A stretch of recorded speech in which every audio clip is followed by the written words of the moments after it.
Looking at Zhou Cheng's back as he was about to leave, Shirt Saixia frowned and opened her mouth as she looked at him. At this moment, she felt it was quite tragic. Although Zhou Cheng is a bit erratic, it cannot be denied that it is precisely because of Zhou Cheng's persistence at his post that the current order in City C can be maintained. However, due to these natural and man-made disasters, the death rate of the garrisons is really too high. Why can't they get respect from others? Shirt Saixia stood up with red eyes and looked at Zhou Cheng's back facing the wind and snow. So majestic that it makes people want to cry. Next, the young garrison who came to deliver the message finished what he had not yet finished saying. The 500 people who came from the front have all been killed. Not a single one has made it to our side alive. Shirt Saixia. Zhou Cheng. Where's the tragic scene?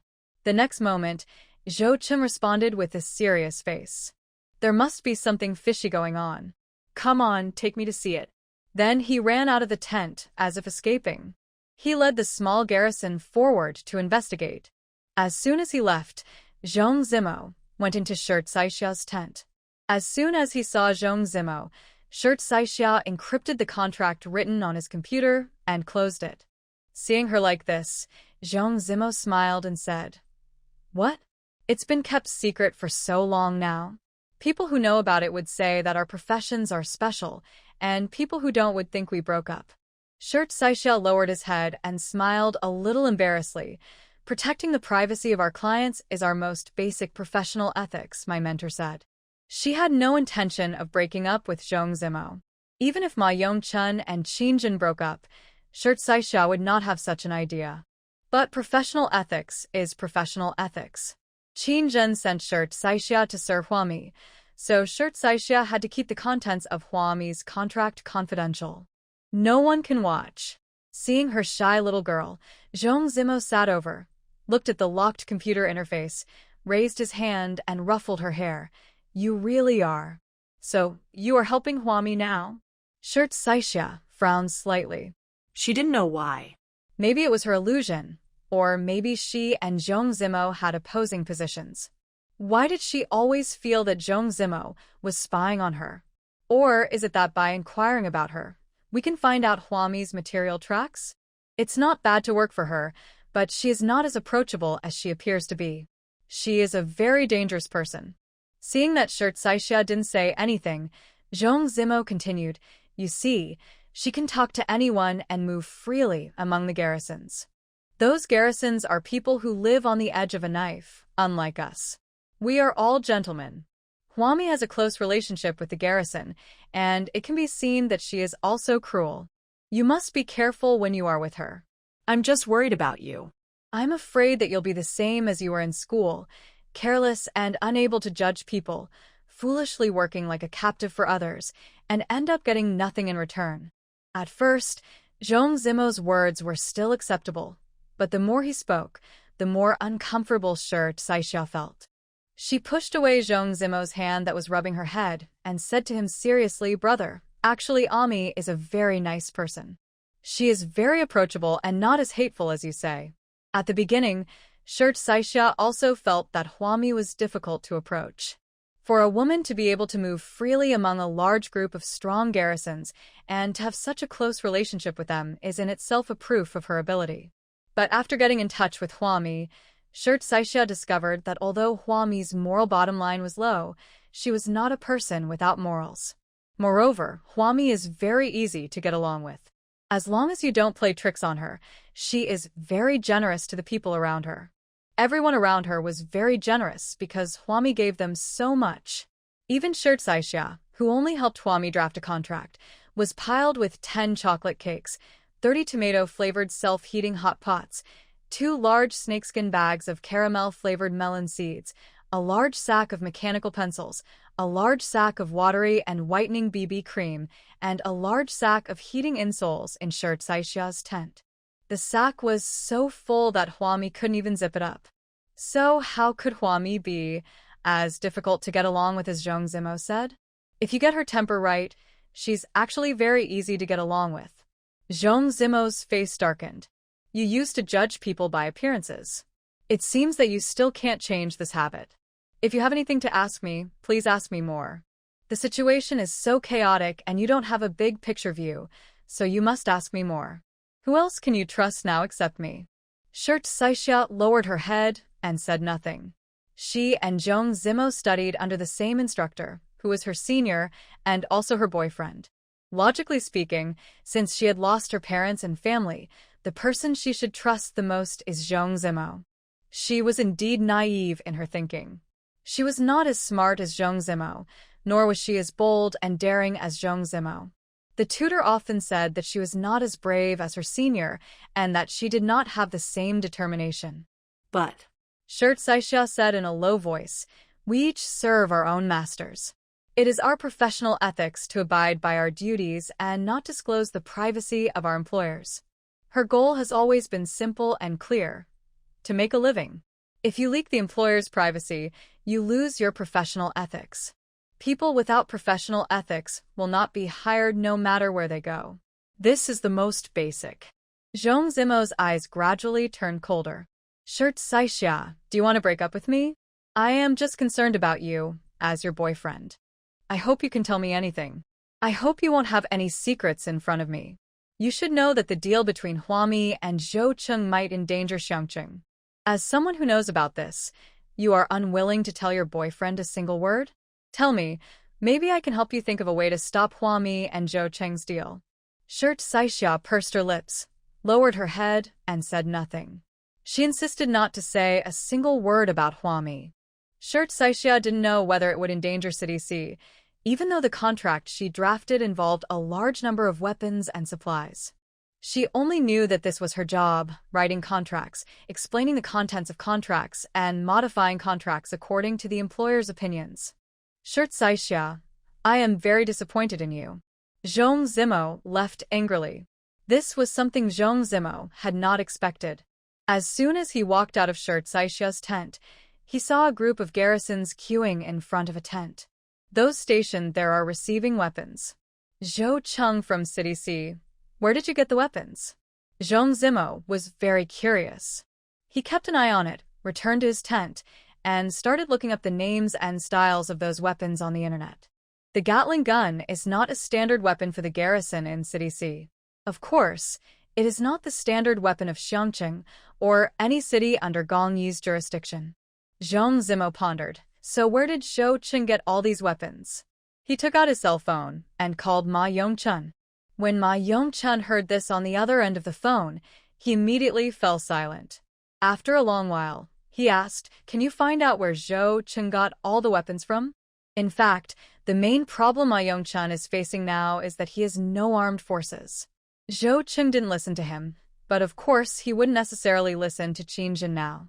Zhou Cheng now is like a wild horse that has broken free from its reins. He listens to Qin Jin only because Qin Jin and Huami are on the same side. And Zhou Cheng listened to Gong Yi. Speaking of Qin Jin, he was able to control Zhou Cheng. Therefore, neither Ma Yongchun nor Qin Jin can be considered as people with armed forces. Since Ma Yongchun knew that Zhou Cheng could get weapons, why didn't he make good use of this information? Maybe he could find out who sold the weapons to Zhou Cheng, and he could also spend money to buy a batch of weapons. Then reassemble an armed force. Zhong Zimo frowned. It's probably going to be difficult. My work here is very difficult to carry out. They are all like iron barrels, and it's very difficult to break through. Zhou Cheng and Gong Yi have such a close relationship that Huami cannot use moral blackmail on them. Even Shirt Saixia is very tight-lipped. Zhong Zimo felt that it would be extremely difficult to open the supply warehouse and take out the fabric inside. Ma Yongchun pondered for a moment and told Zhong Zimo, "Do it according to your ability. Things like this should be done slowly." After giving Zhong Zimo a few more instructions, Ma Yongchun hung up the phone and sat quietly alone in his villa, watching the sky outside the window which was about to brighten. Over the past few days, the snow has been falling heavier and heavier. As the snow on the ground has been piling up thicker and thicker, the sky has been getting brighter and brighter. It's not as good as before. It's dark day and night. The abnormal and irregular weather is beyond the comprehension of any meteorological expert. At this time, Ma Jixuan stumbled open the door, and the wind and snow suddenly filled the entire villa. He saw Ma Yongchun standing by the window and shouted, "Brother? Why are you home? Aren't you busy at this time?" According to past practice, this time is when Ma Yongchun is the busiest. As a result, what did he see when he came back? He saw Ma Yongchun idle at home. Ma Yongchun looked back at Ma Jixuan, whose head was covered with snow, and did not answer him. He just asked expressionlessly, "Where have you been?" Ma Jixuan came over and said, "Hey brother, don't scold me first. I heard something recently." After he returned to City C, he did not sit idle like before, but really thought about problems for his brother. After all, anyone who experiences what happened in Xiangqing will grow. So Ma Jixuan returned to City C and went to look for his classmates at school. Those classmates have now formed a team and often travel between Xiangqing and City C. After all, there are a lot of supplies in Xiangqing now, and they can get some supplies from Xiangqing and sell them to City C. You can also find some supplies and drag them to Xiangqing to sell. Therefore, Ma Jixuan's team of classmates knew a lot of news about Xiangqing. I only heard Ma Jixuan say, "Brother, I heard that the child you and Qinzhen had is not dead and has never been dead." Ma Jixuan no longer calls Qinzhen sister-in-law. Qinzhen has divorced Ma Yongchun, so she is not worthy of Ma Jixuan calling her sister-in-law. So he called Qinzhen's name directly and said to Ma Yongchun, "Brother, you and Qinzhen had a falling out because of that premature baby. Now that the baby is fine, can't we just put this matter behind us? It's just a premature birth." Ma Yongchun frowned and looked at Ma Jixuan. He asked softly, "A child is born prematurely. Do you know what this means? This is a matter of a little life. If things go wrong, the child may be born prematurely and suffer from lifelong sequelae." Ma Jixuan said premature birth just? Even Ma Jixuan couldn't understand why Qinzhen would make such a fuss with Ma Yongchun over such a small matter. He felt it wasn't worth it at all. Sure enough, Ma Jixuan waved his hand without caring. It doesn't matter what it means. We have to look forward. Brother, I think it's better to take the child over.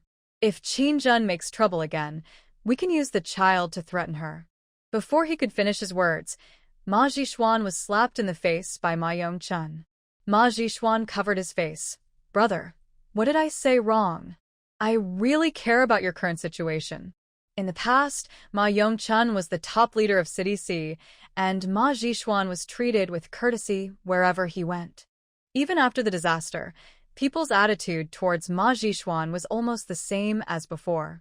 But ever since Ma Yongchun and Qinzhen had a falling out, many people suddenly stopped buying into Ma Jixuan's ideas.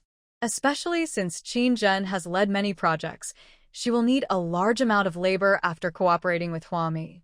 Many of the management levels in City C listen to Qinzhen.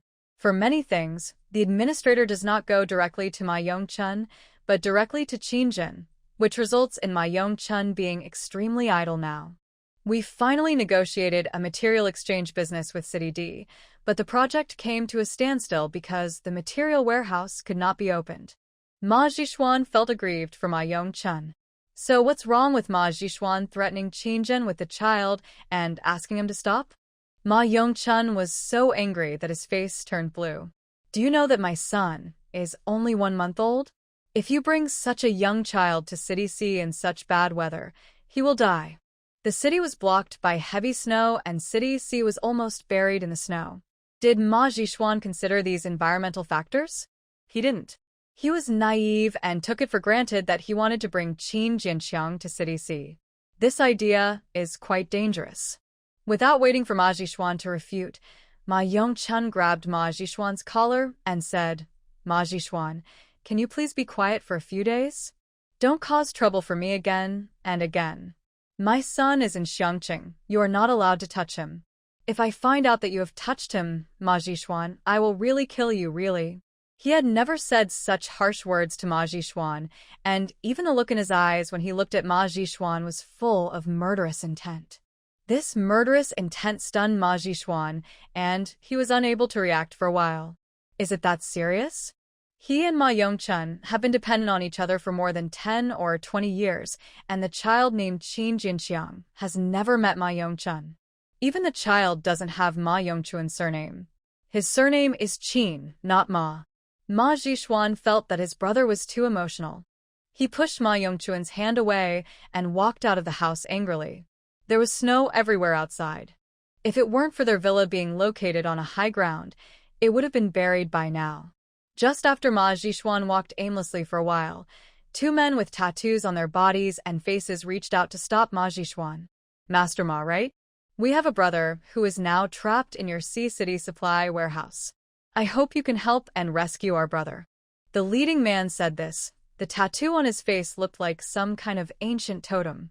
It gives people a feeling that is not easy to mess with.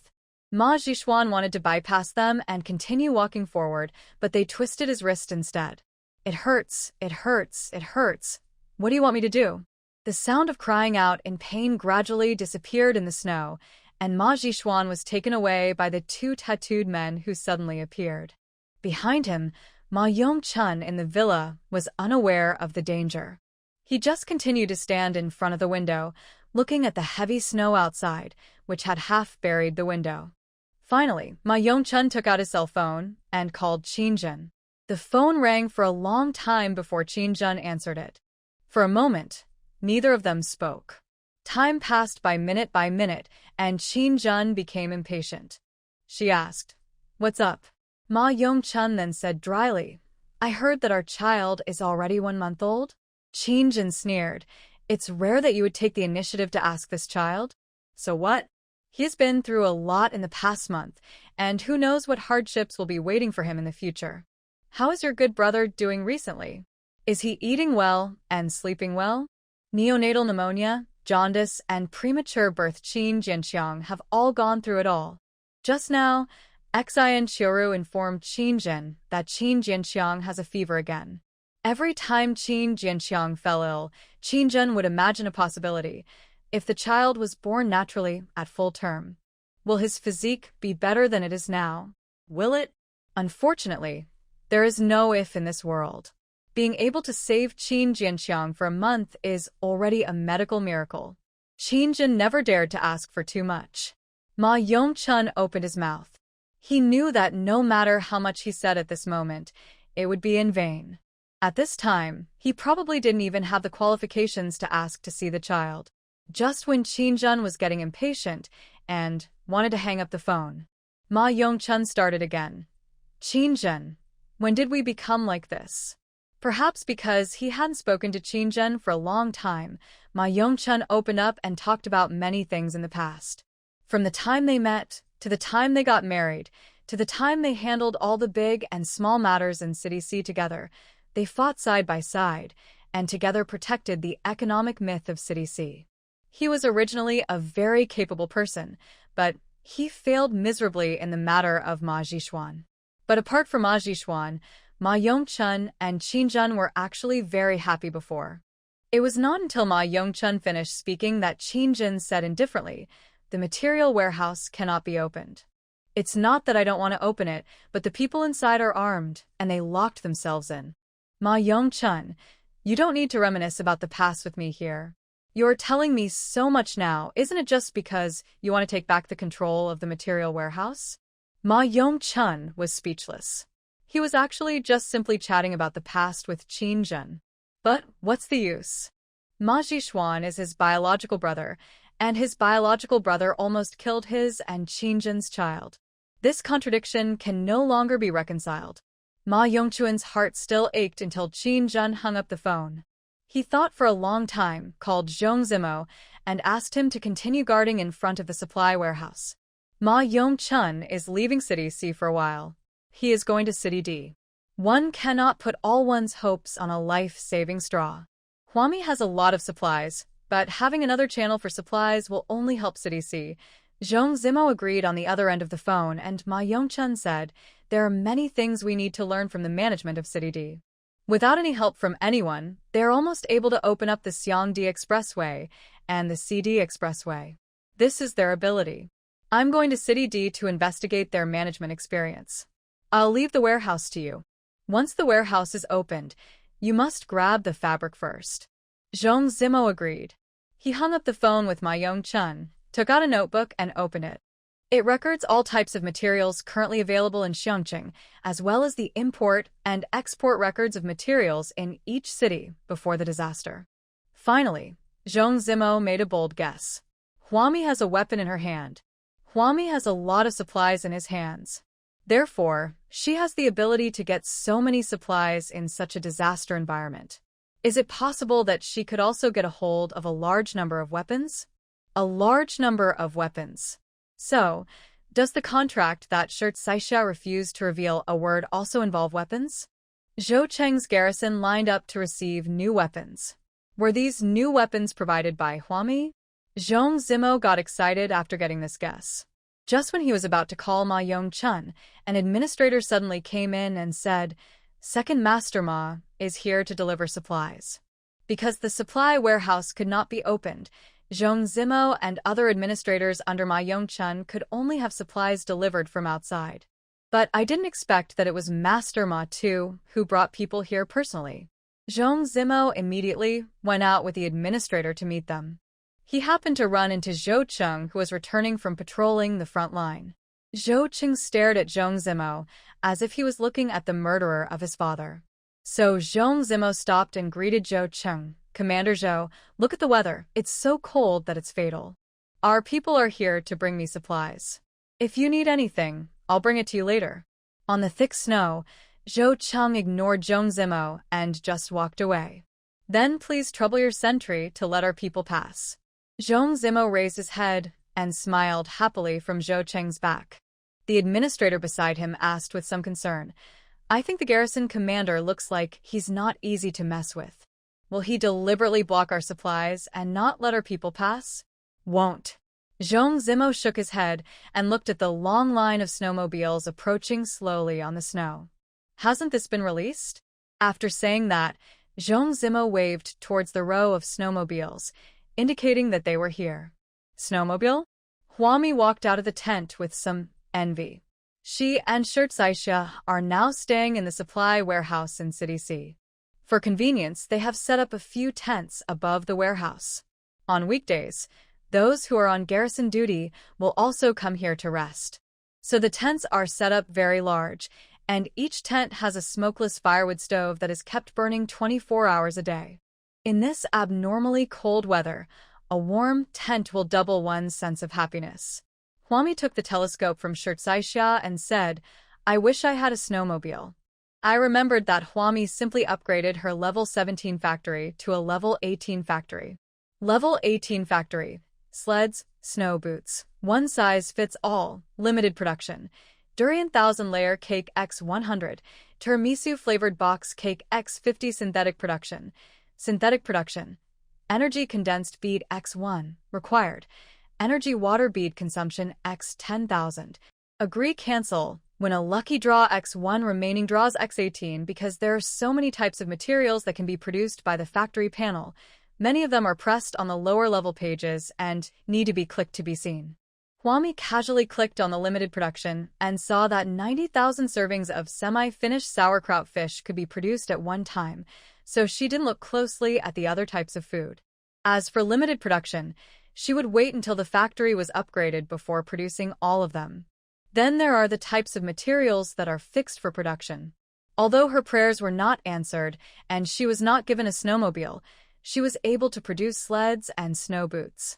Then click on the subpage of snow boots, one size, and there are men's shoes, women's shoes, girls' shoes, boys' shoes, and various sizes to choose from. Huami immediately produced X100000 for each style of snow boots.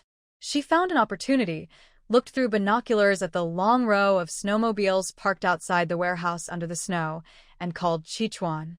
Huami told Chichuan that Brother Fan was hiding in the supply warehouse and asked Chichuan to bring some food supplies over. "By the way, I'll also bring a batch of snow boots to sell." Ikegawa responded without asking any further questions. However, Shirt Saixia, who was beside Huami, checked the inventory list of the Sea City supply warehouse and said, "Ami, there are no snow boots in our Sea City supply warehouse. How should Chichuan be dragged?" Huami did not answer Shirt Saixia, but continued to look at the door of the material warehouse. Ma Jixuan led a group of people down from the snowmobile. She watched them carrying the large and small bags of things downstairs, frowned and asked, Ma Jixuan is planning to take this group of people and stay here? What? Shirt Saisha stood in the snow, shielding his eyes with his hands. Why do I always feel that this second young master Ma has no good intentions? Isn't it just delivering supplies? Why are there so many people? A snowmobile is not very big, but this time Ma Jixuan brought 20 snowmobiles, each of which was filled with packages of supplies. Including those who were transporting supplies, there were a total of about 50 men, all of them tall and strong. They were honest and just moved all the supplies into the tent. They also quietly set up a few large tents next to Zhong Zimo's tent. Huami looked at how efficiently these people worked. She said to Shirt Saixia, "It's hard to say. Go inform Zhou Cheng and tell him to be careful. I think these men don't seem easy to deal with." How to say it? Actually, Huami can't really explain it. These men were all wearing tattered thick coats, although they were all tall and strong. But in this extreme environment, management will not hire weak men to work. But she always felt that these men's aura was too sharp. So the best thing is not to let these men stay at the door of the supply warehouse. Zhou Cheng also felt that it was inappropriate. He drove the men brought by Ma Jixuan away without waiting for them to set up their tents. Now that you have delivered all the supplies, you must leave here quickly, right? Why are you still setting up the tent? Ma Jixuan shrank forward and said to Zhou Cheng with a pale face, "It's so cold now, and everyone is exhausted. Let them stay here. When the door of the material warehouse opens, they still have to transport the materials and leave." Ma Jixuan took out a document signed by his brother, which had his brother's seal on it. These are bodyguards hired by the management. They are absolutely reliable. You know how difficult life is in this world. You also know that the city is blocked by heavy snow. It is not easy for them to come from the city. If they are asked to turn back temporarily, they will die of exhaustion in the snow. The garrisons are all for the service of humanity, right? He used all his power to persuade the men who were carrying supplies to stay for one night. Zhou Cheng said that the next morning, the people who delivered supplies to Zhong Zimo and the other administrators must leave. Zhong Zimo, who was standing by, saw Zhou Cheng leave. He frowned and walked forward, took the file from Ma Jixuan, and asked, "When did Commander Ma sign such a document?" As Ma Yongchuan's most capable secretary, Zhong Zimo had never heard that the management of City C hired a group of bodyguards. Ma Jixuan snatched the document away and said in a harsh tone, "Who are you? You can't even open the door of a material warehouse. There's no need to inform you of these things." He snorted, his eyes showing a desperate ambition, staring at the door of the supply warehouse that was already half filled with snow. "Just wait. Once I open the door of this warehouse, I will make all those who look down on me look at me with new eyes." After saying that, he turned around and walked into the tent without paying attention to the contempt in Zhong Zimo's eyes. There were a few men sitting there, obviously the leaders of the 50 or so men carrying supplies. Ma Jixuan placed the documents in his hand on the folding table of the men and said, "It's done. You can stay here overnight.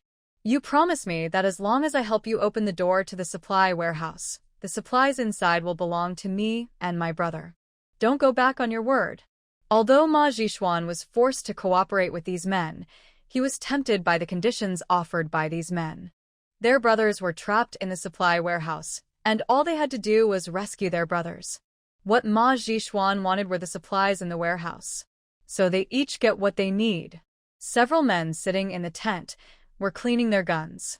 When they heard Ma Jixuan say this, they looked at each other and couldn't help laughing. One of the men stood up and patted Ma Jixuan on the shoulder. "Don't worry, we will do what we promised you. But tonight, bullets have no eyes, so you better hide well. I had a rare chance to relax yesterday. My friend invited me to wash his feet, and her husband helped us take care of the kids. He took care of 3 kids by himself. My friend also bought a bunch of snacks, and we ate them while we washed his feet. The weather was bad to begin with, and although there was now a clear distinction between day and night, the days were very short and the nights were very long. As night fell, icicles hit by fists fell from the sky and hit the tent. Fortunately, Huami has enough tarpaulins. No matter how great the market demand is, her tarpaulins are never out of stock. The wind and snow were blowing hard, and there was already a thick layer of snow outside the waterproof tarpaulin. So the survivors took shovels, flattened the thick snow, and compacted it to make an igloo. No matter how strong the snow and wind were, it would not destroy their igloo. Huami and Shirt Saisha huddled in the igloo tent, with a few sweet potatoes roasting on the smokeless wood stove. The aroma of roasted sweet potatoes was intoxicating, and Shirt Saisha was extremely envious. Suddenly, a gunshot was heard. Shirt Saisha was shocked, and before he could react, gunshots rang out outside. Then, Zhou Cheng cursed outside the tent. Ma Jishuan, I knew he had bad intentions and brought a bunch of hired killers with him. A professional hired killer. The garrison outside quickly assembled. Huami's heart skipped a beat. Seeing Shirt Saisha standing up to leave, she quickly reached out and dragged Shirt Saisha back to sit down. Are you crazy? How can professional killers be the same as those street thugs? Sit down. Even Huami didn't dare to rush forward and take the risk of being a truly professional killer, let alone a nerd like Shirt Saisha who was so weak that he couldn't even tie a chicken. Shirt Saisha was panicking. As she heard the increasingly intense gunfire outside, she asked, "What's going on? Why would Ma Jishuan hire professional assassins to attack us? After all, the battle for the supply warehouse in City C is ultimately aimed at the survivors. No matter how angry they get, it won't escalate to the point of life and death. Is Ma Jishuan crazy?" Huami looked at the panicked Shirt Saisha with a cold face. How can you explain the bottom line of human nature? She tilted her head, listened attentively to the gunshots outside, and said to Shirt Saisha with a serious face, "Someone garrisoned here must have been injured." Huami didn't care about that anymore. She took out a handful of energy water beads and handed them to Shirt Saisha. Zhou Cheng will definitely arrange a place to accommodate the wounded in a while. Give each of them a pill. Shirt Saisha looked at the cod liver oil in his hand. No, would taking cod liver oil be effective if he was shot? Before she could ask, Huami turned around again. Huami randomly found a large sack of ethanol, painkillers, sterile gauze, hemostatic gel, condoms, resin gloves, protective clothing, and sterile boots from the pile of supplies in the tent.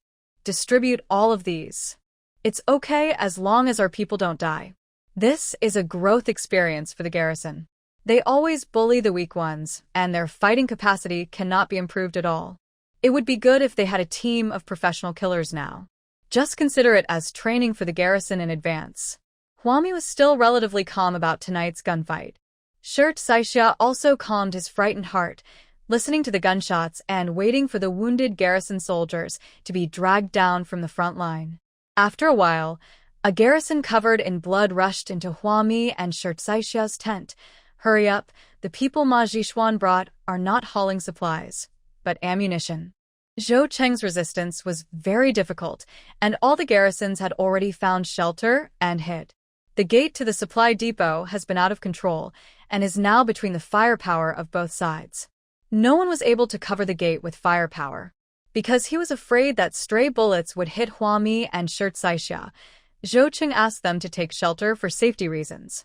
Huami glanced at Shirt Saisha. Shirt Saisha immediately stepped forward and stuffed an energy water bead in his hand into the mouth of the garrison covered in blood. She hurriedly began to clean the wounds of the injured garrison. The garrison was still shouting, "Don't worry about my injury. I'll take you away, quickly." "Stop talking, brother." Huami pulled out a Gatling gun from behind. "I'm going to steal the tower and avenge you." After saying that, she rushed out of the tent alone, ignoring the obstruction of the garrison and Shirt Saisha, and ran across the snow-capped mountains. Hearing the gunshots, Huami took some time to go behind the group of killers.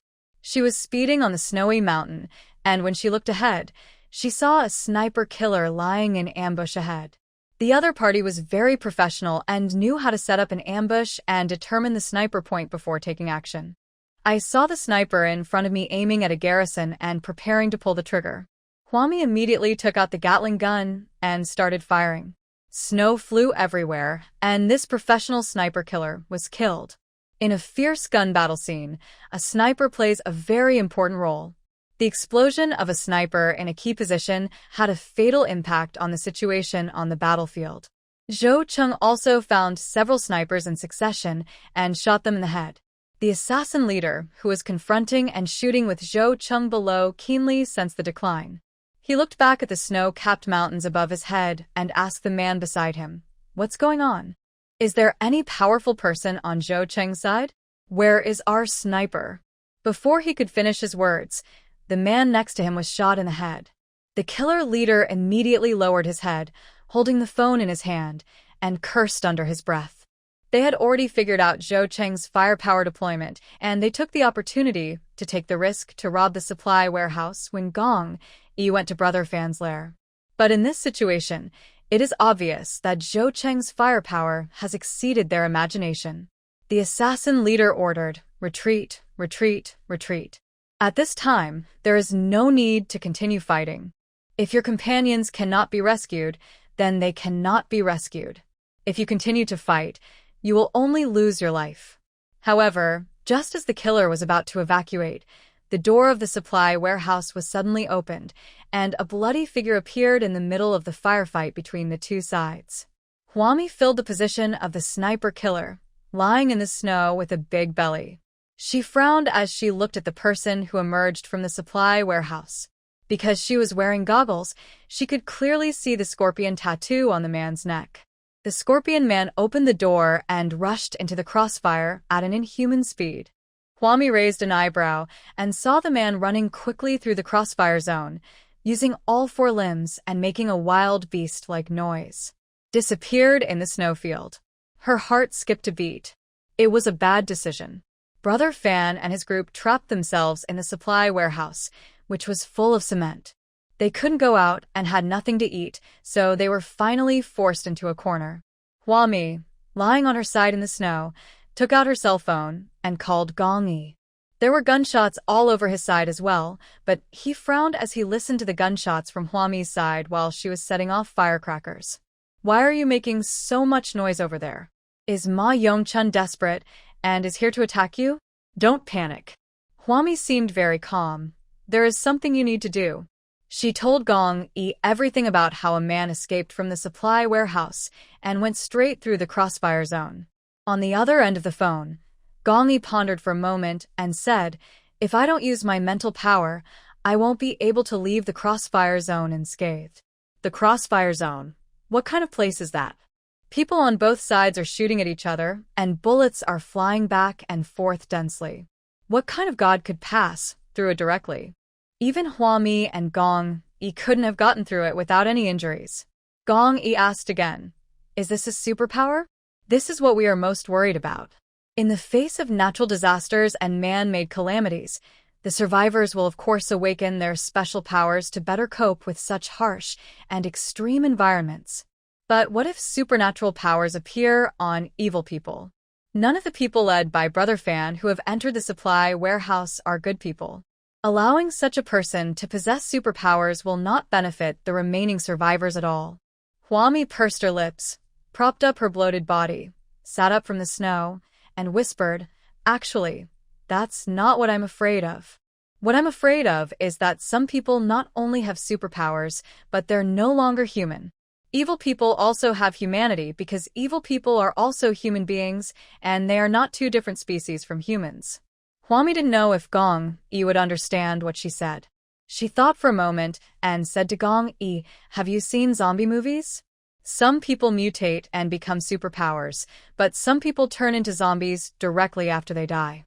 And it's contagious. One zombie can infect a large group of survivors and turn them into zombies."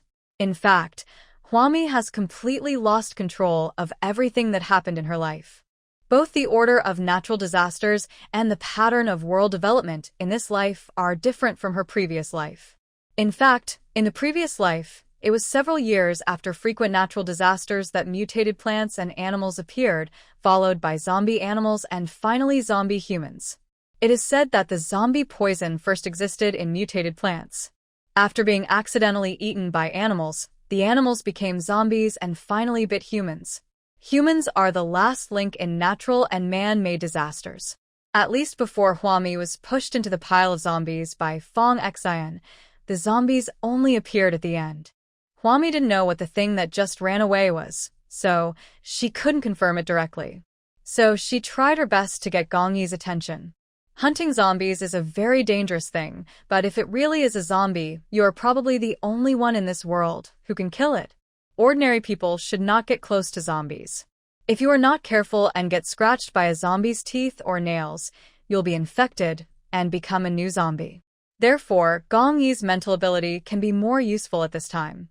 Okay, I'll go search for that thing right now. Gong Yi became more and more solemn. He waved his hand and withdrew his troops, no longer pursuing the remaining forces of Brother Fan. Because no one knew where the Scorpion Man had run off to, on the vast snowfield, fist-sized snowballs fell down, which could cover up a person's tracks in just a dozen minutes. Therefore, Gong Yi cannot take risks with ordinary garrisons.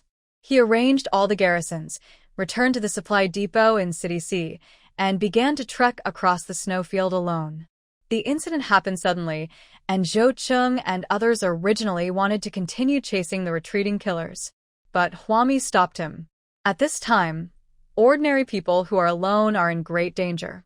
It was very quiet in front of the supply warehouse, and the blood on the ground had been covered by the snow. The bodies of several killers were carried up and placed side by side in the open space in front of the supply warehouse. Huami supported her waist as she came down from the snowy mountain and walked past the corpses on the ground. Zhong Zimo's hair was disheveled, and his body was frozen stiff. He stumbled out from behind a small snowdrift, almost bumped into Huami. His face was frozen, and his lips were white. What happened? Why did these people suddenly rush out to grab supplies? No one paid attention to him, so he frowned and asked Huami, "Give me an explanation what happened." Huami lowered her head and used her toes to move the heads of the dead bodies on the ground to check if there were any bite marks on their necks. I didn't have the heart to answer Zhong Zimo at all. After experiencing this sudden change, Zhong Zimo became very excited.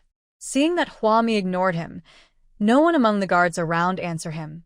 The several secretaries who came with him were all killed or injured in the hail of gunfire. Shirt Saixia was seen coming down from the opposite mountain again. Zhong Zimo got furious. He strode directly to Shirt Saixia and shouted angrily, "What on earth are you doing? Do you know what just happened? Where have you been? Who on earth are you following?" Women like Huami, with a big belly, would fiddle with a corpse with their feet. Not afraid at all. In fact, Zhong Zimo had already told Shirt Saixia that Huami was a cruel and ruthless woman, and asked Shirt Saixia not to get too close to Huami. See, he was right. Shirt Saixia felt very uncomfortable inside. This was the first time she had experienced such a thing in her life. It's like walking into a gunfight movie in person. Only then did she realize that all the amazing gunfight moves in the movies were fake. When a gunfight is going on, both sides hide and shoot bullets at each other. No one is stupid enough to stand up with a gun and shoot. I was deceived by the blockbuster movies. Well, actually this is not the point. The main reason why Shirt Saixia was upset was that it was the first time she saw the garrison covered in blood. So many garrisons, some with more than one bullet in their bodies, were carried in front of her. She is a little secretary who can only read, and she has been saving people non-stop. But the garrisons, after taking cod liver oil, took a short rest.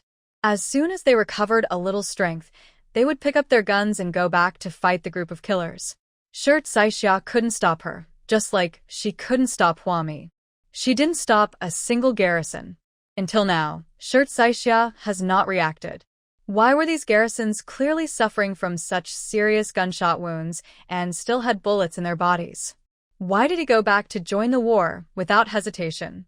She stared blankly at the furious Zhong Zimo in front of her and suddenly felt that this man was so strange. After Shirt Saixia experienced a tragic and bloody rescue and witnessed one injured garrison after another, he returned to the battlefield at the risk of his life.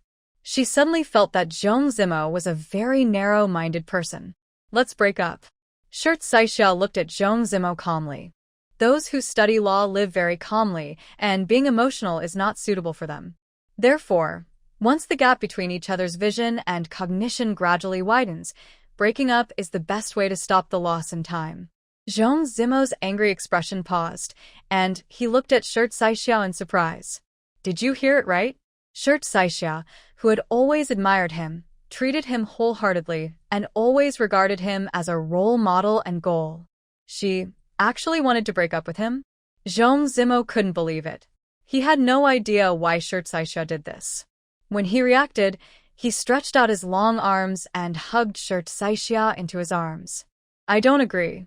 I was just too anxious and stimulated by the gun battle. I didn't mean to yell at you. I know that this position has caused confusion and instability in our relationship. We haven't positioned ourselves correctly, and we haven't really separated public and private matters.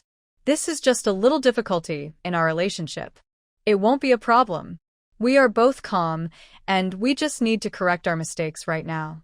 Well, you resign, and I will arrange a new position for you here with Commander Ma, so that there will be no antagonism between us. Shirt Saixia listened to Zhong Zimo calmly. She pursed her lips and broke free from Zhong Zimo's arms. I really like my current job. In fact, I suddenly realized that my job is so meaningful. She thought that she couldn't explain to Zhong Zimo that some things had gone beyond the scope of money, material things and power, and filled Shirt Saixia's heart. Being with Zhong Zimo, he could no longer lead her forward, but instead lowered her vision. She still chose to break up, but Zhong Zimo disagreed. The two of them were arguing and looked at each other in silence. When gentlemen quarrel, it is always a silent battle. Zhou Cheng, who had just finished counting the wounded, cried out in pain while sitting in a distant tent. Oh, it hurts so much. Someone come and help me. A small garrison in the tent came over hurriedly. Zhou Cheng glared at him. He shrank back and ran out of the tent without helping. Zhou Cheng in the tent continued to shout, I'm injured, I've been shot. I'm dying.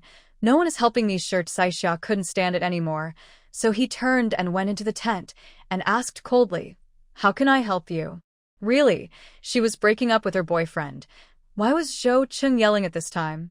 Zhou Cheng stretched out his hand tremblingly, weakly, as if he was going to see the king of Hades in the next moment. Help me. I want to go to the supply warehouse to see. I can still fight. Shirt Saixia took a deep breath, but still helped the trembling Zhou Cheng up, stepped on the thick snow, and walked towards the supply warehouse step by step. If it was Zhong Zimo, she didn't speak to him. She was stubbornly deadlocked and stubbornly in the Cold War. In the open space at the entrance of the material warehouse, Huami had already finished checking the bodies of the killers.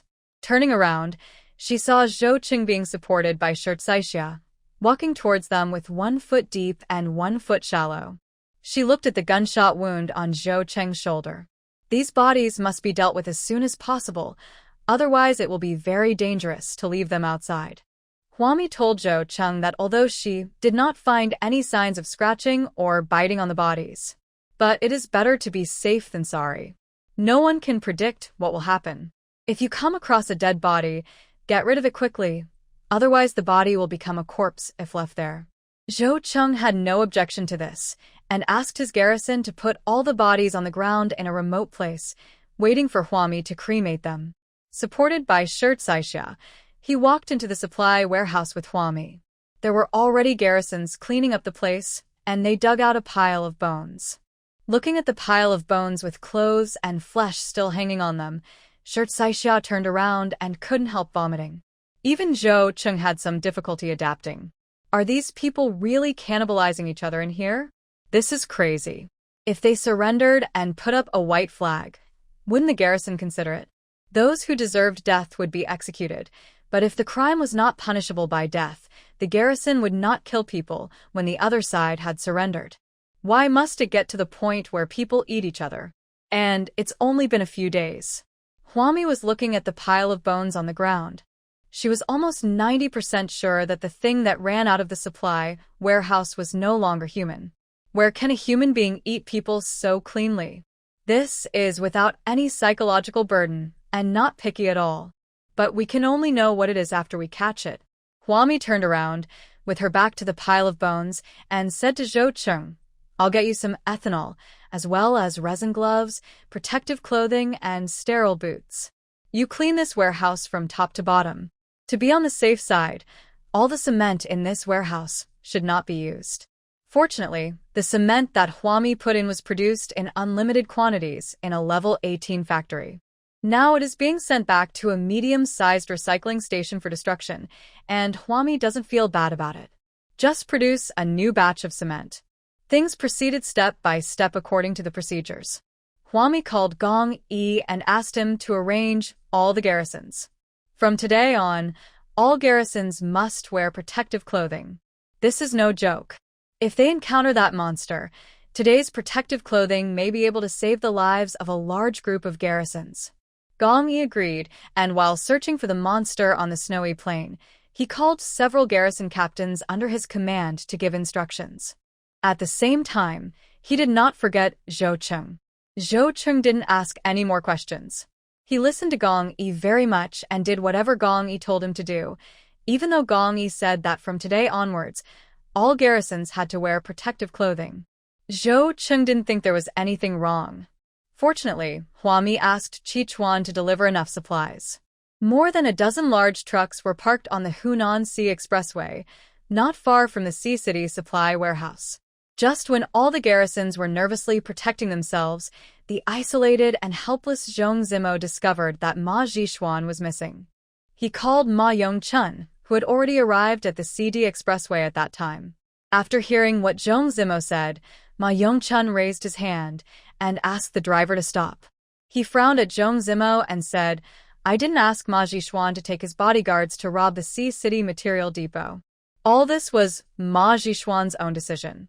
In the back seat, Ma Yongchun lowered his head and pinched his brows, then asked, "There was no trace of Ma Zhishuan at the scene, nor was there his body?"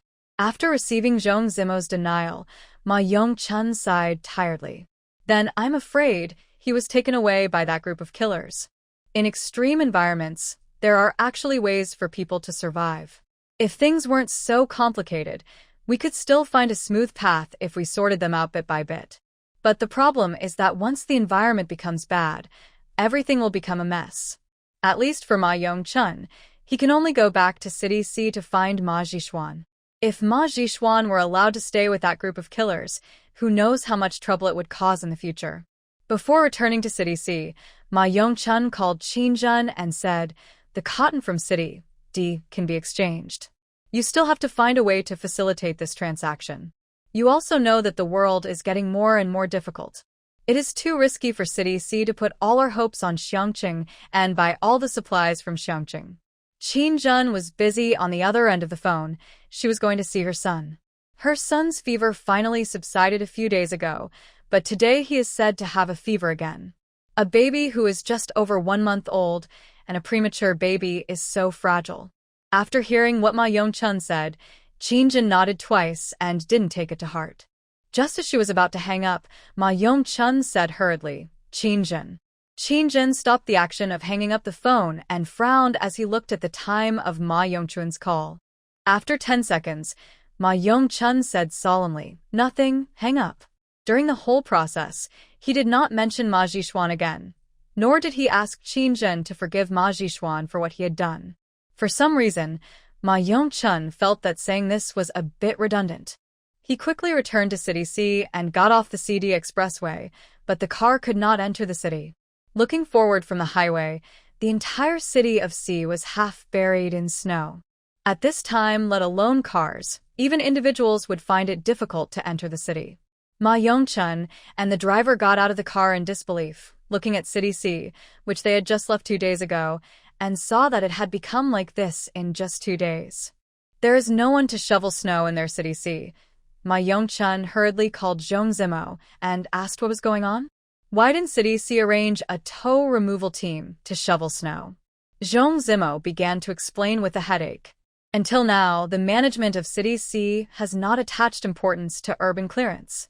At the beginning, a clearance team was arranged to clean up the earthquake garbage. Later, because the terrain of City C was very high, the jelly water flowed to Xiangqing. After the city's earthquake debris was cleared, the management never managed the city's clearance team again. Since the frequent natural disasters, the management has been overwhelmed with things to do. I don't know when all the members of the clearance team were disbanded. It is said that in order to make a living, they have all joined in the clearance of Hunan Sea Expressway. Now most of the people in the Sea City clearance team are clearing the last remaining obstacles on the Hunan Sea Expressway. Then call them all back and quickly clean up the snow in City C. Ma Yong-chun was anxious. In just 2 days, half of City C was buried in snow. In another 2 days, City C would disappear from the map. This matter is extremely urgent. Zhong Zimo answered awkwardly. We can't call them back. Hwami paid them too much. It is said that after they finish clearing the remaining obstacles on Hunan Sea Expressway, they will stay on this expressway to clear the snow. They have been hired by Hwami on a long-term basis to ensure the smooth operation of the Hunan Sea Expressway and to carry out rescue work. In terms of material reserves, no matter how much supplies City C has, it cannot compete with Hwami. They don't even have the qualifications to go on the field to grab players. Ma Yong-chun hung up Zhong Zimo's phone call dejectedly, looking at the densely packed university and the city of C that was gradually buried by the heavy snow. City C is gone? What is the use of him as the commander of City C? An administrator from City D drove over and happened to run into Ma Yong-chun, who was stuck at the highway exit. The D City administrator said, Commander Ma, it's an emergency. Our D City management commander said that we should go to Xiangqing first, and then discuss our business. This C City. City C had no choice but to give up. Ma Yongchun's mind moved, and he looked at the administrator of City D with hope. Why is your D City still doing well? You can all clear the Xiang D and CD highways with your own strength. Why are you still doing well? Perhaps we can ask City D for help and dig City C out of the heavy snow. The administrator of City D said, We have several garrisons in City D that are particularly strong, so our roads were cleared very quickly. Then anyone with strong strength can lift a truck and carry out rescue and obstacle clearance work. Isn't that easy? But even so, many people continued to die in City D during these continuous natural disasters. Now all the supplies in the D City's War Reserve Material Warehouse have been eaten up. The most urgent thing is winter clothes and supplies. They cleared the Xiang D and CD highways at the same time, intending to take a two-pronged approach and obtain life-saving supplies from these two cities with the most abundant supplies. As a result, City C is in this state now, and the only city that can save City D is Xiangqing. Ma Yongchun looked unhappy. There was no one with great strength in his City C. Is God going to destroy City C? He could only walk towards Hunan Sea Expressway with a pale face along with the administrator of City D. Ma Yongchun was in a bad mood throughout the journey in the car. He kept reviewing his management. He couldn't accept that City C was destroyed so easily. Suddenly, the driver in front said, Commander, look. Ma Yongchun and the D City administrator simultaneously looked out the window, where the driver pointed. Since we set foot on Hunan Sea Expressway, there is an ice house every kilometer. It is said that there's a thick layer of snow on the outside of the waterproof tarpaulin, and the survivors simply used this thick layer of snow to build an igloo. These igloos were built bigger and bigger, with smokeless wood-burning stoves inside, a small shop with hot water and hot food. Along the way, there were survivors from City C, trudging along the Hunan Sea Highway. Fortunately, when you are tired, you can take a rest in the warm igloo, buy a pair of snow boots, and drink a cup of hot water. If you want to eat other food but don't have money on you, don't worry. The tow truck team on Hunan Sea Expressway is recruiting a large number of people all the time. If you are willing to sell your labor and clear the snow on this road, you can have 3 hot meals for free and sleep in a warm igloo. The conditions are not bad, but you will definitely not freeze or starve to death. The D City administrator, who was in the same car with Ma Yongchun, was amazed when he saw this. I must report everything I saw to my commander. He turned around and said to Ma Yongchun, I heard that you, City C, had foresight and did not waste more manpower and resources in your City C. Instead, you moved closer to Xiangqing in advance and used multiple collaborations to transfer a large number of survivors from City C to Xiangqing. You are right. Although City C was buried in snow, not many survivors died. like the administrator of City D and Ma Yong-chun. The group of killers who were fleeing with Ma Jishuan were also shocked by the ice houses on Hunan Sea Expressway. They put away their weapons, took Ma Jishuan with them, disguised themselves as ordinary survivors, and rested in an ice house. It is very common to see survivors gathered together in groups in this world, so such a group of men who are not easy to mess with have not attracted much attention. Everyone is busy with their own survival, and no one would care about so many other things. The leader of the assassins winked at his men, and several assassins stood up and dragged the shivering Ma Jishuan out of the warm ice house. There were several garbage trucks parked on the side of the road, all covered with snow. The killer's hand was too strong, and Ma Jishuan couldn't stand up for a while. He cursed loudly, "You rascals! My brother is the chief administrator of City C. How dare you do this to me?" Although they had kidnapped him before, this group of ferocious men had not been so cruel to him. He could even sit down and chat with these guys, discussing together how to pry open the supply warehouse, take out the supplies inside, and rescue their brothers. It only took one defeat for them to leave him in the snow. Ma Jishuan had never suffered such hardship in his life. The leader of the assassins, Sori Vasily, wearing a felt hat, pushed aside a few burly assassins and appeared in front of Ma Jishuan. He squatted down and patted Ma Jishuan's face with his tattooed fingers. "Hey, wake up from your dream, boy." Ma Jishuan was sitting in the snow. He was shocked and raised his hand to open Vasily's hand. Vasily grabbed Ma Jishuan's fingers with his backhand and twisted them off. A scream like a pig being slaughtered sounded, and Vasily scratched his ears. "I don't like nonsense. Now let me tell you, because of your Ma family, several of my brothers died, and another one is trapped in the supply warehouse, and I don't know what's going on." During the exchange of fire, a bear or something ran out of the supply warehouse. Because it was too fast, it went straight through the exchange of fire, and Vasily and others could not see it clearly. So they all thought that their brothers were still trapped in the supply warehouse. Vasily said, "From now on, you must find a way to rescue my brother. I will also avenge my other brothers. Otherwise, I will remove a part of your body every other day. Now I will break your fingers. If you still can't come up with a solution in an hour, I will chop off your fingers and stew them." Don't think he is joking. Vasily lives on the edge of a knife every day. He will definitely do what he says. Ma Jishuan was scared to death in the snow. The pain in his fingers made him feel worse than death. He lay on the snow, twitching and rolling around. He had never experienced such pain in his life. It didn't take an hour at all. He couldn't even last a minute. I have a way, but it's quite risky. I have a way." A killer lifted him up from the snow and sat him down. "Explain." Ma Jishuan covered his broken finger. "You also know that my brother is very cautious now, and is unwilling to directly break up with Zhou Cheng because Zhou Cheng is working for Qingjin." Vasily was impatient. "Get to the point." "The point is, my brother and Qingjin have a son who is currently in an incubator in the emergency room of Xiangqing." Ma Jishuan's hair was covered with snow, his eye sockets were sunken, and he looked painful and haggard. Although my brother didn't say it, he still cared about this child in his heart. Qingjin cares even more. For this child, she can fall out with my brother and even go through so much trouble, all for the sake of revenge for this child.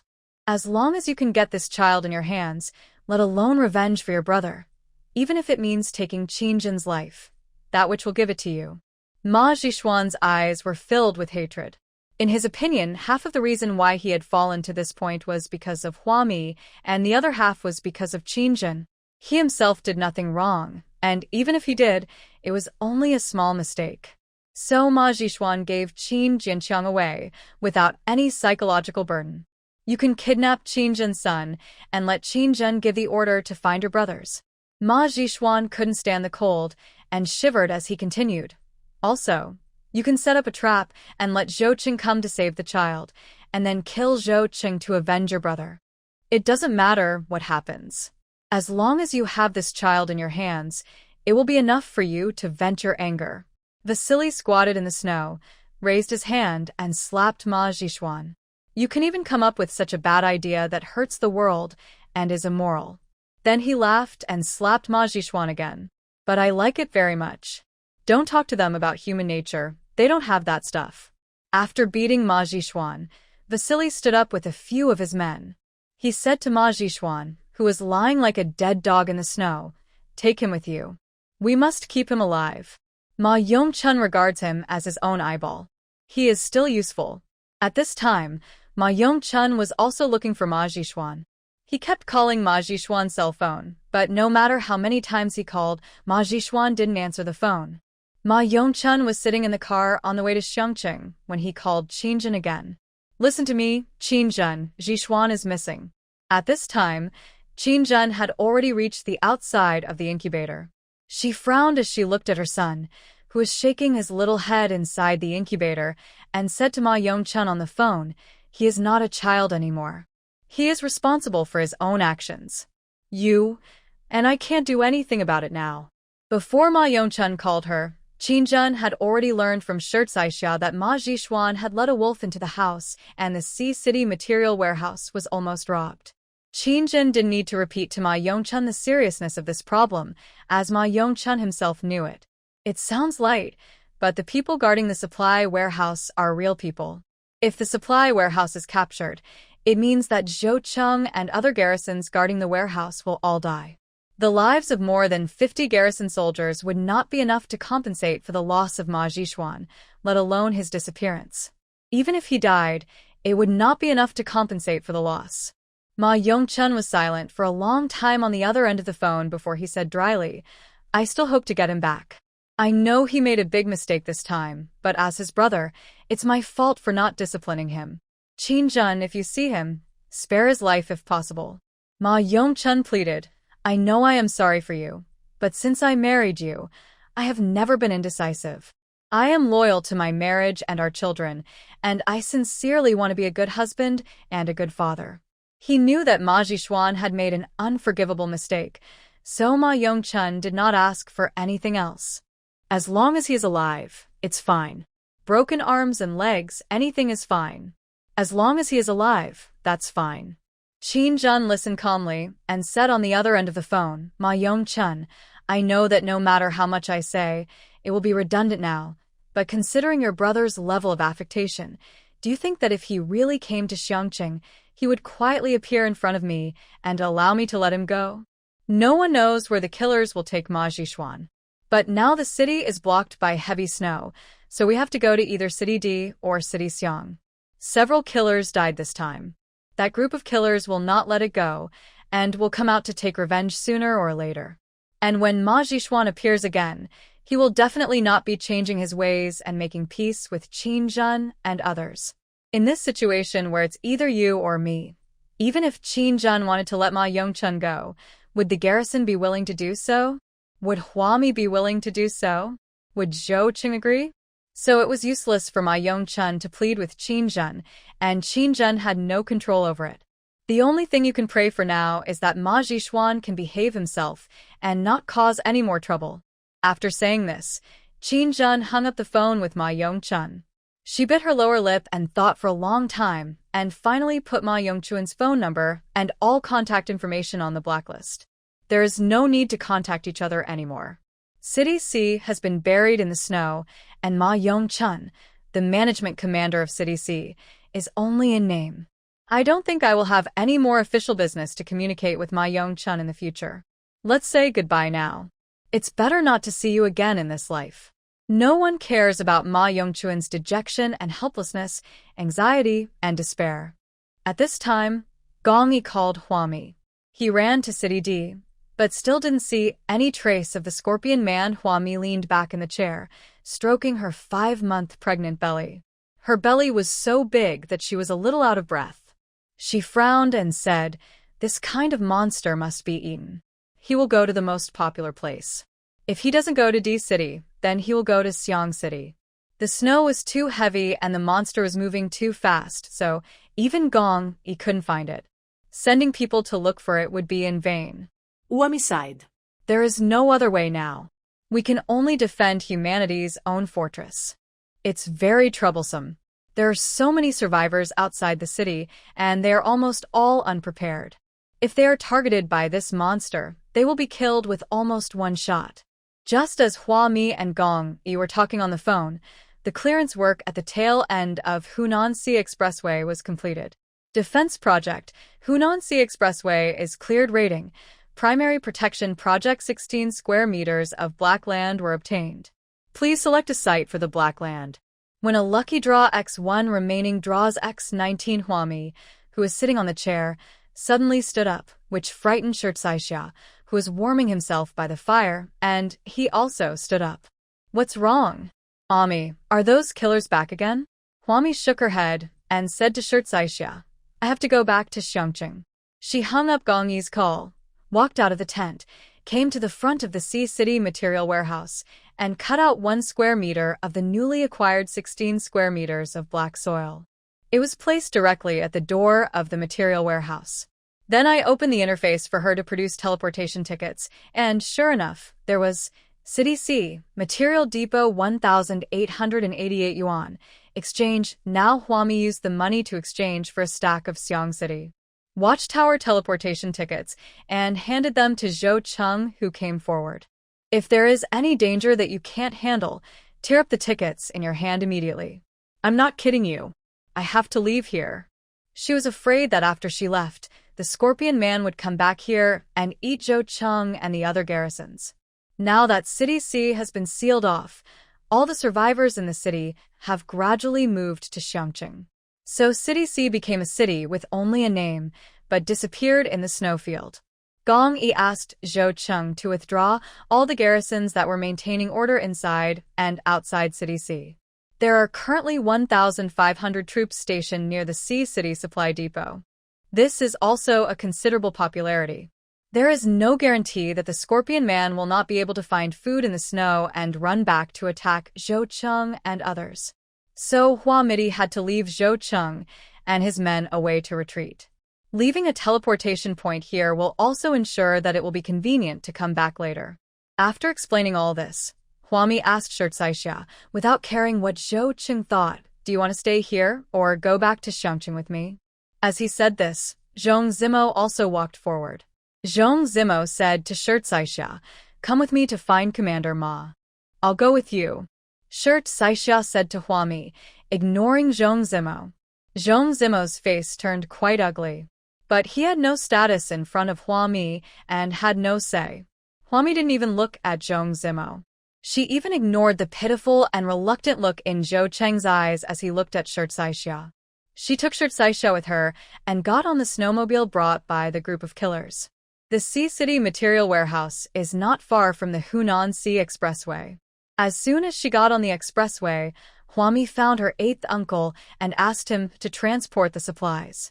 All members of the clearance team must wear protective clothing when working. Although this protective suit is a bit bulky, it can still protect against wind and snow in this weather. Then Hua Mi assigned another job to Shirt Saixia, asking her to recruit a group of people to deliver protective clothing to the various ice houses on the Hunan Sea, Hunan B, and Hunan A highways. She wanted all active survivors on these highways to wear protective clothing. This thin protective clothing may not be able to stop brutal attacks, but it is better than nothing. Hua Mi and Gong Yi rushed back to Xiongqing from 2 directions, carrying the goods along the way. The two met briefly at the gate of Xiongqing. In the heavy snow, Gong Yi held Hua Mi's hands with both hands, put her cold hands to his lips and blew air, trying to use his hot breath to warm Hua Mi's hands. Your belly is already big. Don't jump around like before. It's really inconvenient to be pregnant with twins for 5 months. Gong Yi war nicht. He was afraid when he saw Hua Mi walking so fast. Being treated like a piece of fragile glass, Hua Mi rolled her eyes at Gong Yi and said, you should worry about yourself. There are so many survivors out there. If the monster is not found, we don't know how many people will be infected. As she said this, Hua Mi paused and saw a group of strong men lining up to enter the city. There were no problems with pupil scan and ID card check. In order to increase the survival rate, more and more strong men formed a team in extreme environments. Hua Mi looked back, and in the rustling snow, she looked at Gong Yi's worried expression. Go ahead, don't worry about me. If someone comes, I'll kill them. If someone comes, I'll kill the monsters. Gong Yi's garrison did not notice any abnormality from Vasily and others. As someone who has been walking on the edge of life and death for many years, he has unlimited means to sneak into the levels. What's more, in today's chaotic world, there are not many means to check resumes. People are allowed to enter Xiangqing during the day, because many vendors need to go into the city to wholesale supplies. Huami stuffed a bunch of transfer tickets into Gong Yi's hand, then hurriedly entered Xiangqing through the Green Channel and found Xiao Feng. She asked Xiao Feng to check. A group of men, who looked very tough, had just entered Xiangqing. Where did they go now? The snowballs hit the ground, and soon the accumulated snow was higher than people's knees. But soon, the tow truck team will come and sweep the snow off the ground. No one in Xiangqing drives unless it is necessary. Without oil, the liquid inside the car will freeze as soon as it stops. So Xiao Feng came very slowly. While waiting for Xiao Feng, Huami placed all of her newly upgraded black soil into the level 30, warehouse number 2. All the trees planted are small-leaved araucaria, blackboard eucalyptus, oak, orange tree, paper mulberry, tune, fir, linden, maple, cypress, birch, oak, chestnut, welcoming pine, and cedar. There was no way. It was a bit crowded, but she didn't have time to go back to Lianhua Xingxing Supermarket. And the Lotus Xingxing Supermarket is also too crowded. If more planting continues, the yard area of Lianhua Xingxing Supermarket will probably have to expand. Fortunately, dozens of square meters of black soil are now planted with trees. Regardless of the expensive species, the daily output of these trees can barely meet the heating needs of the survivors. The survivors no longer have to work hard to find firewood to keep warm in an environment covered with heavy snow. They can buy a pound of firewood for little money. Even if they have no money, they can join the tow clearance team and clear snow for Xiangqing and City B, and they can still exchange it for firewood. While waiting for Xiao Feng, Huami looked at her remaining lottery draws again. There have been 19 chances. She pondered and drew 5 more times.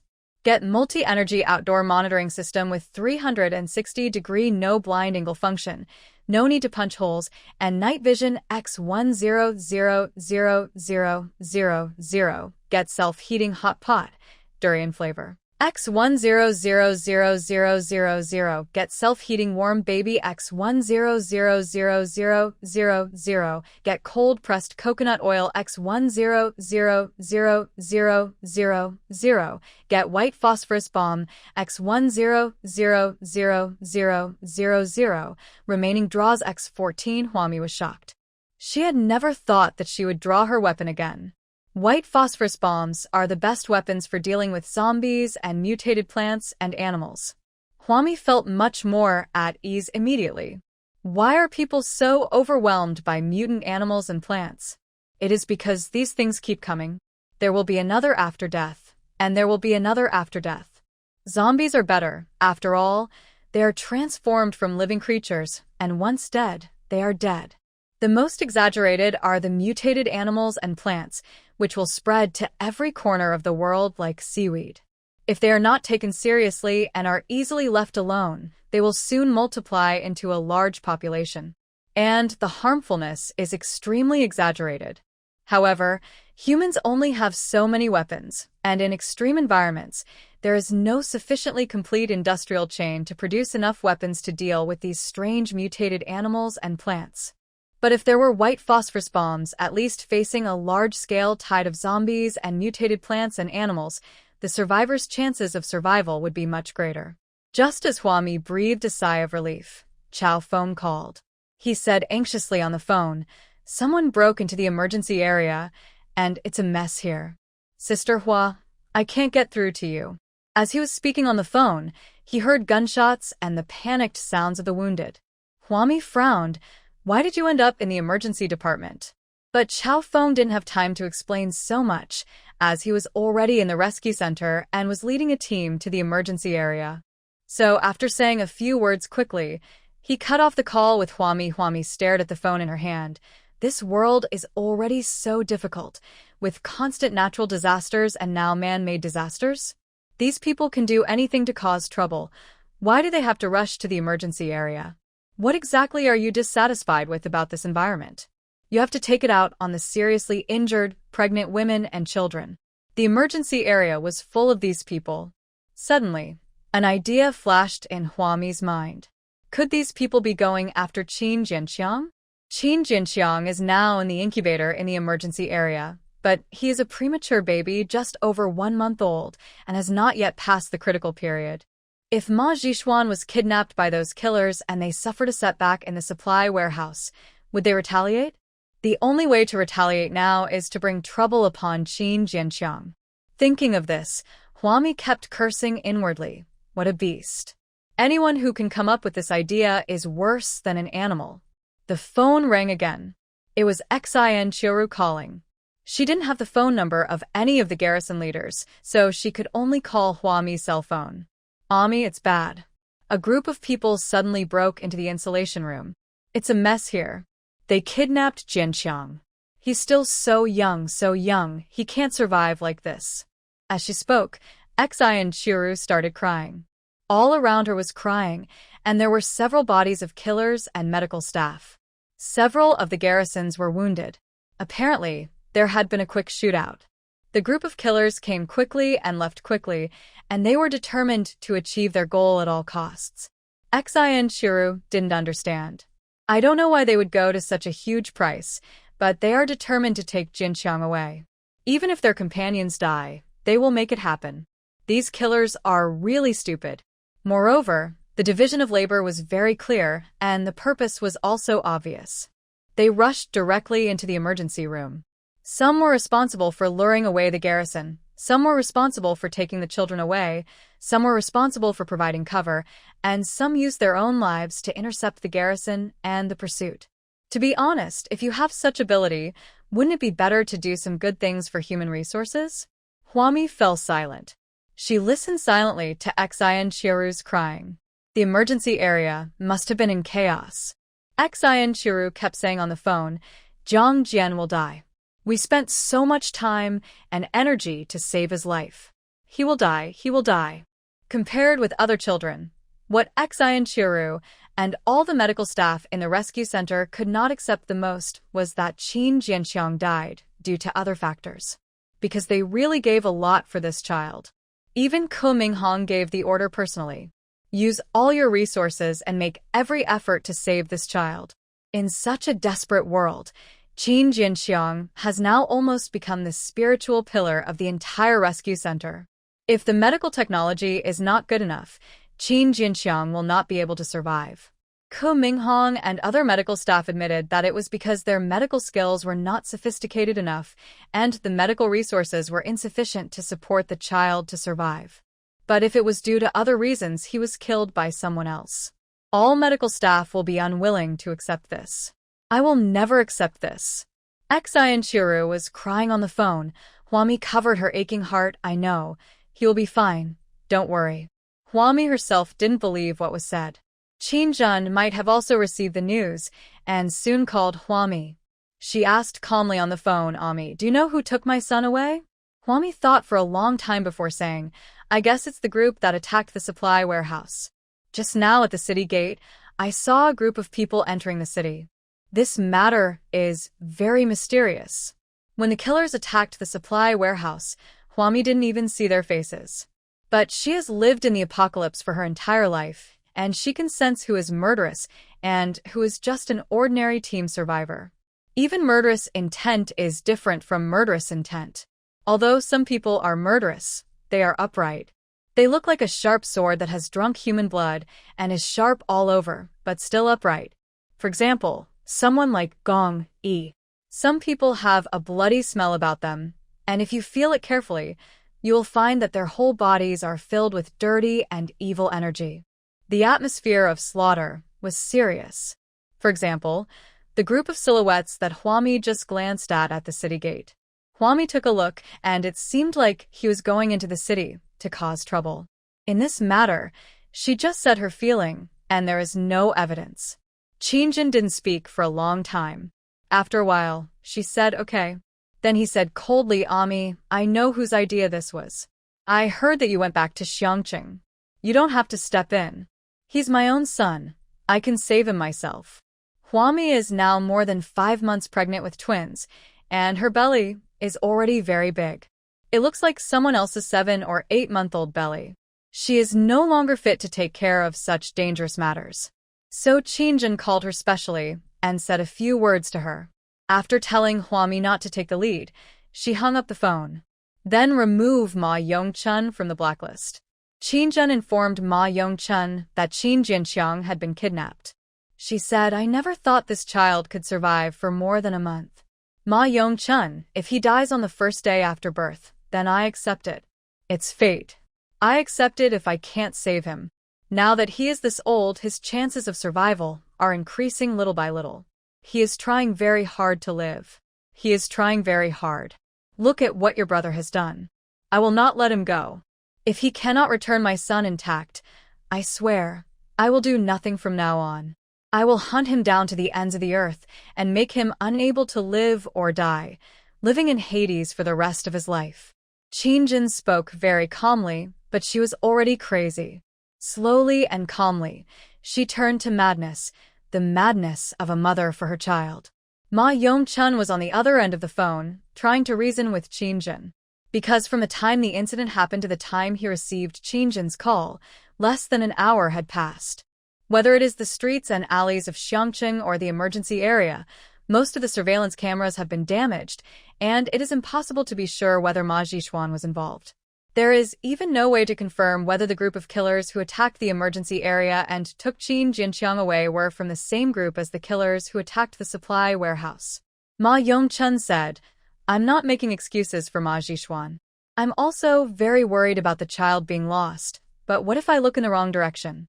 Will I let the criminal who actually took the child away get away?" Qingjin, calm down.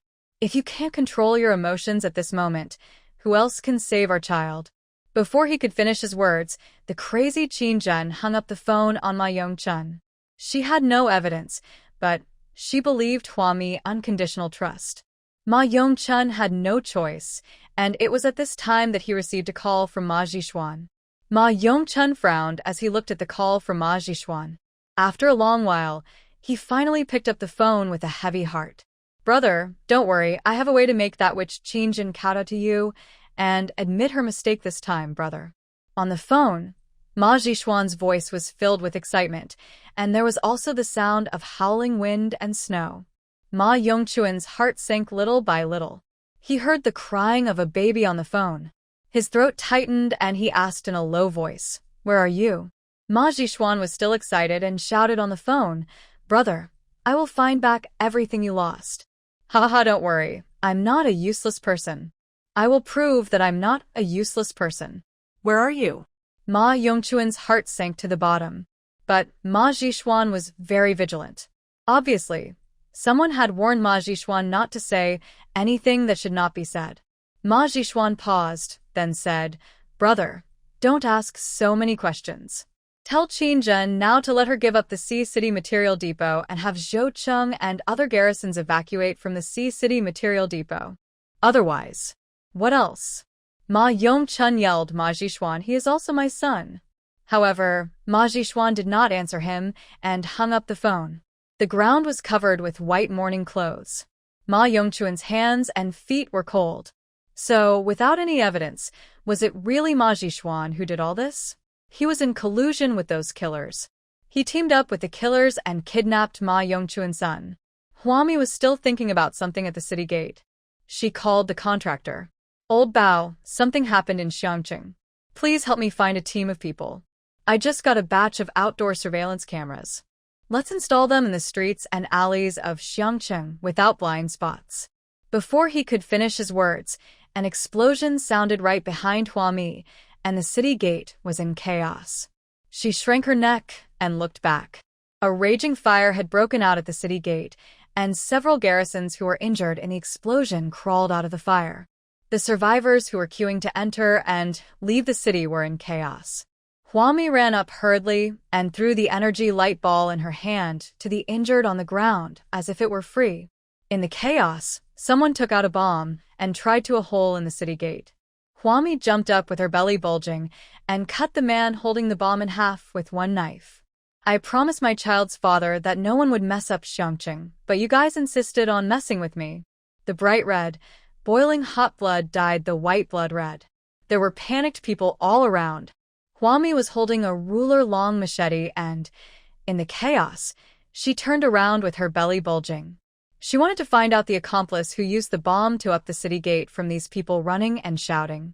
After searching around, I didn't find any strange people. The garrisons in the distance also came up, the survivors were evacuated urgently, and the wounded were treated by the medical garrisons. Chao Feng was so busy in the emergency area that he probably wouldn't have time to get to the city gate for the time being. Huami shook her head and called a garrison captain. Notify all the garrisons in Xiangqing to guard the barbed wire fences in Xiangqing and close Xiangqing. No one is allowed to enter or leave except Sichuan's material delivery personnel. The garrison commander of Xiangqing immediately took the order. Although they were garrisoned by Gong Yi, Commander Gong was not here at the moment, so it would be right to listen to Sister Hua. The entire Xiangqing was blocked, and Huami walked into the watchtower. Xiangqing has been constantly expanding, so there has never been a city wall. Huami never thought that zombies and mutated animals and plants would appear so early. She thought that the construction of the city wall might have to wait for several years. Therefore, the city wall of Xiangqing has always been the barbed wire fence pulled by the garrison. It is extremely easy to cut the barbed wire and enter and exit Xiangqing. Huami pinched her brows and put a whole tower of cement into the watchtower. All of them are produced in level 18 factories. She called the contractor again and asked him to build a city wall outside Xiangqing, with a larger area and at least 10 meters high. Pull cement from the watchtower as quickly as possible. The contractor responded on the other end of the phone and sighed, Sister Hua, I'm telling you, it's too late to build a temporary wall in Xiangqing now. Those crazy killers can't stay in Xiangqing for long. Huami snorted coldly. Of course I know that this barbed wire fence is useless now. It's okay. We still have to do the necessary construction for the sake of the future. After hanging up the phone with the contractor, Huami didn't even have time to catch her breath before listening to the garrison report. Someone cut the barbed wire and ran out of Xiangqing. The bombs at the city gate are just smoke bombs they use to attract the attention of the garrison. Sister Hua, in fact, that team of assassins has already left the city with the child. This group of people really don't care about their lives. They use a life to attract fire. It's too cruel. The retreat route was perfect, worthy of being a professional hired killer. Huami had a cold face and followed the garrison, who came to report to see the cut barbed wire. If you go back at this time, the person will actually be gone. With that kind of professional retreat method, it would be quite difficult for the garrison to track them. Huami held her waist and said to the garrison beside her, Transfer Lu Xingyuan back. As a person with supernatural powers, Lu Xingyuan has been looking for Chen Hu outside Xiangqing mainly to seek revenge, and also to help the weak and suppress the strong. Now that there is a group of difficult killers in Xiangqing, Gong Yi has more important things to do. Then there is only one powerful person, Lu Xingyuan, who can take charge of Xiangqing. Then, Huami took out a basket of energy beads with an expressionless face. This energy bead is larger than the energy water droplet the size of cod liver oil and is like a round marble. The color is also more golden. The texture is harder and feels like a small bouncy ball when pinched. Huami handed the basket of energy condensate beads to Chao Feng, who rushed over. Please arrange for each garrison officer in Xiangqing to take one, and prepare 10 beads for each officer. Chao Feng was stunned for a moment and nodded. He didn't ask what these things were. Chao Feng saw that Lu Xingyuan had a bottle of stuff similar to this color. But Lu Xingyuan's is liquid. Chao Feng accepted the basket of energy condensed beads and looked at Huami, who was about to turn around and leave. He hurriedly asked Sister Hua, Where are you going? Huami waved her hands in the snow. I'm going to find Qin Jin. Qin Jinxiang is Qin Jin's son. That group of people kidnapped Qin Jinxiang and pointed their swords at Qin Jin. At this time, just follow Qin Jin. Qin Jin received a call from Ma Yongchun. He comforted Qin Jin on the phone. Don't worry, I will find the child back, don't worry. Qin Jin was in the RV and had received a text message from an unfamiliar number.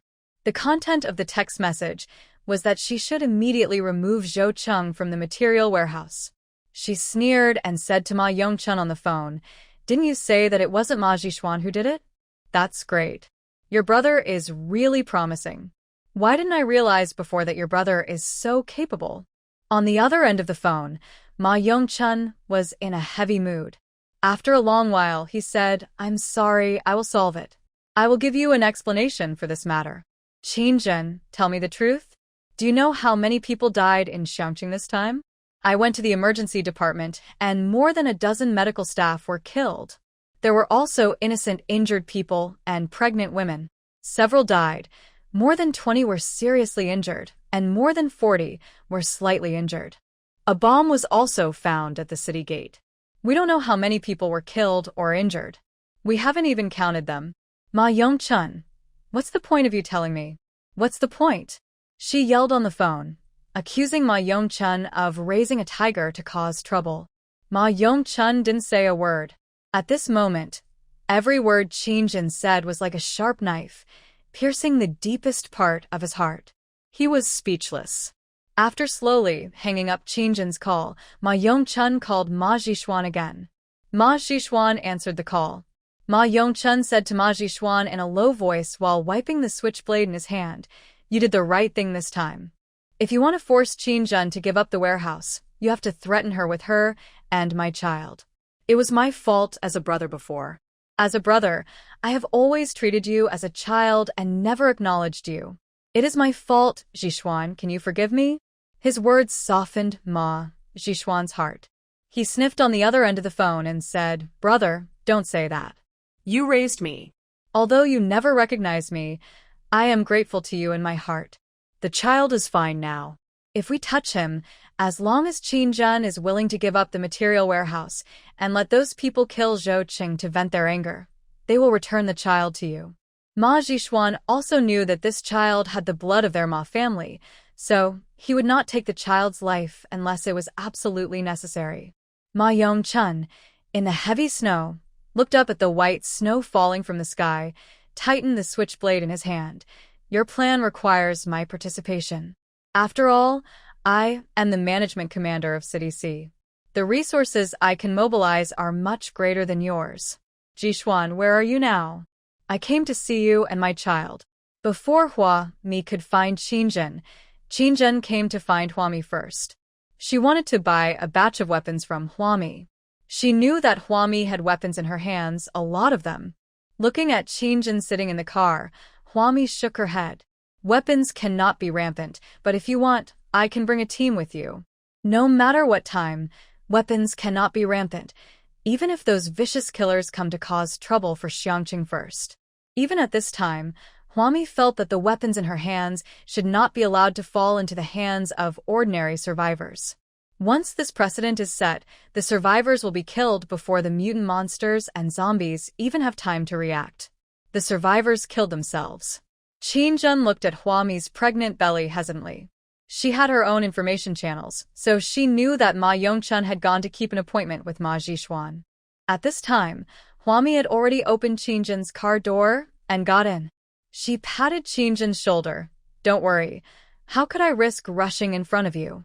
I know how to be afraid. I went to find Ma Zhixuan. I was just curious and wanted to see what kind of monsters and demons he had befriended. I am such a cowardly woman. I can just hide behind you and watch secretly."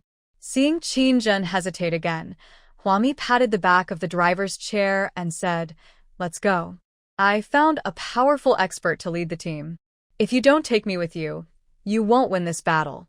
Finally, under Hua Mi's constant nagging and various threats, Qingjun had no choice but to take Hua Mi with him to find Ma Zhixuan.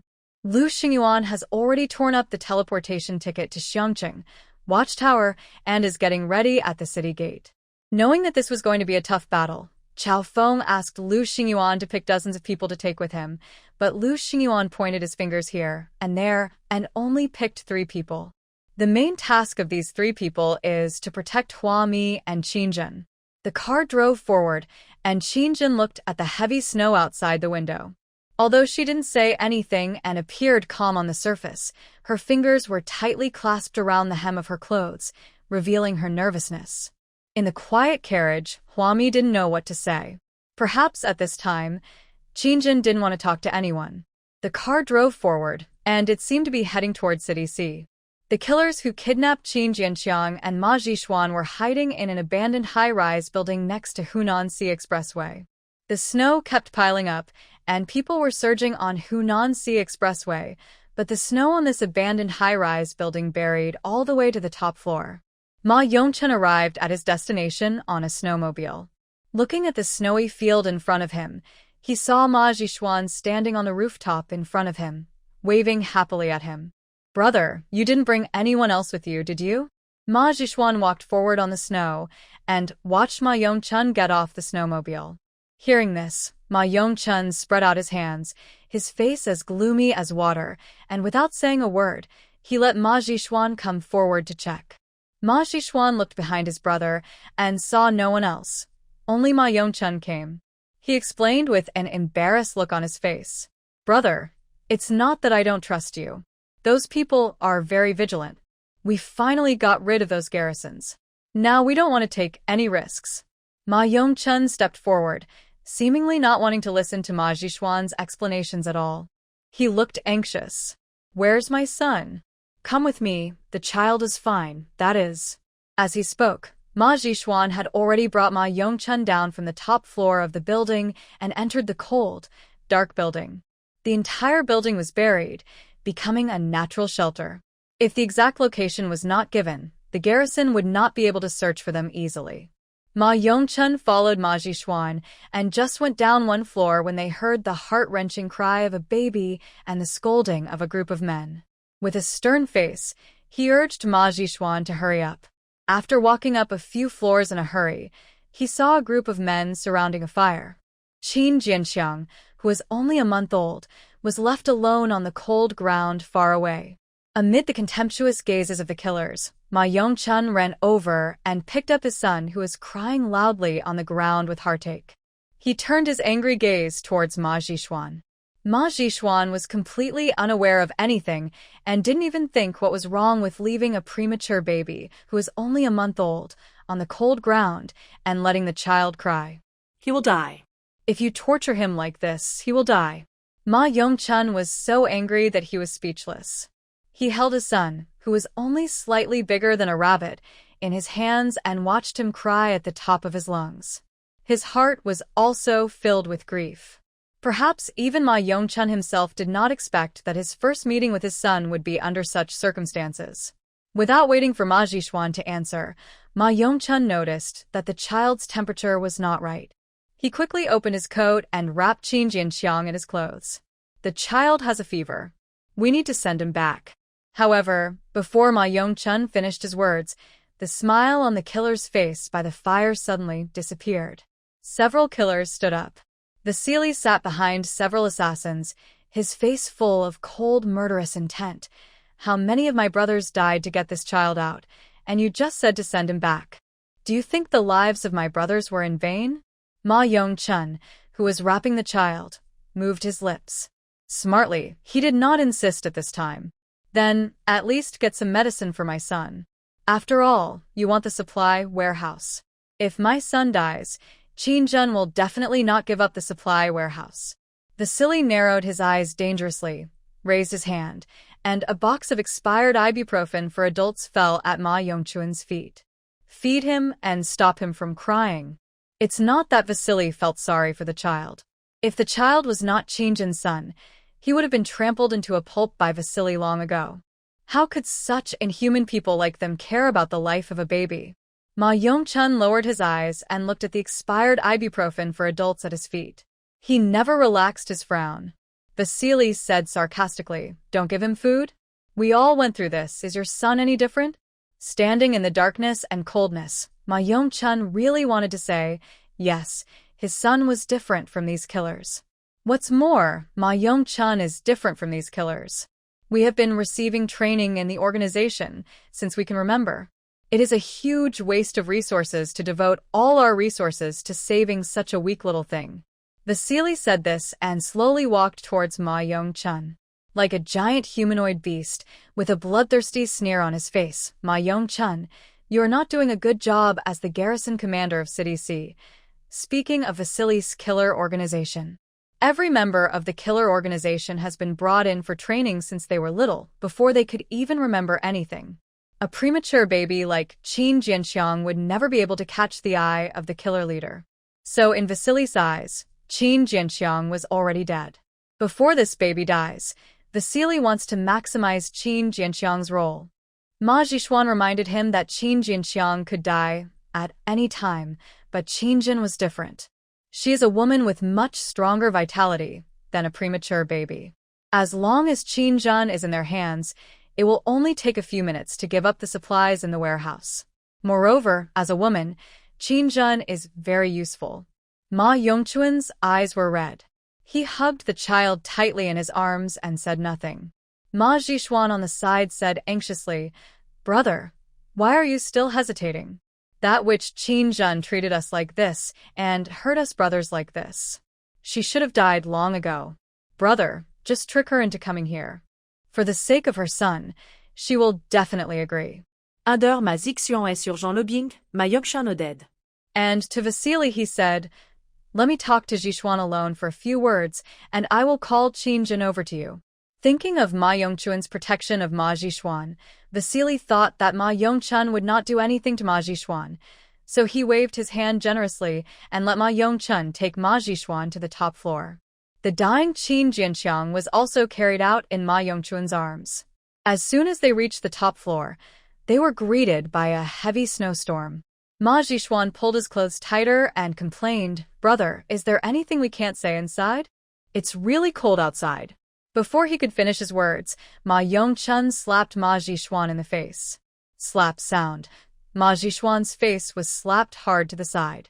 Seeing Ma Jixuan's incredulous look, Ma Yongchun said, "This slap is because your parents hit you.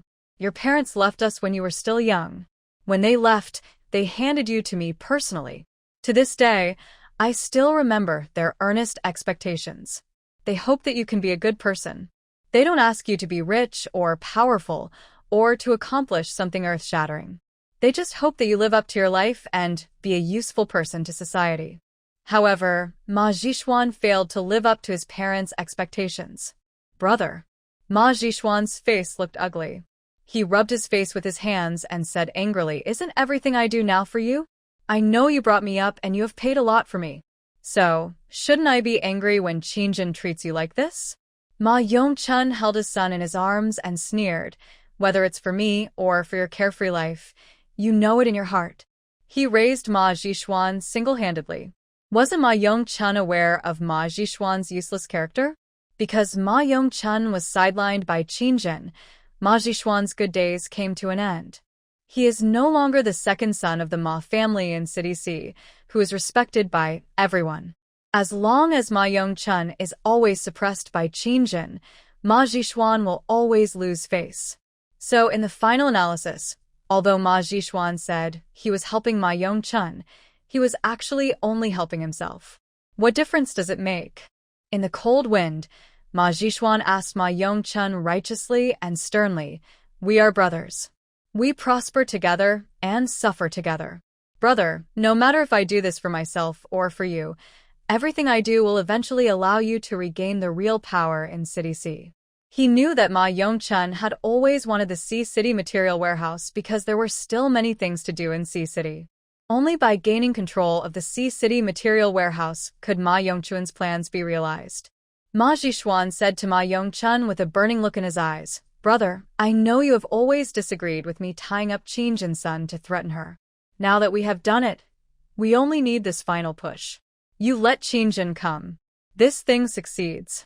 From now on, I will listen to you in everything." The sky gradually darkened, the wind and snow became stronger, and the rooftop, which had just barely been visible, was now completely buried in snow. Ma Yongchun shook his head. He lowered his head and looked lovingly at the child in his arms who had cried himself to sleep. "I want to take my son away. He has a fever and needs to see a doctor right away." As he spoke, Ma Yongchun took 2 steps back and said to Ma Jixuan coldly, "Don't stop me, and don't alarm those killers." Ma Jixuan looked at his brother in astonishment and reached out to grab his brother. No, brother. If you leave, all our efforts will be wasted.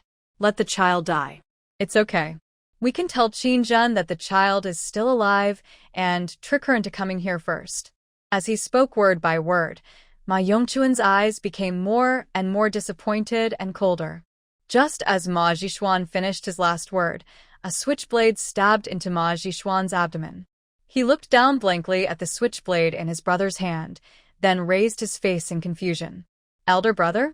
Until the pain spread throughout his body, Ma Jishuan couldn't believe that his brother would actually stab him with a knife. Ma Yongchuan's eyes were filled with tears. He pulled out a switchblade and stabbed him again. I raised you and taught you. I really wanted you to be a happy and carefree young master. You don't have to shoulder the responsibility of an entire city like I do, and you don't have to be as tired as I am. I want control over the Sea City Supply Depot because I want the survivors of Sea City to live well instead of giving all these war supplies to these crazy killers. Jishuan, go find your parents first. I'll send Jinqiang back and come find you later. Every time Ma Yongchun spoke, hot tears flowed down his face. He really loves his younger brother. For the sake of his younger brother, he was willing to divorce his wife to protect him. However, Ma Yongchun could not take an entire city's worth of war supplies to satisfy the selfish desires of the two brothers. He did a lot of wrong things, but in the end, he thought he was worthy of his position as the chief management commander. City C has been buried in snow. However, the survivors in City C had already moved to Xiangqing in advance. From then on, Ma Yongchun would never again set his sights on the Sea City War Reserve Material Depot. From now on, Qinjun can use this supply warehouse to seek a better future for the survivors of City C. One knife after another. Ma Yongchun cried silently while stabbing his brother with a switchblade. From beginning to end, Ma Jishuan did not shout a single word. He suddenly came to his senses and realized that his elder brother did not come to help him this time. Instead, he wanted to take Qin Jinqiang away. If he shouted, even once, it would alert the killers below. Ma Jishuan twitched and rolled on the blood-red snow. He looked at Ma Yongchun in the snowy night and said, "Brother, it's too cold." Looking at Ma Jishuan, whose eyes gradually closed, Ma Yongchuan's tears rolled down. Qin Jinqiang in my arms was probably hungry. He smacked his lips a few times, felt dizzy with a fever, and pouted his lips, about to start crying again. Ma Yongchun raised his hand and patted the baby in his arms, wiped the tears from his face, turned around and ran into the snowy night. Ma Yongchun did not use a snowmobile for fear of alerting the killers below. At this time, the snowmobile he drove would have to be used, unless the vehicle was dug out of the thick snow. Ma Yongchun doesn't have that time. He ran hurriedly, taking out a compass in his hand to find the direction in this extreme weather. The baby in my arms was humming anxiously. Perhaps he also felt that the current environment was very dangerous. Although he didn't cry, he was very scared. Don't be afraid. Dad will take you to find Mom. Don't be afraid. Ma Yongchun wrapped his coat tighter, kept his balance with one hand, and gently stroked Qin Jinqiang in his arms with the other hand. He will take his son out. As a father, I have never fulfilled my responsibilities to you for a single day. It is my fault. But be strong. You are not a child who is not expected by others. You were born with great expectations from your parents. Ma Yongchun kept on talking as he trudged through the snow, taking one step deep and one step shallow. He knew his son couldn't understand him at all. But there were some things he was afraid that if he didn't say them, he would never have the chance to say them again. Dad is not a good dad. Since you were born, Dad has never come to see you. It's not that I don't want to, but Dad is too busy. Before he could finish his words, Ma Yongchun fell into the snow. The strong wind blew snowflakes as big as fists down in large clumps. Ma Yongchun stumbled to his feet and moved towards Xiangqing with difficulty. Soon, he felt his hands and feet were frozen. But Dad, you can't give up, right? Once you give up, you will stay here forever. You can't give up, you can't give up. Ma Yongchun kept muttering to himself, and at this moment, he didn't know whether he was talking to Qin Jinqiang or to himself. A voice was heard behind me. the group of killers finally became alert. Ma Jixuan was dead, and Ma Yongchun had already escaped with Qin Jianqiang. Vasily was so angry that he screamed. He never expected that Ma Yongchun, a weak man with a beer belly, could be so bold. Such a cruel heart. Ma Yongchun actually stabbed his most beloved younger brother to death. It's absolutely abominable. Vasily led the assassins to chase after them, and through the wind and snow, they saw Ma Yongchun struggling ahead. "Stop, or I'll shoot you if you don't come back." Vasily was extremely angry and raised his gun. "No one dares to tease me like this, no one." Ma Yongchun in front showed no intention of stopping. So, Vasily fired. Bang sound. It hit Ma Yongchun in front. He held the baby in his arms, stumbled and fell into the snow, then rolled all the way down. Soon, a long bright red blood mark appeared on the white snow. Vasily and others chased after him with guns, trudged through a snowy road, and then went to look for the place where Ma Yongchun fell. However, for some reason, Ma Yongchun had disappeared. As a professional killer, Vasily and others will stop at nothing to achieve their goals. But at the same time, it is precisely because so much time, energy, and lives have been invested that once the hostages are let go. This is an absolutely unforgivable mistake for Vasily and others. Find Ma Yongchun. No matter if he's dead or alive, he won't stop. If he stops now, he'll freeze to death. To fight against extreme cold weather, you have to keep moving. Ma Yongchun was shot, so he couldn't run far and wouldn't live long. It must be nearby.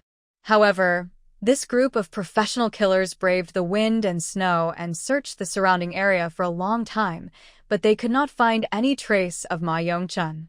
More than 40 minutes have passed. Unless Ma Yongchun can teleport on the spot. However, Ma Yongchun and Huami are in a hostile relationship, so it is impossible for him to get Huami's teleportation ticket. At this time, he didn't know that Huami had a ticket that could allow instant teleportation. All the killers sent out are preparing to expand the search range. Lu Xingyuan arrived. With such heavy snow, all the landmark buildings were buried. If these killers didn't come out, it would be impossible to find where they were hiding. Lu Xingyuan also discovered the traces of the killers while searching in the snow. He was wearing a bulletproof vest, opened the bottle of energy drops given by Huami, and took a small sip. The killer on the opposite side also saw Lu Xingyuan. His garrison uniform was too conspicuous in such a snowy environment. The killer hastily raised the gun in his hand. However, the next moment, Lu Xingyuan rushed forward and broke the killer's neck with his bare hands. Immediately afterwards, Lu Xingyuan quietly killed several killers who were searching in the snow. Several killers were found, but there was no trace of Ma Yongchun and Qin Jianqiang. Huami and Qinjin's car was parked on the highway. Perhaps because he had not received any news from Lu Xingyuan for a long time, Qinjin could no longer sit still. She told Huami, who was beside her, "Ami, stay here, and I'll go see what's going on." After saying that, without waiting for Huami to stop him, Qinjin stepped onto the vast snowfield, one step deep and one step shallow. She couldn't wait to find her son. Not long after Qinjin left, a car drove straight towards them. Zhong Zimo, who was in the car, recognized Qinjin's car in front. He hurriedly got out of the car and frowned at Huami, who was sitting in the back seat. "Why is it you? What are you doing here?" Huami sat leisurely, opened the car window, and asked Zhong Zimo, "This group of people is messing up our Xiangqing. If I don't come, who will?"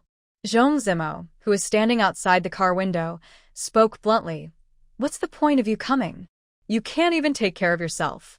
He was Ma Yongchun's first secretary. Ma Yongchun gave up the fight for Sea City's war preparedness resources, and Zhong Zimo was also transferred from Sea City's material warehouse. When Zhong Zimo learned that Ma Yongchun was going to take the risk, he tried to stop him immediately. However, he failed to stop him in time, so he hurried over. But now Ma Yongchun is gone, Qinjin is gone too, and only Huami, with a big belly, is left, sitting in Qinjin's car. For a moment, Zhong Zimo didn't know whether to laugh or be angry. He raised the glasses on his nose and looked at Huami meaningfully. At this time, Huami's phone rang. It was Lu Xingyuan calling. Sister Hua, the assassin leader, ran away. I found Ma Yongchun. After receiving the message from Lu Xingyuan, Huami got out of the car and strode directly towards the snowy field beside the highway. Zhong Zimo followed behind Huami and asked, "Is there any news about Commander Ma?" "Mrs. Gong, I hope you can tell me as soon as you have any news. After all, I am Commander Ma's first secretary. I have a right to know." Before he could finish his words, Huami, who was pregnant, turned around in the heavy snow and looked at Zhong Zimo. She said in a cold voice, "According to what you said, are you suspecting that I deliberately concealed the news about your Commander Ma?" Zhong Zimo looked at Huami without saying anything. It was obvious, wasn't it? As for the city management, now that City C has been destroyed, Commander Ma and Qin Zhen are the top two in the management. It can be said that they disappeared at the same time. If anything happens to these two people, City C will no longer exist. Xiangqing can directly annex City C without bloodshed. So if Zhong Zimo was Huami, he would definitely take this opportunity to completely incorporate City C into Xiangqing's expansion map. Huami was amused by Zhong Zimo's understanding expression. She pointed to the snowy plain ahead, stood in the cold darkness, and said to Zhong Zimo, "Some people live a high-class life because they are free from vulgarity, while some people are narrow-minded, which determines that their vision can only be like this forever. Now I finally understand why Shirt Saixia wanted to break up with you. Zhong Zimo, your low taste determines your height. You can only go so far." She ignored Zhong Zimo and stepped onto the thick snow with her pregnant belly. After a while, her clumsy body, with a strange lightness, disappeared into the snowy night. Zhong Zimo, who stayed behind, looked very angry. Why? Why did Huami evaluate him like this? He just felt that human hearts were complicated, and he would speculate a person's behavior and thoughts with the greatest malice. Why did Huami say that his life was only this high? Zhong Zimo was born in an ordinary family. He knew from a young age that if he wanted to change his class, he had to stand out. His efforts are simply incomprehensible to a woman like Huami who relies on her body to get ahead. On a snowy night, Zhong Zimo clenched his fists tightly. Just wait, he will definitely change his class. When he reaches a higher class, Zhong Zimo will return to this woman exactly what Huami said to him today. On the endless snowfield, Vasily chose to evacuate immediately. He took away the last few remaining killers. If they had not evacuated in time, all of his men would have had their heads chopped off by Lu Xingyuan. Lu Xingyuan didn't have time to track them down because his main task was to find Ma Yongchun and Qin Jianqiang. He found Ma Yongchun holding Qin Jianqiang under the rolling snow. But when Ma Yongchun fell, he found a temporary shelter and hid himself inside it, and he didn't move at all. Lu Xingyuan said to Qin Zhen and Huami, who came over. Qin Zhen was covered in snow, and the felt hat on his head was covered with icicles. She walked closer slowly and saw Ma Yongchun curled up behind a small snow pile. He was frozen, but miraculously, there was a satisfied smile on his stiff face. Ma Yongchun's whole body was in a protective posture, holding the baby in his arms. When Qin Zhen walked over, Qin Jianqiang was in his father's arms, which were still warm, with his lips pouted and humming softly. Qin Jianqiang hadn't had milk for a day and was very hungry. So hungry that he kept sticking out his tongue. Seeing that his son was still alive and well, Qin Zhen burst into tears. She hurriedly took 2 steps forward, trying to take her son out of Ma Yongchun's arms, but she couldn't pry Ma Yongchun's arms open. "Yongchun, it's me, let go. Jianqiang is hungry." Qin Zhen choked up. However, just after she finished saying this, Ma Yongchun, who had already been dead, had his arms suddenly pulled. He loosened his arms that were protecting his son. Huami, who was standing by, saw this and felt a strange feeling in her heart. In the extreme environment, Ma Yongchun's indulgence of his brother did kill many survivors. However, at this moment, anyone can see that Ma Yongchun is a qualified father. Already qualified. Qin Zhen held his son who had been lost and found him again, and found that his body was burning hot. She cried and begged Huami, I have to send Jinqiang back to the emergency room first. Can you do me a favor? You say. Huami nodded. Qinzhen, help me collect Yongchun's body. As the commander of the management of City C, he should leave in a dignified manner. At this moment, Qinzhen's heart was no less complicated than Huami's. Compared to the many selfish people Qinzhen knows, people like Ma Yongchun are already very good. He deserves a decent farewell. Huami nodded slightly and asked Lu Xingyuan to take Ma Yongchun's body to Hunan Sea Expressway. She stood there for a while, looking at the vast snowfield, and sighed. According to the final body count, Lu Xingyuan broke the necks of 15 killers. Add to that Ma Zhishuan, who was stabbed to death. These bodies were also counted by the garrison that arrived later and handed over to Huami for unified dealing. There is no way to track down the remaining killer leader Vasily, or how many killers are still alive. But after this incident, Huami had a premonition that the hatred between Xiangqing and Vasily had reached a point where there would be no end until one side died. As she turned around, she gave instructions to a Kegawa who was transporting the supplies. These killers are inhumane. As long as they can cause panic in people, who knows what they will do. Qichuan and others are responsible for transporting supplies from various material warehouses, and they are very likely to become the targets of Vasily's robbery and revenge. Huami said to Qichuan, "Don't use the car anymore. From now on, change your transportation method and get your people back to Xiangqing immediately." After calling Qichuan, Huami called the contractor again. "Which of the projects you have on hand can be completed immediately? Finish one for me quickly." The contractor thought for a while. The straw weaving factory outside the B City Material Depot could actually be declared completed at any time, but because they have been recruiting more workers, the factory has been expanding. Don't expand it. Build the second factory after you're done. Hurry up. Huami couldn't wait any longer. She wants to level up the black soil. As soon as she hung up the phone with the contractor, she immediately went to the supply warehouse in City B. She left a teleportation point in the supply warehouse in City B. As soon as I walked out of the B City Supply Depot, I saw Huijing beating drums and gongs and shouting outside. "It's finished, it's finished. Our straw weaving factory number 1 has officially been completed today. If you want to find a job, go to the second factory." The second factory.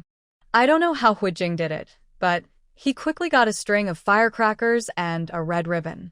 As soon as the firecrackers were set off and the red silk was cut, Huami received a prompt.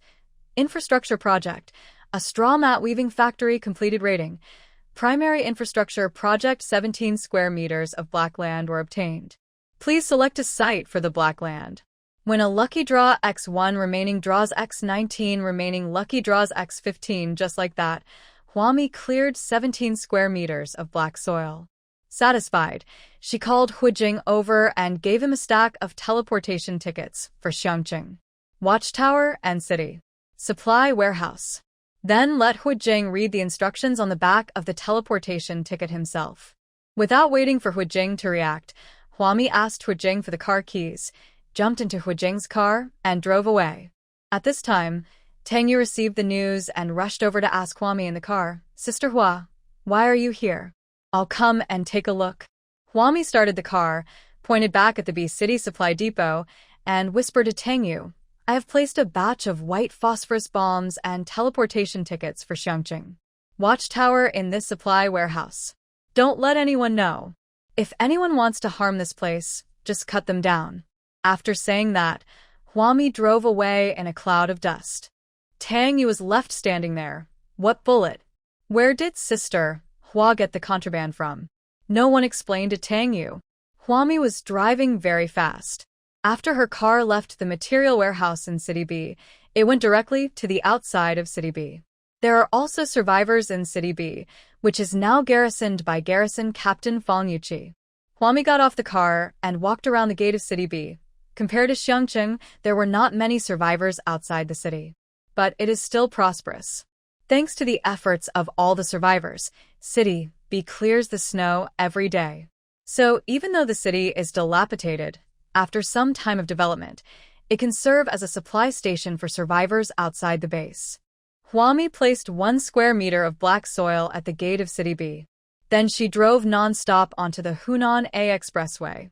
There is no need to consider placing a teleportation point in City A because City A has long collapsed into ruins. At this time, it is probably buried very deep in the snow. However, there is an unfinished villa complex next to the Hunan A expressway. Oh, now it should not be called the unfinished villa complex. Now it should be called a Thompson Shangpin Villa Community. Look, the name alone sounds very high-end. This was the name given by Qin Zhen. Although this Tangchen Shangpin Villa Community was simply connected to water and electricity, the walls were whitewashed and the floor was leveled. But all the houses here have been sold out. Many wealthy people from Xiangqing, City A, City B, and City C, and even upper-middle-class people have bought houses here. Many have already moved in. It is said that they have invested a lot of money in the contractor's construction team and want to ask the contractor to renovate their house. I also want to build a circle of walls outside a Tangchen Shangpin Villa Community. The contractor mentioned this construction plan to Huami. Huami has also agreed. This time she arrived outside a Tangchen Shangpin Villa Community and set up a teleportation point here. After all, rich people can drive consumption, and consumption requires human and material resources. In the future, Ikegawa's transport team will come here frequently to sell supplies. After setting up 2 teleportation points at one time, Huami drove back to Xiangqing. When she arrived in Xiangqing, it was already daybreak, but the heavy snow still showed no signs of stopping. Ikegawa has gathered all his companions, and they are waiting at the Xiangqing watchtower. At first glance, it seems to be a densely packed crowd, with at least more than 1,000 people, if not 2,000. Seeing Huami coming out from the bright lights, Qi Chuan approached her with a smile. "Sister Hua, I have brought all my people here, as you ordered." Among them were Gu Chuling and Wu Shigao. Huami looked at the large crowd of people in front of her. She frowned and asked Qi Chuan, "How many friends do you have? Why are there so many of them?" "Hey, it's all the same. Friends, introduce your friends. We are all brothers from all corners of the country." Qi Chuan, who was wearing a bulky thick coat, looked unsurprised. "I have streamlined the staff here and have not dared to recruit people randomly. Xiangqing is now overcrowded with people and there is no need to worry about recruiting. But Ikegawa's transport team is notoriously difficult to enter. The job of transporting materials requires some thieves to come in. If the materials are lost, who will be responsible?" So even though Qi Chuan has many friends, he still knows to pay attention to this aspect. Huami patted Qi Chuan's shoulder appreciatively and told him about Vasily. In the watchtower, Qi Chuan didn't react for a long while. Finally, he slapped his thigh and said, "The easiest and most profitable team is our transport team. Oh my God, Sister Hua, you have to protect us." He didn't feel embarrassed at all that as a grown man, he should seek protection from a pregnant woman. Huami smiled at him and pulled out a snakeskin bag from behind. He motioned to Qi Chuan to open it, and inside was a snakeskin bag full of teleportation tickets. Huami said, "Here are the teleportation tickets for Xiangqing. Watchtower, A. Thompson Shangpin Villa Community, B City. Material Depot, B City. City Gate and C City. Material Depot. You can distribute them yourself. From today on, your transport team will no longer be running around on the highway. If you want to deliver supplies, use teleportation tickets." These teleportation points were all within the garrison's firing range. Even if Vasily wanted to rob them, he would have to pay with his life. Ikuo looked hesitantly at the large snakeskin bag full of tickets. He really wanted to ask what these teleportation tickets were used for. But I was afraid that if I asked, I would appear to be ignorant. Maybe it's better not to ask. While Ikegawa was hesitating, Huami had already held her waist and turned to leave the watchtower. She was going to find Qin Zhen. Qin Zhen was outside the emergency area. Shirt Saixia accompanied her and sent Qin Jianqiang back to the incubator. Xian Qiru organized several doctors and was ready to perform rescue operations. It turned out that Qin Jianqiang had a fever. Apart from fever, there are no other symptoms. When Huami arrived, Xian Qiru and several other doctors had already left. They left a young nurse to check on Qin Jianqiang's condition at any time. Seeing Huami coming, Shirt Saixia stood up. Ami. After saying hello, Shirt Saixia moved his gaze behind Huami. Zhong Zimo came with a group of city administrators. He had a stack of documents tucked under his arm and said to Qin Jin in a businesslike manner, "Miss Qin, we are very sad about Commander Ma's situation, but even though he is gone, we still have to continue our work." Huami stood outside the glass wall of the insulation room. Although Xi and Chiru said that Qin Jinqiang just had a fever and there were no complications, Huami was still worried. Just after throwing the energy light ball, I heard Qin Jin say to Zhong Zimo, "City C is already like this now, so we shouldn't worry about rebuilding it anymore." Now all the people in City C have moved to Xiongqing, and there's nothing wrong with that. Qin Jin now has a large number of factories under construction, all of which will be staffed by the survivors of City C. Her attention is all on the construction of these factories, so why talk to her about rebuilding City C now? City C is completely buried in the snow. How can it be rebuilt? Qin Jin is no longer interested in this. So before Zhong Zimo could finish speaking, Qin Jin interrupted him impatiently.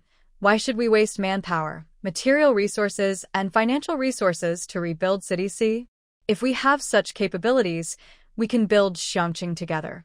There is no need to disperse our current manpower. Seeing Zhong Zimo's look of disapproval, Qin Jin didn't want to say anything more. She turned around and walked to Huami's side. Instead of wasting time with Zhong Zimo, she might as well spend more time looking at her son. Zhong Zimo's face darkened.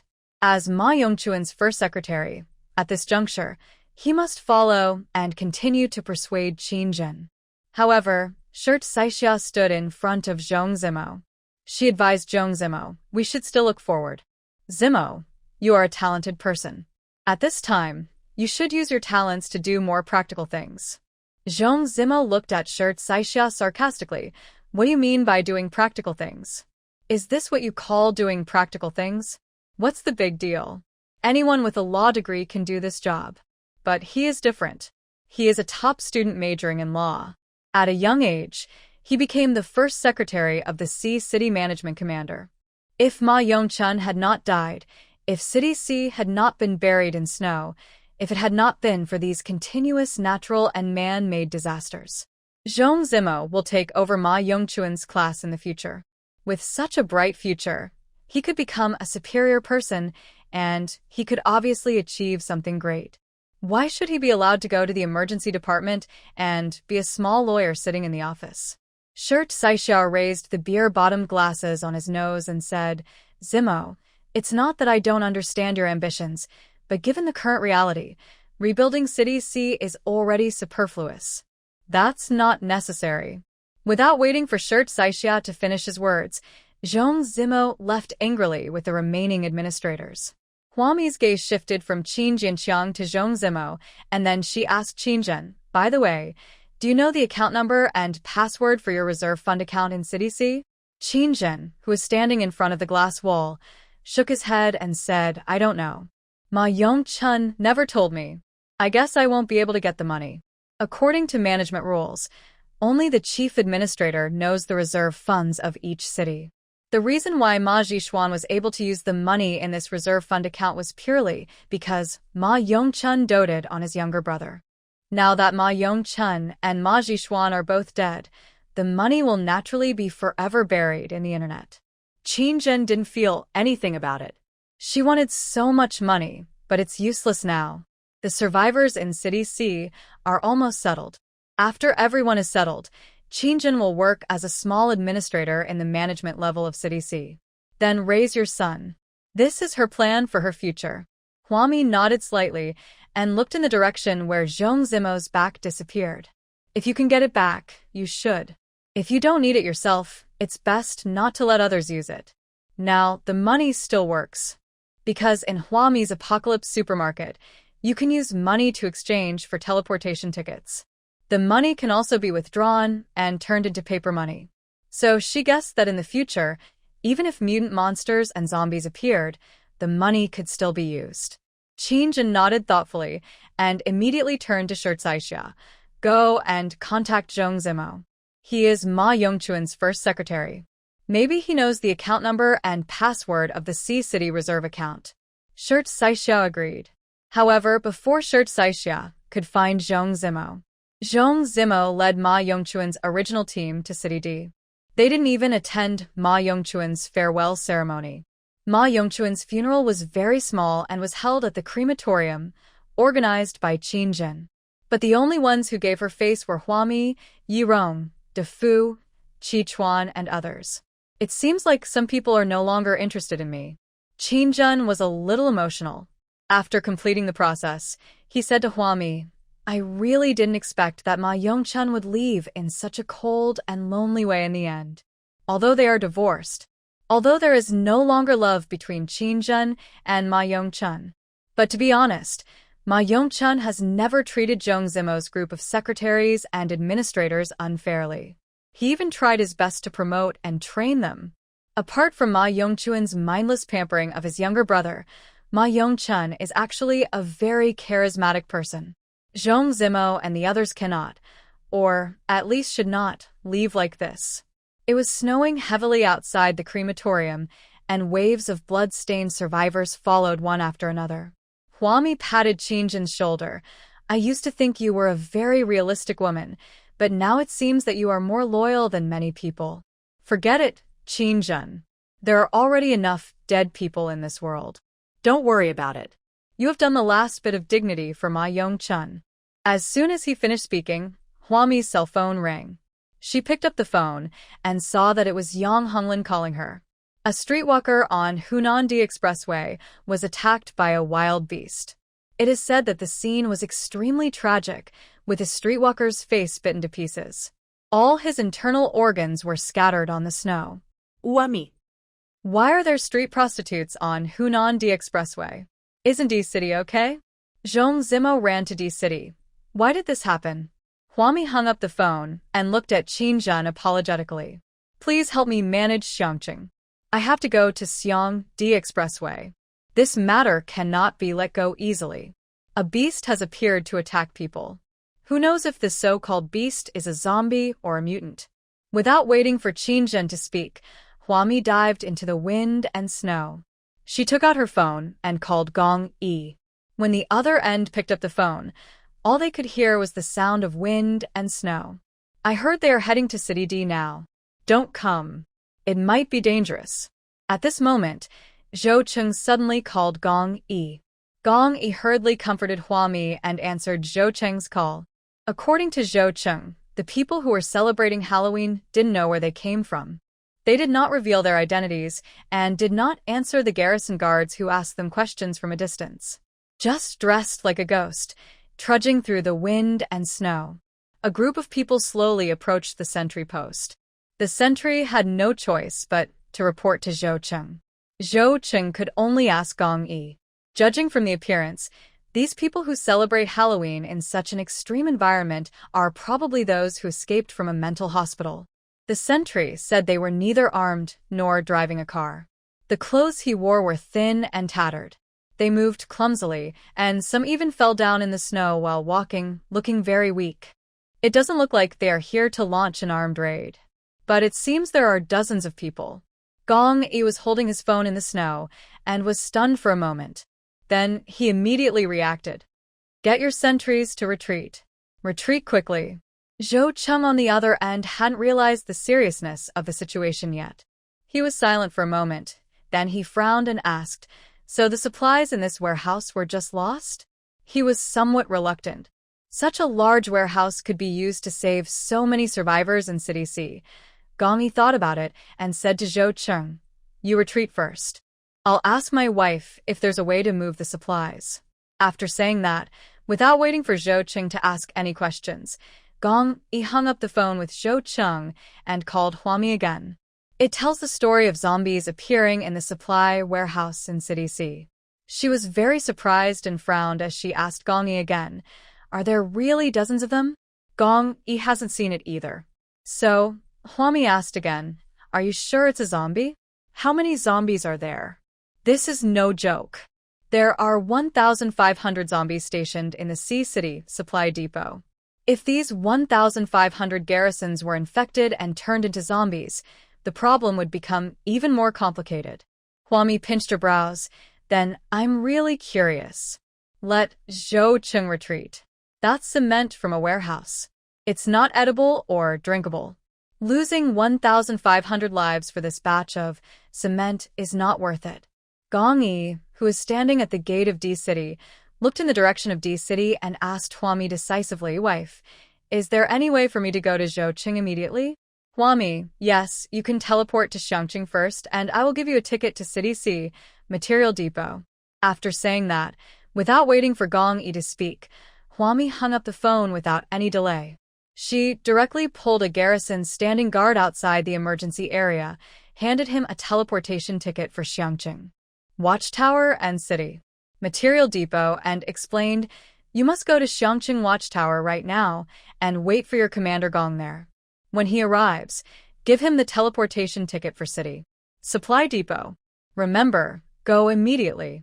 Before he finished speaking, Huami turned around, tore the ticket, and went to the supply warehouse in City C.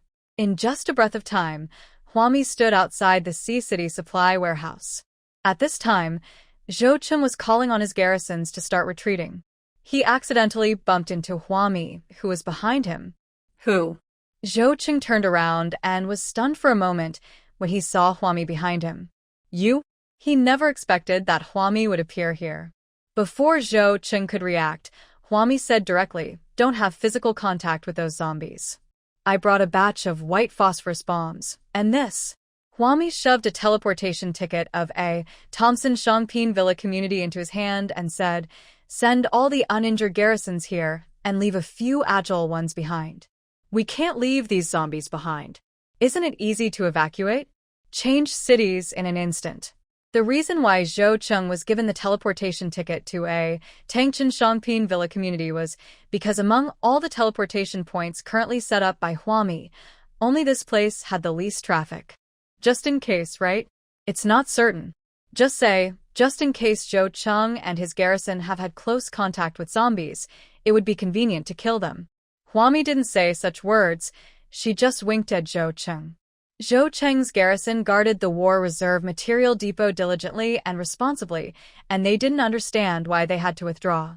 Even Zhou Cheng felt that there was something weird about this matter. He frowned and asked Huami, Zombies? Are you talking about the group of survivors who were celebrating Halloween? Huami, who was pregnant, explained to Zhou Cheng, I don't know where this thing came from. You can read the novel, and you should have the answer. As soon as he finished speaking, Gong Yi appeared behind Huami with a pop. Zhou Cheng's eyes widened, and he pointed at Gong Yi.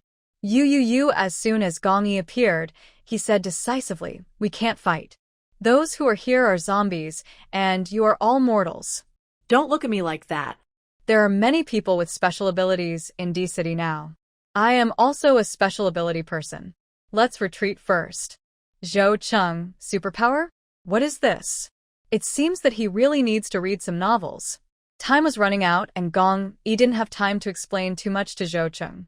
He looked at Huami. Just when he was about to scold Huami for coming to such a dangerous place with such a big belly, Huami rushed forward quickly, facing the dozens of zombies slowly approaching from the opposite side.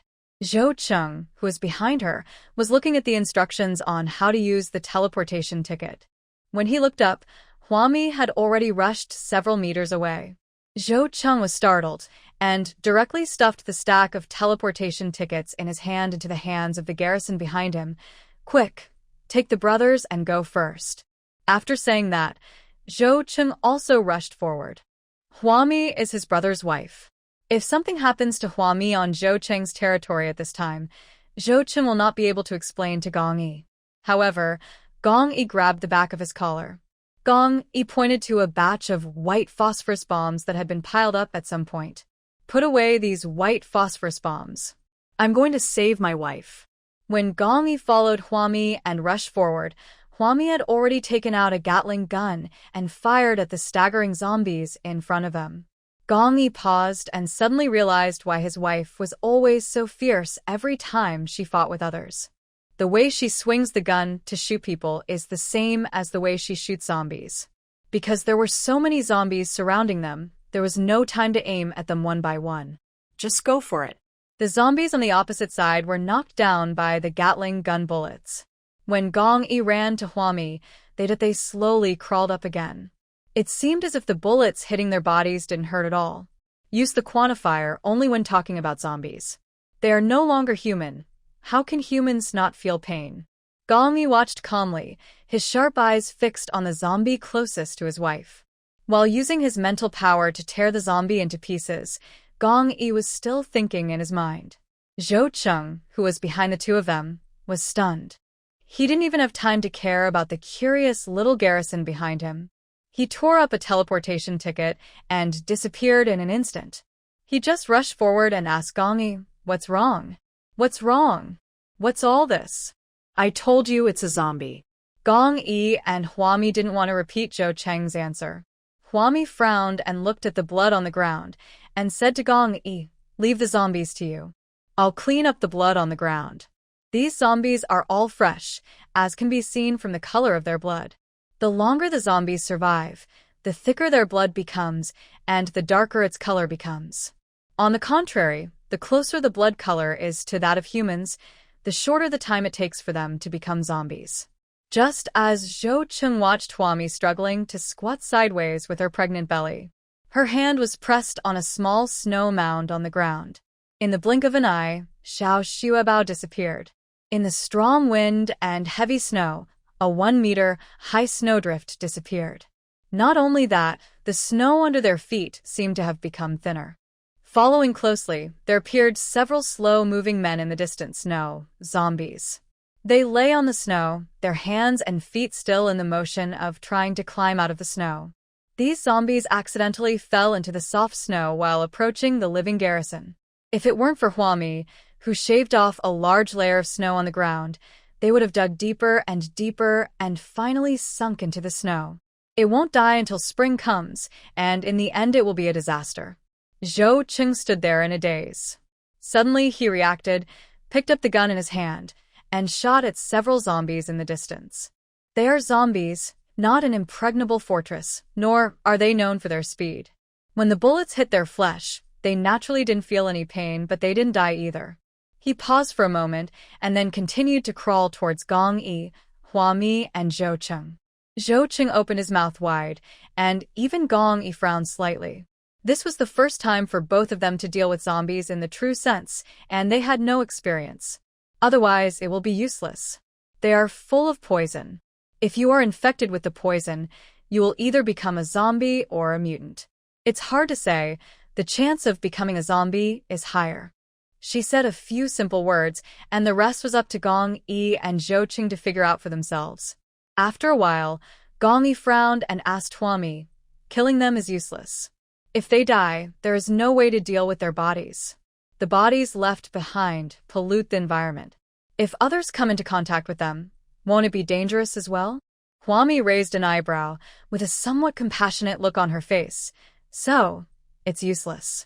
Why do these zombies appear? No one knows. Man-eating beast appeared on the Hunan D Expressway, and the D-City supply warehouse was attacked. These are two completely different places. Two completely different places. What does this mean? It means that zombies are everywhere. It's not a problem that can be solved by Gong Yi finding the Scorpion Man or killing dozens of zombies. Can't be solved. Zombies are bound to spread. Their teeth and nails are poisonous. They bite and eat people when they are alive, and their flesh and blood fall to the ground when they die. If someone gets it on them and eats it, there is a chance of infection. If people don't get involved, their flesh and blood will seep into the soil, roll into rivers with the rain, and be eaten by animals. Animals will be infected and become zombie animals.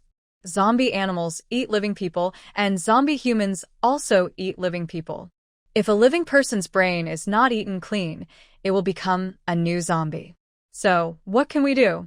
Gong Yi's face was grim, and Zhou Cheng opened his mouth palely. Finally, Zhou Cheng asked with difficulty, "Then won't we be extinct?" "This is the end of the world, the end of the world." Huami sneered. "Hasn't the end of the world come a long time ago? Maybe it was when the first earthquake occurred. Maybe it was when supplies were scarce for the first time, or maybe it was in the middle of the night when even we ourselves were unaware, when human genes began to transform into zombies. The end of the world has already come. What should we do then? Gong Yi looked at Huami and asked in a deep voice. There will always be a way. It's like when an earthquake strikes, the garrison maintains order, and the lower-level units desperately dig survivors out of the rubble. It's like when the jelly water comes, the garrison organization goes to pump the water and put the jelly water into huge condoms. Then, at a certain moment when Huami passed by, they all disappeared. It's like these garrisons guarding every city's war material depots with their lives. As long as there is a way, they are willing to garrison there even if it means sacrificing their lives. So, is there any way to stop the zombies from spreading? To stop the end of the world? Huami took a deep breath, walked forward, and straightened Gong Yi's collar. In this tender gesture, there is her cold voice. The only way is to live well and hope for good luck from heaven. When the supplies are back to normal, I can become a superpower. Because people with special abilities are immune to the zombies' poison. But after the zombies, there are still endless mutant monsters and mutant plants. What a desperate topic. Huami actually didn't want to talk about it. She felt that this life was heavier than her previous life. At least the people around her don't live such a sad life. But she didn't say these words now, as she was worried that Gong Yi and Zhou Cheng had too high expectations for the future and wouldn't be able to accept the setback. The light in Gong Yi's eyes dimmed little by little, and finally sank deep into his eyes. He looked at Huami and shook his head slightly. It seemed like there were a lot to say, but now, he didn't know how to ask. Zhou Cheng, on the other hand, squatted down with a pale face, holding his head. I always thought that everything would be fine after surviving the natural disaster. I've always believed that. The next moment, he was picked up by Gong Yi. Gong Yi growled at him. Why are you thinking so much now? I'm telling you, go check right now to see if any of your garrisons have been infected. Especially those stationed at the front-line outposts. They were the first to discover the zombies and had to observe them closely. If you are bitten, scratched, or even come into contact with the blood of zombies, you must be closely observed. Zhou Cheng stared at Gong Yi blankly. What is this? What if they are infected? Gong Yi pursed his lips and said nothing. So Zhou Cheng looked at Huami with some hope in his eyes. If they were infected, would there be any way to treat them in advance? Huami stood behind Gong Yi and said softly, once he turns into a corpse, chop off his head immediately. Cut the head off completely. Zhou Cheng's face turned even paler, and he twisted Gong Yi's hand away. Looking at Huami and Gong Yi in disbelief, he shook his head. Ask him to chop off the heads of his garrisons with his own hands? He would rather chop off his own heads. In fact, I tried my best to do it well, but when encountering such things, one person is overwhelmed. Yesterday, I spent the whole day with a headache. On the one hand, I took care of Xiaomi, and on the other hand, I found time to write. In the evening, when my mother came, I went to the fever clinic to get an 4-drip. I went back and forth for 2 or 3 hours. Zhou Cheng stumbled back to the supply warehouse. He looked at the large group of garrisons that were still there and had not teleported away at all. Zhou Cheng was furious. He shouted at the garrisons, "Why don't you leave? Didn't I give you that fee ticket? Why don't you leave? Are you looking for death by staying here? I'm so angry. Really so angry. Such a big stack of tickets. Each person could get several tickets. Why are they all here? Where are the tickets?" Zhou Cheng found the A. Thompson Shangping Villa Community teleportation tickets scattered on the ground. He was so angry that he jumped up and down. You dropped your ticket, right? Can't you pick it up? Do you have to wait for me to come back and pick it up for you? A captain stepped forward cautiously. Commander, you didn't order us to leave. We are ready to fight at any time. In his hand, he held a white phosphorus bomb, because there was no clear order indicating who should leave and who should stay. What everyone heard was what Sister Hua just said, leave behind a few people who are agile. They were aware that after several years of garrison training, they were all very agile. So those who were agile stayed behind to prepare for battle. The only one who left was the little garrison who accidentally tore up the teleportation ticket in his hand out of curiosity. Where are your brains? Zhou Cheng's eyes turned red with anger. He twisted the garrison in front of him and stuffed a handful of tickets into his arms. Get out of here, get out. He actually still had a bit of a lucky mentality. Huami asked him to check who was injured and who was infected with the zombie poison. Then, if all the garrisons under his command flew to a Tangchen Shangpin Villa community, it would be difficult for him to find them. Did he avoid chopping off the heads of these garrison boys with his own hands? As a result, they were stupid and just flew away. What was he going to do if he stayed? Would he stay and wait until he found out he was infected and then be beheaded? The innocent little garrison who was scolded looked at the furious Zhou Cheng with a pale face. However, Zhou Cheng let him go. The 9-foot-tall man squatted on the ground and burst into tears in full view of everyone. A bunch of stupid fools. So stupid. So stupid. Huami, who was standing behind Zhou Cheng, turned her head and looked at Gong Yi. Gong Yi's expression was hard, and there was a hint of tears in his eyes. Perhaps only the garrison commander could understand Zhou Cheng's despair at this moment. Huami reached out and held Gong Yi's hand and said in a low and cruel voice, "You must also order your garrisons to conduct self-inspections. If anything seems amiss, they must be immediately isolated to prevent them from turning into corpses." Gong Yi pursed his lips and turned away, his back looking heavy. Huami advised, "You are the garrison. Only if the garrison team holds on can we better defend this last bottom line of humanity. If all of your garrisons were turned into zombies, the survivors would be in real chaos." She hopes Gong Yi can figure it out. Because in the previous life, the garrison with noble sentiments was soon tortured by natural disasters and man-made calamities. The last survivors completely lost order. The Chernhu Rebellion is just a typical example. There are many people who are much more evil than Chernhu. In fact, looking back now, Chernhu's road to wealth is not that impressive. He had been suppressed by Gong Yi, constantly weakening his power and material reserves. Until now, Chernhu could only hide in a corner of the world, not even daring to show his head out. Therefore, little devil, you must be restrained by strong rules and order, so as not to cause huge troubles in the future. Gong Yi finally nodded. He took out his cell phone and called Chao Feng, Tang Yu, Fang Yuqi, and Lu Xiyuan respectively. I explained the whole story to them, and then asked them to start self-correction and self-examination within their own team. Zhou Cheng in front cried for a while, and there was no need for Gong Yi to persuade him anymore. He wiped the tears from his face and began to line up, taking the temperature of each person one by one and asking them to report any wounds on their bodies and whether they had close contact with zombies. Finally, 10 people were organized into a team to guard against the situation strictly. If anyone in the team was found to be abnormal, they would be reported and isolated immediately. The garrisons gradually understood the seriousness of the matter, but they were also very conscious and did not make any noise or even raise any objections. Whether it is the garrison under Zhou Cheng or the garrison under Gong Yi, it is the same. As night fell, Gong Yi used his mental power to search the area within a radius of 500 meters. There were no other signs of zombies. He looked at Huami, but didn't say anything yet. Huami took the initiative to say, "You should go to City D. It seems that there are more zombies in City D than in other cities. No one knows what the situation is in City D, but according to the information from Qinzhen, many people with great strength and special abilities have appeared in City D. The appearance of zombies and people with special powers go hand in hand. If several people with special abilities appear in the same place, it means that there are more zombies in this place. You can't miss it if you go to City D." Gong Yi stood in the snow and wind, and his lips moved.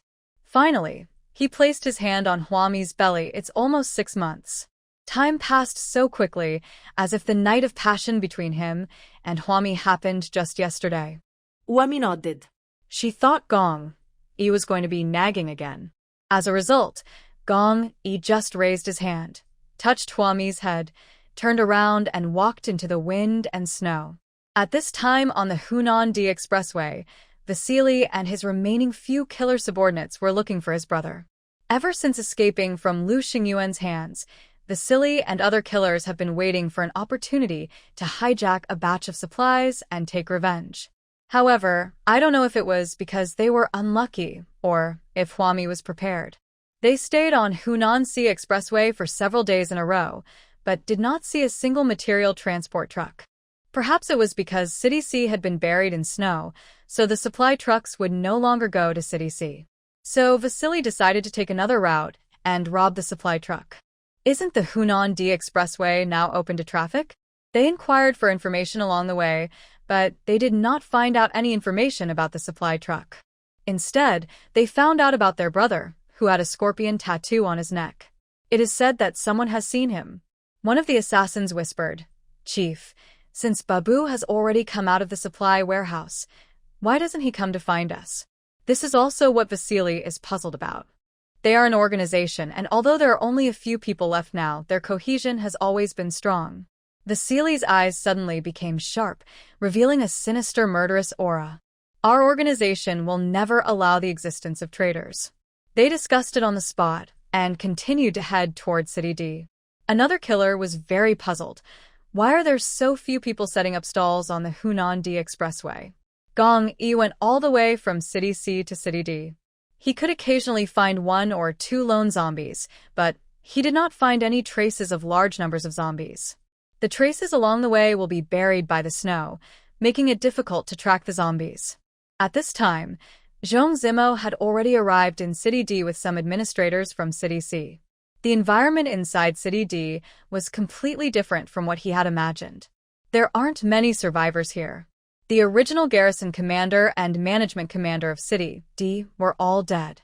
One after another, in such natural disasters and man-made disasters, most of the garrisons and administrators were killed. Zhong Zimo looked at the administrator who led them to City D and asked, "Didn't you say that we should come to City D for refuge? There is no one here. What is going on in City D? If you have never been to City D, you will not know how desolate it is. It is clear that the management of City D has contacted City C in a formal diplomatic manner and wanted to do business with City C." The administrator of City D, whose name was Mi Guiyuan, was confused when he heard this. "I don't know where all the people in City D have gone. Maybe they all went to Shangqing?" By the way, when he left, there were still people walking around on the streets of City D. Maybe because the weather is too cold and there are too few supplies in City D, the survivors don't like to stay in City D. As he spoke, he led Zhong Zimo and others on the road to the management building. City D was not buried in snow, but the buildings here were also dilapidated. Although there are several people with special powers in City D, they are only very strong and have no other abilities. So they are good at doing hard labor. When asked to clear the snow in City D, they work very quickly. But if they were asked to repair the buildings in City D, they had no cement. Zhong Zimo felt strange and followed Mi Guiyuan to the front of the management building. Another group of administrators came out. Someone greeted Mi Guiyuan and smiled jokingly. "So it turned out that you really did bring back the gold mine, haha." When he came, Zhong Zimo had already made arrangements with Mi Guiyuan that he had a reserve fund account in City C. While City D helps rebuild City C, Zhong Zimo can use City C's reserve funds to help City D operate. Zhong Zimo and Mi Guiyuan made this point very clear. The administrators of City C and the remaining administrators of City D quickly entered the management building to discuss plans to rebuild City C and City D. To rebuild, the most important thing is supplies. No matter how many twists and turns you go, you still can't get around Huami. Everyone was discussing enthusiastically. Zhong Zimo from City C had money, and City D had people with supernatural powers, so the two sides hit it off immediately.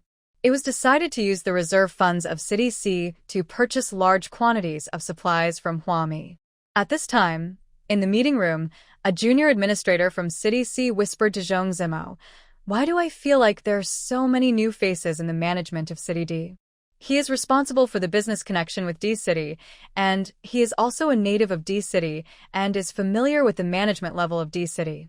But this time when he came to City D, the young administrator didn't see any acquaintances.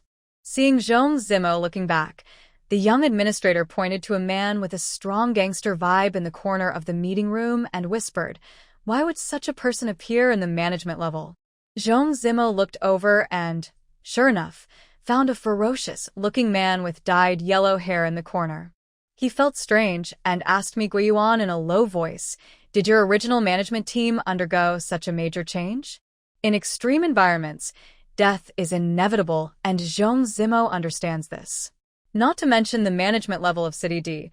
Even in City C, their original secretary team of Ma Yongchun has lost a lot of people. If there is loss, there must be replenishment. But the recruitment of management personnel in City D is too unselective. Can a man who looks like a gangster also get into management? Mi Guiyuan tilted his head and followed Zhong Zimo's gaze. He smiled and said, "We can't help it. Too many people have run away from here. The things that were originally assigned would disappear the next day." So gradually, all kinds of people infiltrated the management level of City D. Now, not to mention that Zhong Zimo and the others didn't know any of the management of City D. Even Mi Guiyuan couldn't recognize everyone in the conference room. A with green hair stood up and said, Okay, we have arranged some entertainment activities on the second floor below ground in the management building. Let's eat, drink, and have fun. We will go to Shangqing to buy supplies later." Someone echoed and happily led the way to the basement floor. Zhong Zimo and Mi Guiyuan also followed him to the basement level too. Along the way, Mi Guiyuan was still muttering, "It's already this late. Why are you still doing any entertainment?" But as soon as they entered the second underground floor, Mi Guiyuan and Zhong Zimo were shocked. Is this the underground second floor of the management building? Why is it decorated like a dance hall? As the music started, a group of flashy women rushed over, with two of them holding up an administrator. He frowned at the extravagant style, then looked at Mi Guiyuan. Mi Guiyuan obviously didn't expect that he had only been away from City D for a few days. How could the D City Management Building become like this? Looking at the other administrators, it was obvious that some of them had entered the negative second floor for entertainment more than once. Everyone is very familiar with the place. A man came over with two beauties in his arms to toast Zhong Zimo. Because Zhong Zimo had money, he received great courtesy here.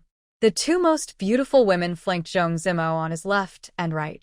He always felt that something was wrong, but after a while, Zhong Zimo felt dizzy and gradually lost his will under the stimulation of alcohol. The next day, Zhong Zimo woke up in the bed of two women. Mi Guiyuan raised his hand and pushed Zhong Zimo. Wake up, something happened." Looking at Zhong Zimo's still not quite clear face, Mi Guiyuan said seriously, "Several administrators of your city, have died." These words made Zhong Zimo pause. He suddenly woke up and hurriedly put on his clothes. How did he die? Yesterday we were all together, ambitiously planning to rebuild City C and City D, but today several administrators of City C died? Mi Guiyuan shook his head, he didn't know either. Zhong Zimo had a sullen face as he was led by Mi Guiyuan all the way to the first floor of the administration building. The bloodstains on the ground had been buried, and the bodies of the C City administrators were placed side by side in the lobby of the management building. Among them was the young administrator, who reminded Zhong Zimo yesterday. Mi Guiyuan went forward and checked the body on the ground. He looked at Zhong Zimo with a heavy face and moved his lips. There was a yellow-haired administrator nearby who said nonchalantly, "How could he die before he could even enjoy his good life? Forget it, just bury him." As they spoke, several other men who looked very gangster-like came over, lifted up the body of the C City administrator on the ground, and prepared to take it outside to be thrown away. Zhong Zimo raised his hand. Wait, his people were just carried away like that? Without any explanation. A D City administrator nearby raised his hand and patted Zhong Zimo on the shoulder. "Secretary Zhong, there are dead bodies everywhere now, right? Take it easy. We still have to carry out our plan from yesterday, as usual. If you don't have enough people, we'll send a few to you." Zhong Zimo's face looked ugly as he looked at the several strange men who were walking over. Zhong Zimo had no idea what the abilities of these men were. The administrators of City D seemed to be just a few people randomly assigned, and they looked like they were there to fill in for the people who died around Zhong Zimo. But in essence, it feels a bit like monitoring Zhong Zimo. The eyes hidden behind the lenses flashed, and Zhong Zimo looked towards Mi Guiyuan. A man was talking to Mi Guiyuan. Mi Guiyuan looked very unhappy, but he still nodded. The bodies of those City C administrators who had no explanation for their cause of death were quickly carried out. The group was still chatting and laughing as usual, except for Zhong Zimo. Just like that, he was taken to the second floor of the basement. Mi Guiyuan came over and whispered to Zhong Zimo. What they mean is that they still want to buy supplies from Huami in the name of rebuilding City C. I heard that you have a girlfriend named Shirt Saixia, and she is currently helping Huami. You can make use of Shirt Saixia's relationship. In the colorful lights, Zhong Zimo looked at Mi Guiyuan with a gloomy face. What's going on? Mi Guiyuan, I came to your D-City with Ma Yongchuan's secretarial team because I trust you. Do you know that every member of this secretarial team is a talent, a child of destiny? As a result, we were only here for 1 day, literally 1 day, and more than half of my team members died. How can we rebuild 2 cities like this? Mi Guiyuan, who was standing in front of Zhong Zimo, lowered his head and pinched his eyebrows. He felt that it was a bit difficult for him to explain.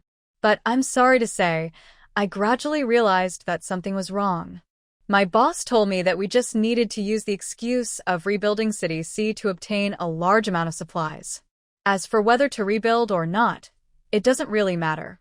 There were many things that Mi Guiyuan couldn't understand. He used to be just a very small clerk in the management level of D-City. There has been a major reshuffle of management in City D, and this is something that the US has no control over. If people hadn't died today, and those C-City administrators who came to D-City had died in front of Mi Guiyuan, he still wouldn't know where the problem lay. The problem is that the entire management level of City D seems to be controlled by an invisible hand. No one knows what they're doing, they just need to find a way to get supplies to City D. Zhong Zimo's face looked grim. You guys in City D have made a good plan. Are you planning to use City C's reserve funds to stock up on goods? Mi Guiyuan didn't say anything. He didn't think it was the case at first, but now he thinks it is the case. Zhong Zimo immediately turned around and left. This money is to be used to rebuild City C. Who knows if you will abandon me after you have used up all my money? Mi Guiyuan, our cooperation is terminated. In the long corridor on the second floor below ground, Mi Guiyuan stood behind Zhong Zimo and whispered, I'm afraid this matter is beyond our control now. Mi Guiyuan is also innocent. He only realized today that he was being used. But he was more receptive than Zhong Zimo. Seeing Zhong Zimo stop, Mi Guiyuan breathed a sigh of relief and whispered, those C-City administrators of yours died by having their necks broken. Zhong Zimo turned around suddenly and stared at Mi Guiyuan in the dim light. He nodded, took 2 steps towards Zhong Zimo, and said, no matter what, you have to save your life first before you can find a way to leave. It was obvious that this was a huge trap, and Zhong Zimo stepped into the trap in City D. There's no way out. He stared at Mi Guiyuan hatefully. Mi Guiyuan spread his hands and sighed helplessly. Immediately afterwards, Mi Guiyuan's boss came over and told Zhong Zimo directly to contact Shirt Saixia to purchase a large quantity of supplies. He asked Zhong Zimo to turn on the speaker on his phone. A group of men gathered around Zhong Zimo and listened to what he and Shirt Saixia were saying. Zhong Zimo was angry, but he knew he had no choice but to do as he was told. If he doesn't do as he is told, he will probably be the one who suffers. The call was connected, and Shirt Saixia's voice came out from the phone. Hello? Senior brother? Didn't you go to D-City? Shirt Saixia was not surprised to receive a call from Zhong Zimo again. Zhong Zimo is not a person who is content with being ordinary. He wants to rebuild City C and enjoy the feeling of being the top leader of the city, so he will definitely make many plans. So even though Zhong Zimo went to City D, neither Shirt Saixia nor Huami thought that Zhong Zimo would disappear from the scene. Zhong Zimo frowned, surrounded by a group of men. Following the instructions of his boss Mi Guiyuan, he said to Shirt Saixia, yes, I have arrived in City D and have discussed a cooperation project with them. I want to purchase a large quantity of supplies from Huami and send them to City D. He reported some types of supplies, including side dishes, rice, grain, oil, winter clothes, etc. He also followed the instructions of his boss from the United States. City D is developing quite well now. It is a city with great prospects. With huge resources to promote the development of the city, it will not be worse than Xiangqing in the future. Zhong Zimo's words sounded very formal, and there was nothing wrong with them. Because in the eyes of many people, there are many survivors in City D, and large quantities of supplies are also needed. Therefore, it was not wrong for Zhong Zimo to purchase a large amount of supplies from Huami to rescue the survivors in City D. But, Shirt Saixia said on the other end of the phone, Ami just sent a notice that her supplies will not be transported to City D in large quantities. Because there is no teleportation point in City D. Such large truckloads of supplies, traveling on the road, can easily be robbed. The threat posed by Vasily has always existed, and Huami doesn't want to let Vasily get away with it. If the survivors in City D want supplies, they can find a way to go to Xiangqing to buy them. Soon as Shirt Saixia said this, Zhong Zimo and all the men around him frowned. They never thought that things would get stuck with Huami when they got here. Mi Guiyuan's boss had a very unhappy expression on his face. He looked at Zhong Zimo as if he was looking at a dead person. Just as Mi Guiyuan's boss was about to speak, Zhong Zimo spoke first. It seems that this matter is not as easy as you think. Why don't we talk about cooperation? He realized he had fallen into a trap. However, Zhong Zimo has money now, and he also knows Shirt Saixia, so he is not completely without a chance to get supplies from Huami. The men around looked at Zhong Zimo unfriendlily. Zhong Zimo, however, was tidying up his clothes in a leisurely manner. Actually, I should have guessed it long ago. You must be a gang. For some unavoidable reasons, you have infiltrated the management of City D. I don't really care about your true identities, because I am a person who wants to do great things. As long as things are beneficial to me, I don't mind establishing a mutually beneficial cooperative relationship with you. He had originally wanted to cooperate with the management of City D, but now he had simply replaced his cooperation with the management with a team that had no moral principles. Zhong Zimo is good at surviving in a desperate situation. He can always fight for a chance of survival under any unfavorable conditions. Mei Guiyuan's boss, Zhang Jifeng, looked at Zhong Zimo with suspicion. He had also worked in the management level before, and he understood the management level. Not all managers were like him, willing to degenerate and associate with some shady hooligans. After a long time, Zhang Jifeng stepped forward and patted Zhong Zimo on the shoulder. That's right. If you had said earlier that you had such awareness, those city administrators in your hands would not have died. And think about it, in this environment, with almost everyone dead, we should be more accountable to some capable people. The previous lukewarm approach of the management is outdated. Zhong Zimo deeply agreed with what Zhang Jifeng said. He sneered. It seemed that there was no other way except to associate with this group of people. After reaching a consensus, Zhong Zimo began to go to Xiangqing to purchase supplies. According to his plan, since Huami would not send supplies to City D, they could go to Xiangqing to get them. In short, Zhong Zimo has money, but what he lacks now is people. According to what Zhong Zimo knew, there were people with special abilities in City D. Moreover, these people with immense powers are loyal to the management of City D. The term superpower is really new. Zhong Zimo could never have imagined that people who could only appear in movies and TV dramas could actually appear in real life. He is quite interested in these people with special abilities. So Zhong Zimo found Shirt Saixia again. He explained the righteousness to Shirt Saixia over the phone. Huami has so many supplies now. She should give some to City D. Saixia, you should listen to me on this matter. I won't harm you. You are my girlfriend after all. There are many survivors in City D. They are in urgent need of supplies. It's not that I won't pay. I'll just pay according to the market price. Is that not okay? We can send people to transport the supplies ourselves. Obviously, Shirt Saixia was persuaded by Zhong Zimo. She felt that this deal was a good deal, and Zhong Zimo was not asking for the supplies for nothing. He would pay for it. However, Shirt Saixia still emphasized that we have broken up. I am not your girlfriend. We only have business matters between us. Please stop talking about private matters. Zhong Zimo would certainly not agree. At this time, he had fallen into this situation, so he would certainly not agree to sever his relationship with Shirt Saixia. That was just your unilateral breakup. I have always said that I do not agree to break up. After saying that, Zhong Zimo hung up the phone. He knew Shirt Saixia. He was a serious person.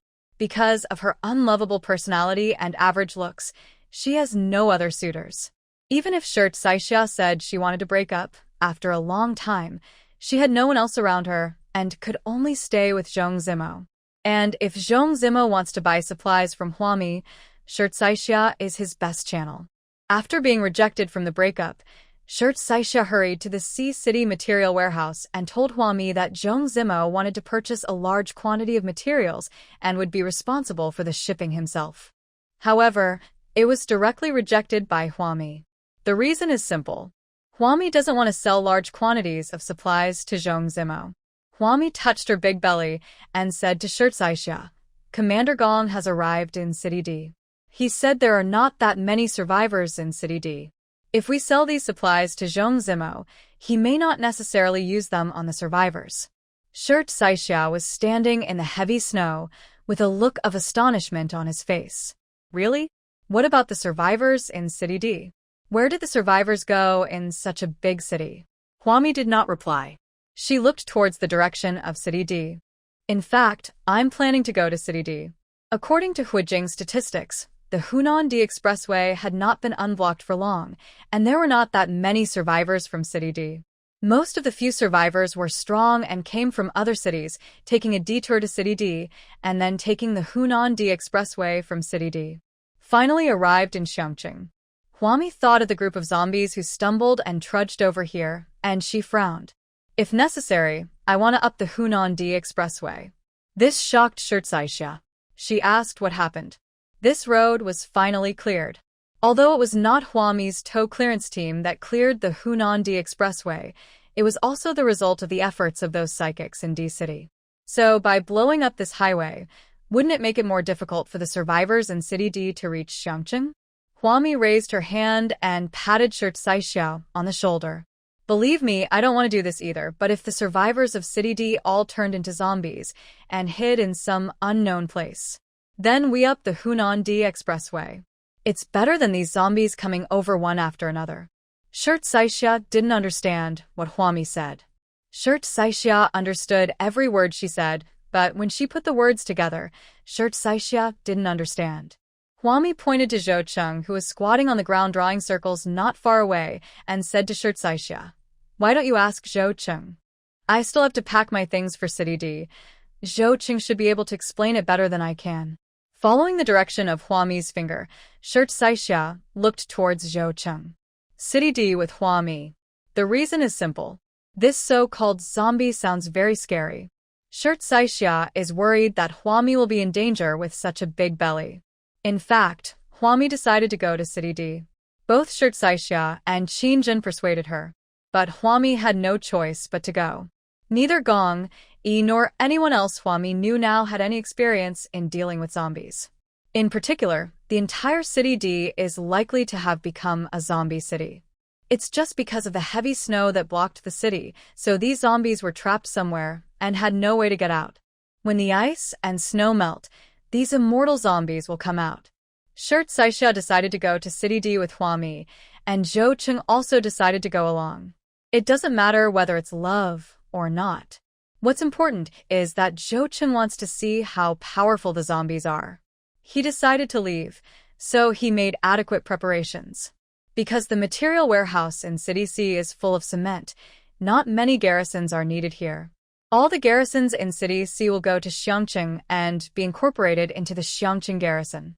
It is uniformly deployed and managed by Gong Yi. If you discover that a beast is attacking survivors, immediately be on high alert. Huami, Shirt Saixia, and Zhou Cheng drove a high-end nanny car onto the Hunan D Expressway. On the Hunan D Expressway, they saw the same scene. There was not a single survivor setting up a stall on the roadside. Maybe there were a few survivors before, but last time a beast appeared and attacked the survivors, gnawing their internal organs into pieces. The survivors on Hunan D Expressway disappeared inexplicably. Huami asked Zhou Cheng to drive for a while and then stopped. She held her waist and carefully surveyed the scene on the roadside.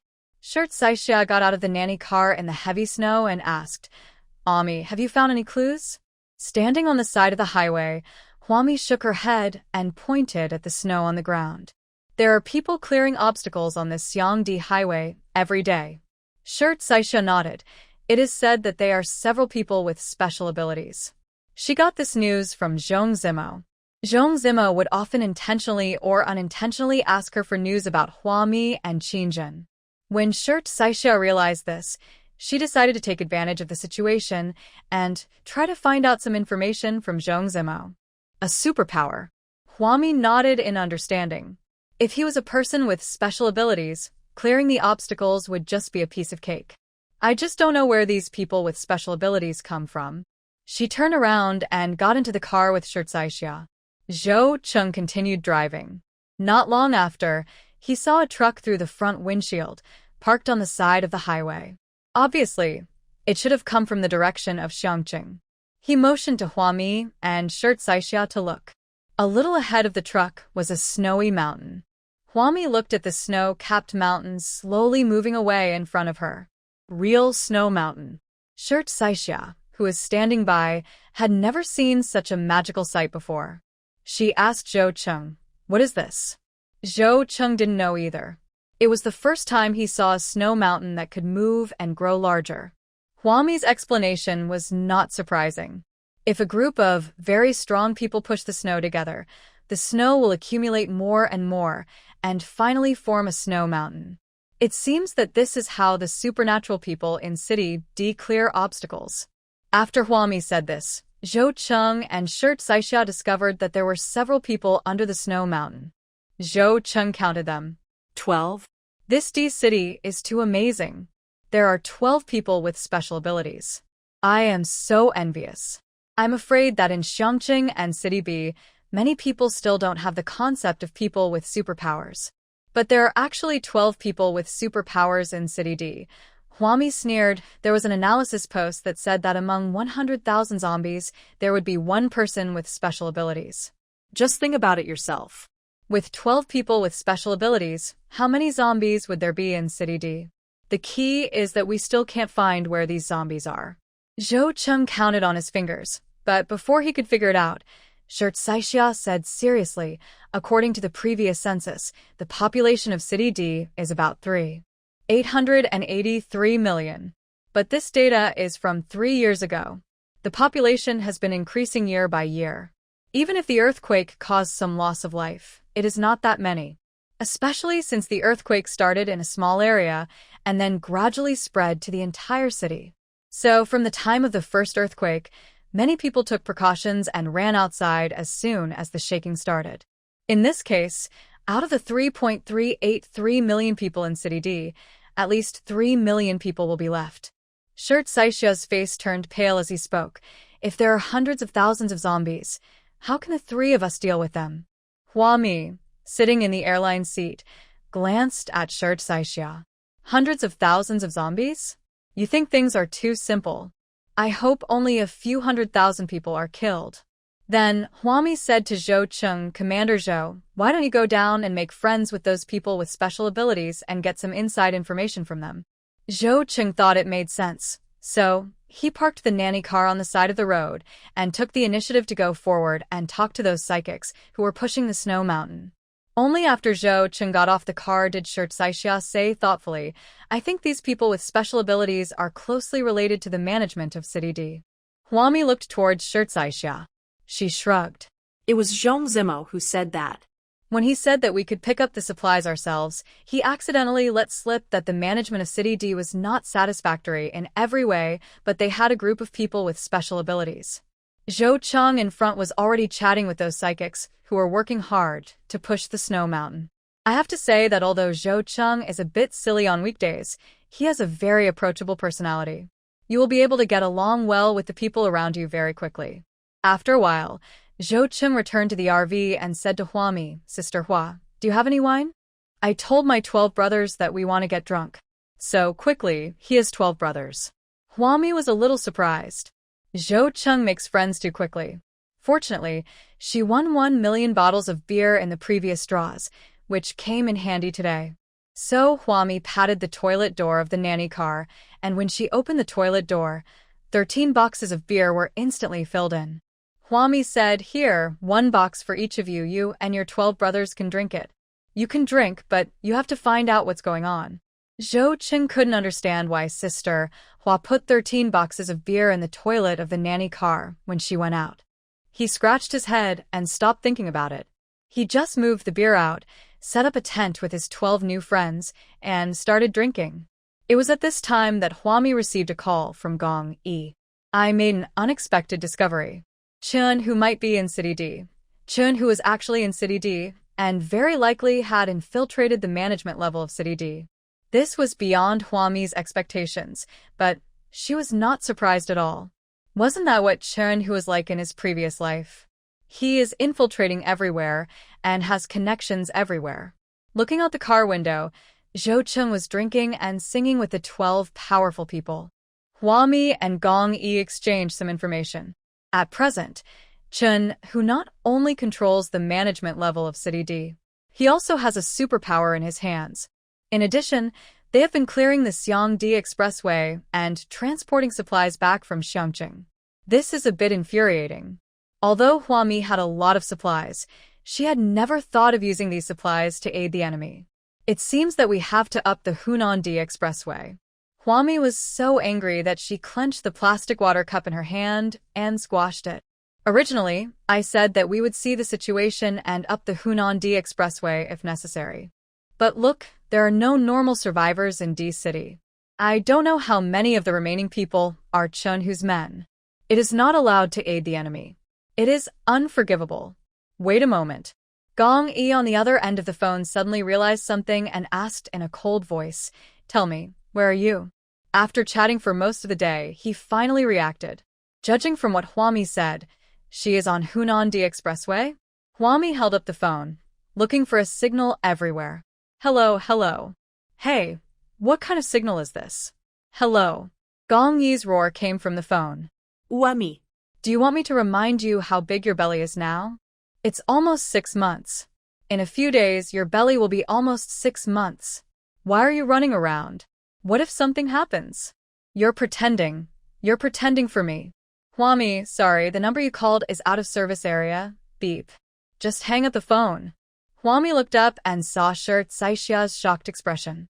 She smiled at him. The signal is really bad. Shirt Saishia, who was sitting opposite Huami, had an expression that said you don't need to explain on his face. After a while, Shirt Saishia asked cautiously, "Is this Xiangdi Expressway really going to be blown up?" "Blast it up. If I don't, I won't be named Hua." A cruel expression appeared on Huami's face. "But I don't have any weapons to up the building. I'll call Chao Feng and ask him if he has any solution."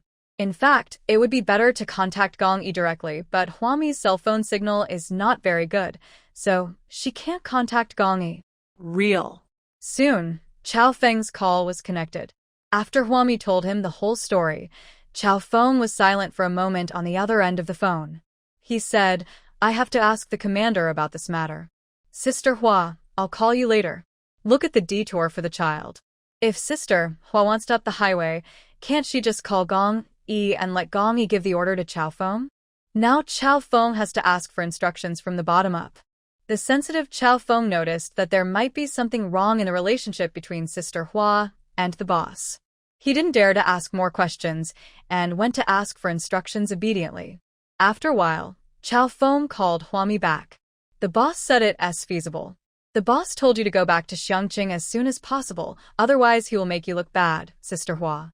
Huami said, "Tell him to bring the weapon over quickly and stop dithering." She did things so decisively that Chao Feng was speechless for a moment. At this time, the people with special abilities outside the car window had already started singing and dancing and were pulling Zhou Cheng to become brothers with them. Huami sat in the car window, quietly watching the heroic spirit of the group of men outside, and said to Shirt Saishia, "It seems that this group of superpowers are good, but I don't know if they know that they are working for people like Chun Hu." Shirt Saishia had no idea about this. Before Shirt Saishia could reply to Huami, her cell phone rang. It was Zhong Zimo calling. He brought up the old matter again on the phone, hoping that Shirt Saishia could use her relationship with Huami to sell large quantities of supplies to City D. Shirt Saixia glanced at Huami, who was sitting opposite her. She frowned and raised her beer-bottomed glasses on the bridge of her nose. Brother, what do you want so many supplies for in City D? Not to mention anything else, the food and drinks alone amount to thousands of tons. It's not just one purchase, it requires multiple purchases. How many people are there in City D? I'm afraid there are less than 10,000 people left alive. In fact, ever since the Hunan D Expressway was cleared, that group of psychics have been transporting supplies to D City. Each time there is a large truckload of supplies, and if they are delivered continuously, the supplies will be enough for the people in City D to use. Shirt Saixia was really curious. Could they use up so many supplies? Zhong Zimo on the other end of the phone didn't know that Hua Mi and the others were already well aware of the situation in City D. He lied. There are many survivors in City D. There's nothing we can do about it. Stock up on supplies. We don't know how many natural and man-made disasters there will be in the future. As he spoke, Hua Mi, who was sitting opposite Shirt Saixia, shook her head. It's a pity for Zhong Zimo. Now he has completely fallen to the same level as Chun Hu. But Zhong Zimo is still unaware of his situation. In essence, he is actually a very conceited person. He was behind bars, but he thought he could handle it and was full of confidence.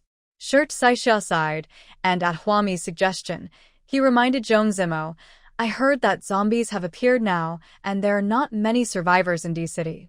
Go from D City to Xiang City. Brother, why don't you look carefully to see if there are any zombies in your D City? Xiangqing and B City have already started self-inspection.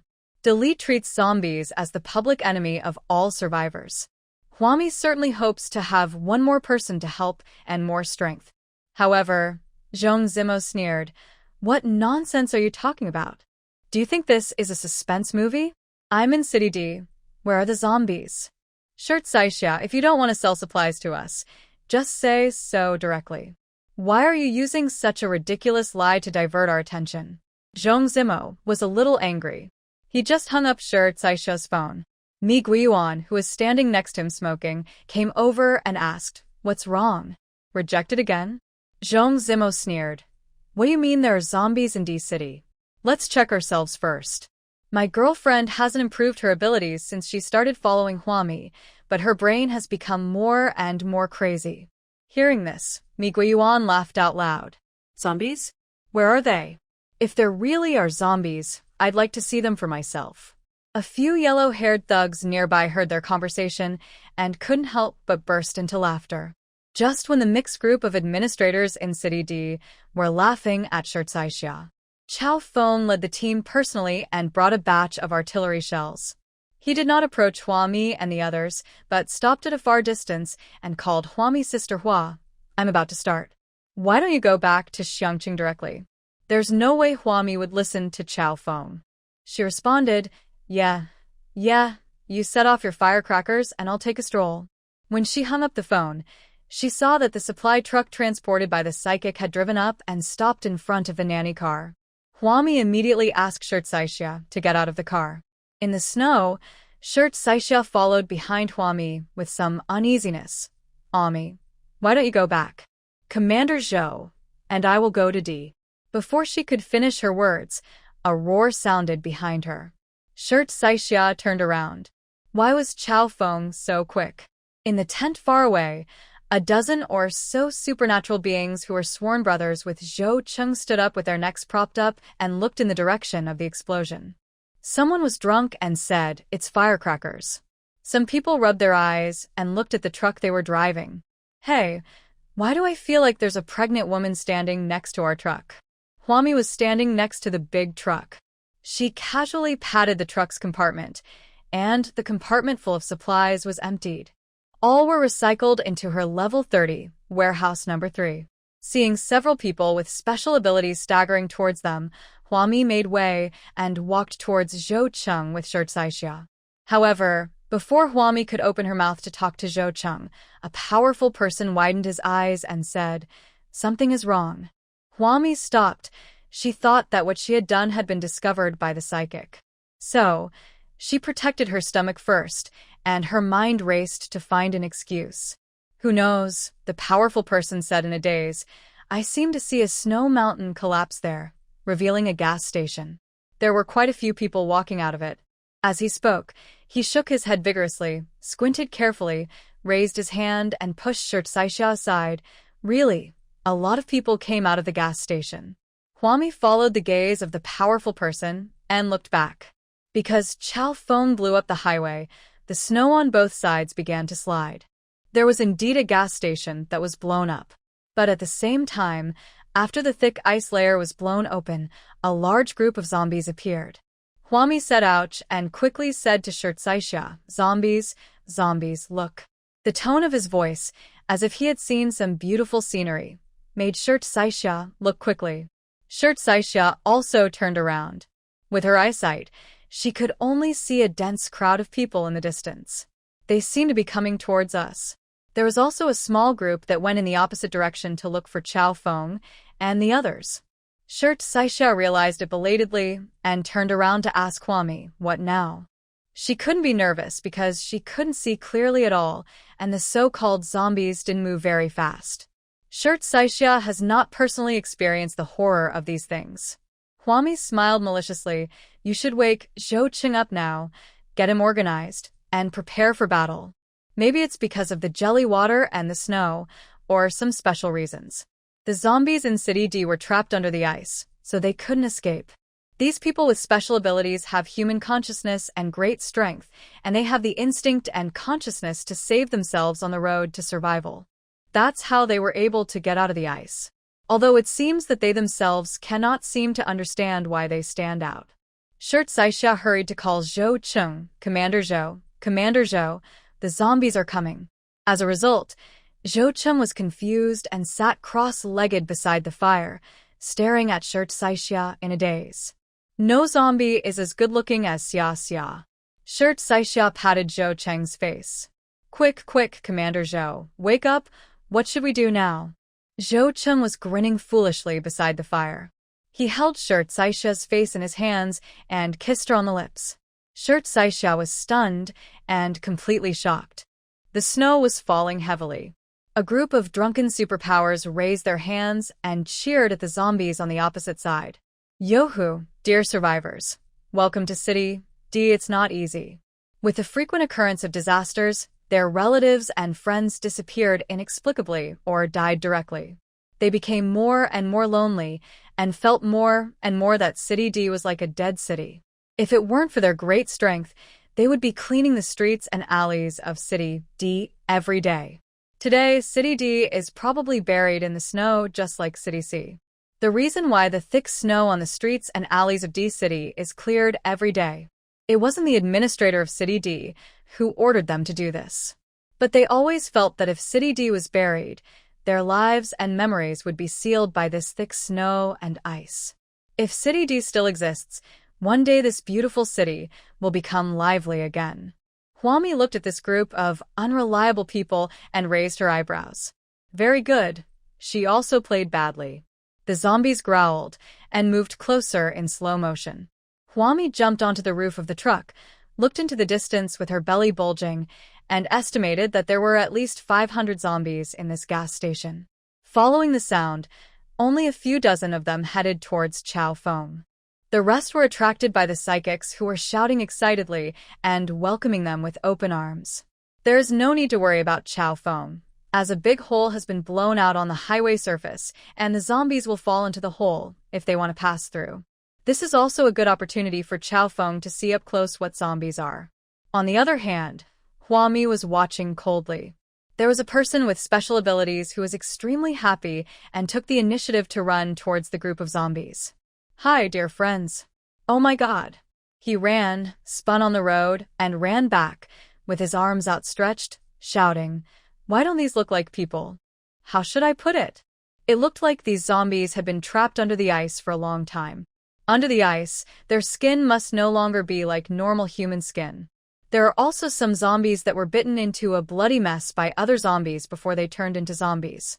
Either the face has no flesh, or the arms and legs are missing, or one side of the body has flesh while the other side is just a skeleton. This is something that cannot be drawn with the current level of human makeup.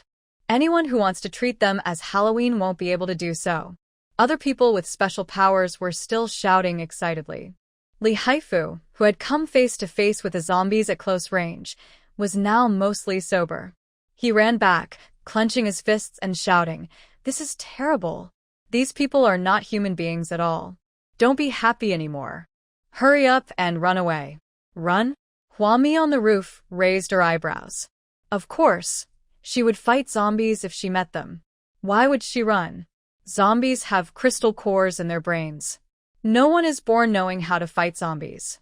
Unless you are the favorite of God, who is given a second life.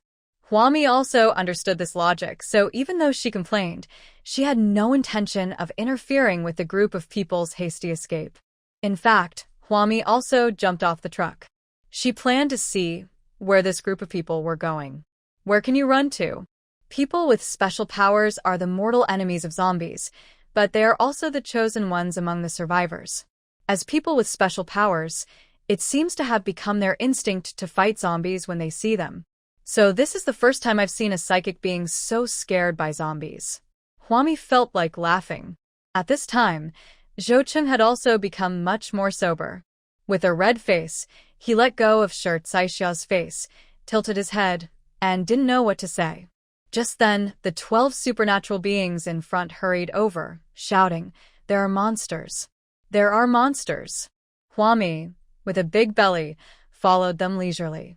Her walking posture seemed slow, but her speed was able to keep up with those adult men. Seeing this, Zhou Cheng hurriedly asked Huami, "Sister Hua, there are zombies. Why don't you fight them?" This doesn't fit Huami's personality. Shouldn't she rush over when she sees the zombies? Huami raised her hand and threw a Gatling gun to Zhou Cheng. He raised his hand again and threw a Gatling gun to Shirt Saixia. She said, "This is a chance for both of you to perform." After saying that, she followed the 12 powerful people and fled for her life. Zhou Cheng and Shirt Saixia were left alone, looking at each other. Then the two of them seemed to remember something at the same time. Their faces flushed, and they turned their heads away at the same time. Those psychics who had already run far away turned around and saw their brother Zhou Cheng standing there with a woman without moving. Someone shouted, "Zhou Cheng, what are you doing?" Run. Those are not human beings. They are monsters. Zhou Cheng did not move, but bravely raised the Gatling gun towards the zombies staggering towards him. At that moment, everyone felt that Zhou Cheng's image was very tall and noble. Even Shirt Saixia thinks so. Especially Zhou Cheng turned his head and said to Shirt Saixia, "Xia, hurry up and leave. I will deal with them. Let's go." After saying that, Zhou Cheng picked up the Gatling gun and started shooting at the zombies. Seeing this, the group of psychics who were about to run away thought that Zhou Cheng was extremely powerful. Shirt Saixia retreated a distance and looked down at the Gatling gun in his hand. Because Huami had explained everything to her along the way, she used her science brain to analyze it calmly. In fact, running is useless.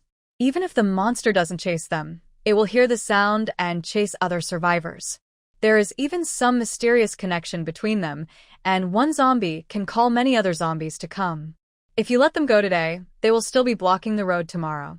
Therefore, the way to eliminate the trouble permanently is to kill these zombies. She studied the Gatling gun in her hand and started firing at the group of zombies coming from the opposite direction, just like setting off firecrackers during the New Year. The group of powerful people who were watching had their eyes wide open. They all stopped unconsciously. Run. Huami mixed in among them. "Why don't you run? The monster will catch up." Someone glanced at Huami and was startled. When did a pregnant woman appear here? They really didn't pay attention. They were just too frightened. Huami smiled at the supernatural beings around her who were looking at her. "You are so strong. I am a weak woman, so I can only run with you. Take me and escape." Just as these psychics and Huami were staring at each other, Zhou Cheng and Shirt Saixia in the front were already holding Gatling guns and sweeping away the hundreds of zombies. It's really cool to use Gatling gun to deal with groups of zombies. Basically, all the standing zombies were knocked to the ground by the dense bullets. Among them, most of the zombies did not die. They continued to crawl towards Zhou Cheng and Shirt Saixia, dragging their messy internal organs. The power-type mutants surrounding Hua Mi were so scared that they screamed. Zhou Cheng pulled the trigger on the Gatling gun in his hand. No more bullets. Shirt Saishia's face turned pale. She had exerted too much energy just now, and the Gatling gun in her hand was out of bullets. The two of them turned around and looked at Hua Mi together.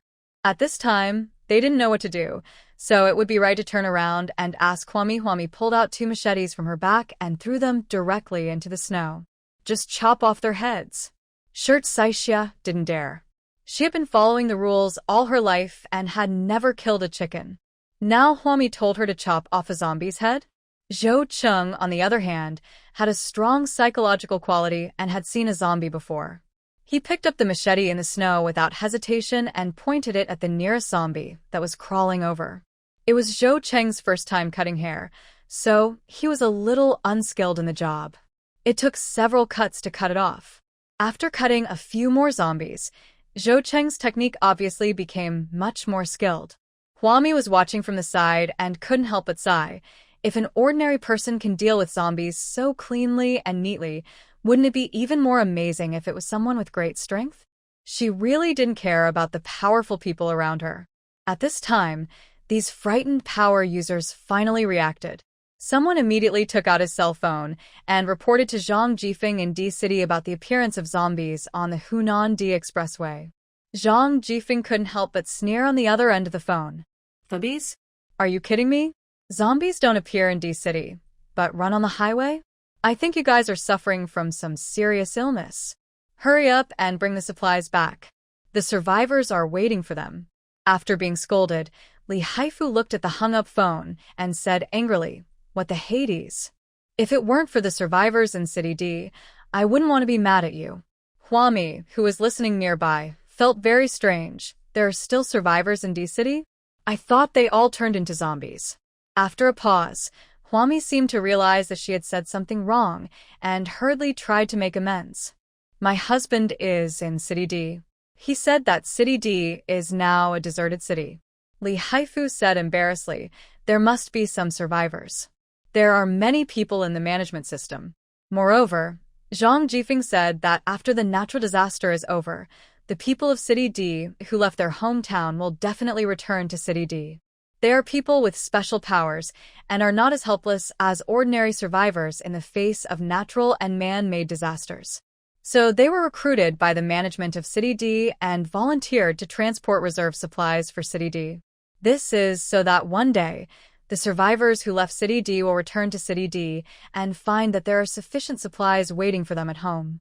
I bought movie tickets yesterday and said I would take my little Mimi to the movies today. I woke her up early in the morning, and after a lot of hassles, I went out and saw that I had bought tickets for tomorrow. These people with special abilities in City D made Hua Mi couldn't help but sigh. It turns out that in this life, looking at things from the perspective of someone who has experienced it makes them feel different. She also didn't know how the first group of people with superpowers who appeared in her previous life were chosen. Will someone take advantage of me in the end? By the time she reacted, the psychics had already taken an absolute leadership position among the surviving humans. And now these people with special abilities in City D have obviously been fooled. The reason used is still full of loopholes, but touching enough. This shows that these people with special abilities are still very naive. The mind remains at a stage where it has not yet reached complete despair.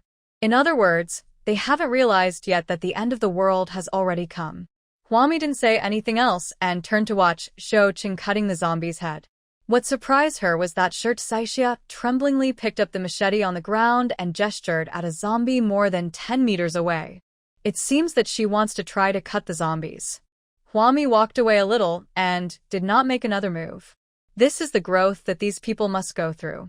If she takes it all on, the survivors will probably never learn to fight zombies on their own. Seeing Zhou Cheng and the trembling Shirt Saishia being so brave, Li Haifu's group of superpowers also became eager to make a move.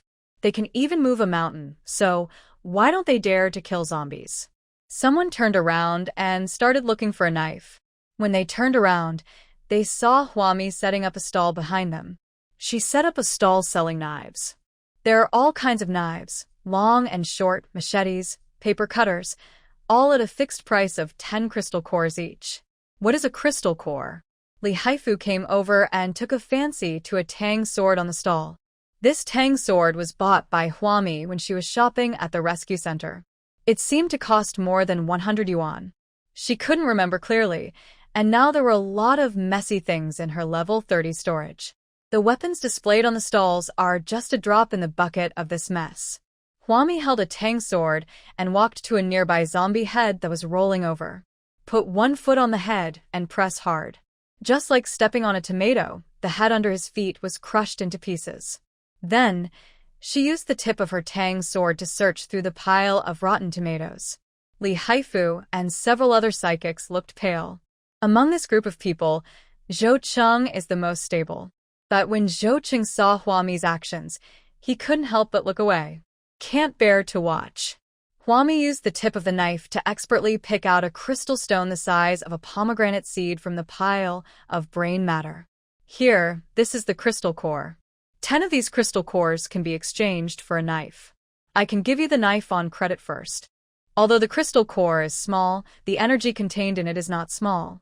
For the time being, such a small crystal core can replenish the supernatural energy consumed by these supernatural beings. But it can't make up for Gong Yi's energy. Gong Yi's mental power is originally the most powerful in the supernatural system. He woke up earlier than anyone else. Therefore, his current supernatural energy can only be satisfied by using Huami's energy bead. From this we can see that the energy contained in the energy condensate bead is much greater than that of the crystal core. She told Gong Yi about everything related to zombies, and Gong Yi also explained it to Chao Feng and the others. And conduct strict self-inspection, and report immediately if any person with special abilities appears in the garrison team. Compared with wild superpowers like Li Haifu, Gong Yi's garrison team will receive all knowledge about zombies in a more systematic way. They don't have to experience the danger of zombies firsthand. These garrisons will memorize everything about zombies in advance. Li Haifu and others finally agreed to buy on credit. They felt that they should be able to overcome the psychological difficulties and find the pomegranate seed-sized crystal core from the pile of brain matter, even though the process was very difficult for them. From the moment they took over Huami's cold weapons, they have been constantly breaking through their own psychological defenses. Was the first time they chopped off a zombie's head, the first time they crushed a zombie's head, and the first time they endured the nausea and searched for the crystal core among a pile of debris. Just this process made them scream and shout, and it took them a whole day to finally find the crystal cores. During this period, Zhang Jifeng from City D called Li Haifu several times. Without exception, they all urged Li Haifu and other psychics to quickly deliver the supplies back to City D. At first, Li Haifu answered the phone, but in the end, he no longer had the heart to accept it. No matter who is going through such a fierce ideological struggle, at the critical moment of killing zombies and taking crystal cores, the phone keeps ringing. He was a little annoyed. We are obviously dealing with zombies here because they have to be eliminated. Sending supplies back to City D is not a very urgent matter. During the last call, Zhang Jifeng yelled at Li Haifu and the others. What are you planning to do? Can you still obey the orders of the D city management?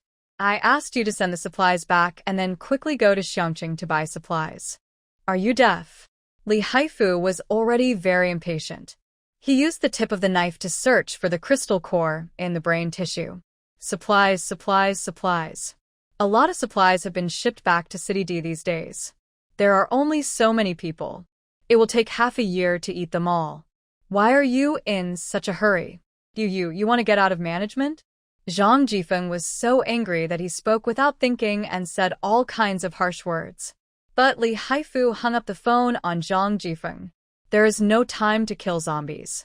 Zhang Jifeng punched the wall angrily. At this time, Zhong Zimo, who had noticed something was wrong, came over and asked, "Why haven't those recruited superpowers come back yet? They keep saying there are zombies. I think they want to escape from our control." Zhang Jifeng walked back and forth in the office with his hands on his hips. Zhong Zimo's face looked a little unhappy. The reason why he stayed here and was willing to cooperate with Zhang Jifeng and others to collect supplies from Xiangqing was all for Li Haifu and his group of supernatural people. With such a group of people with special abilities, anything can be done. But now, Zhang Jifeng told him that this group of people with special abilities went to fight the little monsters and did not obey orders.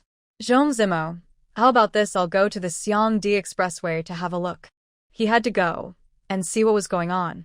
If he found Li Haifu and the others, Zhang Zimo could get closer to them.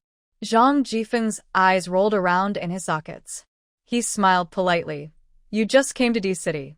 You are not familiar with everything here, and you don't know the personalities of Li Haifu and his group. How about this? I'll go, and you and Mi Guiyuan continue to find a way to buy supplies from Xiangqing. Zhang Zimo has money in his hands, and he absolutely cannot let Zhang Zimo run away. The section of the road where the zombies appeared is not far from City D. But not long after Zhang Jifeng drove out, the car got stuck in the snow and couldn't move. He was very irritable and kept complaining about Li Haifu causing him trouble along the way. Originally, the roads in D City were unobstructed because Li Haifu and his team would clean the streets and alleys of D City every day. Now Li Haifu and other people with special abilities have been delayed on the Hunan D Expressway for a long time. If we delay any further, City D will probably be buried in the snow. So wouldn't it be better for Li Haifu and his team to help transport supplies and clear roadblocks? He did not treat Li Haifu and other people with special abilities unfairly. Why are you so disobedient? People who are out of control and capable will never end well. As the night gradually fell, Zhang Jifeng was still cursing. Just then I saw a tall and slender man walking out from the wind and snow. He was dressed in black and only glanced at Zhang Jifeng with his sharp eyes before continuing to walk into City D. Wait. Zhang Jifeng shouted. This man looks different from ordinary people. Based on Zhang Jifeng's long experience of dealing with people with special abilities, this man might also be a person with special abilities. After all, it is so cold that ordinary people wrap themselves up like dumplings, facing the wind and snow, and they are still hunched over. But this man in black stood straight, had a sharp aura, and was not afraid of the wind and snow. It looks like a long, sharp knife.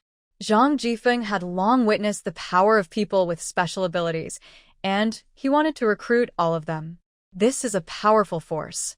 Zhang Jifeng is very greedy and will not allow any powerful force to be used by others. Gong Yi stopped and turned his sharp eyes to look at Zhang Jifeng, asking with eyes, "What for?" Zhang Jifeng smiled and pointed at the car beside him that was deeply stuck in the snow. "Excuse me, can you help me get this car out of the snow?" Gong Yi lowered his eyes and looked at the wheels stuck in the snow. Without him moving, the whole car flipped over, turned a circle in the air, and stopped to the side. Zhang Jifeng's eyes widened. This is definitely a new type of supernatural power. And he is a more advanced and powerful psychic than the 12 strong psychics he has. When Zhang Jifeng saw Gong Yi was about to leave, he immediately chased after him and said, "Hello, I am the management commander of D City. You are also a superpower, right? Welcome to become a member of our D City management class. The survivors in City D need a powerful psychic like you to lead them through the maze and out of despair." Gong Yi took 2 quick steps forward impatiently. Zhang Jifeng, however, was like a dogskin plaster, trying hard to convince Gong Yi to join the management of City D. Gong Yi stopped in front of an open space and finally stopped. He turned around and looked at Zhang Jifeng, who had caught up with him, sneering. "You used this rhetoric to trick so many people with special abilities into working for you? What does it mean to enter the management level of D City for the survivors of D City? It means to serve D City." What a high-sounding and glorious statement. People who don't know the truth will really be fooled by Zhang Jifeng. Zhang Jifeng's face straightened, and he asked, "Why do you say that? How can this be a lie? It doesn't exist. I am the administrative commander of City D. Look, that's the administrative building over there. Can I take you to see it?" Gong Yi didn't move. His eyes followed the direction of Zhang Jifeng's finger. There was sarcasm in his eyes. I have never heard of the D City's administrative commander named Zhang Jifeng. As the commander of a garrison system, Gong Yi is very familiar with the management level. He knew the name of the chief administrative officer of each city. Zhang Jifeng smiled, looking very kind and decent. there's nothing I can do. The management of City D has suffered from severe depletion. I'm the one who took over. Disasters happen frequently, and we are always busy saving people on the front line without caring about our own lives at all. Alas. He seemed to have really done these things, and his face showed his remembrance of his dead colleagues. Seeing this, Gong Yi wanted to strangle him to death. An angry Gong Yi pointed to the snow wall in front of him and said, "Your city is frozen with millions of zombies. As the commander-in-chief, you don't care about it? Now all the zombies are frozen and can't get out. But if the ice melts, the zombies won't be able to be contained. After all, Xiangqing is becoming more and more popular now." Huami said that these zombies would call their friends to gather together.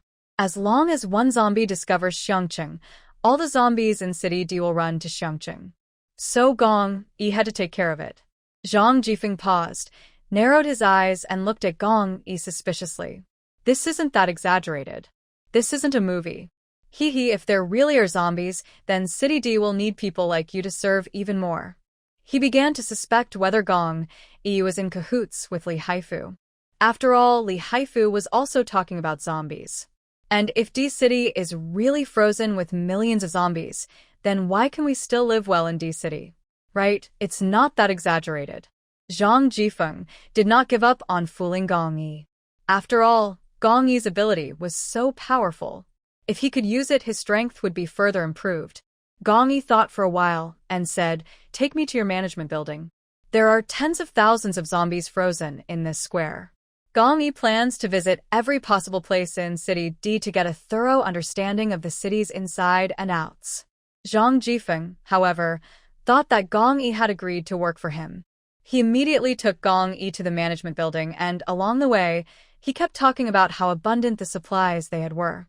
As long as Gong Yi joins the management of City D, he will be given enough supplies every day. As long as Gong Yi is obedient, Zhang Jifeng will not treat him badly. Gong Yi paused for a moment and looked sideways at Zhang Jifeng, who was a head shorter than him. "You guys do this often? Use generous resources to attract people with special abilities to work for you?" And those supplies were all purchased from Xiangqing. Under Gong Yi's powerful aura, Zhang Jifeng was stunned. He responded with a serious look on his face. "This is just a small gift from us to the administrators who are willing to contribute. Supplies are not important. What's important is that we are truly contributing to City D." Oh. Gong Yi didn't believe him. Just as he took a long step and followed Zhang Jifeng into the management building. The entire building, more than 500 meters underground, was seen by Gong Yi. At this time, Zhang Jifeng received a call. They still knew how to come back. What, zombies or not? They encountered zombies. How did they come back? The person who called Zhang Jifeng was an administrator. The report was made by Li Haifu and his gang, who had already defeated the zombies. They finally took all the crystal cores from the zombies' brains. Then, he drove the truck, looking disheveled and in a mess, and returned to City D with Huami, Zhou Cheng, and Shi Saixia. It is impossible to go to Xiangqing now because the Xiangdi Expressway has been bombed. After Chao Feng dealt with the zombies that fell into the bottom of the pit, he set up a checkpoint on the opposite side and equipped it with white phosphorus bombs given by Huami. Once a large number of zombies come over, they will be treated with white phosphorus bombs. So Li Haifu and others returned to City D even though they were very dissatisfied with Zhang Jifeng. They didn't know the identities of Huami and Zhou Cheng. They just thought that Huami, Zhou Cheng, and Shi Saixia were all survivors who fled to City D. Therefore, he generously invited Huami and Zhou Cheng to go to City D together. When they arrived at the gate of D City, Li Haifu was still saying to Huami, "Don't worry, although D City doesn't have as many supplies as Xiang City, and the living environment is not as good as Xiang City. But we have been delivering supplies to the D City management building. There are a lot of supplies there, enough to last you until you give birth." These people with special abilities are actually very grateful and admire Huami in their hearts. He did not treat Huami with disrespect just because she was a pregnant woman. They felt that Huami knew a lot, and it was because of Huami's on-site guidance that they were able to recognize the zombies so smoothly. Also obtained a lot of crystal cores. There was a supernatural person nearby who came over excitedly and said to Li Haifu, "Brother Li, I used to feel something was wrong every day. My body felt uncomfortable as if bugs were crawling on it. Today I realized that it was because I had overdrawn my supernatural energy. If their energy has never been replenished sufficiently, they will not know how wonderful it feels to be full of energy. Now they hold the crystal core in their hands, and the energy in the crystal core will be linked to their bodies. This is a very magical feeling. They can clearly feel that their bodies are like a sponge, absorbed all the energy in the crystal core into his body." After the psychic finished speaking to Li Haifu, he looked at Huami with gratitude and bowed to her. "Thank you, Sister Hua, for helping us understand ourselves a little better." He had heard Zhou Qing call her Sister Hua, so all of them who were using special abilities followed Zhou Qing in calling her Huami. Huami waved her hand and continued to say to Li Haifu, "But I heard that many teams don't like the elderly, the weak, the sick, the disabled, and pregnant women. If you just send me back to City D, those administrators won't cause trouble for me, right?" Li Haifu was stunned. Then he remembered that in fact, D City had never received the elderly, the weak, the sick, the disabled, and the pregnant for such a long time. Where are those survivors who were classified as the elderly, the weak, the sick, the disabled, and pregnant? While Li Haifu was thinking, a yellow-haired man led a group of men with colorful hair and walked towards them on the snow. Huang Mao looked at Li Haifu and said, "Brother Zhang told you to hurry back to the management building to report. Leave this to us." As he spoke, his malicious eyes swirled around Hua Mi and Shirt Saisha's faces. Shirt Saisha was not very good-looking, and her pair of thick beer-bottomed glasses made her look ugly. Hua Mi is still prettier. What a pity, she's a pregnant woman. The yellow-haired man's eyes fell on Hua Mi's belly. Her belly wasn't big, so it was a good opportunity to help her abort the baby.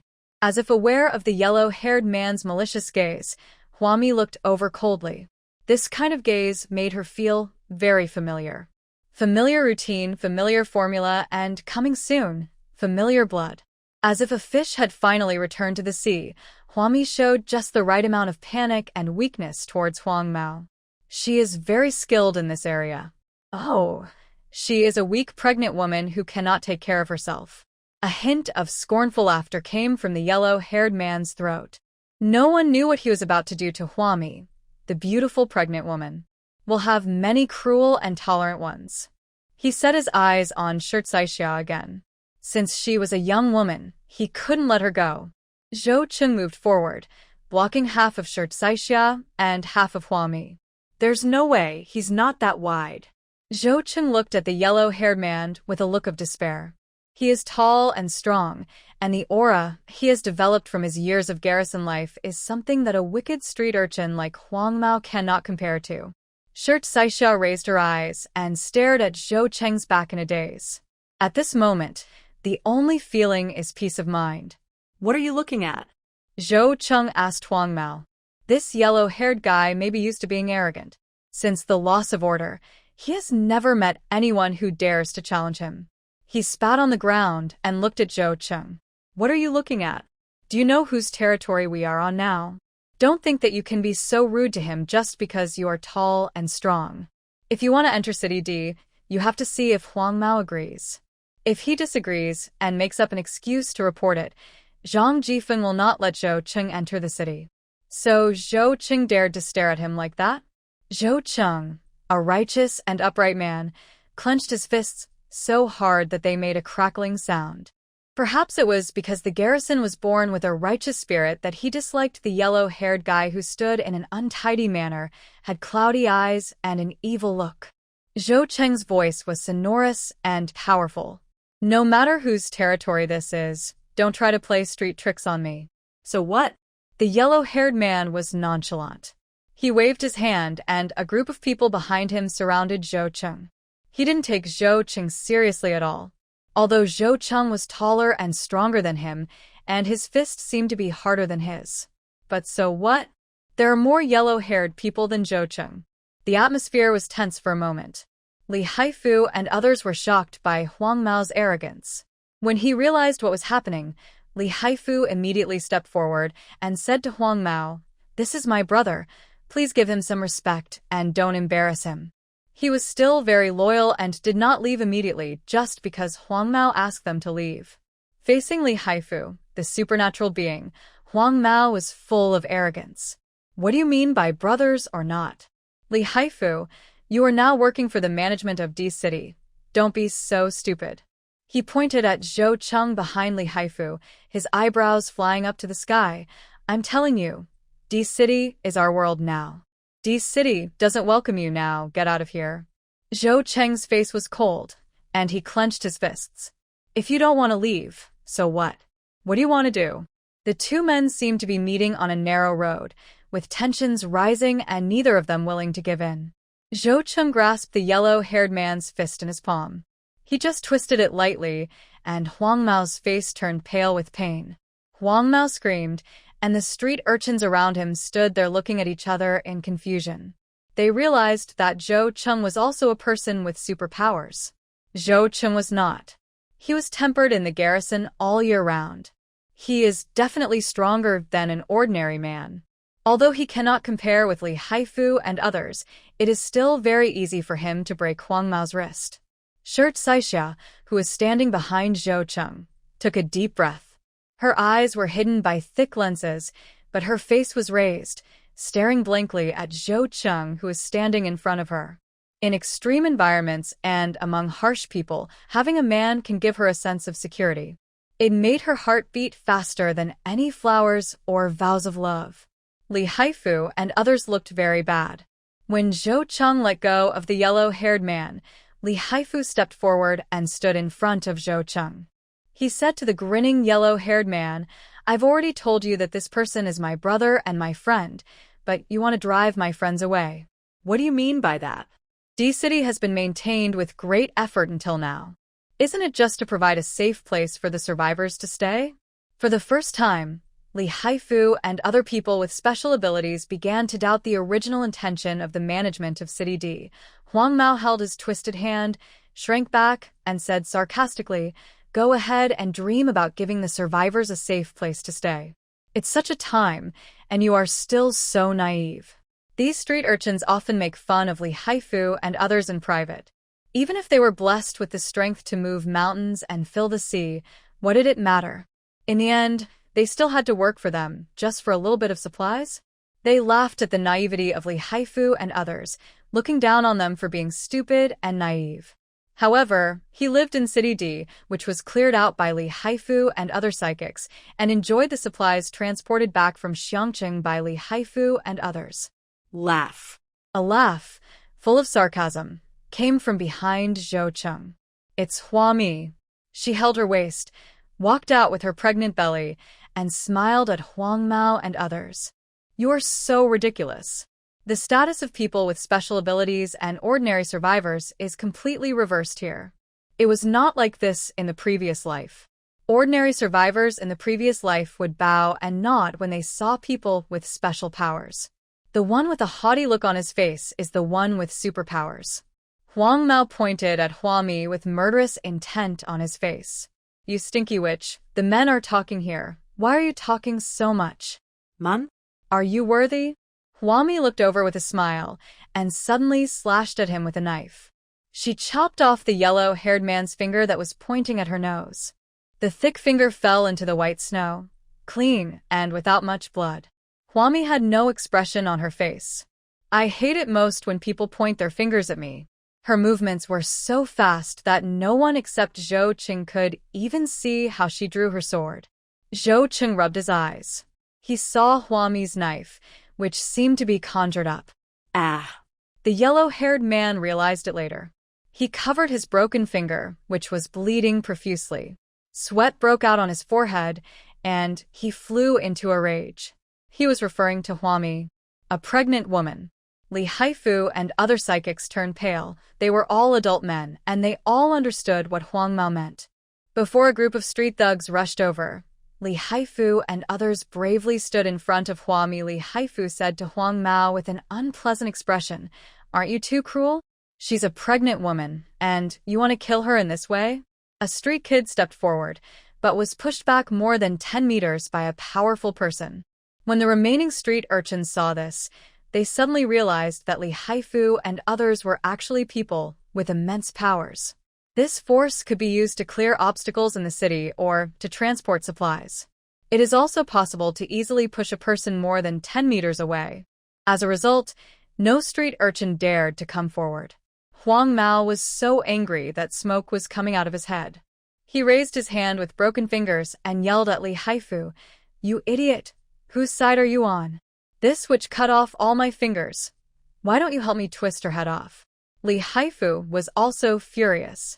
He turned around and yelled at the yellow-haired man, "We are not here to help you bully the elderly, the weak, the sick, the disabled, and the pregnant. You really have a problem with your thinking." These people with special abilities were moved by the ideas promoted by Zhang Jifeng of D-City and joined the management of D-City in order to jointly build a beautiful home for mankind. The yellow-haired man continued to curse, "I've already said that this is the end of the world. Your ideas are outdated. What's the point of having a pregnant woman like this?" The pain made Huang Mao lose his mind, and the filth in his heart could no longer be concealed. He continued to curse, "If it weren't for the fact that this pregnant woman is still a bit pretty, I wouldn't even want to get close to her. Ugh." Li Haifu was shaking with anger. All the power users wondered if they were deceived by Zhang Jifeng. Huami was protected by Zhou Cheng, Shirt Saixia, Li Haifu, and other power users. She began to instigate, "I'm a pregnant woman, my husband doesn't want me, and I have no parents. If I leave alone, where can I go?" The yellow-haired man yelled at her, "It's none of my business. You can't leave now if you want to. I'm going to kill you, absolutely." "Huami, no, I'm almost 6 months pregnant. If you kill me, it will be 3 lives." Li Haifu and the others looked back and thought that Sister Hua was 7 or 8 months pregnant. It turns out she was pregnant with twins. Looking at Huang Mao and others again, Huang Mao's eyes were full of hatred. He stared at Huami as if he was staring at his century-old enemy. Those street urchins all had indifferent expressions on their faces. No one would think that it was a big deal that Huami lost 3 lives. Li Haifu and other superpowers felt even more disappointed. "I didn't know it before when there was no comparison, but now that there is a pregnant old, weak, sick, and disabled person, the coldness of the yellow-haired group of street urchins is immediately highlighted. Not only is it cold and indifferent, it is also horrifyingly cruel. Even if Huami cut off Huang Mao's fingers, she wouldn't be punished like this, right?" To be honest, Li Haifu and others have never used such means to deal with the murderers of their fathers. Huang Mao was in so much pain that he had no patience left. He ordered Li Haifu in a commanding manner, "A good dog doesn't block the road. Get out of my way quickly and help me kill that pregnant woman. Otherwise, you can forget about staying in D-City. I will tell Brother Zhang to remove you from the D-City management system." Huami laughed when she heard it. Li Haifu has given up on the management of City D. He turned around and said to Zhou Cheng and Huami with an apologetic look on his face, "I'm sorry.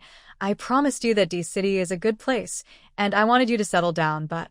Zhou Cheng put a hand on Li Haifu's shoulder and said, "Don't be discouraged. You just followed the wrong team. There are still good places in this world. If there is no room for you here, you can go to Xiangqing." Looking at the yellow-haired man again, his face was pale, and he seemed unaware that he had already squeezed out Zhang Jifeng's greatest reliance.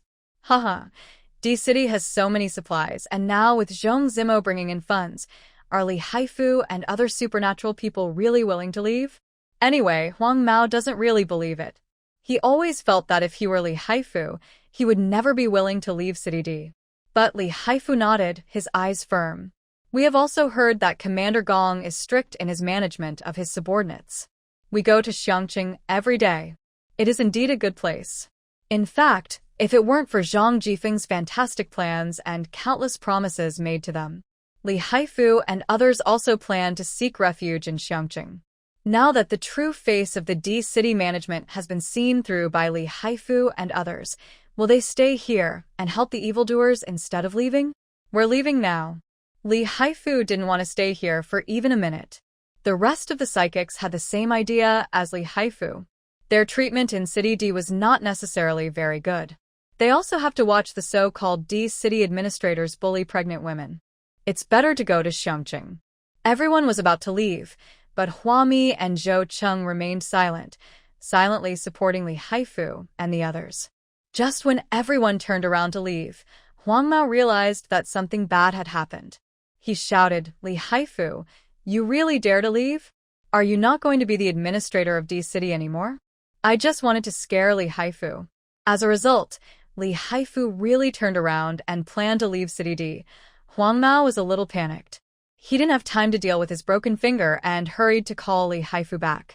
Li Haifu was determined to leave, and no one could change his mind with just a few words from Huang Mao. So Huang Mao instructed his street thugs, "Go, stop them all." A tough guy came forward and grabbed the arm of a powerful person. "Don't leave." But before he could finish his words, he was thrown away by the powerful person with a casual flick of his arm. The remaining street urchins were reminded of the difference between people with special abilities and ordinary people.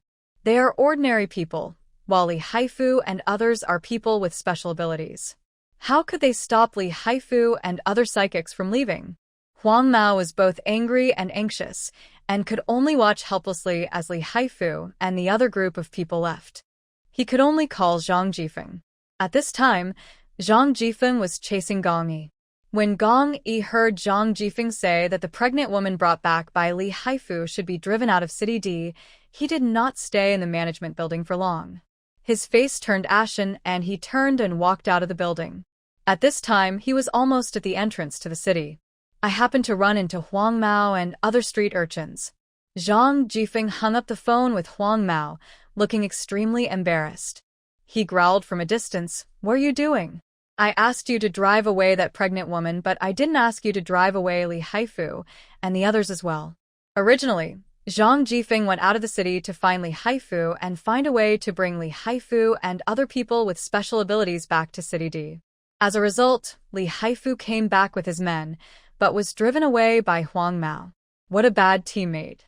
Huang Mao covered his hand with his broken fingers, looking angry. Who knows what the relationship between Li Haifu and that pregnant woman is? He actually betrayed us for that pregnant woman. It's really hateful. As soon as he opens his mouth, he starts to complain. Zhang Jifeng looked annoyed. "All right, hurry up and chase him. I don't care how low you stand, just get him back for me." Huang Mao responded, then hesitated. "So, that pregnant woman?" Zhang Jifeng's eyes revealed a hint of murderous intent. "Get it back first. Now is not the time to break up with Li Haifu. Bring it back and keep it under your nose, and there will be plenty of opportunities to get rid of this burden." He didn't notice that just when Zhang Jifeng wanted to kill Hua Mi, a pair of eyes cast at the back of his neck. Sharp and cold. Zhang Jifeng seemed to sense something and turned around suddenly, only to see Gong Yi standing behind him without any other movement. He was somewhat doubtful and looked at Gong Yi carefully. Gong Yi was still dressed in black, with an imposing and cool aura.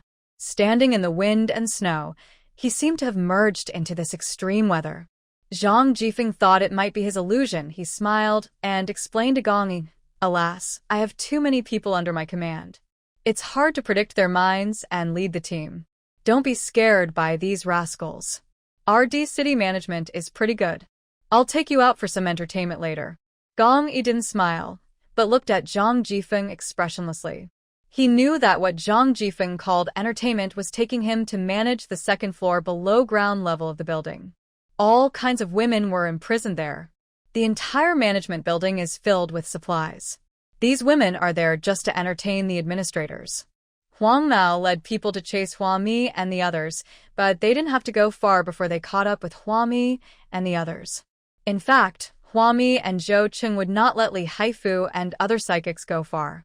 They originally came here for the zombies in City D. These zombies haven't been dealt with yet, so they can't just go back like this. So after leaving D City, Hua Mi and the others came to where the truck and the nanny car were parked. Hua Mi said, "There are still zombies in this city. How about we fight them before going to Xiang City?" Zhou Cheng nodded immediately. "I agree." Shirt Saixia, agree. Li Haifu and the others also nodded slowly. I only heard Li Haifu say, "Then shall we go back? I feel a little sick and don't want to work for Zhang Jifeng anymore. Hua Mi, we are just fighting zombies and hunting for crystal cores." What does it have to do with them? Could it be possible that Zhang Jifeng would send someone to help us fight the zombies? The 12 psychics shook their heads in unison. Definitely not. In fact, Zhang Jifeng denied it very decisively, and there were zombies frozen in City D. Zhou Qing said, "That's what we've decided. When my brother comes out from inside, we'll discuss how to fight the zombies in this city." Li Haifu looked at Zhou Qing with some surprise. "Brother Zhou, you have a brother in City D? Is he as chivalrous and brave as you?" Zhou Qingchao Huami raised his chin. "Of course, my brother is her man. My brother is very powerful. He will not let any zombie in the city go." There was a moment of silence. Li Haifu suddenly asked, "Didn't they say that Sister Hua's man abandoned his wife and children?" In the blink of an eye, she went to explore zombies in D City again. Everyone clearly heard Huami shouting that she was abandoned by her husband. Now a woman with such a big belly is walking alone in such a harsh environment. Either their husbands died, or they were abandoned by their husbands. No one doubted what Huami had just shouted. Before Zhou Cheng and Huami could answer Li Haifu, Gong Yi appeared with a dark face. "Gong Yi, I heard it." He glared at Huami and walked over angrily. "Can you explain it to me? I have never seen a woman who ruins her husband's reputation everywhere. What do you mean by abandoning his wife and children? He is clearly the best husband and the best father in this apocalypse. How could Huami have the nerve to say such a thing?" "Huami, it was a slip of the tongue." Without waiting for Gong Yi to speak, she hugged Gong Yi's arm and changed the subject loudly. "Okay, let's talk about the serious matters. Now our people are all gathered together. Think about it.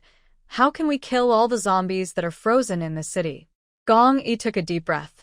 Huami's skill in changing the subject was becoming more and more mature. Looking at other people, when faced with the couple's household affairs, they all looked at their noses with an expression as if they didn't see anything.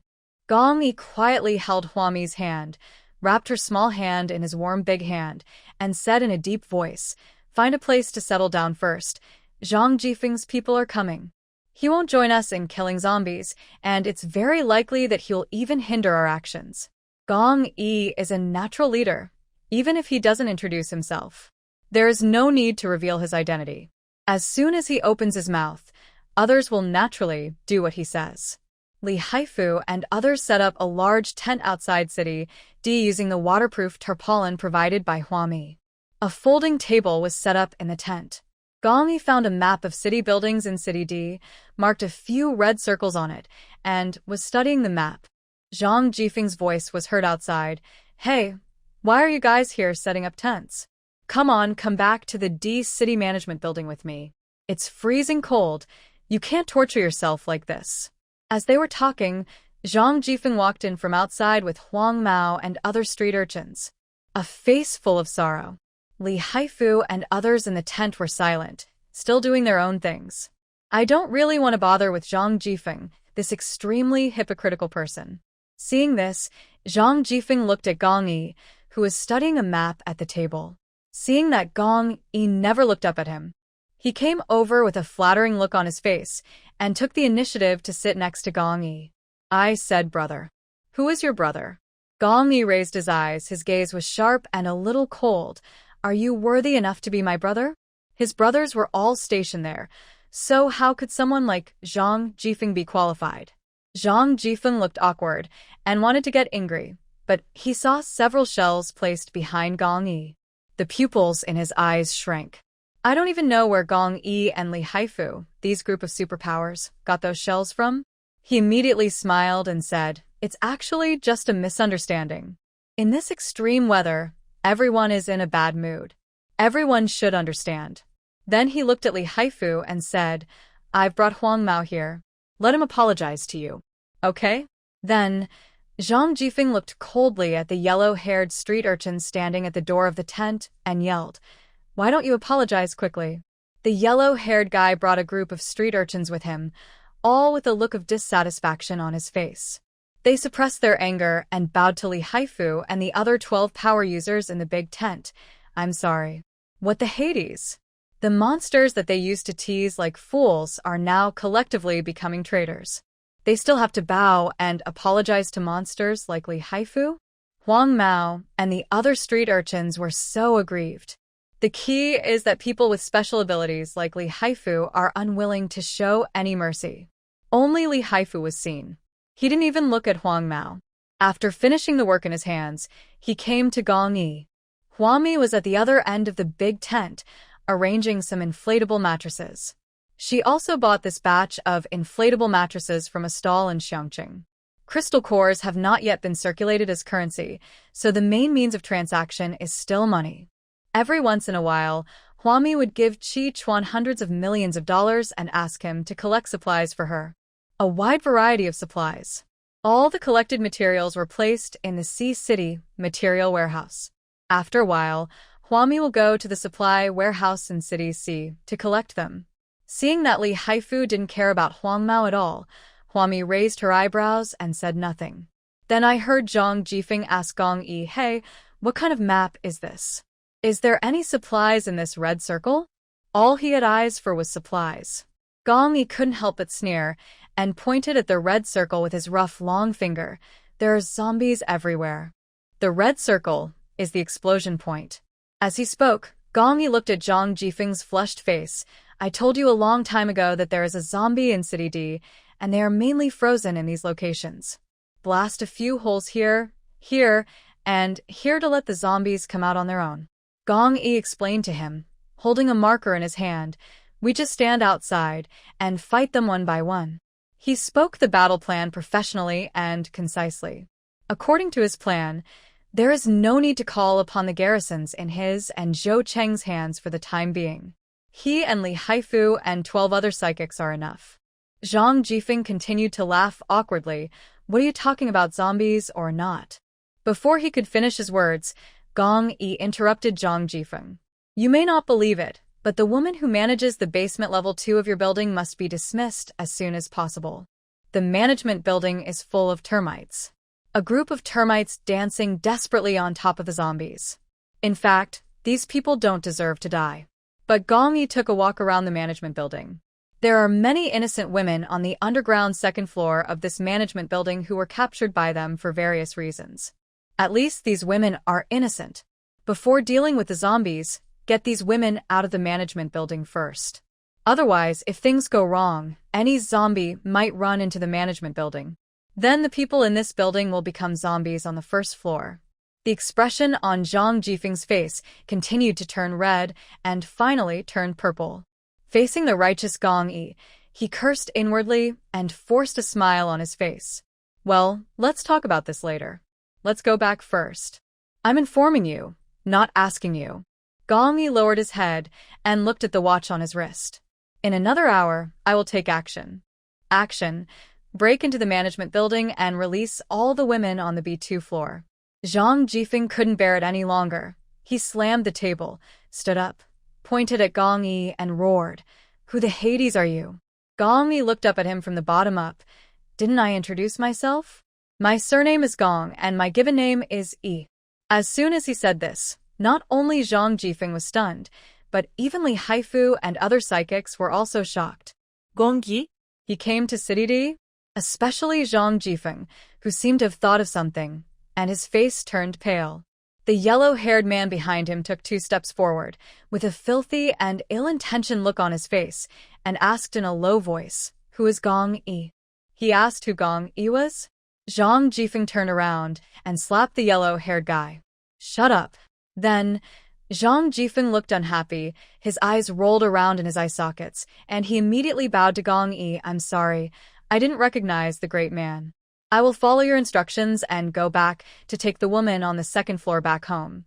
Before he could finish his words, he suddenly pulled out a dagger from his sleeve and stabbed it into Gong Yi's heart. Zhang Jifeng shouted loudly with a distorted face, "Go to Hades." Gong Yi, right? Today, he will send the garrison commander, who controls the 4 cities of Xiangqing, City A, City B, and City C, to meet the king of Hades. During this period, how many crimes did Zhang Jifeng and Chen Hu commit? Fortunately, there was no garrison in D City. All the garrisons in D City were consumed by the continuous natural disasters and man-made disasters. Even Sun Shiping, the the garrison commander of City D, died while trying to rescue people. Otherwise, Zhang Jifeng would not have dared to kidnap so many innocent women and keep them on the underground second floor for the men's entertainment. He knew that what he had done would definitely not be tolerated by the garrison. So Zhang Jifeng, who wanted to strike first, was torn into pieces. His body flew out and exploded into a large blood lotus directly outside the tent. No one could see clearly how Gong Yi made his move. Maybe he didn't make a move at all. Inside the tent, Huang Mao and the others stared for a long time before they reacted. They were so scared that they knelt on the ground and shouted loudly, "Mercy, mercy! We will go back now and send all the women away safely. We will do it right away."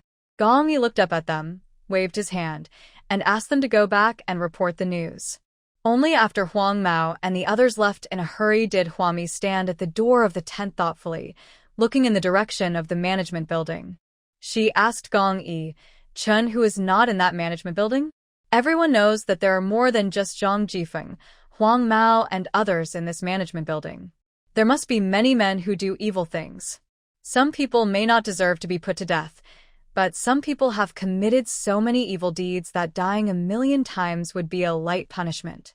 Gong Yi shook his head, picked up his coat beside him, stood up and walked behind Huang Mi. He put the coat on her. "It's not there. We have to look for it again. Look carefully." Huang Mi sneered after hearing this. This Chen, who is really good at hiding, where did he go? No one knows. Maybe Chen, who has run very far away, or he may be nearby. The management building of City D actually has little to do with Chen Hu. This place is like a stronghold of Brother Fan. Chen Hu's shadow is behind it, but it has developed into this place on its own. Listening to Gong Yi's explanation, Shirt Saisha beside him was confused. How could they develop into such a big cancer just by their own efforts? This is too unbelievable. Such a big cancer, who knows how many innocent women it has harmed. For Shirt Saisha, who grew up in a peacetime, to imagine this. Huang Mi couldn't help laughing and turned to look at Shirt Saisha. Maybe it's true. Think about it, they are lawless now and no one cares about them at all. Once a person starts to do evil, his power will expand very quickly. Because you can eat your fill by following them, you don't have to do anything, and there are also fat and thin women to play with and choose from. Even men with good hearts would run to them for help. It is easy for people to become bad, but it is quite difficult to become good. So Chen, who is not here, he doesn't have to do it himself, he just needs to sow a seed of evil. It can gather a large number of believers. As he spoke, Zhou Cheng hurried into the tent and said to Gong Yi and Huang Mi, "Someone came out of City D." Zhong Zimo and Mi Guiyuan walked out of City D with a large group of men and women. They seemed to have just experienced a violent dispute, and Huang Mao and other street urchins were nowhere to be seen. Seeing the tent set up by Li Haifu and his team, Zhong Zimo and Mi Guiyuan looked at each other. Mi Guiyuan was the first to run forward and stood outside the tent with an excited look on his face. "Commander Gong, we finally got your help." As he spoke, his eyes became red, and he followed the group of crying women behind him. This scene really looks like a movie. It was as if Gong Yi was a god sent from heaven, saving the suffering survivors. Mi Guiyuan tried desperately to express his gratitude. Zhong Zimo also glanced at Shirt Saisha in the tent, walked up and thanked Gong Yi. "What? It's all thanks to Commander Gong. Without Commander Gong, we would be stuck in the quagmire forever. Commander Gong is so wise and brave." Huang Mi frowned when she heard it. She tilted her head and looked at Gong Yi. If the man was a little bit worse in character, he would have become arrogant at this moment. Gong Yi was fine, even though Mi Guiyuan and Zhong Zimo came over deliberately with obvious intentions of currying favor with him. He just raised his eyebrows and said calmly, "You guys take care of the survivors. I have something else to do." As a garrison commander who is dedicated to getting things done, he faces a lot of flattery on a daily basis. If a man like him could become arrogant, he would have done so long ago. Seeing Gong Yi turning around and getting busy, Huang Mi felt relieved. Turning back again, she saw Zhong Zimo standing outside the tent. Of course, Zhong Zimo also discovered Huang Mi, but what he was thinking about now was how to jump onto Gong Yi's boat. He didn't take Huami seriously. It was at this time that a heavily made-up woman suddenly rushed out from the crowd of women. She yelled at Huami, "Why did you bring us out here? It's freezing outside. Do you want to freeze us to death? Huami, you are as vicious as ever." Everyone looked closely. If this person wasn't Qin Xiaolan, who else could it be? However, this Qin Xiaolan was very different from the original Qin Xiaolan. She was dressed thinly, looked dusty, and her face was covered with thick powder like the bottom of a wall. Mainly, she looked at Huami with resentment, as if Huami was the culprit who ruined her good life. Huami frowned, staring at Qin Xiaolan, who looked resentful towards her, and sneered, "What does it have to do with me? I'm not the one who is going to save you. If you have the guts, just go back." It seems like Huami is meddling in other people's business. In fact, after meeting Gong Yi, Huami came here just to make a cameo appearance. In the battle plan he formulated, there was no opportunity for Huami to personally fight the zombies. Gong Yi directly arranged Huami into the tent to guard the supplies. So the one who had to save Qin Xiaolan and other women was Gong Yi, and Huami was just watching from the side. Her eyes swept over Zhong Zimo. The look in Zhong Zimo's eyes was unclear, and he said nothing. It was obvious that he was just there to enjoy the show and had no intention of saying a single fair word. He doesn't like Qin Xiaolan, and of course, he doesn't like Huami either. Qin Xiaolan was still pointing at Huami and cursing, "If you weren't so nosy, who would have gotten someone out of the warm underground second floor?" Obviously, on the second floor below ground, she had food and drink, and she only needed to accompany the man to do that kind of thing, and she could be well fed and warm and survive. Who asked Huami to save her? She didn't ask Huami to save her. Huami was very impatient and turned to go into the tent. As a result, Qin Xiaolan seemed to have found an outlet to vent her emotions, and she madly attacked Huami. Here, the easiest person to bully is Huami, who is pregnant. She stepped forward, pointed at Huami, and scolded, "You just love to ruin other people's lives, you." Without waiting for Qin Xiaolan to finish her scolding, Huami turned around and slapped Qin Xiaolan in the face. Who had little strength to begin with and was wearing very thin clothes, was beaten to the ground. The corners of his mouth were broken. In the tent, Gong Yi looked back and did not intend to stop it. "Qin Xiaolan." Huami held her waist and took 2 steps forward with her big belly. Qin Xiaolan, lying on the snow, seemed to have just realized that she had been slapped. She raised her head and looked at Huami in surprise. Huami looked down at her and said coldly, "If you want to do this business and find it easier to support yourself, no one will stop you. But you have to look at where this place is. This D city is full of zombies. It's right under your feet. There's no telling how many zombies are partying. You are engaged in the flesh trade and have already reached the top of the zombies. No one asks you to be moral, but at least don't make yourself a zombie and cause trouble for us in the end." Qin Xiaolan, who was lying on the ground, couldn't hear what Huami was saying at all. Even if she heard it, she wouldn't understand it. In her mind and heart, there was only one thing on her mind. Huami hit her, hit her, hit her. She jumped up from the snow and rushed towards Huami, with a look of determination to die with Huami. Just as Qin Xiaolan rushed past Zhong Zimo gave way. Shirt Saixia stepped forward and stood directly in front of Huami, bumping into Qin Xiaolan. The next moment, before Qin Xiaolan could scold her, Huami lifted up the back of her collar. Let go of me. Aw, let go of me." Qin Xiaolan was like a madman, being dragged by Huami all the way in the snow. Everyone was quite surprised. Seeing Huami's big belly, they didn't expect that she was so strong. Even with such a big pregnant belly, she was still able to drag Qin Xiaolan all the way and directly throw her into City D. In the snow, Huami looked at Qin Xiaolan, who was thrown into the soft snow. "Do whatever you want. You like to engage in the flesh trade, right? Go ahead and do it. Who has the patience to care about you?" After saying that, Huami turned around, glanced at Shirt Saixia, who had climbed up from the snow, and called out, "Let's go collect the supplies. There's an entire building's worth of supplies. It would be a waste not to accept them." When it comes to supplies, Zhong Zimo has something to say.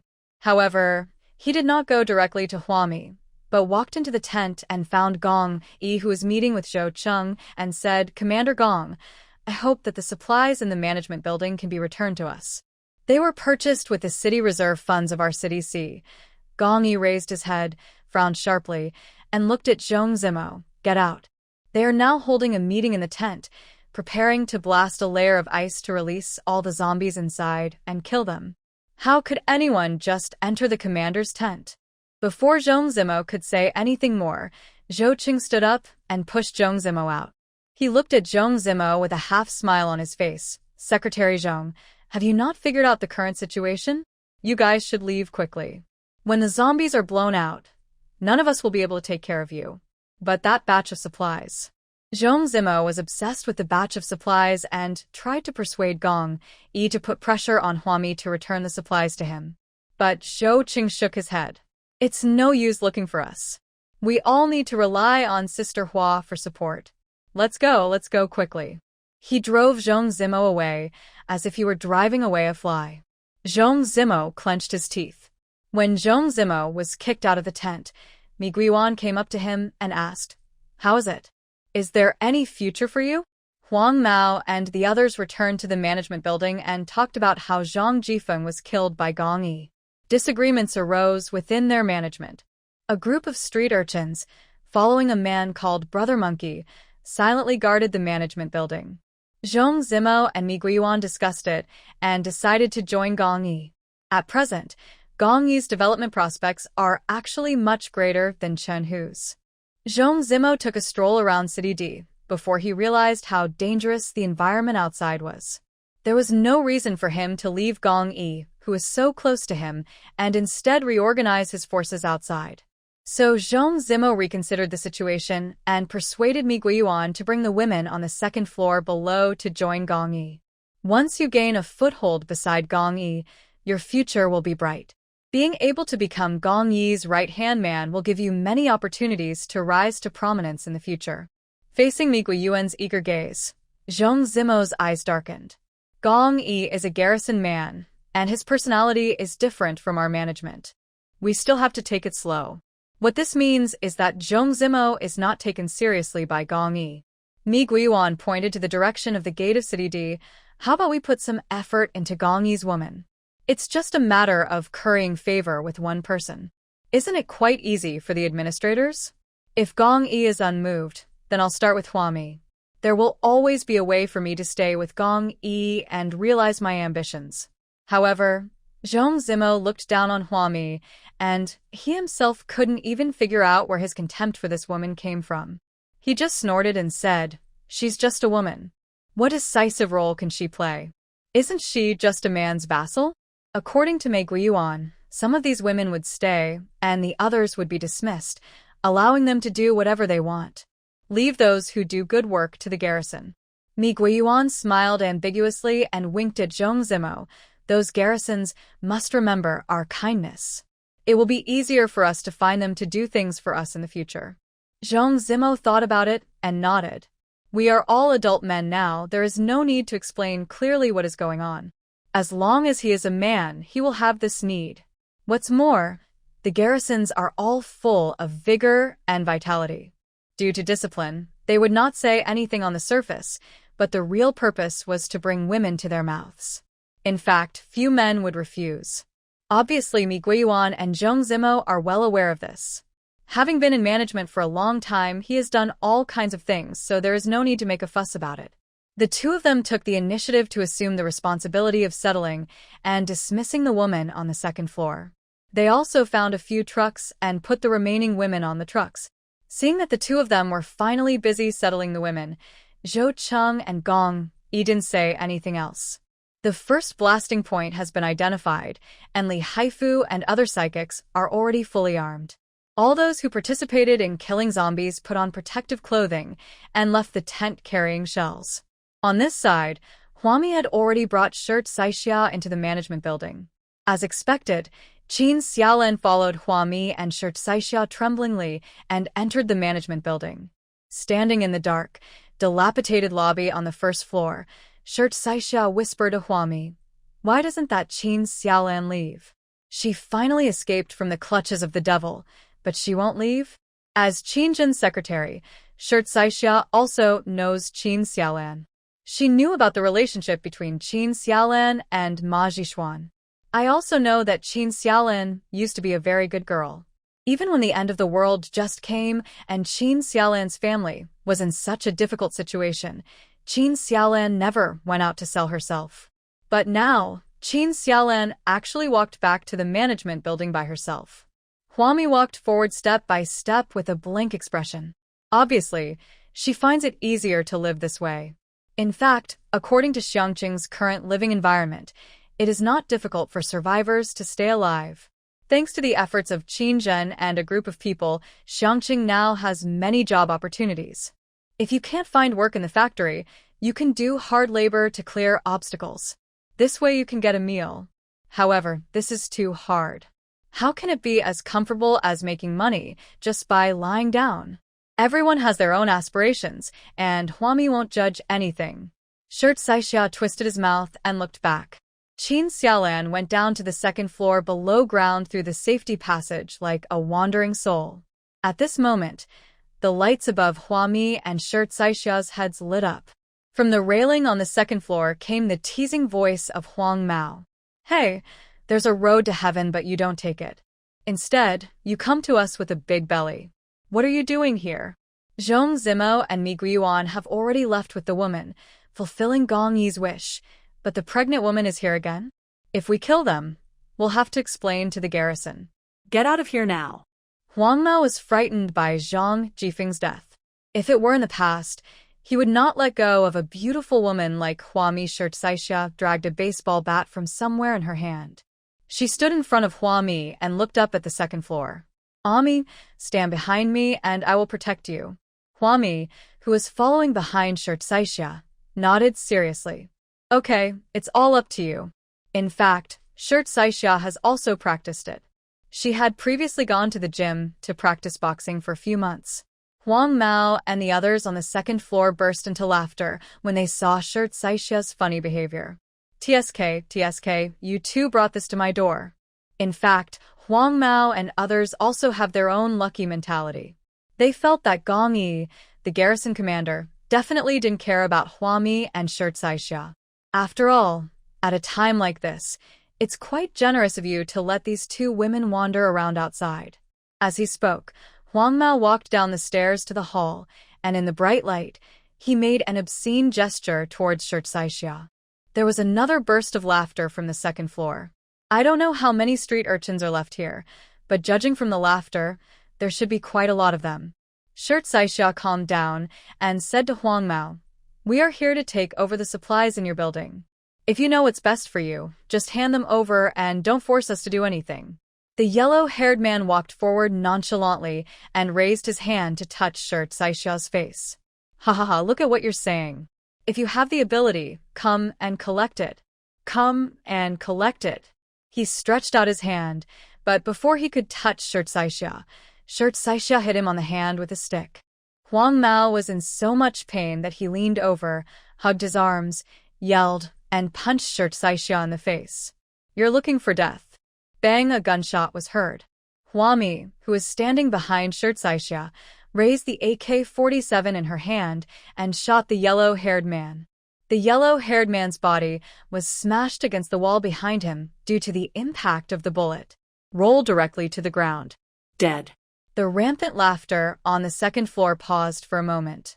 Someone yelled, "Monkey, this witch has a gun." She had a gun in her hand. Guns and ammunition were relatively scarce resources for these street urchins. At the beginning, Chun Hu got a few weapons from the armory, but his power was weakened by Gong Yi all the way. A batch of weapons were lost in the red light district, and when Brother Fan died, another batch of weapons were lost. The weapons that can be allocated to Monkey Brother and Zhang Jifeng are very, very few. Monkey Brother on the second floor was holding a gun and shot Huami. Although Chun, who has very few weapons, I'm sorry, but Brother Monkey was lucky enough to be allocated one.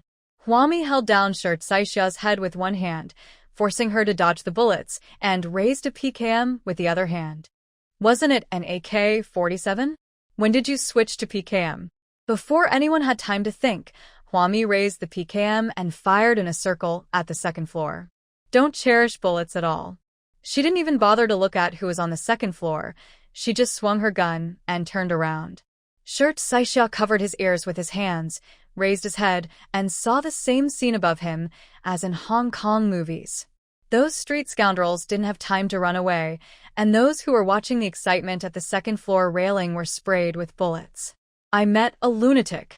Someone on the second floor was shouting, and someone was running upstairs in a hurry. There were also some people armed with weapons who came down from the safe passage and tried to launch a sneak attack on Huami. If she could allow their sneak attack to succeed, Huami would no longer be Huami. As this group of people rushed out of the safe passage, Huami took out the Gatling gun and started to fire a burst of weapons. Anyone who rushed out was shot into a sieve. So when did her PKM turn into a Gatling gun? Anyone who witnessed this scene would not be able to understand it. The entire first and second floors were filled with wailing. So many people died that no one dared to run into Huami's gun. If there are still people getting hit, it means that not enough people have died. Huami looked at the safe passage where the bodies had piled up like a small mountain and said to Shirt Saixia, who was standing there stupidly with a baseball bat, "Go search the supplies on the first floor." After sending the pale-faced Shirt Saixia away, Huami stepped forward, kicked the corpse piled on the stairs, and threw it into her medium-sized recycling bin.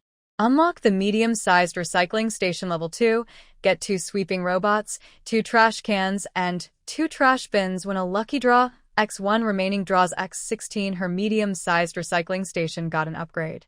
Huami walked all the way to the safe stairs and recovered the body of the street urchin on the first floor. Because she was stuck at the point of factory upgrade, her medium-sized recycling station would be upgraded by 1 level every time she recycled a few corpses. Finally, when she had collected all the bodies at the stairs, her medium-sized garbage recycling station had been upgraded to medium-sized garbage recycling station level 10. Congratulations! You have reached the maximum level of the medium-sized garbage recycling station. Unlock high-level garbage recycling station level 1. Get sweeping robot X1, trash can X1, trash box X1, garbage truck X1 when a lucky draw X1 remaining lucky draws X25. Huami took a careful look, then turned around and walked out of the management building. In the snow and wind, she released all the sweeping robots in her hands. These sweeping robots will reach into every corner day and night to recycle garbage for Huami. Then, Huami looked at the garbage truck. She also released the garbage truck. This garbage truck is like a robot, without any human cockpit. It looks like a forklift. When it is placed on the ground, it will automatically pick up and shovel garbage. The amount of garbage it recycles is much greater than that of a sweeping robot. I watched the garbage truck slowly drive away and finally disappear in the wind and snow. Huami stood at the door of the management building for a while, then turned around and went back to collect the supplies. There are quite a few street urchins on the second floor and above. When Zhong Zimo and Mi Guiyuan were about to come and join Gongyi, many street urchins actually also had some hope. They feel that the world is just like this. It's just a matter of changing the master. Originally, they were supporting Zhang Jifeng and Chen Hu, so does Gongyi not need anyone to support him? In this extreme environment, everyone knows that the more people you have around you and the greater your power, the better you can survive. Live a good and nourishing life. So even though Zhong Zimo and Mi Guiyuan took the women away, all the remaining street urchins and the survivors who had joined the D City Management class one after another did not leave. When Huami rushed to the second floor, there were a few street thugs who were planning to attack her from the dark. Just a pregnant woman. Without her gun, she is nothing. Just a pregnant woman. Even if you avoid the gun in her hand, she can still beat up the street thugs in a building. Huami's current strength is not something that a few ordinary men can deal with. Although she had a big belly, her movements were surprisingly agile and light. In a short while, she had killed all the gangsters on the second floor and stored all the supplies in the entire building into her level 30 warehouse now. Soon, Huami collected supplies and killed people all the way upstairs, and her warehouse was burst again and again. Unlock storage level 35, space 30 by 3. When a lucky draw X1 remaining lucky draw X30 the deeper into the apocalypse, the faster Huami's apocalypse supermarket system will upgrade. When order is completely lost and only the strong are respected, upgrading seems to become a very simple thing. Soon, Huami had cleaned up all the supplies in the entire management building, except for the top floor. In fact, only a small part of the supplies in this building were purchased by Li Haifu and his team from Xiangqing. Most of the supplies were obtained by street urchins through various means of stealing, kidnapping, and robbery.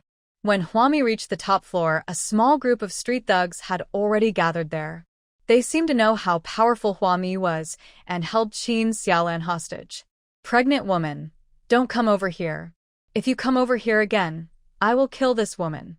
The top floor is filled with supplies. There are more than 30 floors, and each floor is packed with supplies. Huami held the bloody machete in her hand and looked at the sky, which was already bright. Gong Yi and his team have already blasted open the ice at the blasting point. Standing here, they can hear the zombies' roars from afar. "No, don't come over here, Huami. Don't come over here." Qin Xiaolan was like crazy, yelling at Huami, "You have killed my brother. You have destroyed our whole family. Please don't hurt me again." "Don't hurt me," Monkey Brother, who was holding Qin Xiaolan hostage, stopped and looked at Huami with excitement on his face. He hurriedly urged Qin Xiaolan, "Yes, yes, yes, just shout like that. Tell her not to come over. Shout quickly." Qin Xiaolan cried and scolded Huami even harder. She was afraid that if Huami took another step forward, Monkey Brother would really cut her throat with a knife. Qin Xiaolan was extremely scared. Huami, who had been busy all night, reached out and pulled a chair over. She sat on the chair, holding her belly. "If you're tired, take a break. Pregnant women can't afford to get hurt." I also heard Qin Xiaolan talking about being harmed by Huami. Huami couldn't help but laugh. While she was resting, she asked, "Did I ask you to return to this building?" Could it be that Qin Xiaolan herself doesn't want to work too hard and thinks that doing the flesh trade is easier? So that's why you ran back to the management building? What's Guan Huami's business? Qin Xiaolan opened her mouth. Her eyes were dry and cloudy, and she suddenly said excitedly, "If it weren't for you, my brother wouldn't have died." "You killed my brother, right?" Huami squinted at Qin Xiaolan. "What do you think is the point of you saying this at this time?" "So, what if Huami killed Qin Xiran?" "So, what if Huami didn't kill Qin Xiran? Can Qin Xiaolan take revenge, or what?" Now Qin Xiaolan is full of death. She has no ability to take revenge at all. Just repeating it over and over again. "You owe me, Huami, you owe me. You can't come over. If you come over, I will die." A few months ago, when she went to see Fong Xian, she was still a young girl with a face full of collagen. But now, Qin Xiaolan just wants to live. Monkey Brother hid behind her, fearing that he would be hit by Huami's knife. He used her as a shield, but she had no hatred towards Monkey King. The only one who felt hatred was Huami. Qin Xiaolan said to Huami with a sad face, "Please let us go. You killed my brother. You owe my brother a life. Now you need to give it back to me." Monkey Brother was very happy. He hid behind Qin Xiaolan and encouraged her. "Yes, yes, that's right. Let her return your brother's life and let us go." Qin Xiaolan, who was being held hostage with hatred on her face. Huami smiled. "I owe your brother a life? You don't feel guilty saying that? What kind of world is this? If your brother doesn't harm others first, how could someone deliberately harm him? Don't think that the whole world owes your family something. We are not that double standard. Only your family is allowed to harm others, and others are not allowed to retaliate against you. Besides, do you think you can survive if you go outside?" She nodded and made way for them. "Okay, go ahead and take a look outside. Maybe you will think it's better to die in my hands." Huami was serious about letting Qin Xiaolan and Monkey Brother go. "I'm afraid the situation outside City D is not very good now." It just so happened that Huami was tired of killing people, so she decided to do a good deed and let Monkey Brother and Qin Xiaolan go. Brother Monkey held Qin Xiaolan hostage and walked out step by step. The rest of the street urchins need to follow. Huami raised her knife and blocked their steps. She said coldly, "The rest of you can't leave. If too many of you leave, it will only add to the burden on Commander Gong and the others. The roars of zombies rang out, and judging from the sounds, there were really a lot of zombies outside. If we really let the street urchins wander around, they will turn into zombies, and we will have to kill them with great effort. Why bother? It would be better to just kill these street urchins and throw their bodies directly into a high-end garbage recycling station. Those street urchins who were about to leave looked at each other, and then looked at Monkey King. Brother Monkey had already run downstairs holding Qin Xiaolan hostage. He threw them away. Suddenly, a street rushed towards Huami, raising the knife in his hand. Die, witch, go to Hades, die, die. No one saw how Huami took out the knife. It was only after the street who attacked Huami died that everyone realized what was going on. It was Huami who killed him. The screams of misery rang out from the top floor, one after another, and finally a few street urchins died at the hands of Huami. When Shirt Saixia climbed up from downstairs panting, the top floor was already clean. Apart from the bloodstains on the ground, there was no corpse or box of supplies. Ami, Qin Xiaolan, and Monkey have already run to the bottom of the management building. Shirt Saixia scratched his head, not knowing what to say. She climbed up from the first floor, and every floor was clean. If there weren't bright red bloodstains on the cold ground, Shirt Saixia would have thought this was an empty building. Huami turned back slightly and said to Shirt Saixia, "Let's go down and take a look." Shikixia. Ah? Climb down again? What should she do if her legs are shaking? She just climbed up 30 floors with great effort, and now she has to climb down again? But Huami did not give her a chance to refuse. You need to exercise more. No matter how well you study, if you are weak, you will not live long. If you practice more, you might become a superpower. Huami dragged Shirt Saixia's hand and went downstairs one floor at a time. Her movements were so light and agile that she didn't look like a pregnant woman at all. By the time Huami, pregnant with a 6-month-old belly, dragged Shirt Saixia to the top 10 floors. Monkey Brother, holding Qin Xiaolan, had just reached the door of the hall. He grabbed Qin Xiaolan's hair, and the more he thought about it, the more dissatisfied he became. He took out his anger on Qin Xiaolan. "I only heard Monkey Brother scolding. Why didn't your brother kill that witch Huami back then? It's good now. Stay and cause trouble to us." He didn't know whether Qin Xiren really died at Huami's hands.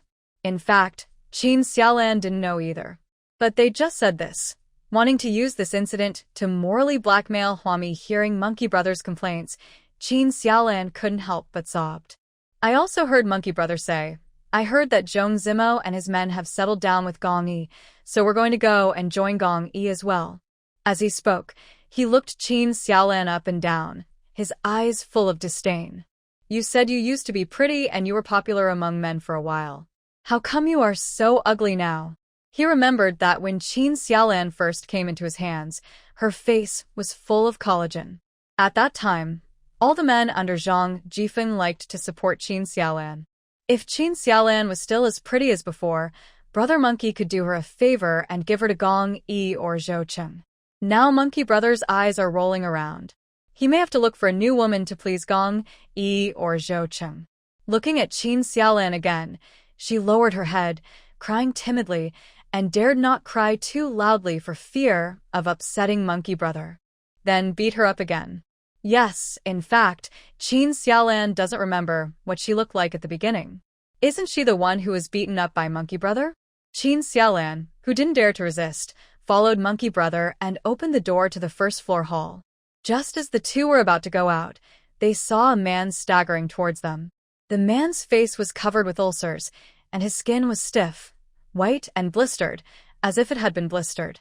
As if it noticed that Monkey King had opened the door, it let out a wild roar. Monkey Brother and Qin Xiaolan were stunned and screamed at the same time. "Close the door." Huami, who was walking downstairs, vaguely heard the sounds of ghosts howling in the hall on the first floor. "It's Monkey Brother and Qin Xiaolan." Huami immediately loosened up Shirt Saixia, whose legs were weak and on the verge of death from exhaustion, and went to the railing on the 10th floor and looked down.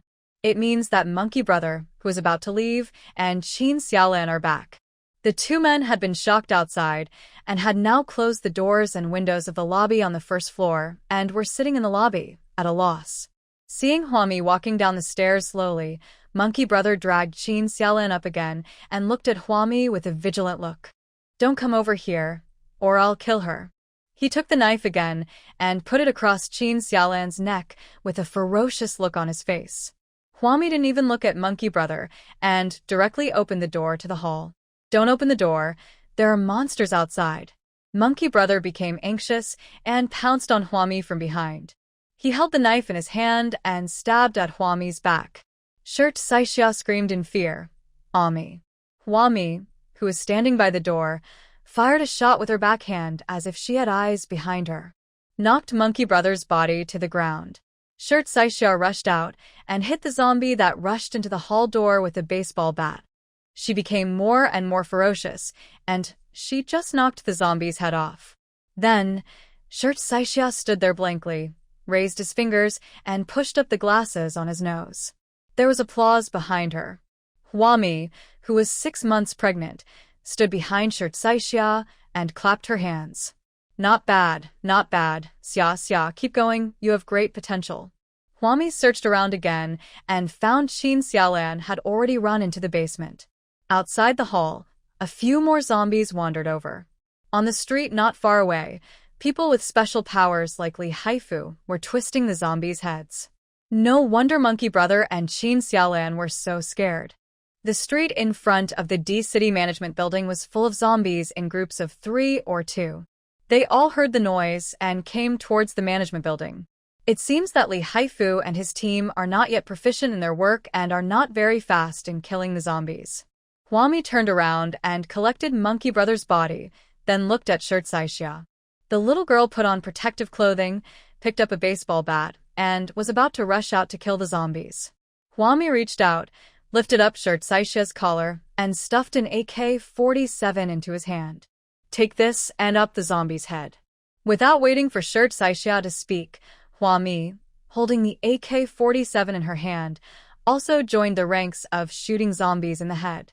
Not far away, Li Haifu, who was hurriedly twisting the zombie's head, saw this and approached Huami while twisting the zombie's head off. "Sister Hua, your belly is so big, so don't work too hard. Why don't you go to the management hall and take a rest?" In the city of D, where snowflakes are floating everywhere, there would be dozens of sweeping robots and a garbage truck constantly cleaning the snow from the ground. I guess this road has been covered by heavy snow a long time ago. Huami's belly looks as big as that of other babies who are 8 or 9 months pregnant. It made Li Haifu terrified. I was afraid that she would lose her balance and hit her stomach in the snow.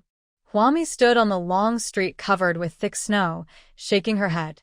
I'm fine. "I'm not very tired. Do you want anything to eat or drink? How about I grill some skewers for you?" As he was speaking, another explosion was heard. Not far away, the zombies' roars became louder. It seems that Gong Yi and Zhou Cheng have blew up another explosion point, and the zombies inside have come out. Li Haifu hadn't reacted to what Huami said. "I saw the garbage truck scoop up the zombie's body and head on the ground and throw them into the garbage truck bucket at the back. No one knows who is driving this garbage truck." When he turned around to look at Huami again, Huami was already bulging with belly, and she shot another zombie in the head off. She glanced at Li Haifu and said, "I'm going to grill some skewers for you now." After Li Haifu twisted off a few zombies' heads, he looked back and saw Huami already standing on the roadside, setting up a barbecue grill. Li Haifu was a little surprised. When was this barbecue rack placed here? However, several zombies have already appeared on the streets, and it seems that the powerful people in the distance are also unskilled in their work. Li Haifu turned around and killed those zombies. Wait until he turns around to look at Huami again. Huami was holding an AK-47 in one hand and holding a big umbrella with the other. The big umbrella blocked the snowflakes, and the charcoal fire in the barbecue grill had begun to burn.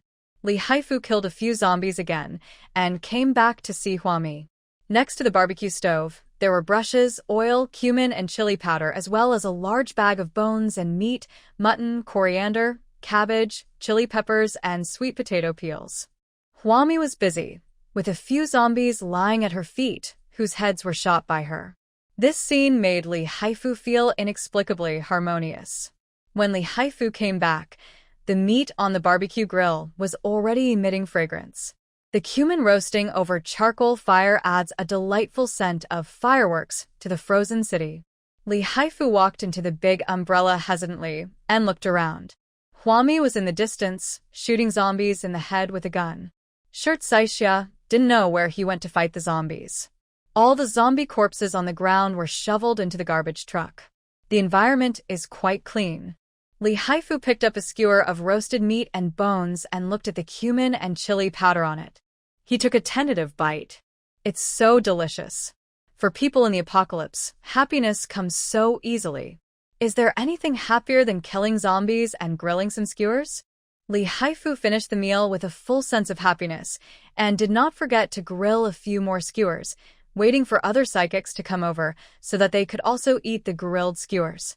They managed to turn such a bloody activity as killing zombies into something resembling an outing.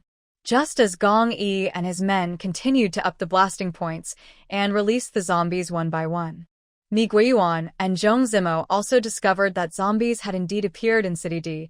Mi Guiyuan looked flustered and found Zhong Zimo. What should we do now? I didn't expect there would be such a thing as zombies. Zhong Zimo sat in the car, looking out the window with an unpredictable look on his face. I still have to follow Gong Yi closely. Do you have anything to eat? After Gong Yi left, everyone else entered City D, including Shirt Saixia and Huami. They did not leave any edible supplies for Mi Guiyuan, Zhong Zimo, and others. When they came out of the management building, Mi Guiyuan and Zhong Zimo each took some food. But in this situation, this amount of food cannot last long. And they both have a lot of women to support. If I had known this would happen, I would have lived my life the same way as before without any changes. Mi Guiyuan was a little annoyed and a little confused. They used to stay in the management building and didn't have to do anything. Even though it was so cold outside, they didn't have to go out and starve or freeze. Life is very good. Why dig them out of the administration building? I am increasingly confused. Before this, Mi Guiyuan could still receive messages from Monkey Brother saying that Huami entered the management building with a gun. At that time, although Mi Guiyuan had some disagreements with Monkey Brother, they had not yet fallen out and could go back to manage the building at any time. But now that Monkey Brother's information has been cut off, he is probably in great danger. Mi Guiyuan couldn't help but feel a little resentful towards Huami.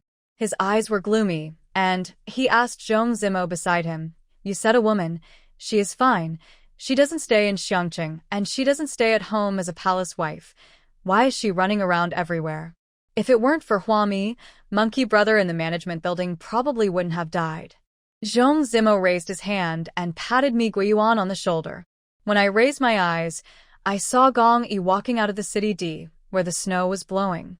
He hurriedly signaled to Mi Guiyuan, and the two got out of the car and walked towards Gong Yi. "Commander Gong." Zhong Zimo looked serious and handled the matter impartially. "How can I help you?" Gong Yi went to the city entrance and took a walk to see if there were any zombies on the highway. He frowned and looked at Zhong Zimo. "Why haven't you two taken the woman away yet?" Although some women had left, there were still quite a few women staying in the cars at the city entrance. "If we don't leave now, our car will be buried in the snow soon." Shirt Saixia found Huami mysteriously. She kicked the snow off her feet and whispered to Huami, "Ami, did you know that Zhong Zimo and the others haven't left yet?" Huami does not have the mental strength like Gong Yi. She is in City D and has no idea what is happening outside. Seeing Shirt Saixia's mysterious look, she asked, "What's wrong? Why don't Zhong Zimo and the others leave yet?" Shirt Saixia said, "They left a group of women behind, waiting at the entrance of City D. What do you think is the reason?" Seeing Huami's bewildered expression, Shirt Saixia said angrily, "Of course it's because he wants to use these women to please Commander Gong." Oh. Huami nodded, with no expression on her face. Shirt Saixia said hurriedly, "Ami, why aren't you anxious at all?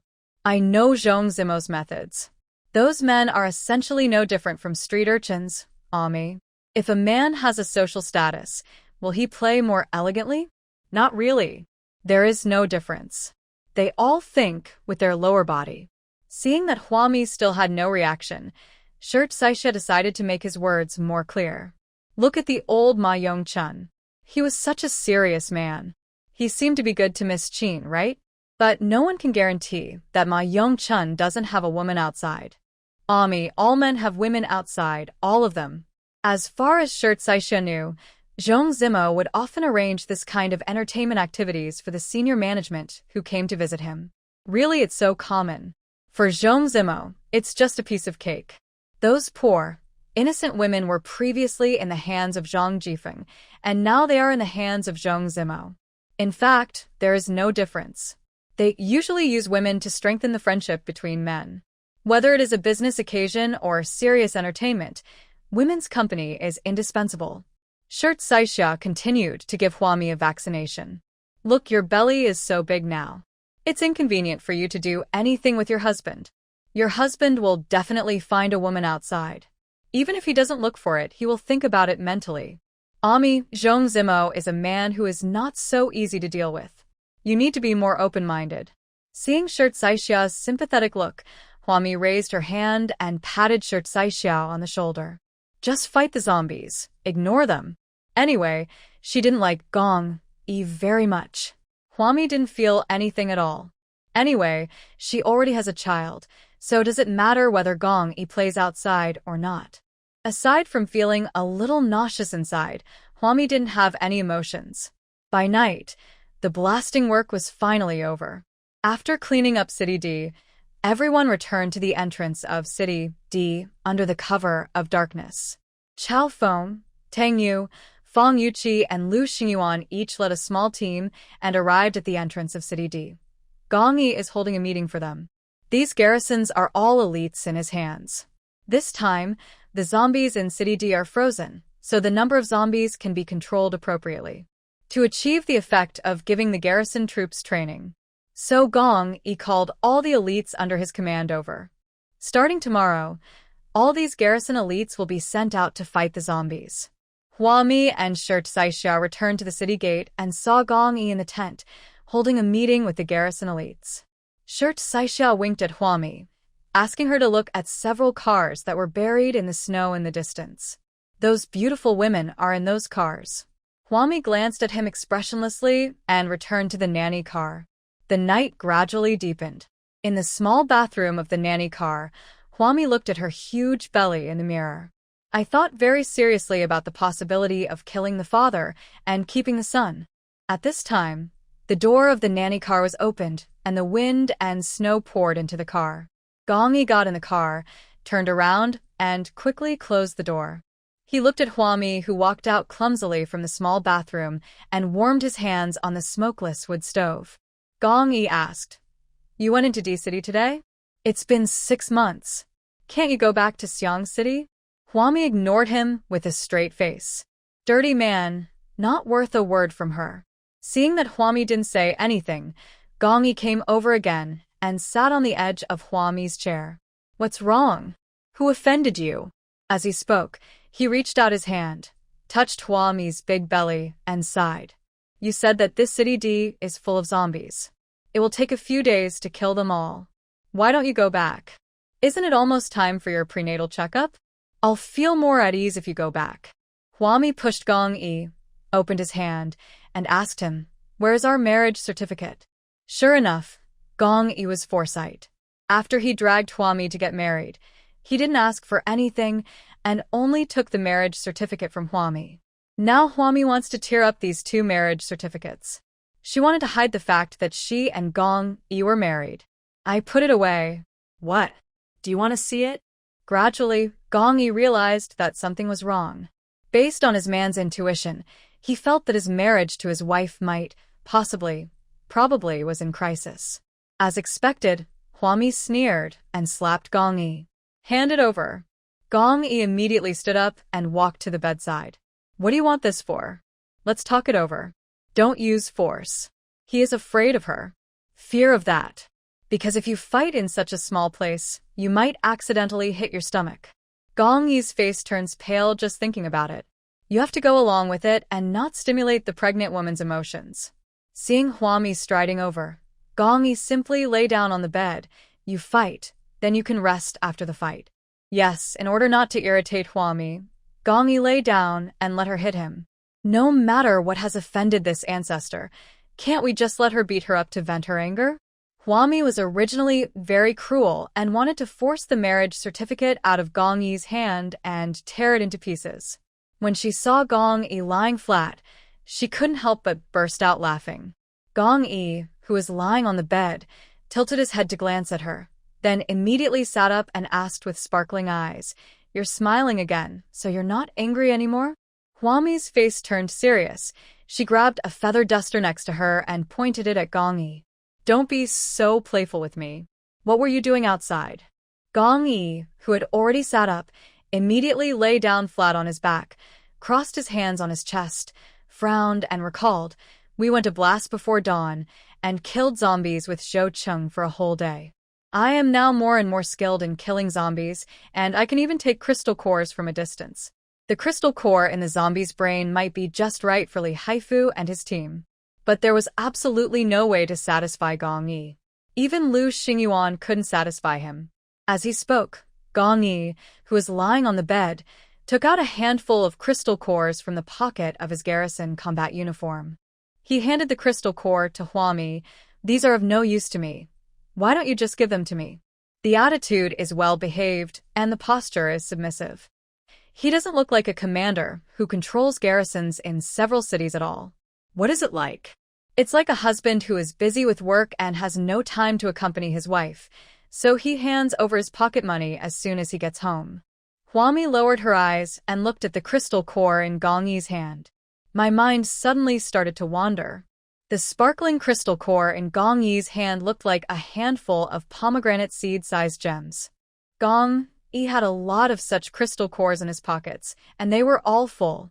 Huami came to his senses, turned around to find a net bag, and asked Gong Yi to take out all the crystal cores from his body and put them in the net bag. She couldn't help but ask curiously, what is the difference between the energy from these crystal cores and the energy from the energy condensation beads when absorbed into the body? It seemed that Huami's anger had subsided a little. Gong Yi smiled and sat on the bed, patting the empty bed beside him. "Come here, I'll tell you, hey, don't stand there, you're tired." After Huami came over and sat down, Gong Yi massaged her shoulders and said carefully, "There is still a slight difference. I feel that the crystal core has more impurities, and the energy is not as pure as the energy condensation bead. Are your feet starting to swell? Let me give you a massage." Originally, the crystal cores in the zombies' brains were not enough for Gong Yi to use, and there were still many impurities after they were absorbed into his body.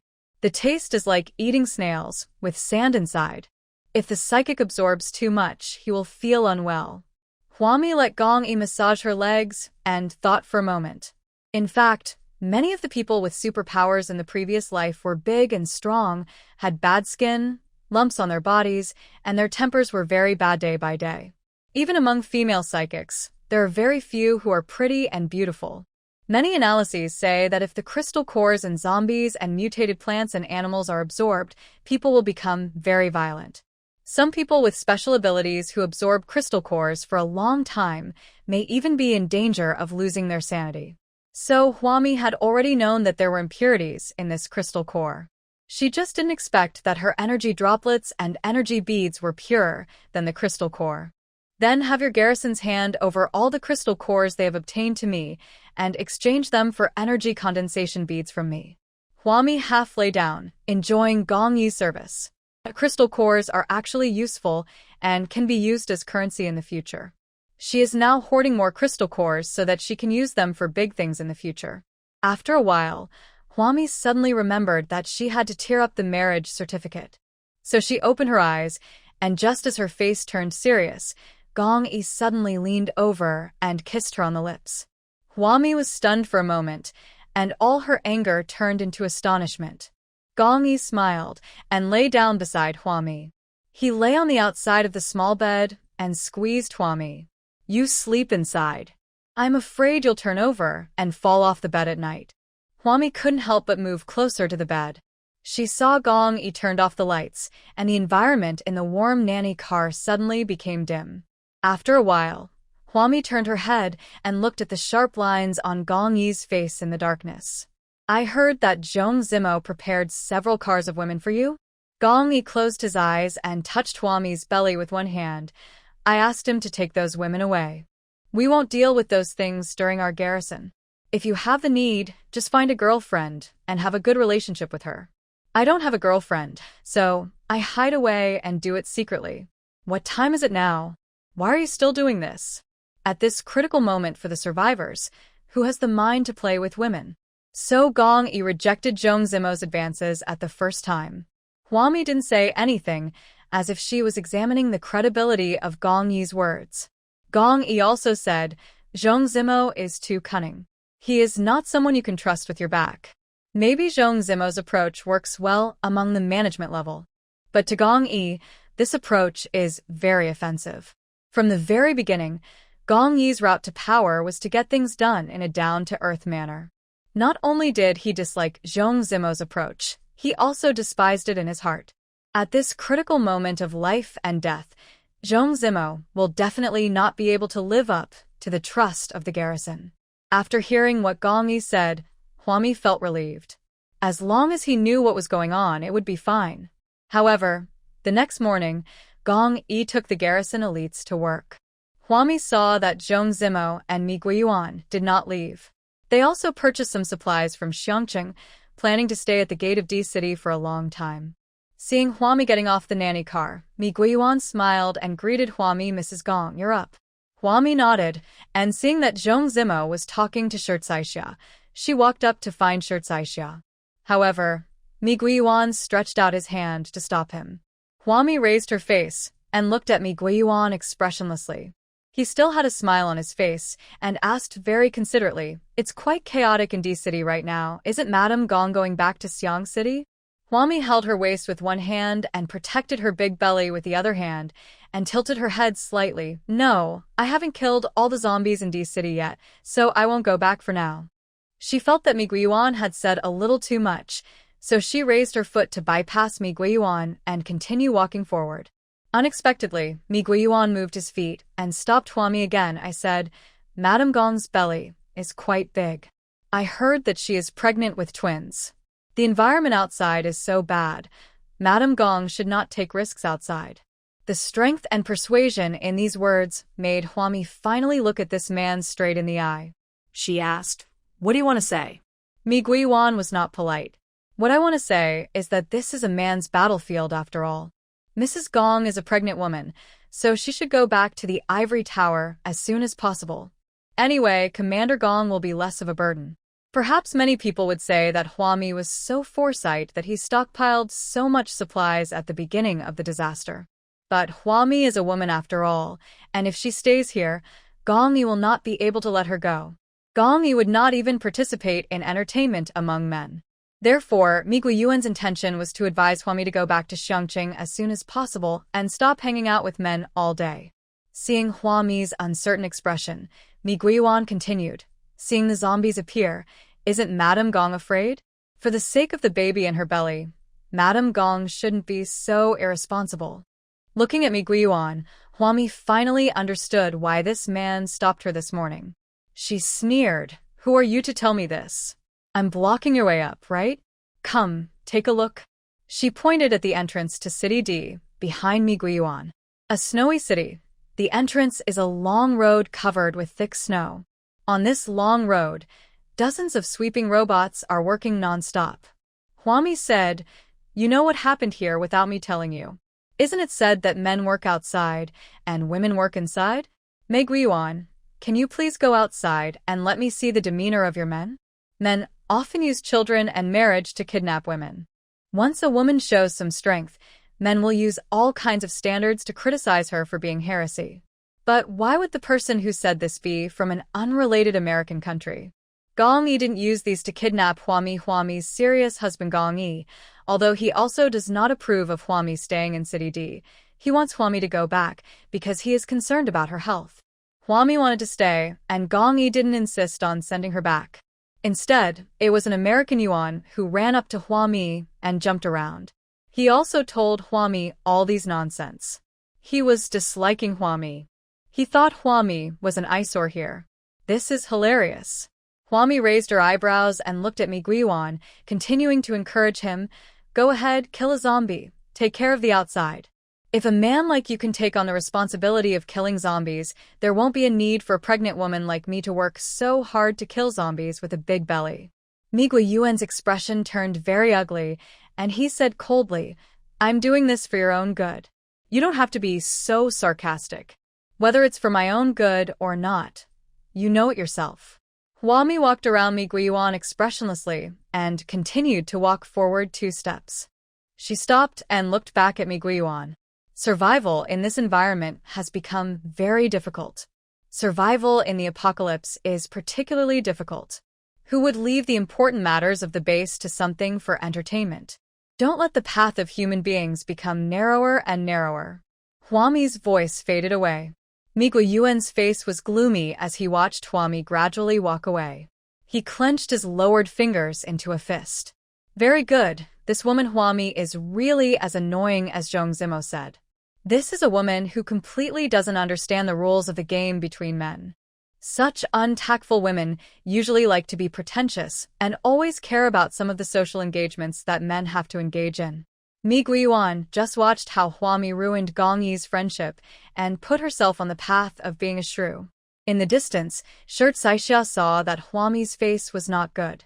She turned around and came to find Huami with an AK-47 on her back. But his arm was held by Zhong Zimo.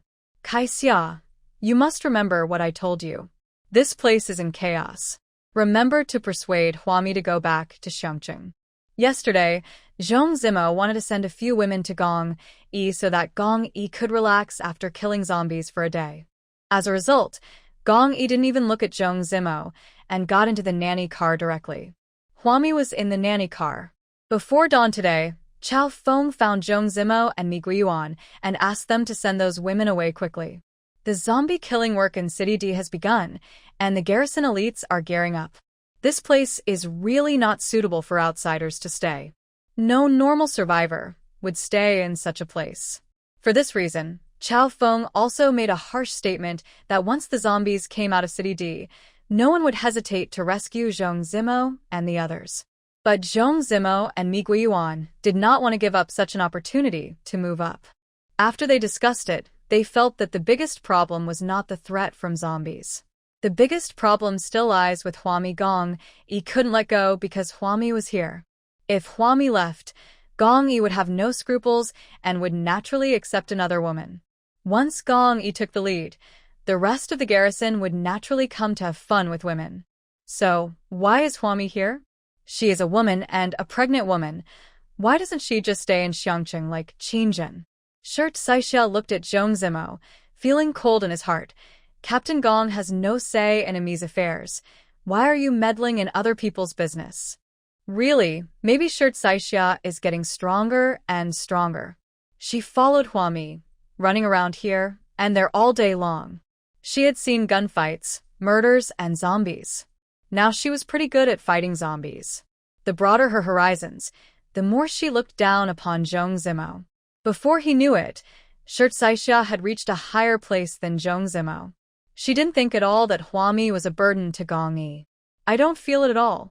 Zhong Zimo looked at Shirt Saixia carefully, his brows furrowed even deeper. I'm not saying anything, Kaixia. Don't you think your posture following behind Huami is getting uglier and uglier? You weren't like this before. Although you are not capable, you are helping Qingjin. At least you are doing a decent job. But look at yourself now, what are you doing? Are you Huami's or her bodyguard? The zombies are coming. What can you do? Zhong Zimo felt that Shirt Saixia's current image with a gun on his back was very ugly. She was a top student in the law department, but now she was carrying a gun and shooting zombies? Excuse me? Who can tell Zhong Zimo what Shirt Saixia is doing now?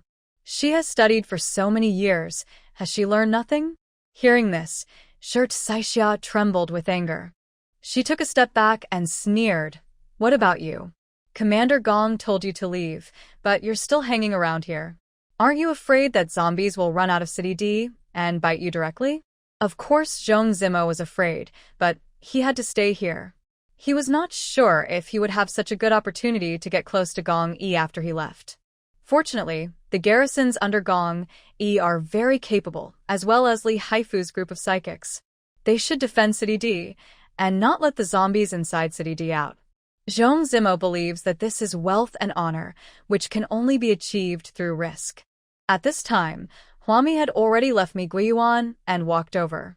She seemed to see that Zhong Zimo was confident and said, "Don't think too highly of the superpowers. They are not gods.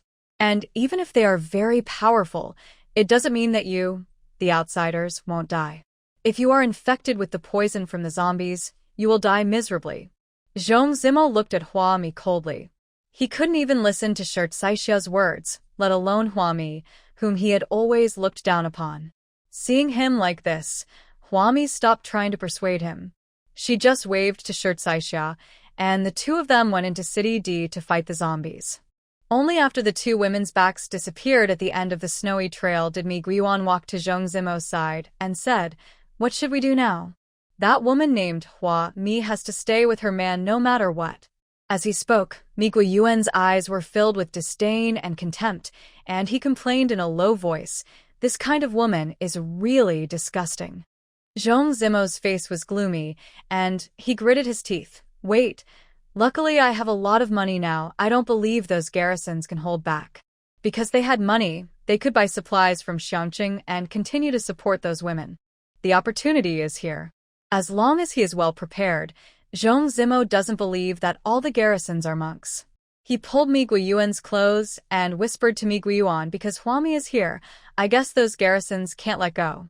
Let's start with others first." As he spoke, he looked at Li Haifu and other power users who were sorting their gloves nearby. Gong Yi's garrison elites entered City D before dawn. Huami and Shirt Saixia were the second group to go in. People like Li Haifu, who have special powers, took a little longer to enter City D. They also had to make their own breakfast in the morning, so it took some time. Now Li Haifu and other power users have gathered, each wearing 3 pairs of gloves, ready to break the zombies' necks. The gloves were bought from Hua Mi using crystal cores. It is said to be made of sterile material, suitable for breaking the zombies' necks without getting their hands dirty. Zhong Zimo pointed to the U.S. source. "These people with special abilities are the ones I want to win over. If we can control them, we will be no different from Zhang Jifeng before." Therefore, Gong Yi has to curry favor with Li Haifu and other people with special abilities, and also wants to win them over. Mi Guiyuan understood, stepped forward, and greeted Li Haifu and the other power users. "Hello, brothers, let's chat." He was just about to take Li Haifu and other people with special abilities to find a woman for entertainment. Li Haifu led the team and did not look happy. "Please make way, we are very busy. Anyone who is like Mi Guiyuan and Zhong Zimo only knows how to live and fear death and stay outside the city." They entered the city to kill zombies, and everyone fought for their lives. No one has time to chat with the United States. Everyone was in a hurry. Mi Guiyuan, who was completely ignored, looked at Zhong Zimo with a grim face. He felt that not only was Garrison ignorant of romance, but even normal men like Li Haifu were planning to become monks. What happened to this world?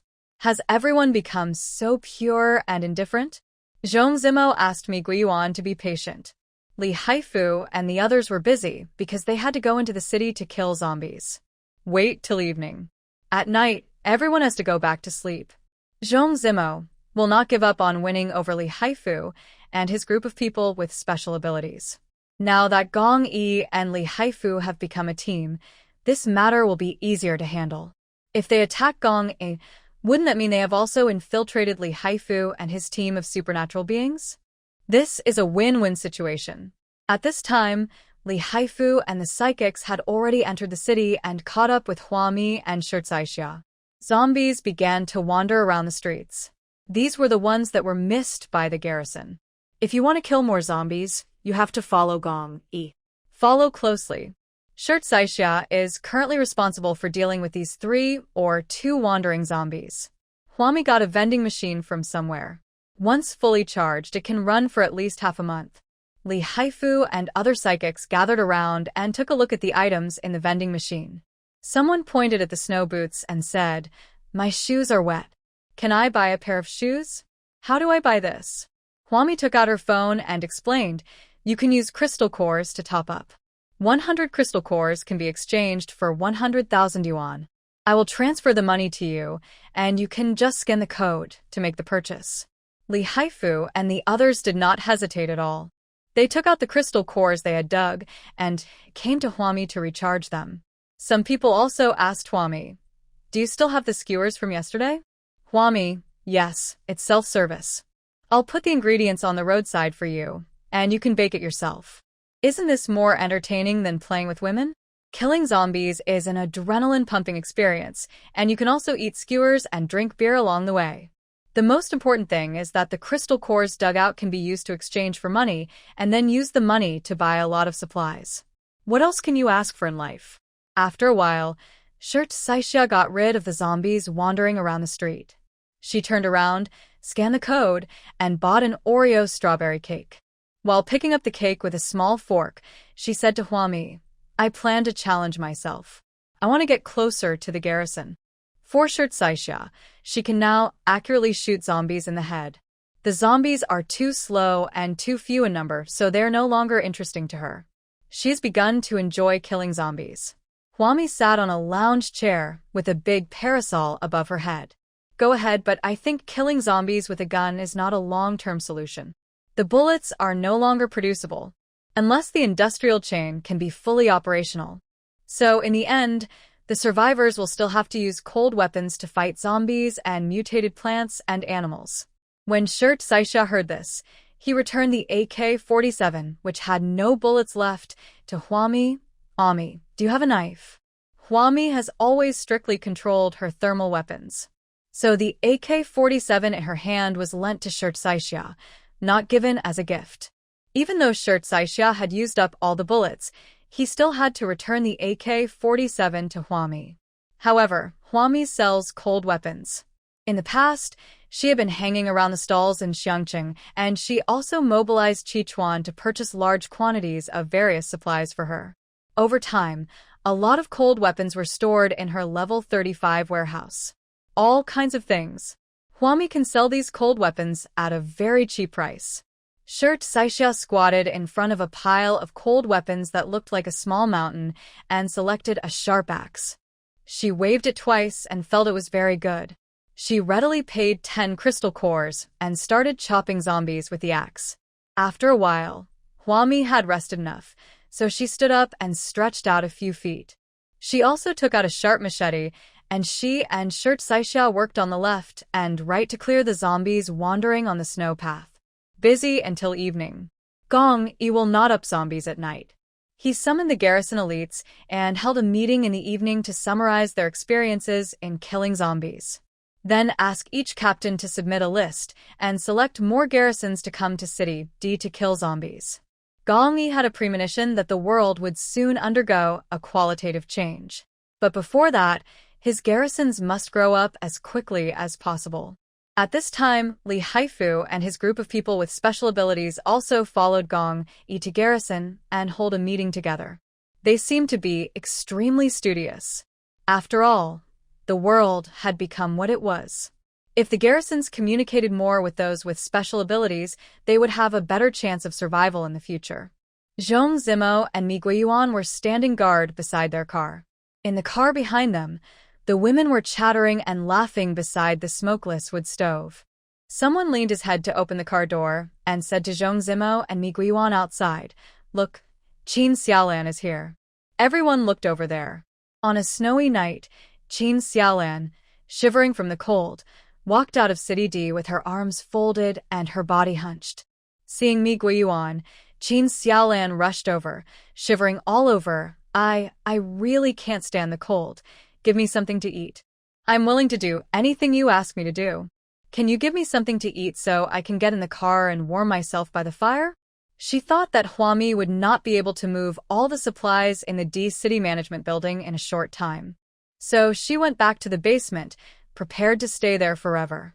As a result, when she finished eating the little remaining supplies and went to find food, Qin Xiaolan discovered that there was no food left in the entire building. There was not even a bite of food to fill my stomach. She didn't give up and spent a whole day searching the administration building. It is indeed so. Did Huami use some kind of magic to empty the entire building of supplies? Qin Xiaolan was so resentful that she really wanted to tear Huami into thousands of pieces. Mi Guiyuan looked at Qin Xiaolan with some disgust. Her hair was greasy, she was skinny, and her face was sallow and withered. Which man would want a woman like this, who looks to be in her 40s? Qin Xiaolan didn't look so sloppy before. It has only been a short time. It is true that time makes people grow old and beauty fades easily. Give me something to eat. Qin Xiaolan was still begging. As long as you can give me something to eat, I can let you do whatever you want. You can do anything, just give her something to eat. Mi Guiyuan took a bag of bread and handed it to Qin Xiaolan, his mouth full of disdain and charity. Here, take the food and leave quickly. We don't need you here. However, the bread he handed out was stopped by Zhong Zimo. Zhong Zimo's eyes, hidden behind the lenses, were faintly shining with an unfathomable light. He pinched the bread between his fingers and asked Qin Xiaolan, "Are you really willing to do anything?" Qin Xiaolan nodded hurriedly. "No matter how many of you come, no matter how you want to sleep with me, I will cooperate." She has really changed a lot. As Ma Yongchuan's secretary, Zhong Zimo naturally knew Qin Xiaolan before. It seems that Qin Xiaolan suffered a lot after being taken away by Monkey Brother. Zhong Zimo pointed to Gong Yi, who was coming out of a tent after a meeting in the distance. "Did you see him? If you can find a way to get him to send Huami back to Xiongqing, you can have as much food as you want in the future." Hearing this, Mi Guiyuan opened his mouth, as if he wanted to say something. But before he could say anything, Qin Xiaolan nodded quickly. Okay, it's a deal." Zhong Zimo smiled and said, "Perhaps Huami will not cooperate. You can use some other means to force her to leave here. Of course, I'm just suggesting it. You decide for yourself what means to use." All of the above are just Zhong Zimo's casual suggestions. He did not instruct Qin Xiaolan to do anything. Seeing Qin Xiaolan nod, Zhong Zimo threw the bread in his hand over. The feeding posture is similar to feeding a dog. The bread fell to the ground. Qin Xiaolan picked it up from the snow, ran onto the bus, and started eating it in big mouthfuls. Mi Guiyuan, who was outside the car, walked to Zhong Zimo's side and asked quietly, how could Gong Yi be attracted to Qin Xiaolan's looks? Gong Yi's current status and position are incomparable to before. What kind of women do you think he doesn't have? Qin Xiaolan is really too bad. Zhong Zimo leaned over, holding a lighter in his hand, and lit a cigarette. Everything she does to Huami has a motive. Let other women target Huami. They don't have such strong hatred towards Huami. Nor will they necessarily try their best to exclude Huami. But Qin Xiaolan is different. Qin Xiaolan hates Huami. This kind of hatred is enough to drive Qin Xiaolan to fight to the death. Hearing this, Mi Guiyuan stopped talking. He felt pity for Huami's impending fate. But Mi Guiyuan did not pity Huami. After all, it was she who blocked the way and insisted on staying in City D, preventing others from climbing up the ladder.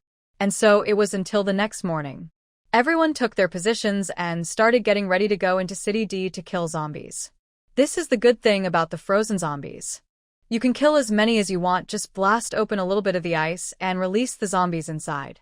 When you want to take a break, you don't have to worry about these zombies. When you have rested enough, just continue to the zombies out. Several women twisted their waists and joined Li Haifu's group of psychics. Even from a distance, I could hear them calling brother, brother tall, or brother short. Huami followed Gong Yi out of the nanny car and glanced at Li Haifu.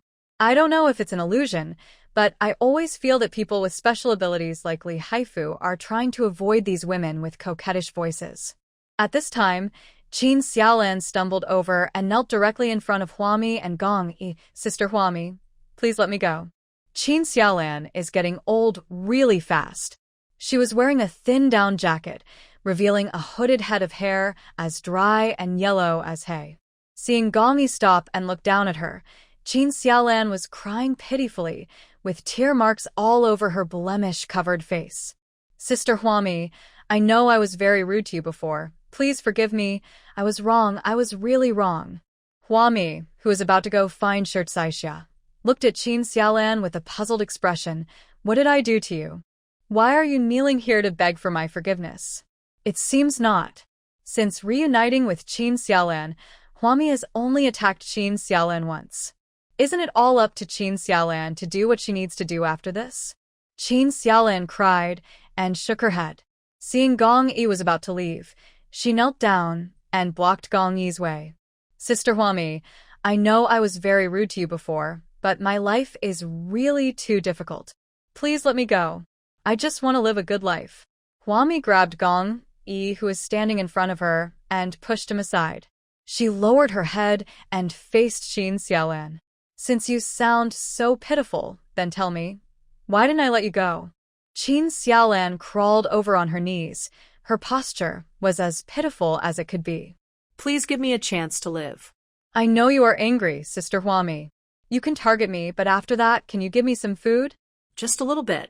When her hand was about to reach Huami's instep, Huami took 2 steps back to avoid physical contact with Qin Xiaolan. Huami nodded. You want something to eat? Sure, there will be a toe removal team coming today. You will go to the toe removal team to clear the snow. 3 meals and 2 snacks a day will be provided, and there will be barbecue and beer for supper in the evening. No one had time to target Qin Xiaolan. In fact, before today, Huami hadn't even thought of Qin Xiaolan. A lazy woman who only wants to sell her body to make a living is not worth Huami's time and energy. If Qin Xiaolan wants to eat, she can just go to work. It's impossible that she doesn't want to work and has to wait for Huami to bring food to Qin Xiaolan. Qin Xiaolan shook her head. I can't do heavy work, Sister Huami. You know my body is not good enough.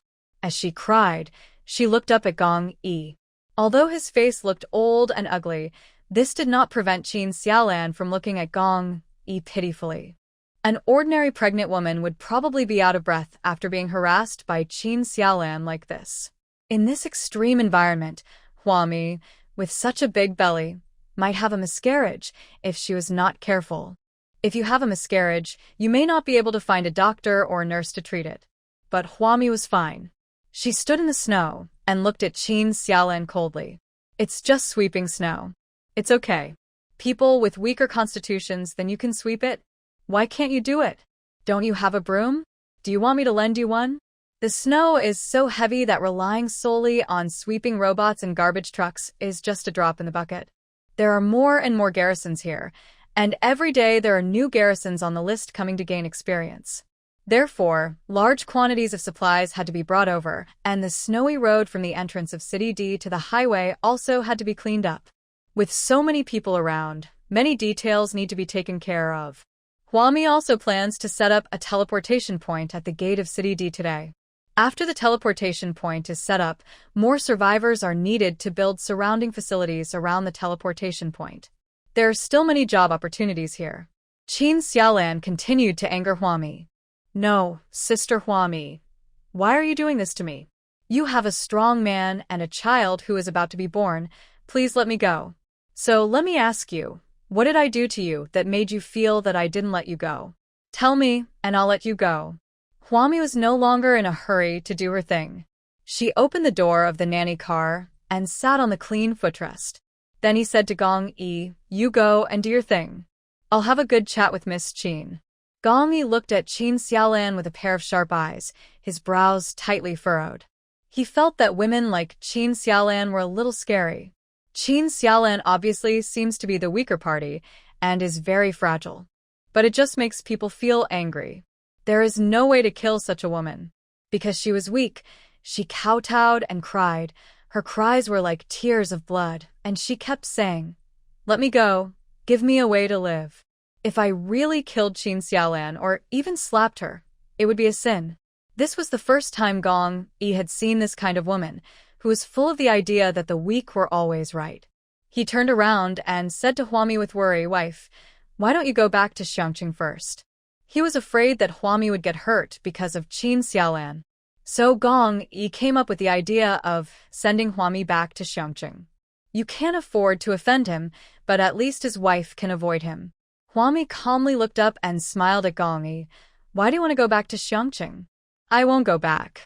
She felt that she was fine and had not become ill because of her anger. She even planned to have a good talk with Qin Xiaolan. So Huami urged Gong Yi again. Go and do your thing. Don't bother me if you have nothing to do. I can handle this. As soon as Huami finished speaking, Qin Xiaolan rushed forward and was about to hug Gong Yi's legs. However, Gong Yi was quick-witted and took a few steps back, causing Qin Xiaolan to fall into the snow. I'm sorry. I'm sorry. My knees hurt so much from kneeling. I'm really sorry. Qin Xiaolan was lying in the snow, looking aggrieved. She struggled to kneel down again, looking at Gong Yi and Huami pitifully. It was as if the ones who asked her to kneel here were Huami and Gong Yi. Huami raised her eyebrows, still calmly, and said to Qin Xiaolan, Why don't you get up? If you don't kneel, you won't throw yourself on my husband. No, I won't get up until you let me go. Qin Xiaolan cried and shook her head, then began to kowtow to Huami again. Huami nodded and said expressionlessly, Okay, I'll let you go. If you want me to let you go, I'll let you go. I'll let you go. Little did she know that Qin Xiaolan seemed to not understand what people were saying and kept shouting, Sister Huami, please don't speak so sarcastic. I'm really scared. Please give me a way out. This attitude made Saixia, who was watching from the side, very angry. She walked over quickly and kicked Qin Xiaolan, knocking her to the side. Who are you mad at here? Do you think you are right just because you are weak? Try to act like that again? Saixia has been in a bad mood recently, all because of killing zombies. Some women gathered around and pointed at Saixia and said, How could you hit someone? Qin Xiaolan is obviously weaker than you. If something happens to her when you kick her, it would be a life at stake. Qin Xiaolan looks really pitiful. She kept kneeling on the ground and begging, not daring to fight back at all. Saixia took a deep breath and was about to explode with anger. Even a bystander like her could be so angry at Qin Xiaolan. Saixia was really worried about how angry Huami would be at Qin Xiaolan. Gong Yi winked at Li Haifu, who came over and asked him to get Qin Xiaolan away. Li Haifu had just bent down and had not yet touched Qin Xiaolan. Qin Xiaolan immediately screamed, Don't kill me. Please don't kill me. You are a superpower. You can kill me with just one finger. Please don't kill me. Li Haifu, who was about to help drag Qin Xiaolan away, was stunned. When was he going to kill Qin Xiaolan? As a result, Li Haifu didn't dare to touch Qin Xiaolan anymore. Mi Guiyuan, who was standing in the distance, looked at Zhong Zimo with a hint of pride in his eyes. There was no expression on Zhong Zimo's face, as if he was just watching a show. Huami was sitting on the pedal of the car, stroking her belly with one hand, and watching Qin Xiaolan's performance quietly. At this time, a large circle of people surrounded them. Gong Yi was already extremely annoyed. Are we going to waste time here? Qin Xiaolan, right? Are you going to let us go kill the zombies? If this continues, everyone will just have to stay here and watch Qin Xiaolan cry and beg, and they won't have to kill zombies. A woman whispered, It seems that Xiaolan and Madame Gong have a deep conflict. Madame Gong should avoid it to avoid delaying things and making Xiaolan more emotional. This is to persuade Huami to leave here. Huami looked at the woman who was speaking. I think Qin Xiaolan's mental state is not right, so we should just forcibly send her to Xiangqing for treatment. Otherwise, if she stays here, she might go crazy in the middle of the night and cut your heads like watermelons. For the safety of all of you, let's send Qin Xiaolan back to Xiangqing together. Don't leave anyone behind. That's very possible. The performance was overdone, and he looked like a psychopath. But Huami didn't care because Qin Xiaolan was not going to sleep with Huami and Gong Yi anyway. She got on the bus and slept in the same car with those women who were engaged in the adult love trade. Those women originally wanted to put pressure on Huami and drive her away. Everyone shut up and dared not talk nonsense anymore. They just wanted to force Huami away so that they could get closer to the garrison. Huami's presence here has seriously hindered men's pursuit of pleasure. They never thought about accompanying Qin Xiaolan back to Xiangqing. However, Qin Xiaolan was indeed a little too much today and really looked like she was mentally ill. Even though Huami didn't say anything, she was still kowtowing and begging for mercy. You can't scold her or hit her, and if you pull her away with your hands, she will still cry and scream as if she is being murdered. Huami glanced around and saw that no woman spoke up, so she couldn't help but sneer. It is obvious that there is something fishy going on with Qin Xiaolan. He really wanted to force her to leave. Qin Xiaolan, who was lying on the ground, suddenly crawled towards Huami and said, Sister Huami, please don't send me to Xiangqing. I will serve you, bring you tea and water, wash your clothes, and give you. Gongmi wanted to stand in front of Huami. Huami raised her foot and kicked Qin Xiaolan to the ground. That's enough. I need to go into City D to fight zombies. Don't waste my time. Qin Xiaolan started crying again, but Huami no longer cared. Seeing Qin Xiaolan crawling over again, crying and begging for mercy, Huami raised her hand. Qin Xiaolan, don't play the game of the weak being right with me. If you have the guts, come to D City and cry. You want me to leave D City? Dream on. It seemed as if Qin Xiaolan wanted to annoy Huami to death and make her leave City D. The more this happened, the more Huami refused to leave. Mi Guiyuan and Zhong Zimo, who were in the distance, had ugly expressions on their faces. Seeing Huami with a big belly, he winked at Shirt Saixia and kicked Qin Xiaolan away again. She walked straight towards City D, and Gong Yi hurriedly followed. Qin Xiaolan fell into the soft snow, then got up and begged for mercy. Shirt Saixia grabbed Qin Xiaolan. Come on, Qin Xiaolan, I'm here to take you back to Xiangqing.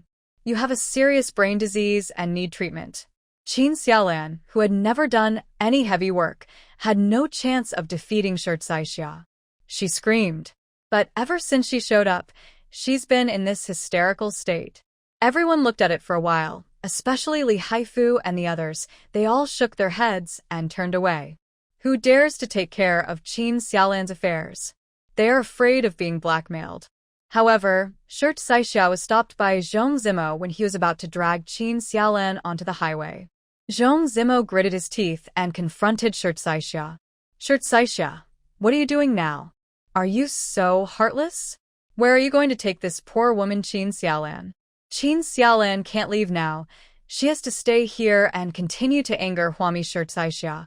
Think about it. You have no femininity to begin with. So what's the difference between you and a tomboy now? Let Qin Xiaolan go quickly. Be a decent person. No one will like you if you do this. At least Zhong Zimo wouldn't like this kind of tomboyish woman. As soon as he finished speaking, Zhou Qing shouted from a distance, Xia Xia, beautiful lady, be my wife. It was as if he was deliberately going against Zhong Zimo. Zhou Qing was carrying an AK-47, and his voice was particularly loud. It was so loud that Shirt Saixia blushed and her heart beat fast. She turned around and knocked the struggling Qin Xiaolan unconscious with a palm, and then she was about to get on the highway with a knife on her back, still scolding Zhou Qing. What nonsense are you talking about? But his arm was caught by Zhong Zimo again. Because of Zhou Cheng's identity, Zhong Zimo didn't dare to confront Zhou Qing directly. He vented his resentment on Shirt Saixia and asked in a cold voice, Kai Xia, what is your relationship with Zhou Qing? No one likes Shirt Saixia except Zhong Zimo. This has always been Zhong Zimo's perception. In fact, when being with Shirt Saixia, Zhong Zimo has always been at a psychological advantage. He felt that he was giving alms to Shirt Saixia. If Shirt Saixia didn't have that little ability, she wouldn't have been able to work as Qin Zhen's secretary. Zhong Zimo would not consider a plain-looking woman like Shirt Saixia. But Zhou Qing still stood there and shouted, Xia Xia, do you agree or not? If you don't agree, I'll come back and ask you tomorrow. If you don't agree tomorrow, I'll ask again the day after tomorrow. Huami, who was walking from a distance, gave Zhou Qing a thumbs up. Shirt Saixia's face turned even redder, and she glared at Zhou Qing several times. She shook off Zhong Zimo's grip. I'll advise you one last time. Leave quickly and stop doing these things. Otherwise you won't end up well. This was a major matter that Zhong Zimo could not understand. Shirt Saixia could not explain it, nor did he want to spend time trying to change Zhong Zimo's mind. She dragged Qin Xiaolan, who had been knocked unconscious by a knife, and threw the woman directly into the ice house next to the Hunan-Di Expressway. He no longer cared about Qin Xiaolan. As long as Qin Xiaolan doesn't come to cause trouble, no one will care if she wants to do adult love trade on Hunan-Di Expressway. When Shirt Saixia returned to the gate of City D, Zhong Zimo, with a stern face, wanted to go up and talk to Shirt Saixia. But Shirt Saixia took her axe and went straight into City D. She did not stop Zhong Zimo. If Zhong Zimo wanted to talk to her, Shirt Saixia could also talk, as long as Zhong Zimo enters City D. However, Zhong Zimo did not hesitate at all and stopped directly at the entrance of City D. Everyone knows it's dangerous in there. Mi Guiyuan walked over, looked at Zhong Zimo, and didn't dare to take another step forward. He listened to the zombies roaring from City D and was terrified. What should I do now? Should I continue to stay here? All plans failed, and the garrisons didn't even look at the women around them. Mi Guiyuan felt that he had to rely on women to build closer relations with the garrison. It seems difficult. Zhong Zimo's cheeks moved, and he gritted his teeth. I don't believe that they will stay. All these garrisons will become monks one by one. He is a man. Because he is a man, Zhong Zimo also understands men. Mi Guiyuan raised his hand and rubbed his face, then looked towards City D with fear. He thought of Huami, who he couldn't drive away or make angry no matter what, and cursed secretly. Then Zhong Zimo said firmly, "It won't last long. How many of these garrisons can stand looking at these beautiful women every day? Don't worry, it won't last long." He decided to send a few more women tonight to hang around the garrison. He had even imagined it. These women want to dress provocatively, expose this and that, be bolder and more unrestrained. Zhong Zimo and Mi Guiyuan have experience in planning all of this. The two of them even found some beautiful starlights and prepared for a bonfire party in the snow. Anyway, those garrisons will come out at night, right? In City D, Huami set up a teleportation point at the entrance of City D. Her last Blackland upgrade gave her 17 square meters of Blackland, but Huami has not yet settled all of it. Seeing that City D had become a training ground for the garrison, Huami placed a teleportation point here to save the garrison from having to travel back and forth. After setting up the teleportation point at the entrance of City D, Huami instantly went to Xiangqing and gave Qi Chuan a bunch of teleportation tickets. It is convenient for Qi Chuan to drag supplies to City D. After doing all this, Huami began to upgrade her factory, upgrading the level 18 factory to level 19. The level 19 factory has 2 more fixed production materials, machete and axe, and limited production, matcha cake x50, cheesecake x25. Synthetic production, energy crystal bead x1, requires energy condensed bead consumption x 10,000. Agree cancel when a lucky draw x1 remaining draws x30. Huami pondered over this energy crystal bead and used 10,000 energy condensed beads to synthesize an energy crystal bead. She held it in her hand and looked at it. This so-called energy crystal bead was about the same size as a zombie's crystal core. They are all the size of pomegranate seeds.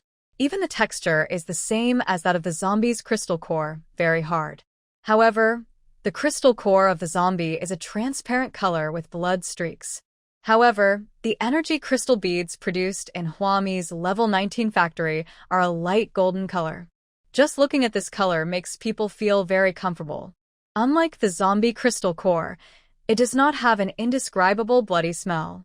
Huami produced 100,000 energy crystal beads, returned to City D, and found Gong Yi. Gong Yi is killing zombies. The way he kills zombies is different from how others kill zombies. Others killed zombies by going forward with weapons and chopping them, but Li Haifu and his friends grabbed the zombies' heads and twisted their necks.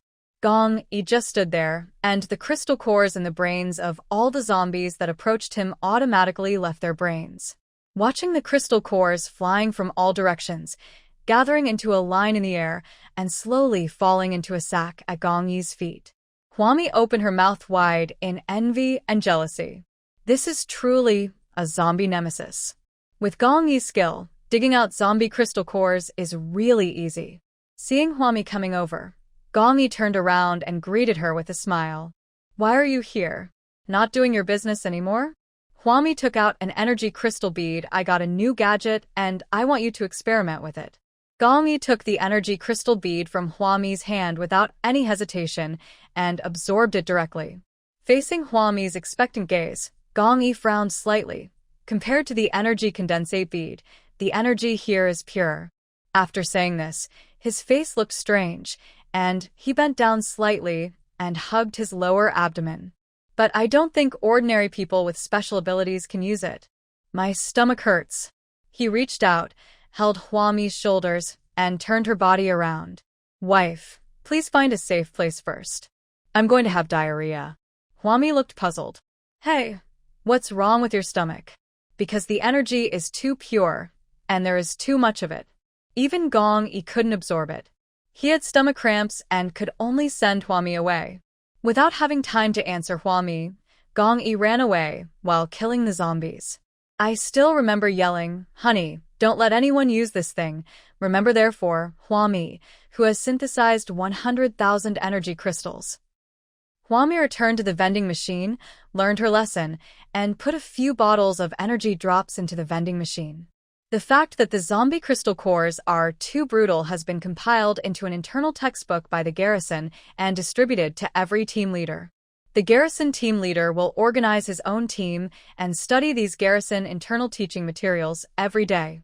Li Haifu and the others also got a copy, so they all knew that zombie crystal cores could be absorbed, but it was not recommended.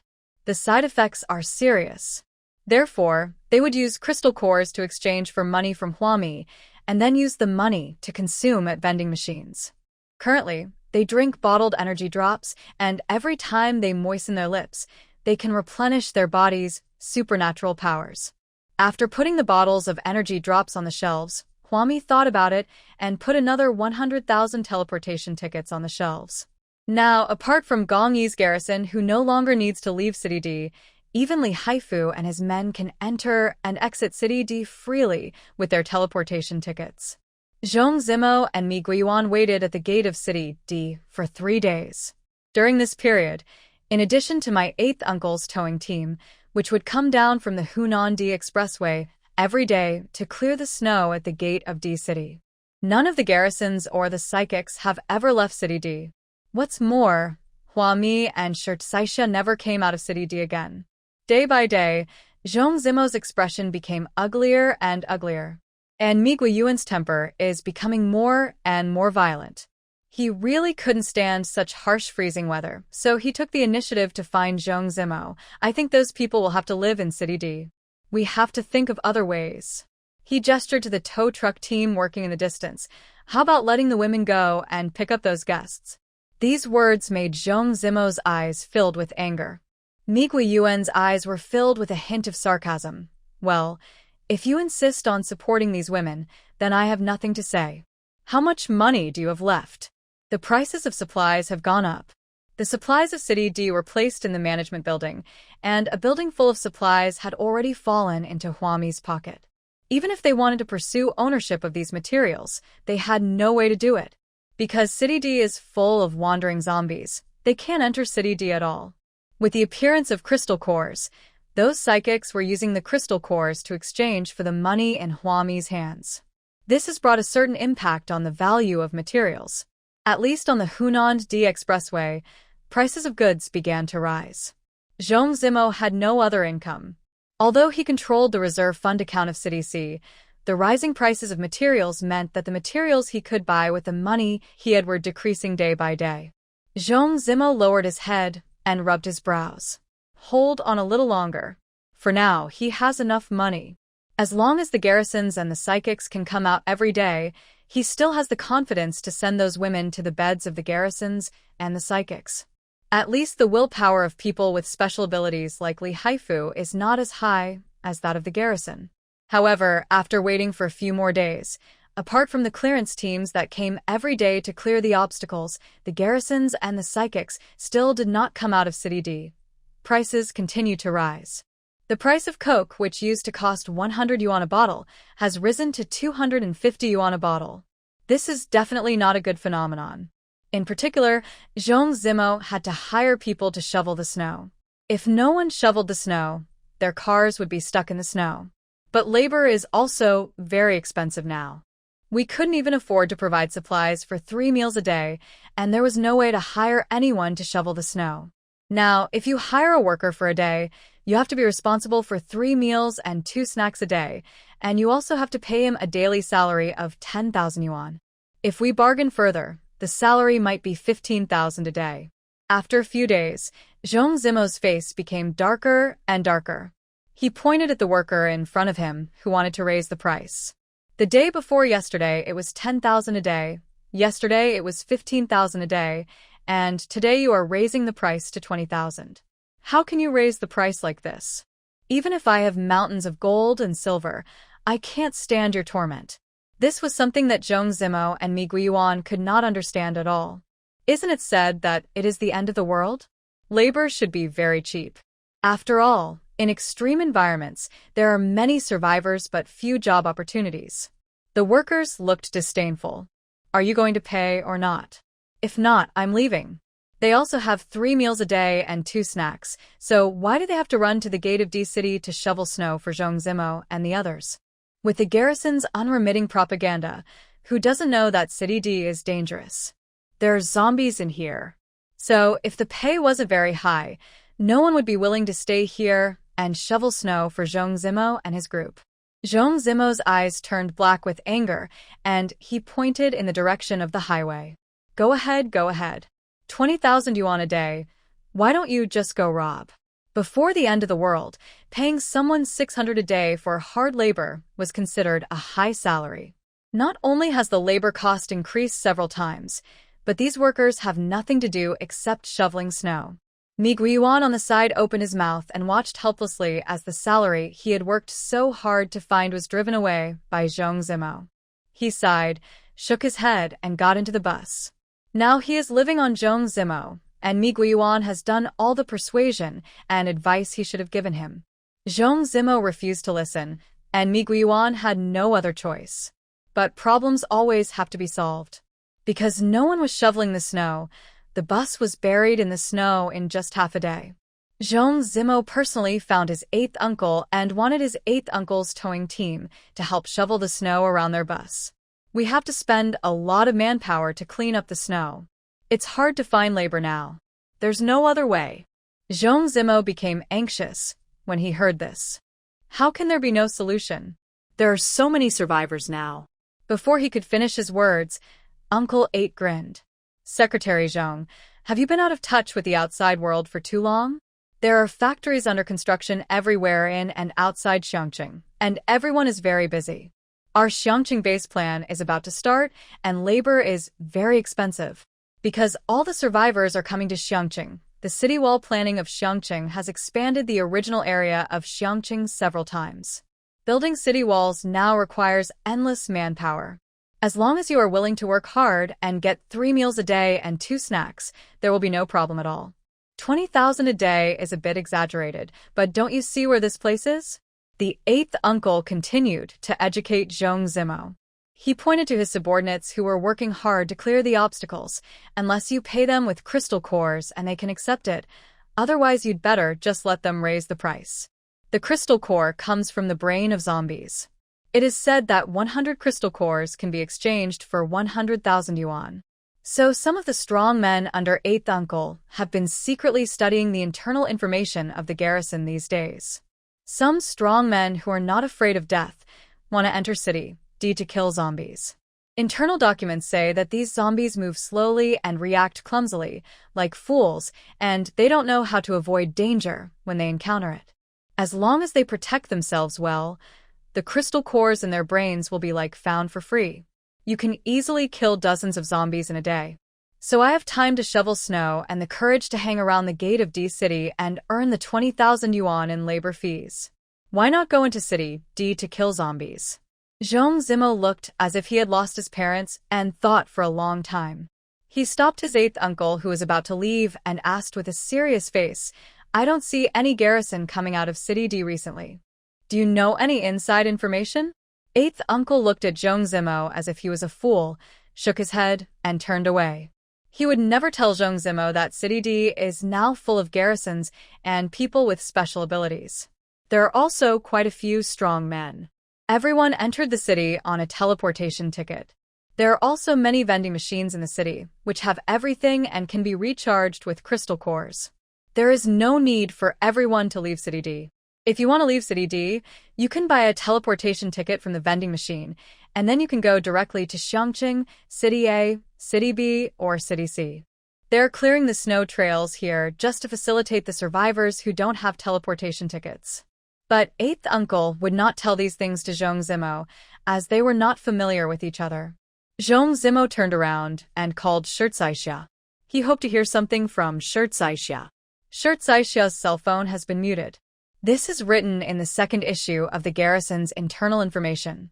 Although zombies move slowly, they have keen hearing. When hunting zombies, your cell phone must be muted, otherwise it will not only alert the zombies, but also attract siege from nearby zombies. Therefore, Zhong Zimo called Shirtsaixia several times in a row, but no one answered. He was so angry that he was panicking. More importantly, Zhong Zimo found that he had nothing except a reserve fund account in City C. The key point is that there is not much money left in City C now.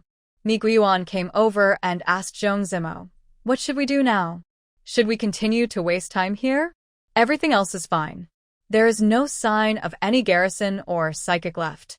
There is no point in continuing to waste time like this." Zhong Zimo had a gloomy face and lowered his voice. "For the last time, please bring some supplies over and hold out for the last few days. If that doesn't work, we'll find another way." Mi Guiyuan nodded slightly and stopped persuading him. At this time, Zhong Zimo finally spent a lot of money to transport a batch of supplies from Xiangqing to the gate of D City. Qin Xiaolan, looking haggard, came back. She went straight to Zhong Zimo and Mi Guiyuan and asked them for supplies. "I want a lot of supplies. A lot of supplies. Give me enough supplies for a snowmobile." Qin Xiaolan paused and added, "Give me another gun. I heard that they didn't actually leave City D, but have been staying in City D the whole time. In fact, all the survivors of Hunan D Expressway know about this. Because the teleportation tickets for the D City entrance teleportation point have been distributed to every ice house. All survivors who want to kill zombies can spend 10,000 yuan to buy a teleportation ticket to the D City entrance teleportation point and enter D City to kill zombie crystal cores. Except for Zhong Zimo and Mi Guiyuan, many people know it. Qin Xiaolan had been doing the adult love trade on the Hunan D Expressway for a few days, and she knew some inside information that many people didn't know. Mi Guiyuan opened his mouth and wanted to say something, but Zhong Zimo snorted coldly and agreed to everything Qin Xiaolan wanted. Although Hua Mi strictly controls the leakage of guns, Zhong Zimo and Mi Guiyuan want to spend a lot of money to get a gun. They can still find a way. After Qin Xiaolan turned away expressionlessly, Mi Guiyuan finally squeezed out a few words from between his teeth. "If you give her a gun, someone will die." Judging from Qin Xiaolan's mental state, the feud between her and Hua Mi has reached a point where there is no end in sight. Hua Mi is Gong Yi's wife. If she dies, Gong Yi will not let the mastermind behind the incident go. Zhong Zimo just glanced at Mi Guiyuan. "If no one tells anyone, how would anyone know that we gave them the gun? Besides, even if we gave Qin Xiaolan the gun, we don't know who she's going to kill." Mi Guiyuan on the opposite side pursed his lips and frowned. Zhong Zimo is much braver than him.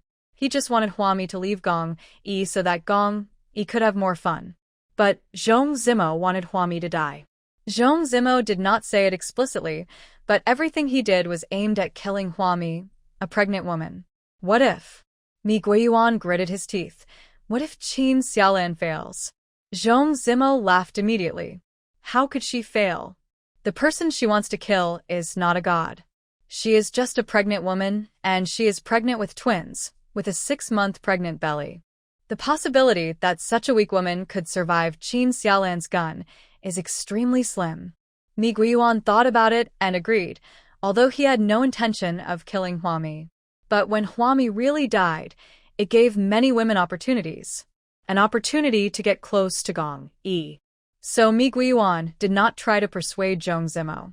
At night, someone brought a gun to the gate of City D, handed it to Qin Xiaolan, and left with a large sum of money. During the entire process, neither Zhong Zimo nor Mi Guiyuan showed up. The next morning, Qin Xiaolan, after having enough food and drink, entered City D. In City D, just as the rumors say, there is everything. There are ordinary survivors who come to kill zombies, and there are also people who come in to set up stalls while killing zombies.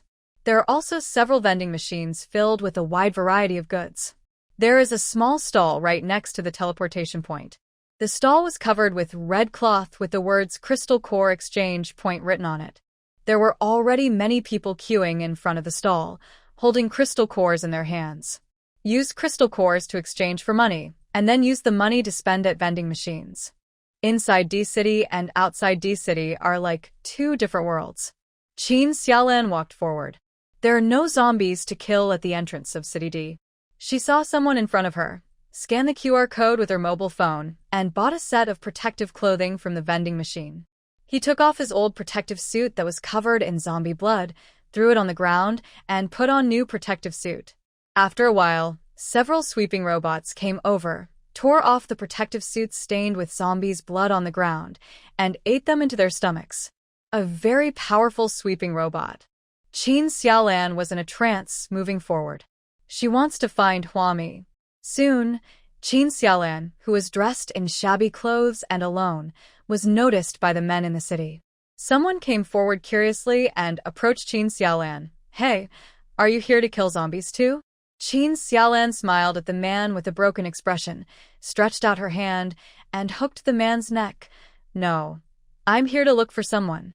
As soon as people see her behavior, they know what this woman does for a living. A few men have evil glimmers in their eyes. Most of the men shook their heads and turned away. There are more and more survivors in City D. When talking about zombies, many people still look terrified. But most people who can come to City D are quite brave. Being bold means more money and more supplies.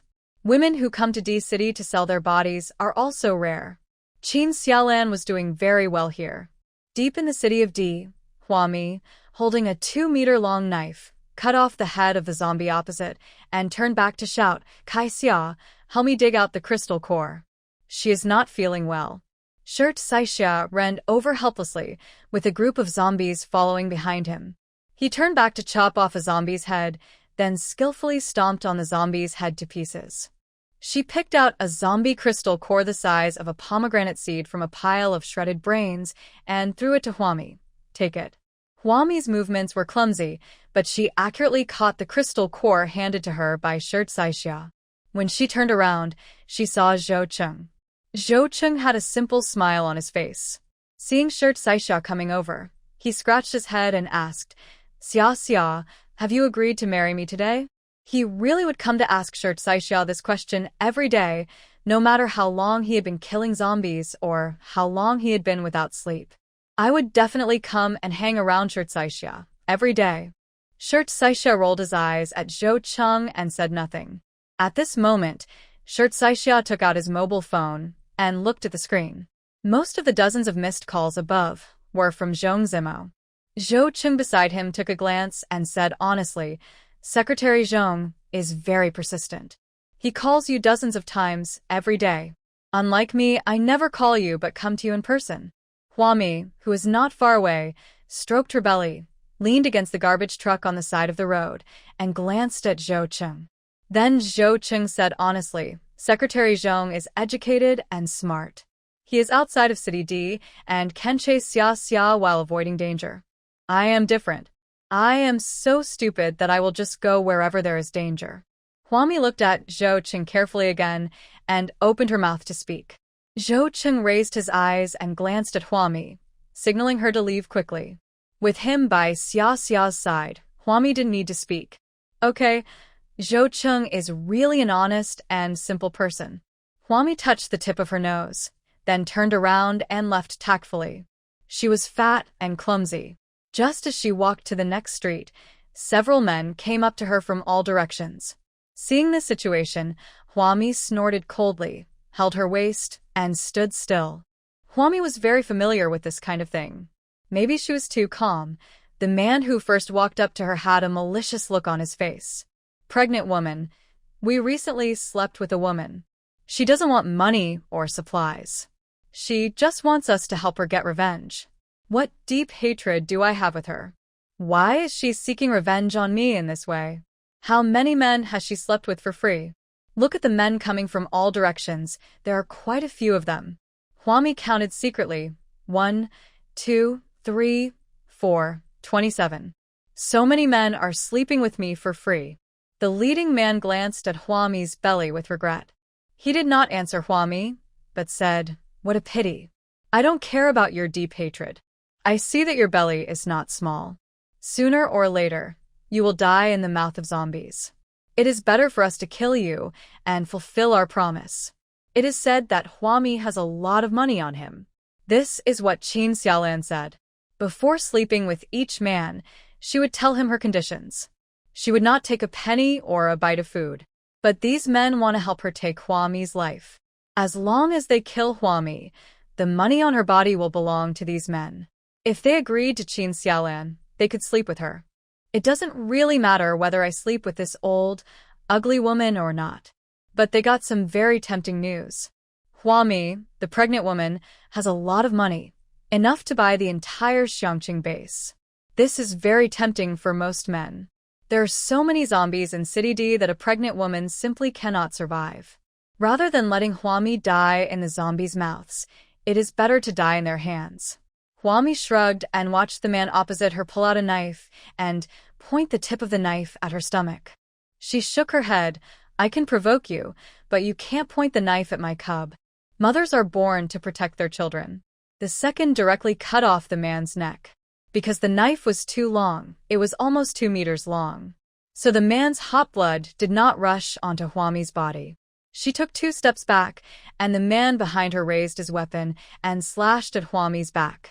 Huami seemed to have eyes on her back, with a big belly, and she stabbed with her backhand. She raised her eyes, with cold and bloodthirsty eyes projected from her goggles, looking at the men on the opposite side who were eager to try. "Do you know who you bought the weapons from?" Before she could finish her words, the men in front, behind, and around her all rushed towards her. They are undoubtedly the bravest among the survivors. Since he has the courage, he can stand out from the team of survivors and become the first one among them to face the zombies. He also has the guts to make this ill-gotten wealth. Huami didn't call anyone at all, even though Gong Yi gave her a whistle specifically for garrisoning. As long as she blows the whistle, all the garrisons nearby will come in time. But Huami didn't have time to whistle. She danced with the long sword in her hand, making a whistling sound, and with her big belly, her movements were clumsy and bloated. But no one could touch her. No one even knew how she, with such a bloated figure, could move so smoothly as to cut in half all the men who besieged her on the long street. This may be a mystery that will never be solved. Dozens of sweeping robots came from all directions, and a garbage truck slowly drove down the street. After a while, the bodies on the ground were cleared away. Even the white snow stained with bright red blood was shoveled clean. The whole long street seemed as if nothing had happened. Huami, holding the bloody long knife, continued to wander towards the next long street. She met Qin Xiaolan here. The hair under Qin Xiaolan's had become as dry as a handful of dead grass. Her dead fish eyes stared at Huami. "How did you escape?" Standing in the snow, Qin Xiaolan was shaky and screamed at Huami with a broken face. "I ask you, how did you escape?" Huh. Why did you run away?" Qin Xiaolan has gone completely crazy. She stood in the snow, looking at Huami. "It's all because of you. If it weren't for you, I wouldn't have suffered so much. It's all because of you." She finally stopped pretending. Not long ago, she was kneeling on the ground, looking pitiful in front of everyone. I hope Huami can let her go. But now, the look in her eyes when she looked at Huami was full of hatred. Deep hatred. "What does it have to do with me? Isn't it your own fault that you are in this situation?" Huami and Qin Xiaolan had no interactions before. It was Qin Xiaolan herself who was too naive and trusted Fong Xian and ended up falling into Monkey Brother's hands. Now that Monkey is dead, you could have moved on from the past and lived a good life, but you still chose to sell yourself out. If you don't work hard yourself and always look for others' faults, are you blaming others for all the mistakes in your life? You can live a more relaxed life. Huami looked at Qin Xiaolan warily. The hatred on Qin Xiaolan's face turned into confusion. After a while, Qin Xiaolan murmured, "But you are my brother's girlfriend. You should have found me and protected me from the very beginning. You should also treat my mother well and provide for her in her old age." So? Just because I was blind once, I have to work like a captive for your family for the rest of my life? Huami didn't know what kind of thought this was. Qin Xiaolan couldn't control her emotions and shouted loudly, "Why not? Why can't you be a captive to our family for the rest of your life? Other wives work hard for their husband's family and take care of their husband's family. Huami, you also said that he is your husband. What is the relationship between me and your brother? You should ask Fong Xian for this matter." "Oh, I forgot. Fong Xian is dead." Before she finished her words, Qin Xiaolan, who had a crazy expression on her face, suddenly pulled out a gun and shot Huami. She shouted loudly, "Fong Xian! Fong Xian! Fong Xian is also your sister. It is because of your sister that I have been harmed like this." The bullet was fired, but did not hit Huami. Huami just stood there without moving. When Qin Xiaolan was about to draw her gun, she could have actually moved away. But Huami didn't move and the bullet didn't hit her. The bullet stopped in front of Huami, as if there was a transparent wall between them. It was stuck in the wall 1 meter away from Huami, unable to move. Qin Xiaolan was unwilling to give up, so she pointed the gun at Huami again and fired several shots. Why? "Why can't I kill you?" Why? She couldn't believe it. She looked at the bullet floating in front of Huami and screamed frantically, "What is this? Why is the bullet floating in front of you? Why are you not dead?" "Because." Huami held the long sword and looked up at the sky. "I am always within the range of someone's mental power." Although Huami didn't mention it, she was in City D and was under the coverage of Gong Yi's mental power at all times. Now Gong Yi's mental power can cover an area of more than 600 meters in radius. Now that Huami's belly is so big, she wants to move around, kill zombies, and do whatever she wants, and Gong Yi won't care about her. Because Gong Yi knew that Huami was not in danger. When the real bullet comes, Gong Yi will not let Huami be in any danger. Although Huami may not be able to avoid these bullets. The next moment, Huami swung the long knife in her hand and cut off Qin Xiaolan's arm holding the gun. Ah! A scream was heard, and a black pistol and a piece of arm fell into the snow. Huami took a step forward, and the pistol and arm disappeared from the spot. Before Qin Xiaolan could stand firm, Huami placed the long knife in her hand across Qin Xiaolan's neck. "You have messed up your life simply because of your own incompetence and your unwillingness to endure hardship and your desire for enjoyment." Huami exerted a little force, and the sharp blade of the long knife cut the flesh on Qin Xiaolan's neck. She said expressionlessly, "Since you feel that living is a pain, I will send you on your way and reunite with your brother and mother." As she spoke, Huami's hand pushed the handle of the long sword. With a little force, Qin Xiaolan's head was cut off. This action seemed slow, but in fact, it did not even leave Qin Xiaolan time to say her last words. The sweeping robot came up quickly and sent Qin Xiaolan's body to the high-type garbage recycling station. The sweeping robot has been working very hard recently and has gained a lot of level 19 factory energy. Huami's high-type garbage recycling station has reached level 6, remaining draws X36. The streets and alleys of City D are filled with sweeping robots and driverless garbage trucks. The zombie corpses are cleared 24 hours a day to prevent the city from having piles of zombie corpses. Looking at the long white street, Huami seemed very satisfied. She turned around and went to another street to search for zombies.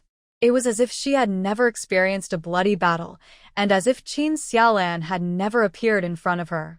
Even from the beginning to the end, Gong Yi did not appear. At this time, Zhong Zimo, who was standing outside the city gate, was looking at the City D in the wind and snow, like a stone waiting for her husband to leave. Behind him, Mi Guiyuan said, "I received news that Qin Xiaolan went to look for Huami, but she disappeared. Huami is still alive. More and more people are entering City D. If you pay to find out, you will find out what Mi Guiyuan and Zhong Zimo have done. As long as the money is in place, the people inside will pass some information out." Mi Guiyuan lowered his voice and said, "It seems that Qin Xiaolan has failed."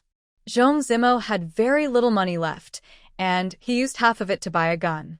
It costs a lot of money to get information. If they don't find a way to leave, they will expose themselves sooner or later. Seeing that Zhong Zimo didn't say anything, Mi Guiyuan said in a deep voice, "I have news for you. If you decide to come with me, I'll take you to see the boss. He is currently in City E, and he has a group of supernatural beings under his command." Hearing this, Zhong Zimo suddenly turned around, his eyes shining. "Your boss? Zhang Jifeng? Isn't he dead?" Mi Guiyuan, "No, Zhang Jifeng is just my boss." Seeing that Zhong Zimo had tried everything and had wasted so much time at the gate of City D, he couldn't even touch the edge of the garrison. Mi Guiyuan had to find a way out again. As a result, he contacted the boss. Zhong Zimo, however, just listened with shining eyes to the superpower mentioned by Mi Guiyuan. On a snowy night, Mi Guiyuan and Zhong Zimo quietly prepared to leave City D. The first to evacuate were the women. Zhong Zimo took the beauties he had carefully selected and got on the Hunan D expressway first. Mi Guiyuan packed up his things and was about to leave.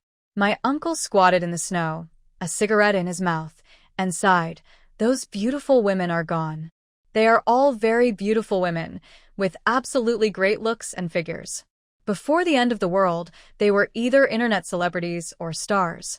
I have to say that although Zhong Zimo and Mi Guiyuan are useless, their taste in choosing women is still very unique. A wrecker nearby spat. "What's the point of being beautiful? Nowadays, the more beautiful a woman is, the more dangerous she is." All the clearance workers knew that Zhong Zimo's women were to be kept as gifts for the garrison or provided to those with special abilities. This is not a very ethical thing to do. But in the end times, it is the best way out for these beautiful women. And these women themselves are willing to do so. No one has any reason to drive them away. They did not make any noise or quarrel, and they even looked forward to being able to hook up with a high-ranking garrison official or a person with special powers. A group of towmen who could only watch but not touch squatted in a row and sighed. Gong Yi led the garrison out of City D and stopped Mi Guiyuan, who was about to leave. Gong Yi was wearing a garrison uniform with a black coat on the outside. At this moment, the metals on the garrison hats are shining. His eyes were as sharp as if carved by a knife. He threw the pistol in his hand at Mi Guiyuan's feet and said, "What does this pistol have to do with you? How could Qin Xiaolan, a butcher, have a gun?" Not only Hua Mi was strictly controlling guns, but even Gong Yi was also strictly controlling the proliferation of guns. "Now we must restrain this thing." But Gong Yi also knew that the world was not a good place, and some people, although submissive on the surface, were actually hypocritical. Many people buy and sell guns and ammunition privately. There aren't many, but they are there. They always have endless ways and means to get these things. As long as you have money, lots of money, there will be a market for this thing. But does Qin Xiaolan have money? A woman who makes a living by selling her body, no matter how much money she has, is not enough to buy a gun. When Mi Guiyuan saw the pistol at his feet, he felt sad for a moment and secretly felt bitter. Why did they let Zhong Zimo leave first? Everything was planned and implemented by Zhong Zimo, but Mi Guiyuan ended up staying here. Where did this come from? Before Mi Guiyuan could finish his words, his throat seemed to be grabbed by an invisible hand. The scary thing was that the invisible hand lifted him up high. Mi Guiyuan's feet even left the ground. He struggled in mid-air, his feet kicking wildly in the air, his entire face swollen to the color of liver. "Let go, it has nothing to do with me, Zhong Zimo." Gong Yi's voice was icy. "Tell me, what's going on?" He actually had no evidence to prove that the gun was given to Qin Xiaolan by Zhong Zimo and Mi Guiyuan. "I came out of City D today purely to defraud the U.S. Who would have known that it was really Zhong Zimo's doing?" Mi Guiyuan, who was suspended in the air, fell directly to the snow. He didn't even have the strength to stand up. Once you get fresh air, all you have to do is breathe hard. It's like a dried fish returning to the sea. Gong Yi, with an upright posture, took 2 steps forward. He has been impatient lately, and if Mi Guiyuan doesn't tell him, he will kick him away. Realizing the danger, Mi Guiyuan lay on the snow, coughing, and talked about Zhong Zimo buying a gun for Qin Xiaolan. Where did Zhong Zimo go? Gong Yi lowered his eyes and asked in a cold voice. This Zhong Zimo, I really didn't expect that a secretary could be so courageous. Killing a pregnant woman, is that something a normal person could do? Mi Guiyuan crouched down and took 2 steps back, as if that would make him less dangerous.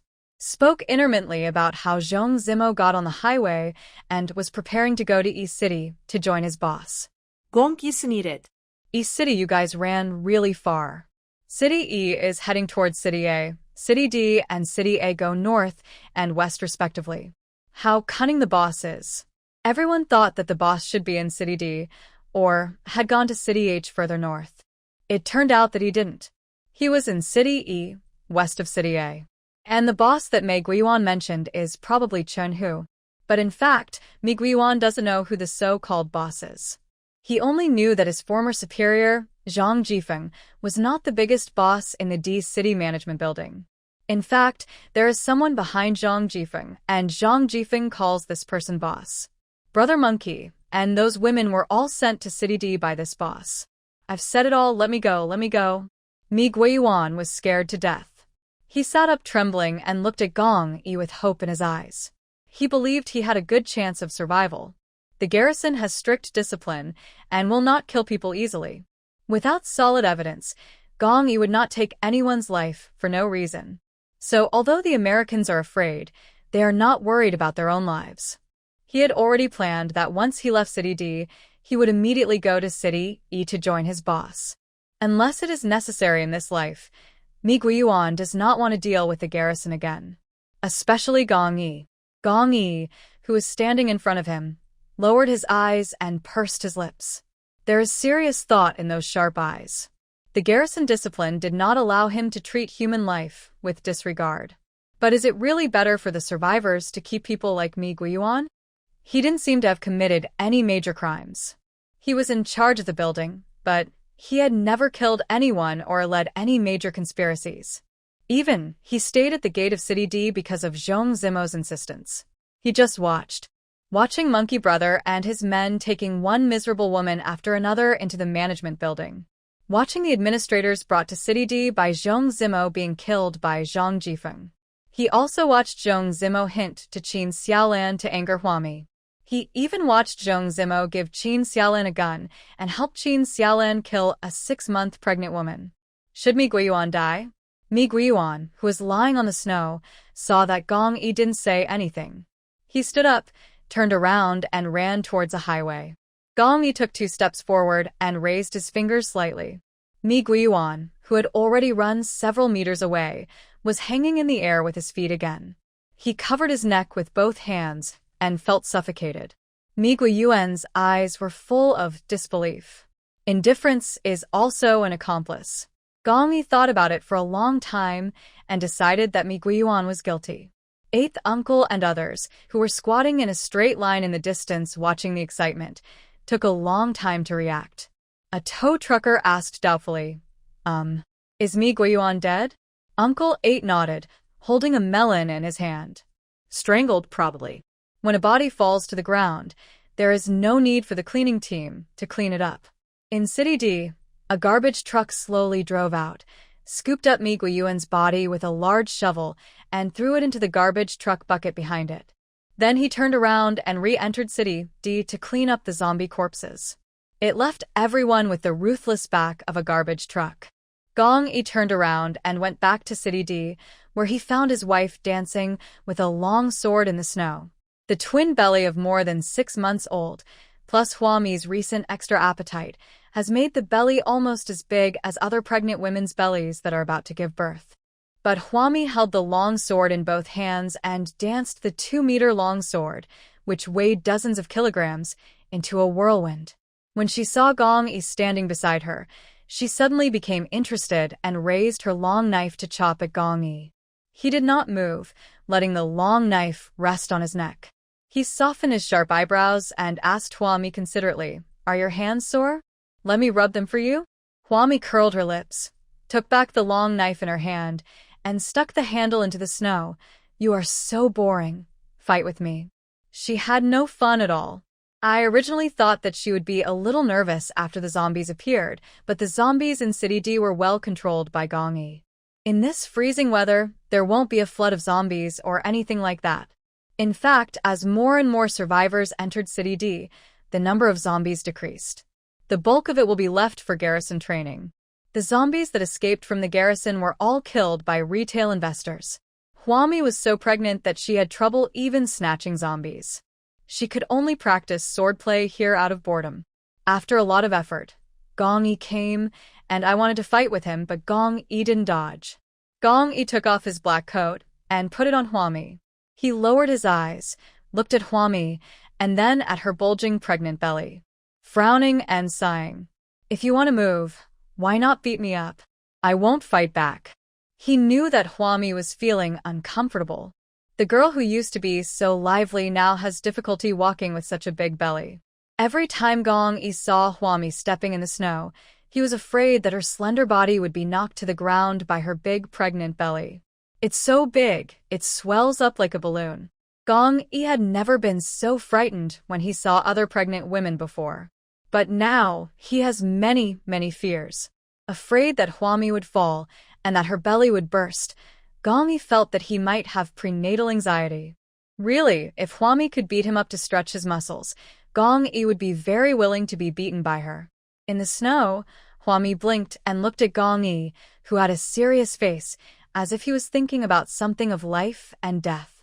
His whole face was filled with 2 words: anxiety. Look at you now, it's like you can't live anymore. Hey, think about your daughter. Think about your son. Gong Yi raised his eyes and emphasized daughter.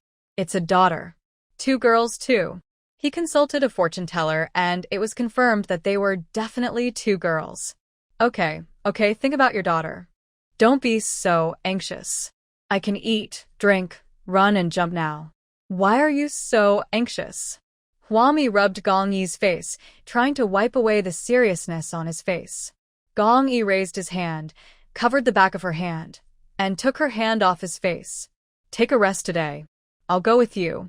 In City D, many survivors dragged their belongings with them when they teleported. Some are tents, some are bed cars. Dafu and Xiaofu also came. Each of them instantly drove a luxurious RV over. The world was changing very quickly, and the survivors spent more than 6 months experiencing several natural disasters. So they accepted the appearance of zombies and accepted it quickly. Coupled with the positive publicity and encouragement of the garrison, all the survivors of the Xiangqing base under construction understood one thing. If you want to better adapt to the end of the world, you must start training yourself while the number of zombies is still within a controllable range. Because no one knows whether there will be something more terrifying in the future. Now there are still garrisons in D-City to control the situation. What if they can't control it in the future? Who knows? Dafu and Xiaofu also bought a luxury version of the pop-top double extension off-road RV for Huami. They formed a temporary safe zone for survivors deep in City D. This way you don't have to leave City D and go out of the city to rest. On the way back to the RV, Gong Yi mentioned that Mi Guiyuan had been killed by him. Huami was supported by Gong Yi, who treated her like a fragile doll and carefully protected her as she moved forward. She thought about it and asked Gong Yi, "Where's Zhong Zimo? Can he be killed?" In fact, both Mi Guiyuan and Zhong Zimo deserve to die. Zhong Zimo played a role in Qin Xiaolan's matter. However, Qin Xiaolan's subjective reasons for wanting to kill Huami are the majority. Zhong Zimo played a role in fueling the flames behind the scenes. Even so, Zhong Zimo deserves to die. Keeping such a person will be a disaster. Gong Yi shook his head. He has already run away. I sent people to chase him on the Hunan highway, but he got the message and ran away very quickly. Now Gong Yi was too busy to handle everything, and the snow was getting smaller and smaller, and the temperature did not continue to drop. This means that the temperature has dropped to its lowest point. Then the temperature will gradually rise every day thereafter. Now the rising temperatures are not good news for the survivors. At least there are thousands or tens of thousands of cities, and City D is just one of them. Who knows how many zombies there are in other cities? Mei Guiyuan said that Chen, who has a new group of people with special abilities. Gong Yi helped Hua Mi into the RV. He lit a fire in front of the smokeless wood stove, his brows tightly locked. We must hurry up and garrison the Xiangqing base to hatch more superpowers. The future will belong to those with special abilities. If there are no more psychics in the garrison, order will collapse. Not only will the lives of the garrisons be threatened by the psychics, but even the survivors will be bullied by some psychics with evil intentions. The world is too difficult, and the living space of ordinary people is constantly being compressed. As Gong Yi finished lighting the fire, he closed the door of the smokeless wood stove. He turned his head and saw Hua Mi with one hand on her stomach, leaning against the headboard and asleep. Gluttony, sleepiness, and moodiness all tormented Hua Mi. Gong Yi tiptoed over, took off Hua Mi's shoes, and rubbed her swollen feet. Looking at his wife's sleeping face with a big belly, if Chen Hu came with the superpowers, what would happen to his wife and 2 daughters? When Zhong Zimo received the news that Mi Guiyuan had been killed by Gong Yi, he decided to take the group of internet celebrities with him and run to City C in the opposite direction of City E. Go through City C and then take a detour to City E. Near the igloo on the highway, more and more survivors appeared. Someone recognized a female star in Zhong Zimo's hand. He shouted with joy, "Wow, are you the Do Qiongxian? The Do Qiongxian who won the Best Actress Award last year?" The new generation star won the Best Actress Award as soon as she debuted, which shows how beautiful Do Qiongxian is. The women in Zhong Zimo's hands are all good-looking. Among the survivors, another man recognized the other women behind Zhong Zimo. Someone shouted, "I saw Tsukahara Mio. It's Tsukahara Mio, that very famous actress," was actually standing behind Do Qiongxian. The survivors gathered around. They called out the names of these women, each of whom was once a famous internet celebrity or a female star. Zhong Zimo's eyes flickered with a hint of cruelty, seeing more and more survivors surrounding them. He grabbed Tsukahara Mio from the crowd of women and threw her directly into the crowd. "Excuse me, everyone. We are in a hurry to get on the road. I'll give this woman to you. Please make way for us to replenish some supplies. It seems there is no way to leave here without giving away a woman." Tsukahara Mio shouted anxiously and tried to run, but was hugged by a survivor.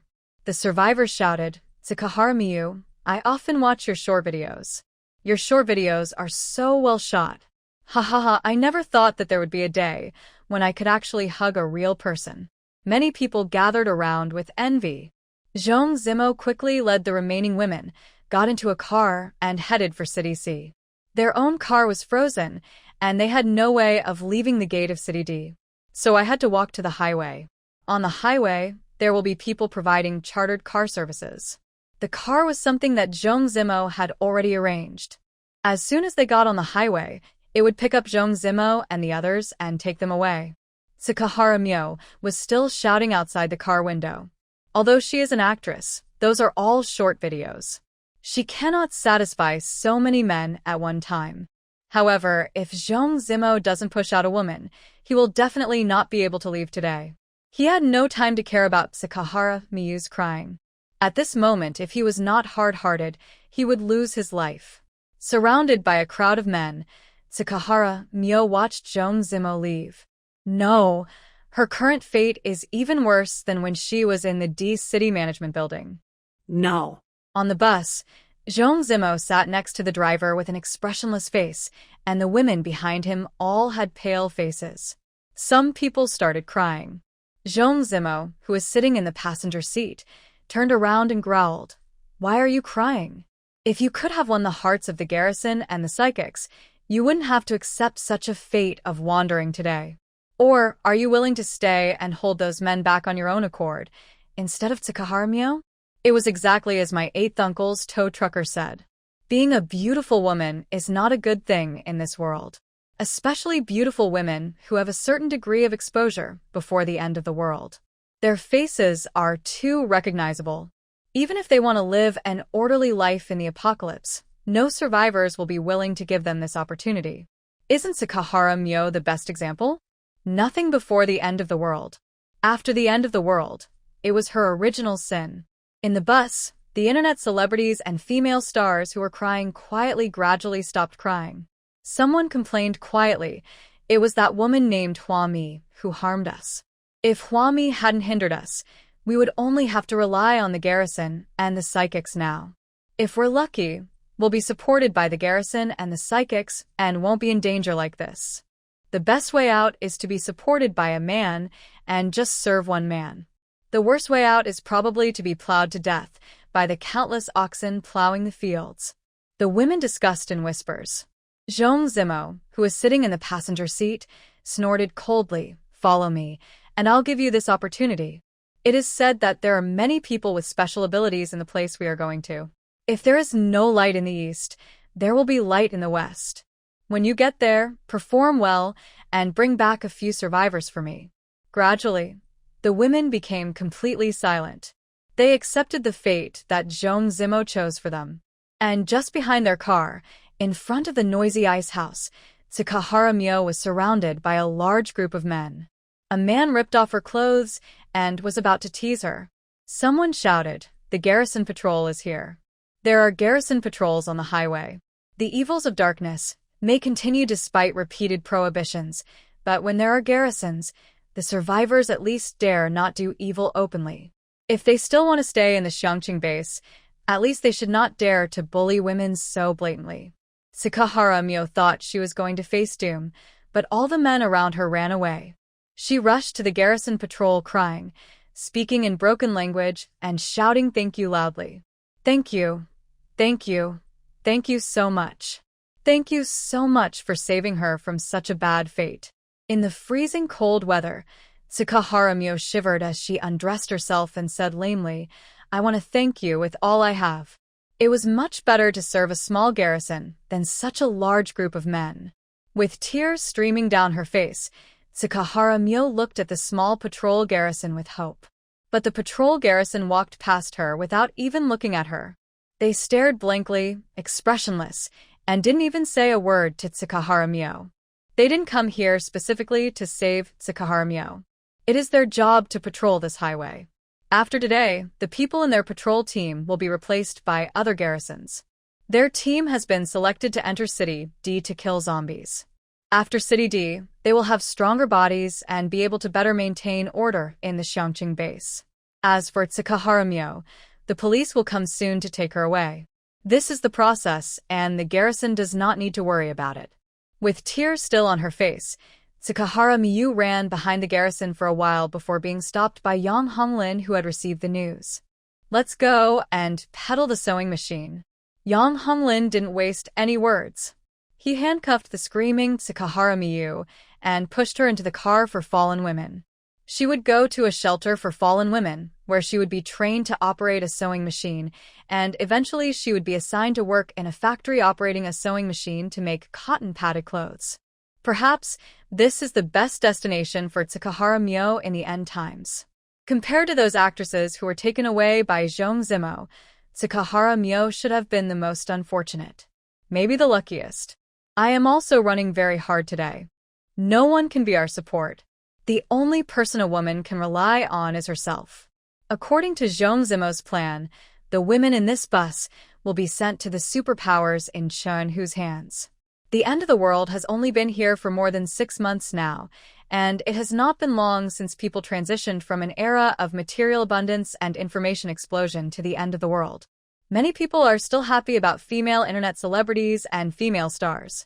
This group of female stars in Zhong Zimo's hands will definitely open up a new world for him.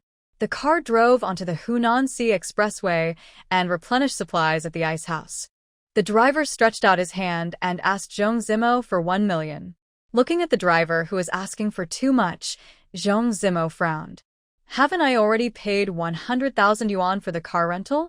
Why are you asking for 1 million yuan before we even get to City C?" There really wasn't much money left in City C's account. If the price continued to rise like this, the money in Zhong Zimo's hands would soon be devalued into a string of meaningless numbers. He had to frown and carefully plan how to use the money he had. "Little did I know," that the driver said with a wry smile, "you know that fuel is expensive these days. In such cold weather, the prices of both gasoline and diesel have gone through the roof. You originally said you were going to City E, but you changed your route to City C and then to City E. The cost of chartering a car will definitely increase several times. In this weather and this extreme living environment, anyone who can come out to work as a rickshaw driver must have his head tied to his belt. Seeing Zhong Zimo's cold face, the driver said nothing more and pointed to the ice house in front. "If you don't believe me, Mr. Zhong, why don't you go buy the supplies yourself?" Zhong Zimo glanced at the driver and walked into the ice house. There were many survivors sitting in this ice house. Most of them had bitter and resentful looks on their faces and were wearing bulky and dirty clothes. The atmosphere wasn't great, but it wasn't so desperate that there was no hope at all. Zhong Zimo walked to the counter to buy diesel. The salesman raised his eyelids and brought a pot of diesel to Zhong Zimo, asking for 50,000 yuan. With just this small pot, it's hard to run 50 kilometers. Not to mention going from here to City C, and then from City C to City E. Zhong Zimo frowned and asked unhappily, "With prices so chaotic, can you still stay under Gong Yi's management?" This is simply unscientific. As a top student with experience in urban management, Zhong Zimo deeply believed that Gong Yi lacked a professional urban management commander. What a pity! If Gong Yi could accept him, he could actually help Gong Yi manage the so-called Xiangqing base. So things have turned out like this. Gong Yi has lost a management talent, and Zhong Zimo has not been able to successfully become the management commander of the Xiangqing base. It's all because of Hua Mi's obstruction. The salesperson at the ice house looked at Zhong Zimo as if he was a fool. He pointed at the small pot of diesel and explained impatiently, "Will you buy it or not?" "Forget it. I don't have time to talk nonsense with you." He was still in a hurry to eat some melon seeds. After saying that, the ice house salesperson really took out a bag of plum seeds, ate them, and spit them at Zhong Zimo's feet. Zhong Zimo held his breath and really spent 50,000 yuan to buy a pot of diesel. There was no choice but to buy it. He had to go to Chernhu as soon as possible and start his grand ambitions as soon as possible. Not long after Zhong Zimo left the ice house, a group of wreckers who were resting inside began to laugh. Is there something wrong with this guy's brain? Who would buy a gasoline sports car now? Everyone knows that when the Xiangqing water plant was built, the plant director stockpiled a large amount of jelly water. These jelly waters contain extremely rich energy, but we are still studying what kind of energy they contain. However, the factory manager said that the jelly water could be diluted and used as fuel. A 200 milliliters bottle of jelly water can be poured into the fuel tank of a car, no matter it is a diesel or gasoline car, and it can run for thousands of kilometers. So many people remember that during the period of continuous rain in Xiangqing, the people of Xiangqing were frantically pumping jelly water. Use a pump plus condoms, and the jelly water will be piled up in the garbage dump.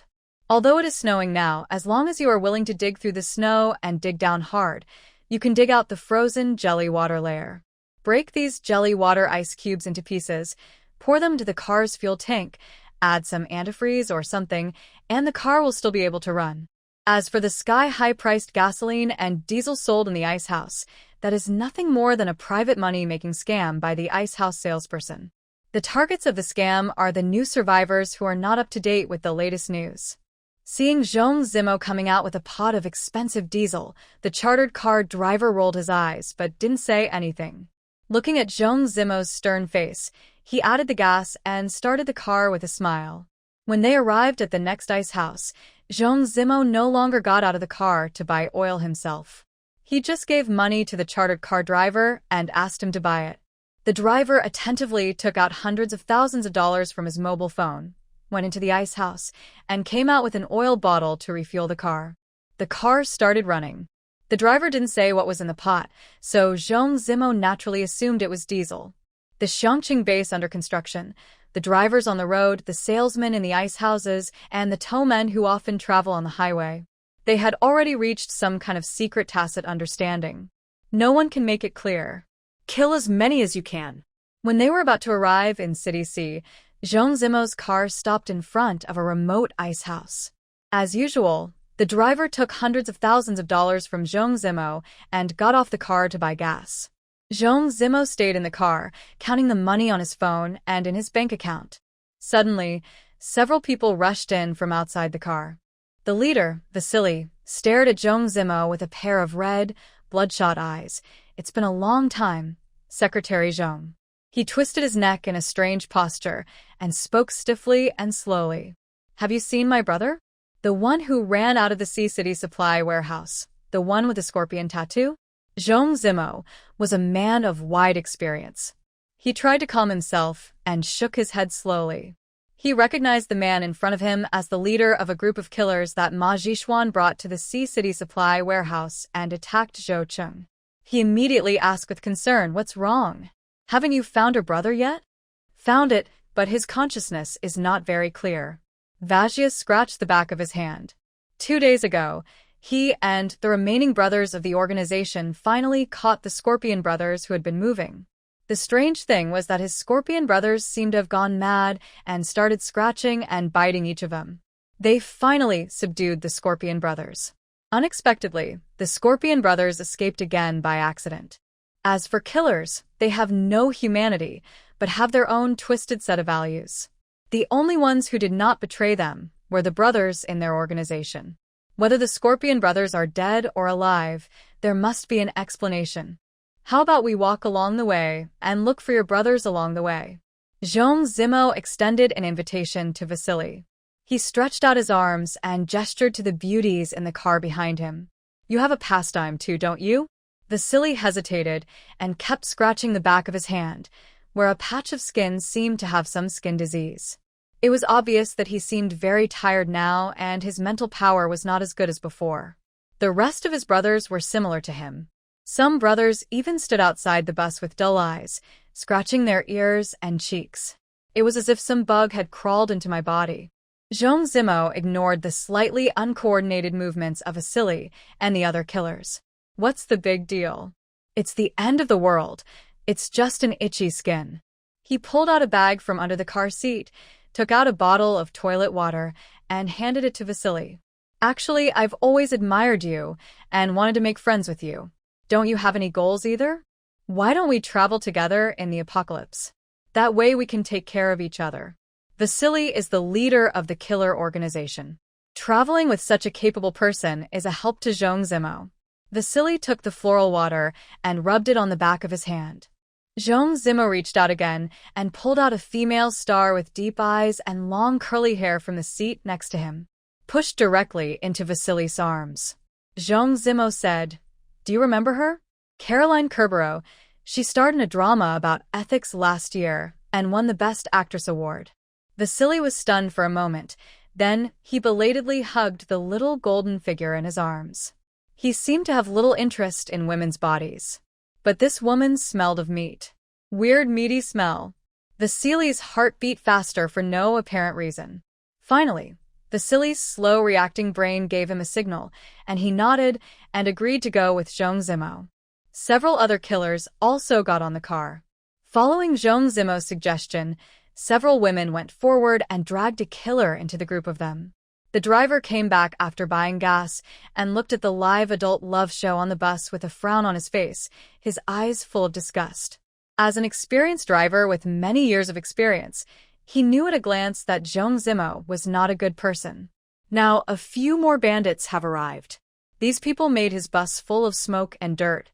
The driver secretly kept it in mind and complained about the strangeness of the car in the driver group all the way while driving. The car arrived at City C as planned, and then changed to another car from City C to City E. At this time, the snow stopped. In City D, in the temporary safe zone, Huami woke up from her sleep. Outside the car window could be heard the cheers of the survivors. Gong Yi, who was holding her, closed his eyes and touched her head, speaking in a low voice. Sleep a little longer. You have to sleep whenever you want now. Otherwise, after the girls are born, you won't be able to sleep well even if you want to. Huami rested her head on Gong Yi's arm, closed her eyes, listened carefully, and asked, "What are they so happy about? The snow has stopped?"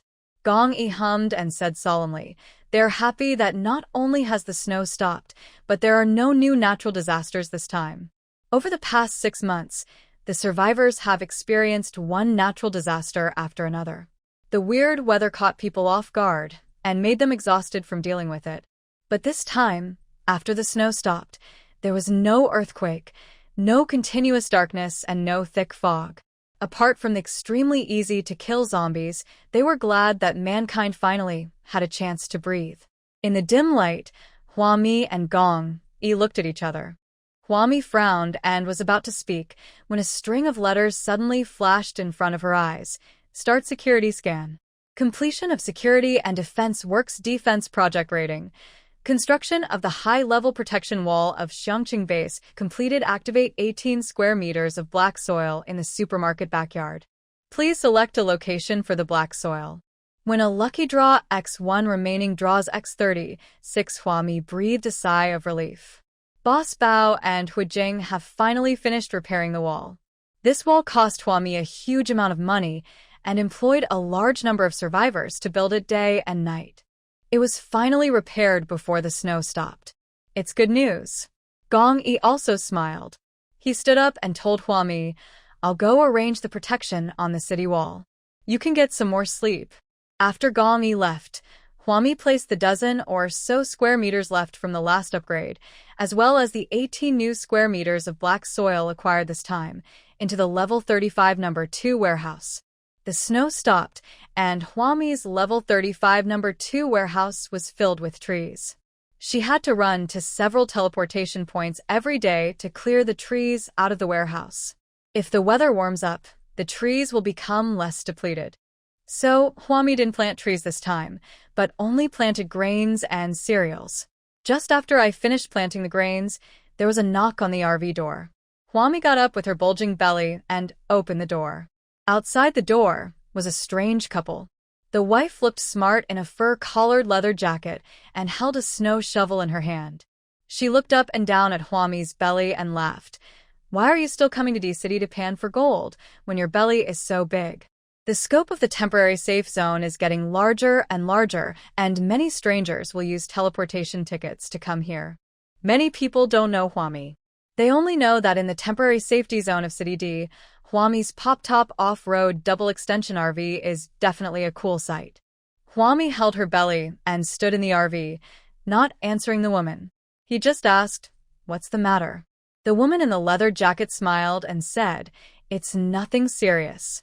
The snow finally stopped, and we wanted to organize a celebration. Where's your husband?" For a woman with such a big belly to come to such a dangerous place like City D, the only logical thing for her to do is to go out with her husband. Hua-Mi replied, "I'm out of town for something."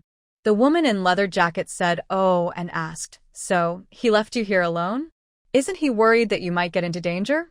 The man standing next to the woman in leather jacket is her husband. His eyes passed through Hua-Mi and cast an inquiring look into the RV. Before Hua-Mi could answer the leather-clad woman, the man said, "Look, I'm planning to organize a team of survivors in City D. I want to take this opportunity to celebrate the cessation of snow and gather all of us who are killing zombies in City D together. Everyone can discuss together how to clean up the zombies in City D as quickly as possible before the snow melts." The man's words made Hua-Mi, who was originally impatient, look at the man carefully. She stroked her belly and asked, "The garrison will have made arrangements. If the survivors act rashly, they may be in danger." The woman in leather jacket smiled indifferently. "We are very powerful. How could there be any danger? We can't be suppressed by the garrison all the time, right?" The woman in leather jacket is named Guise, and she looks like a straightforward person. Her man's name was Anai Shuewen, and his eyes were always looking into the RV. After visiting Hua-Mi, he turned around and went to the RV next door to continue visiting. Before leaving, Guise warmly invited Hua-Mi, "Let's meet tonight after we kill the zombies. Call your husband over." She pointed out a direction to Hua-Mi. Hua-Mi didn't say she would go, nor did she say she wouldn't go. She just stood in the RV like an ordinary pregnant woman, with a confused look on her face. "What are you thinking about?" Shirt Saisha walked over with 2 axes on his back. "Hua-Mi, this couple is really interesting. They visit everyone in D-City one by one." Shirt Saisha turned around and looked at the backs of Guise and Anai Shuewen. They started their activities 2 days ago. They are very active and seem to have big ambitions. In fact, there are many survivors who responded to this couple. Because zombies are easy to kill, and there are a lot of them, 100 crystal cores can be exchanged for 100,000 yuan, which can then be spent freely at the vending machine. Don't buy those high-priced materials that are a rip-off, or go directly to the warehouses in Xiangqing, City B, and City C to wholesale materials. The supplies are actually not that expensive. 100,000 yuan can last a long time. At the beginning, the number of zombies was enough to satisfy the survivors' appetite. However, as more and more survivors entered City D, the survivors became more and more skilled in killing zombies, and there were gradually not enough zombies to kill. This is very frustrating. So the survivors began to think about how they could obtain more crystal cores. Use crystal cores to exchange for more money and then buy more supplies? And more energy drops. Yes, the energy drops produced by Xiangqing water plant can greatly increase the strength of ordinary survivors. And after drinking it, the human body has no side effects. Therefore, bottled energy drops have become the best-selling item in D-City's vending machines. But this 200 milliliters bottle of energy water drops costs 100,000 yuan. But a bottle of energy drops can allow survivors to kill thousands of zombies. As long as there are enough zombies, they can kill more. So this is the current situation in City D. There are many survivors and few zombies. After listening to Shirt Saisha's words, Huami nodded. Let's go to this party tonight and see. Kill today's zombies first. The two siblings, Dafu and Xiaofu, who lived in the RV next door, each carried 2 machetes on their backs. They both came over. Although they are young, they both come from wealthy families and were sent to City D by Yi Rong to train with Huami. The people who follow Huami are all very aware. They know that the environment is changing with each passing day. If they want their children to win at the starting line, they must stand at the forefront of the trend. As long as you stand in the right place, any pig can take off. After a while, Qin Zhen and Yu Mengmeng also came with their children who were a few months old. They don't come here often, but whenever they have time, they will bring their children and try to kill 1 or 2 zombies at close range. Before the ice and snow melt, we must adapt to this era as much as possible. Huami, with her bulging belly, led the group of children and their mothers out of the temporary safe area. This group of people is simply a strange landscape in the temporary safe zone. The strong and powerful man couldn't help but sneer. What's this for? When did D-City become so safe? Among Huami's group, the most normal one is Shirt Saixia. But the lenses of the glasses on Shirt Saixia's face were thicker than the bottom of a beer bottle. Once a myopic person takes off his glasses, he becomes half-blind. Can she really kill zombies? Do they really dare to kill zombies? And Ai Shuiwen, who was far away, watched Huami and the others leave the safe zone and complained to Guisei, "Why did you invite that pregnant woman? She is simply a burden. When she joins our team, we'll have to take care of her." And the group of old ladies around her. Our team wants to be high-tech and sophisticated. Who will join our team if we have so many old ladies around us? Guisei glanced at Anai Shuiwen and frowned slightly. She actually felt a little regretful. Look at the RV that the pregnant woman lives in. It's so luxurious and majestic. I thought her husband was some big shot. Guisei and Anai Shuiwen knocked on the cars and tents of every survivor in the safe zone one by one.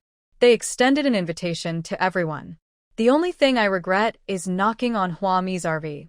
I really don't understand how a woman with such a big belly can own such a nice RV. Her husband is really awesome, but after observing for such a long time, he hasn't shown up. Instead, a pregnant woman, a group of mothers, a bespectacled frog, and 2 half-grown children were carrying weapons, ready to leave the safe zone and kill zombies. Isn't it scary? Fortunately, there are not many zombies in City D. Otherwise, the next time they leave the safe zone, they will see the corpses of the pregnant, weak, and disabled people torn to pieces by zombies. Pregnant, Huami, weak, Dafu and Xiaofu più babies, disabled, Shichaixia. Under the watchful eyes of the crowd, Shirt Saixia, who was wearing beer-bottomed glasses, belatedly asked, "Why do I feel like so many people are watching us?"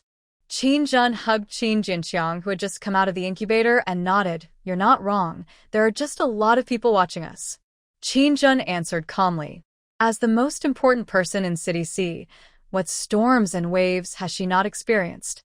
It's just that everyone around her is looking at her with mockery. These men who mocked them as weak, pregnant, and disabled never thought about whether any of their achievements could compare to one of these weak and disabled women. Among these women, except Yu Mengmeng, each woman was a capable person. Her character is stronger than men. Yu Mengmeng's character was a little weak, and she shrank her neck timidly. But looking at the backs of Huami and Qingjin, she hugged her son tightly. Don't be nervous. Don't be nervous. After all, she has followed Huami for half a year. If she wanted her child to win at the starting line, she had to follow Huami closely. When they were leaving the safe zone, a man said to Qingjin and Yu Mengmeng in a teasing tone, "If you want to raise your children, there are other ways to go. We have a lot of men here." I think everyone knows what this means. Among this group of women, only Yu Mengmeng and Qingjin, who have given birth to children, are suitable for receiving customers. Shirt Saisha's appearance is not good. Yu Mengmeng's face flushed with anger, and she turned around and said angrily, "Who do you look down on?" With the blessing of energy drops, everyone's strength will actually increase. When those with extraordinary talents and special abilities lose their advantages, everyone starts from the same starting line. Who made the teasing noise did not restrain himself at all in the face of Yu Mengmeng's anger. Instead, he laughed wildly at Yu Mengmeng. Someone shouted, "Do you think this is the mother going out for a picnic and a party? If you just go out like this, whether you can kill the zombies is another matter, but it will be difficult to find the zombies. There are fewer zombies and more survivors in City D now. What can this group of pregnant, weak, and disabled people do? Do they think this is a shopping mall?" Huami, who was walking in the front, looked back at the laughing man in the safe zone. She said nothing, but turned the corner. After walking a few more streets, we entered the blasting point where the garrison was stationed today. From a distance, I saw Zhou Cheng leading a large group of zombies coming from the street. He waved happily toward Shirt Saisha. "Xia, this is the proposal gift I brought you. It is said that there are few zombies in D City. That's because most of the space is occupied by garrisons. Gong Yi strictly controls the number of zombies in City D. He blasts open the frozen lair during the day to release some of the zombies. The garrison killed most of the zombies, leaving a small number for the survivors. Clear out all the zombies before night falls so that everyone can get some rest." This half-street of roaring zombies was Zhou Cheng's share for half a day. He brought them all and gave them to Xia. Huami stood firm, looked at the elated Zhou Cheng, then turned back and winked at Shirt Saisha. "Today we will kill your zombies." The men in the safe zone were still laughing at them for not being able to find the zombies. "See, it's said that we are not starting from the same starting line. They have half a street full of zombies." Shirt Saisha rubbed his face. "I'm sorry, Commander Zhou may have a bit of a slow IQ. I'll talk to him, and he won't be like this again. What kind of person would use zombies as a proposal gift?" Shirt Saisha rushed forward and chopped the nearest zombie to death with 2 axes. Just as she was about to talk to Zhou Cheng, the zombies staggered up again, and Commander Zhou had already started killing them. There were zombies on half of the street, standing densely together, more than the number of people during the May Day holiday. The faces turned stiff and pale under the ice, probably because they had been frozen for too long and their limbs were no longer coordinated. Some were even missing arms and legs, with their intestines and eyeballs hanging all over the ground. Shirt Saisha had no time to talk to Zhou Cheng at all. She quickly started killing as well. Seeing this, Huami behind him shouted to Zhou Cheng and Shirt Saisha, "Thank you for asking us to kill zombies today." After she finished speaking, Huami opened her hand, and a long knife appeared from nowhere. With a whoosh, she grasped it. She walked forward with a knife, and Dafu and Xiaofu followed behind with machetes, also trying to kill the zombies. Yu Mengmeng and Qingjin were with their children. They were not as convenient as Huami, so they followed behind and dug out the crystal cores in the zombies' brains. Occasionally, they would find opportunities to chop a few zombies, but they had to choose the right moment. During the initial training, Qingjin and Yu Mengmeng focused on protecting the children in their arms. The zombies on the ground were piled up one on top of another. Soon, nearby garbage trucks and sweeping robots were attracted. In the pile of zombies, Zhou Cheng occasionally jumped over, put his hand on Shirt Saishia's shoulder, and pointed at the group of hideous zombies opposite. Others go on dates to eat and watch movies, but we follow the trend and go on dates to kill zombies. Is that romantic? I'll lure so many zombies to you this afternoon. Huami, who was holding a long knife, always had a vacuum zone around him. There was not a single zombie or any debris in this vacuum zone. She laughed and said, "It's only because I followed Xia Xia that I was able to kill so many zombies. Are there more in the afternoon? Then aren't we taking advantage of Commander Zhou today?" Qin Zhen followed behind, also blowing rainbow skin with a polite face. Commander Zhou is much more generous than Commander Gong. Commander Gong has never asked us to kill the zombies in his hands. After saying this, she protected the baby swaddle in her arms with one hand and held the axe covered with bone fragments in the other hand and continued to chop off a head. Amid the terrifying roars of the zombies, Yu Mengmeng said loudly, "Ami, this is your man's fault. We are your sister group, but your man has never opened any backdoor for us. Even if we up a hole for them separately and let them take charge of the zombies at a small explosion point, it's fine. Otherwise, it would be a shame to Gong Yi's noble status." Shirt Saixia suddenly felt very proud. Zhou Cheng chopped off the head of the zombie opposite him and acted very generously. "As Xia Xia sisters, if you want to kill zombies in the future, just come to me, I will treat you." Gong Yi formulated a strict training plan for these garrison elites. Each garrison must kill a certain number of zombies every day. In order to please Shirt Saixia, Zhou Cheng pulled his share of zombies over today and had them killed by Shirt Saixia and her sisters. During the intermission, we saw that the number of zombies on the street was gradually decreasing because Huami was too fierce. Zhou Cheng forced a smile and gave Xia Xia a few instructions, then went to grab Chao Feng and Tang Yu's share of zombies to kill. Every garrison elite was annoyed to death when they saw Zhou Cheng. Chao Feng even raised his axe, killing zombies while chasing Zhou Cheng. "You're chasing women, giving your zombies to your women to kill. You don't have zombies to kill, so you come to steal mine. Get out. If you don't get out of here now, we won't even be brothers anymore." Zhou Cheng, like a rat crossing the street, ran from the street where Chao Feng was guarding to the street where Lu Xingyuan was. No zombies, no crystal cores, no brothers. Lu Xingyuan frowned and slapped a snow pile beside him. The snow fell down with a loud noise, and Lu Xingyuan blocked the road in front of Zhou Cheng. Zhou Cheng felt that he had made great sacrifices for love. If it weren't for Xia Xia and her sister group, he would be more than that. Zhou Cheng was full of barbecue and went from street to street looking for it. While the brothers are not paying attention, quickly steal a few zombies and kill them. He killed them and ran away without even having time to dig for the crystal core. He spent the entire morning stealing from all the garrisons. He has been put on the blacklist of all garrisons. Because of the promise made in the morning, in the afternoon, Zhou Cheng generously led the afternoon share of zombies to Shirt Saixia. Huami accepted it with an embarrassed smile. "Oh, Commander Zhou, how can you be so embarrassed? You don't even have any zombies to kill."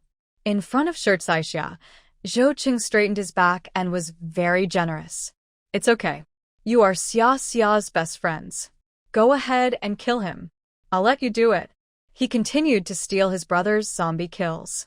But this time, all the roads were blocked by the garrison elites. Even worse, Tang Yu put up a sign at the intersection of a street he was responsible for. "Zhou Cheng and dogs are not allowed to enter as a commander, although he has already handed over his power. The former Sea City garrison commander, Zhou Cheng, has ended up like this. You really can't blame him." Shirt Saixia feels particularly proud among the sisters today. Even her boss Qin Zhen was full of emotion when he mentioned Zhou Cheng. Commander Zhou is a good man. Nowadays, there are very few men who can take care of you and your sisters. Everyone nodded and returned to the safe zone with pockets full of crystal cores, looking satisfied. A whole day passed. The survivors who were hunting zombies outside the explosion site counted the dozens of zombie crystal cores in their hands, looked up and immediately laughed. "Hey, the pregnant, weak and disabled group is back? Did you kill any zombies today? I told you to find another way earlier." Won't your pregnant women and children starve to death if you continue like this? Nowadays, no man would bring a woman with him. If a woman goes out like this, most of the men around her are dead.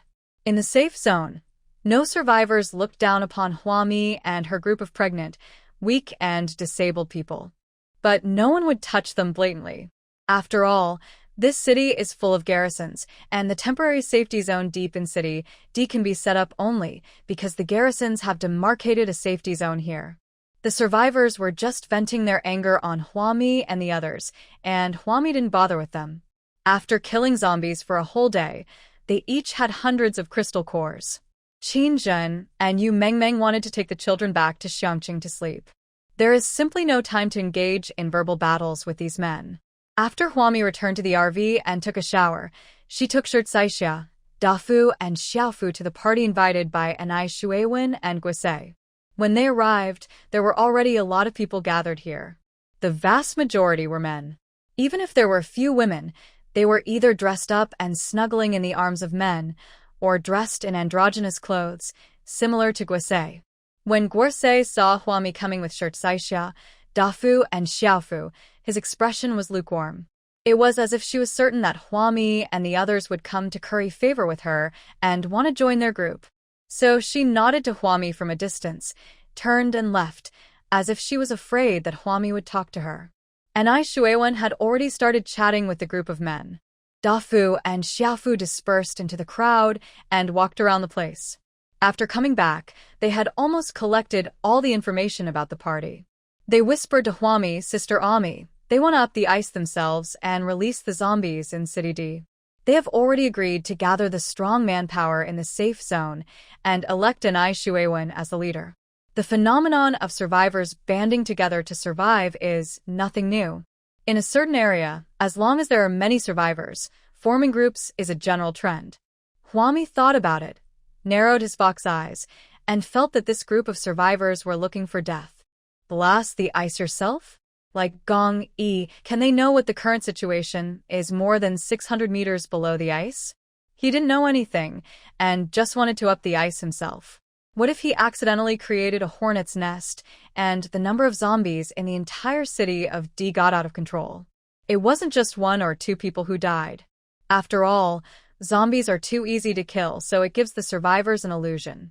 They mistakenly believed that zombies were not dangerous. Everyone be quiet and listen to me. Anai Shuiwen stood on the roof of the car and said loudly to the people below, the garrison strictly controls the number of zombies. They have monopolized the zombie crystal cores. The number of zombies that actually fall into our hands is pitifully small. We have to change the situation. If we don't unite, we won't even have money to buy supplies. Someone responded, Captain and I, we all listen to you. You tell us how we should bomb, and we will do it. I have a brother who can make explosives. I'll call him over. These garrisons are really selfish. They take up the majority of the zombies, and we can only pick up what they leave. When the Xiangqing base is established in the future, I think it will also be an oligarchic base. It is no longer news that a Xiangqing base is to be built. The walls have been built, and City D is outside the walls.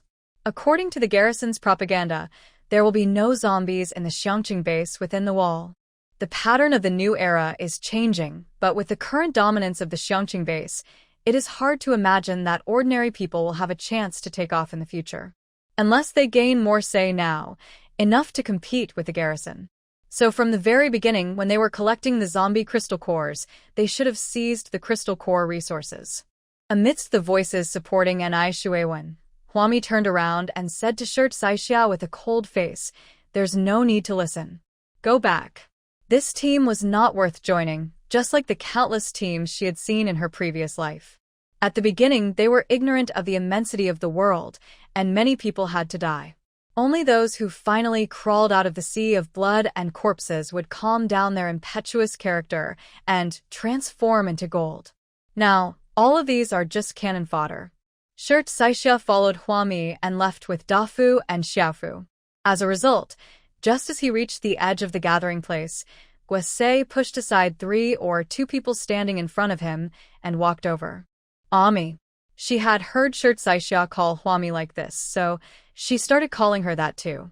Huami in front stopped and looked back, not knowing what Guase wanted her to do. Guase came over and said with a smile, "It's like this. We decided to form a group. Since we are forming a group, let's see if everyone can do something for the team to the best of their ability." In fact, Guase had been waiting for Huami to come over and get close to her. She was filled with impatience, waiting for Huami to come to her.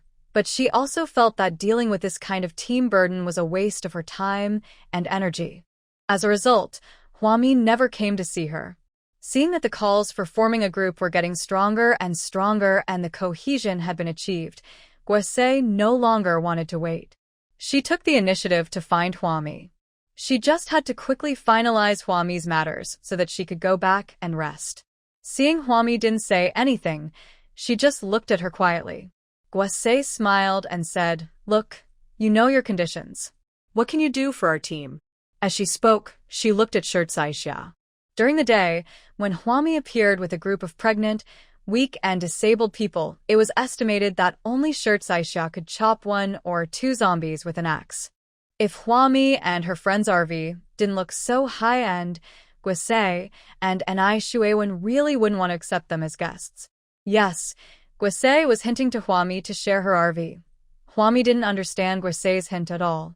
She asked blankly with the swelling from pregnancy, "With someone like me joining your team, what else do you want me to do?" She has unlimited resources in her hands. Even without unlimited material gilding, she is still a good killer of zombies. So what else does she need to do? In exchange for the opportunity to join the team, Guase had never seen a pregnant woman as arrogant as Huami, especially after entering the end times. She couldn't help laughing and said to Huami, "You don't have to hide it from us. You walked around D-City today and didn't find a single zombie, did you? If they had encountered zombies, they wouldn't have come back intact. So this is the advantage of not having a team. If we can't find any zombies, I guess these old ladies won't be able to survive."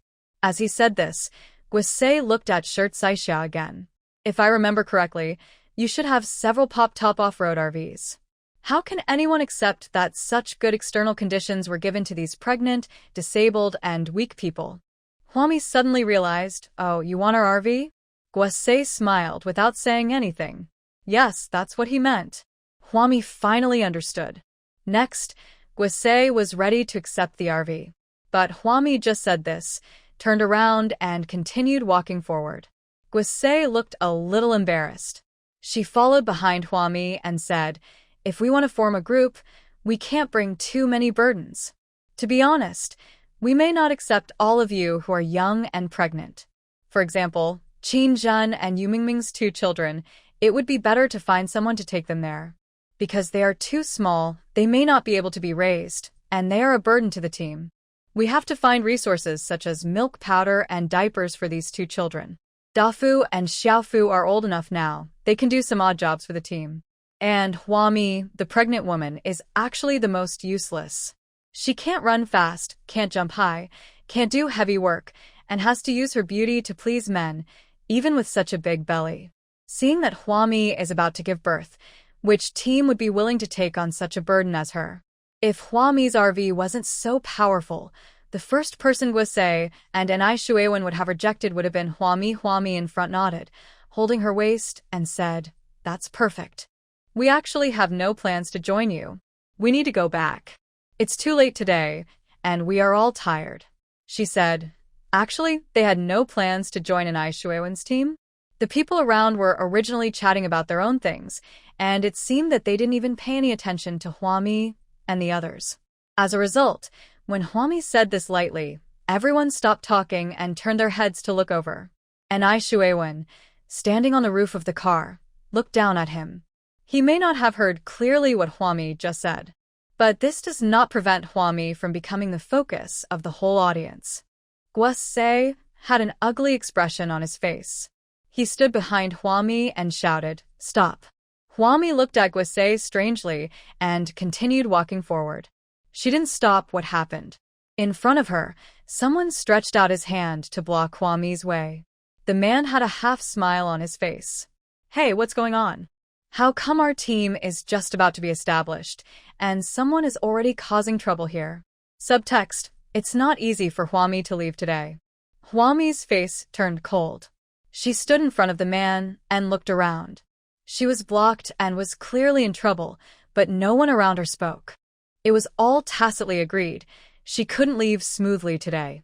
Huami turned around, looked at Guisei, and said in a cold voice, "Want to keep him by force? Or do you want to rob him? Your group hasn't been established yet, right? What, are you planning to kill someone in D City?" Shirt Saixia was standing next to Huami. She sneered, "You think there are no garrisons here and you can do whatever you want, right? Come if you can."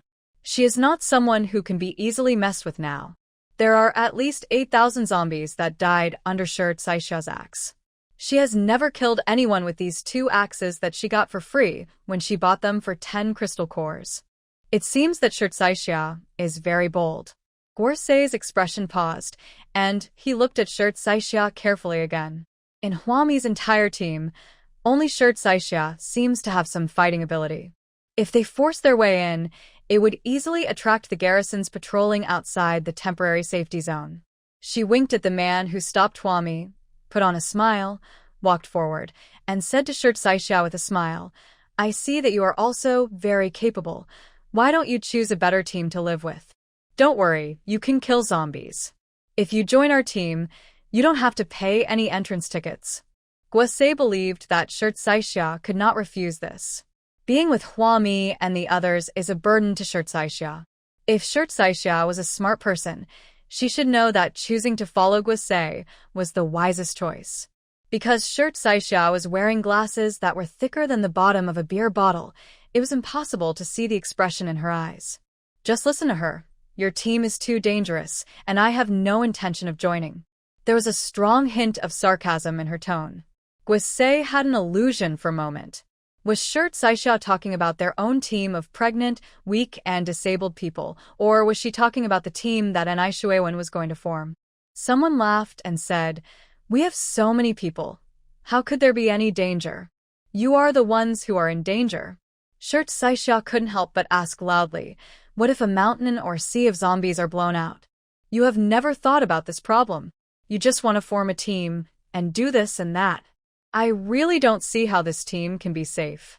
Not only do I not want to join you, I now want to stay away from you." Her words made Guisei's originally gentle and decent expression suddenly look extremely ugly. Even though he didn't want to provoke the garrison, Guisei couldn't help but clench his fists. "I advise you to think carefully before you speak. No one here will help you, idiot." Idiot, these 2 words made Shirt Saixia couldn't help laughing. She looks like a nerd. A nerd with no good looks. But in fact, many people have forgotten that the university that Shirt Saixia was admitted to is one of the top universities. The law department of their school is extremely difficult to enter.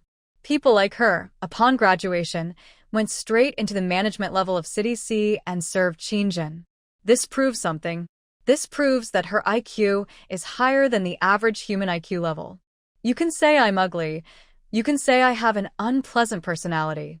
Shirt Saixia spoke slowly, "But you said I was an idiot. I don't admit that.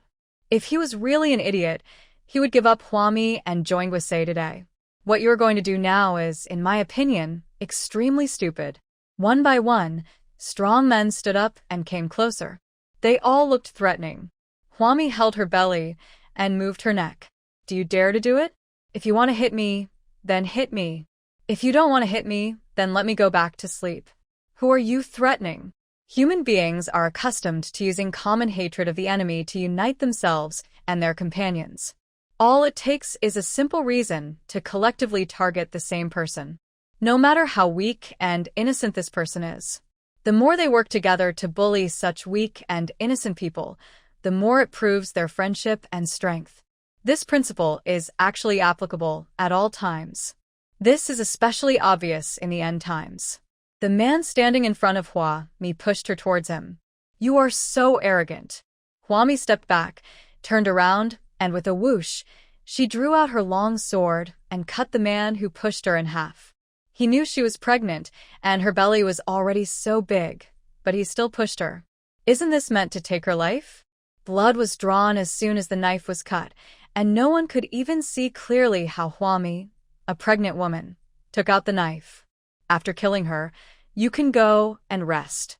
Shirt Saixia, who was standing with his back to her, skillfully drew out the two axes behind him. Even Dafu and Xiaofu drew out their machetes aggressively. It is not as easy as imagined to bully them today. Guosei's eyes gradually became cold, yet full of meaning. Just as she was about to speak, Anai Shuewen jumped down from the roof of the car. What happened? He smiled and came to Guosei's side. Guosei was about to speak, but Anai Shuewen grabbed her hand and signaled her to be silent. He came in front of Shirt Saixia and glanced at Huami's back with a smile. Oh, look, today is such a nice day. Why is there such a commotion? I just walked away for a while, and something so big happened. He saw it all just now. He even stood on the roof of the car and saw clearly how the conflict arose. It was not until he was sure that Huami was not an ordinary pregnant woman that Anai Shuewen came out to smooth things over. When Guosei saw Anai Shuewen's attitude, she instantly understood what Anai Shuewen meant. Then, Guosei's expression changed very quickly, and she returned to her initial calmness, smiling generously and saying, "It was all a misunderstanding. How could it lead to a death? Anyone who has the courage to kill is definitely not an ordinary person. Bringing such a person into their team will definitely be a boost to the team they are about to establish. Even if he cannot be brought into the team, there is no need to offend people like Huami." Huami held the handle of the long sword with one hand and turned around, with blood still on her face. She opened her mouth and asked Anai Shuewen, "Can you let him go?" Before she finished her words, a man behind Huami suddenly jumped up and said, "You witch, you killed my brother." Most of those who can come to City D do not come alone. Many of them come in groups. The survivors invited by Anai Shuewen today did not go through any screening, and anyone could participate, whether it was a pregnant woman like Huami or a brother with malicious intentions. Unfortunately, the man that Huami had just hacked to death had a brother. Just when everyone thought Huami was going to be attacked from behind, Huami raised the long sword in his hand again.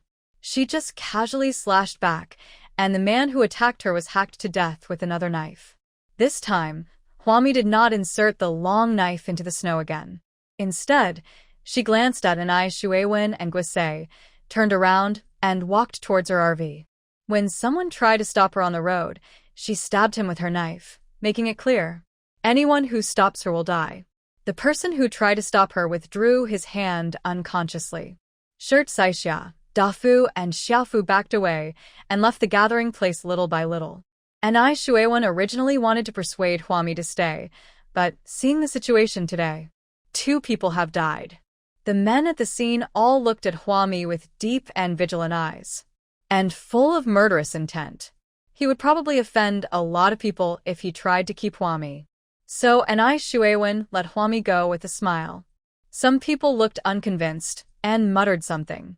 This pregnant woman actually killed 2 people. This is simply outrageous.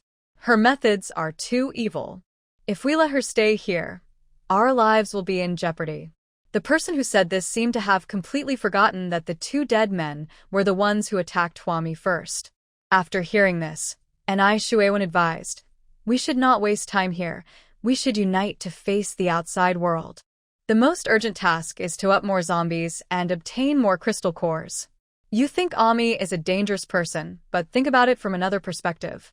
If we encounter danger, with her there, wouldn't our chances of survival be greatly increased?" Just looking at the way Huami danced with the sword, even though he had a big belly, he handled it as smoothly as flowing water and easily took away 2 lives. I must have practiced it before. This kind of martial artist is more useful to the team than a strong and powerful man. If everyone forms a group, Huami can still protect everyone. So if you think in this way, there is no need for anyone to fight to the death with Huami now. After Anai Shuewen's explanation, everyone suppressed their dissatisfaction, even though they were dissatisfied. Indeed, the purpose of their gathering tonight was to up more zombies and obtain more crystal cores. Losing your life here for no reason is not worth it. Anai Shuewen gave Guosei a wink, and the couple gathered together again to continue enjoying the future. In the future, they can blast open the frozen lair by themselves and release the zombies inside. There are endless zombies to kill and endless crystal cores to hunt. There is endless money to be exchanged and endless zombies. Compared with these, the fact that 2 people were just killed by a pregnant woman doesn't seem to be a big deal. After all, the city was littered with frozen corpses. Just waiting for the list of people joining the group to be compiled, the survivors in City D left one by one. It was already late at night. Looking at the moon that he finally saw again, Anai Shuewen told Guise, who was making the bed in the back of their pickup truck, take some supplies tomorrow and go look for that pregnant woman. I think she has a complicated background. At least it's not as simple as we thought before. Guise let out a breath of relief with lingering fear. Fortunately, we didn't offend that pregnant woman to death today. Look, she didn't even blink an eye and even chopped 2 people. If a fight really broke out today, it would definitely attract the garrison. Talking about this, Guise felt very lucky and turned back to Anai Shuewen and said, "You're talking about this pregnant woman. She's quite amazing. I didn't expect her to be a bronze player. But she turned out to be a king after she made a move." There was still no snow on the second day, and the survivors remained in high spirits. But on this garrison side, the atmosphere was heavy and everyone was on high alert. Gong Yi called Huami and began to conduct strict investigation inside the newly built wall of Xiangqing Base. Anyone who makes unusual movements will be taken away by the garrison and placed under guard and observation in a specially designated area. After all the garrison elites were sent to City D to kill zombies, ordinary garrisons were also sent over by Gong Yi. There are more garrisons in City D. Because no more snow, it means that the permafrost is about to melt. So, what are about to appear will not be the zombies in a city called D. If the snow melts, it won't just melt one city. The future situation is very grim. Just at this time, Guise found Huami. She stood outside Huami's RV, watching Huami packing up her things and preparing to go out to kill zombies. She smiled and said, "My husband has already figured out what we talked about last night, about blasting the ice together. Now is the time when we need help from people like you. My husband has already arranged a position for you. When the time comes, you will stand near the blasting point. This is definitely the location with the most zombies." She meant this as if she had no idea that Huami would reject her invitation.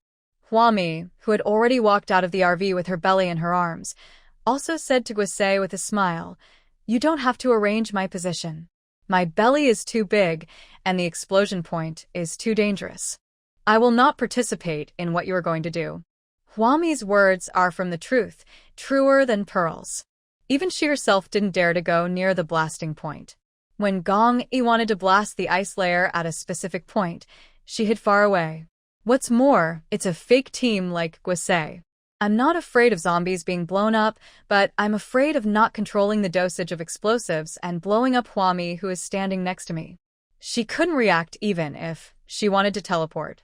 Guise was stunned for a moment and watched Huami lock the car door. She came up and said to Huami, "Don't you want to kill more zombies?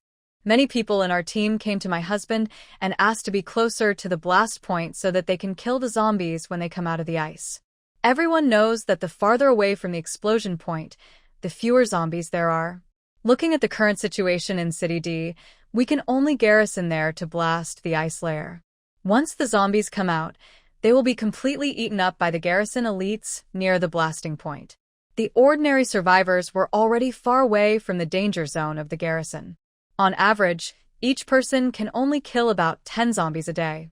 If you are unlucky, there will only be 5 or 6.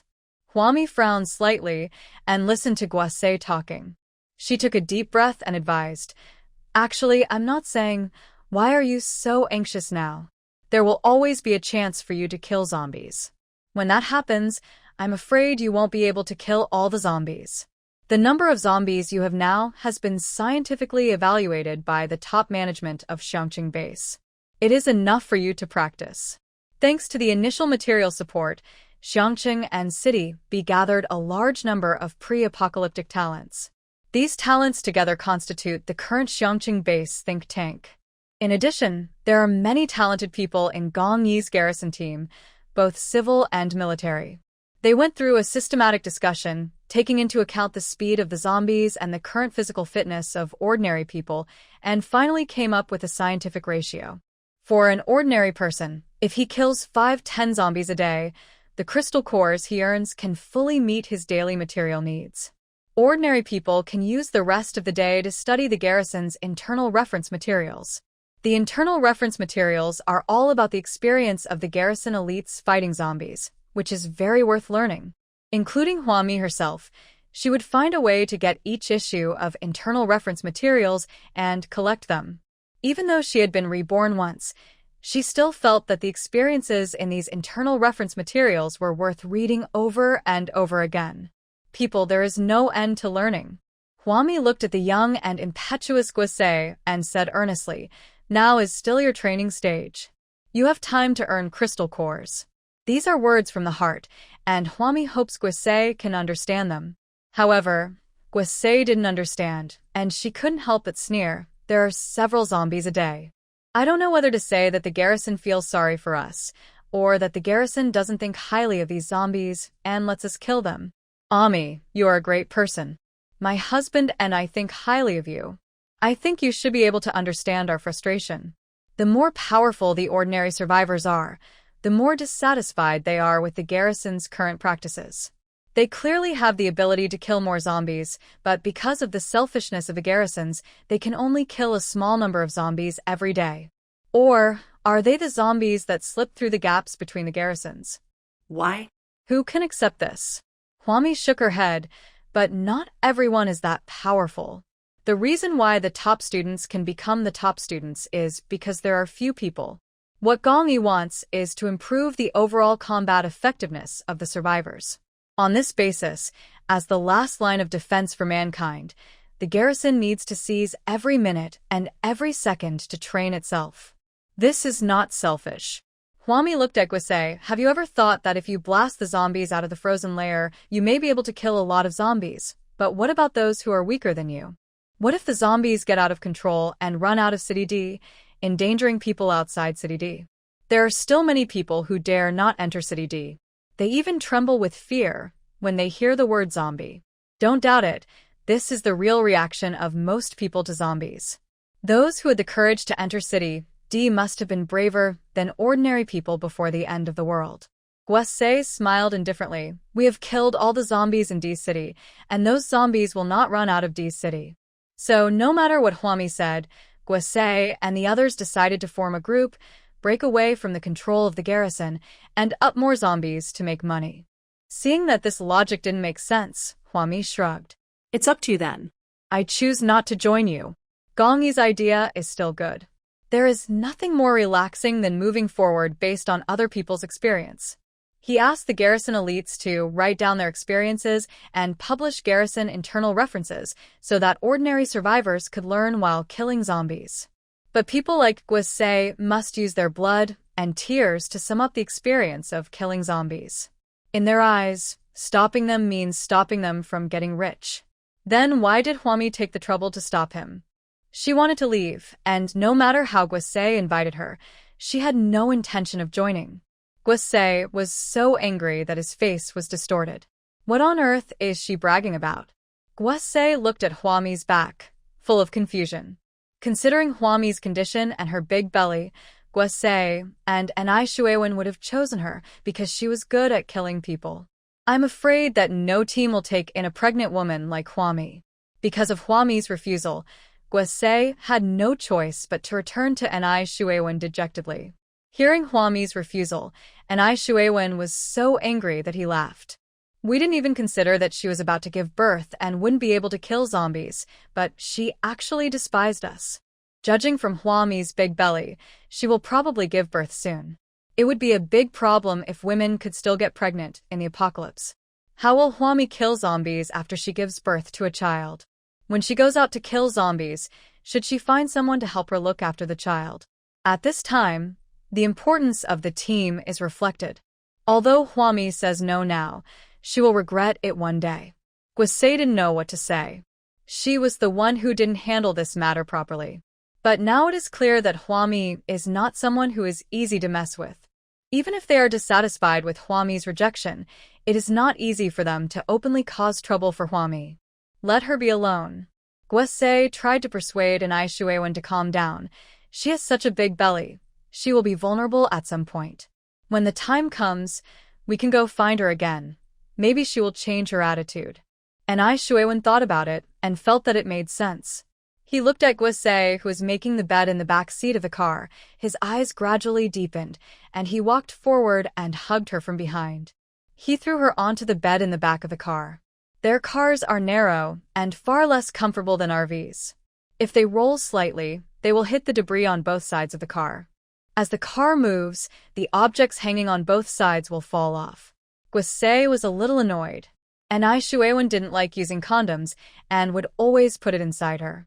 At this time, if she got pregnant, it would be a disaster she couldn't imagine.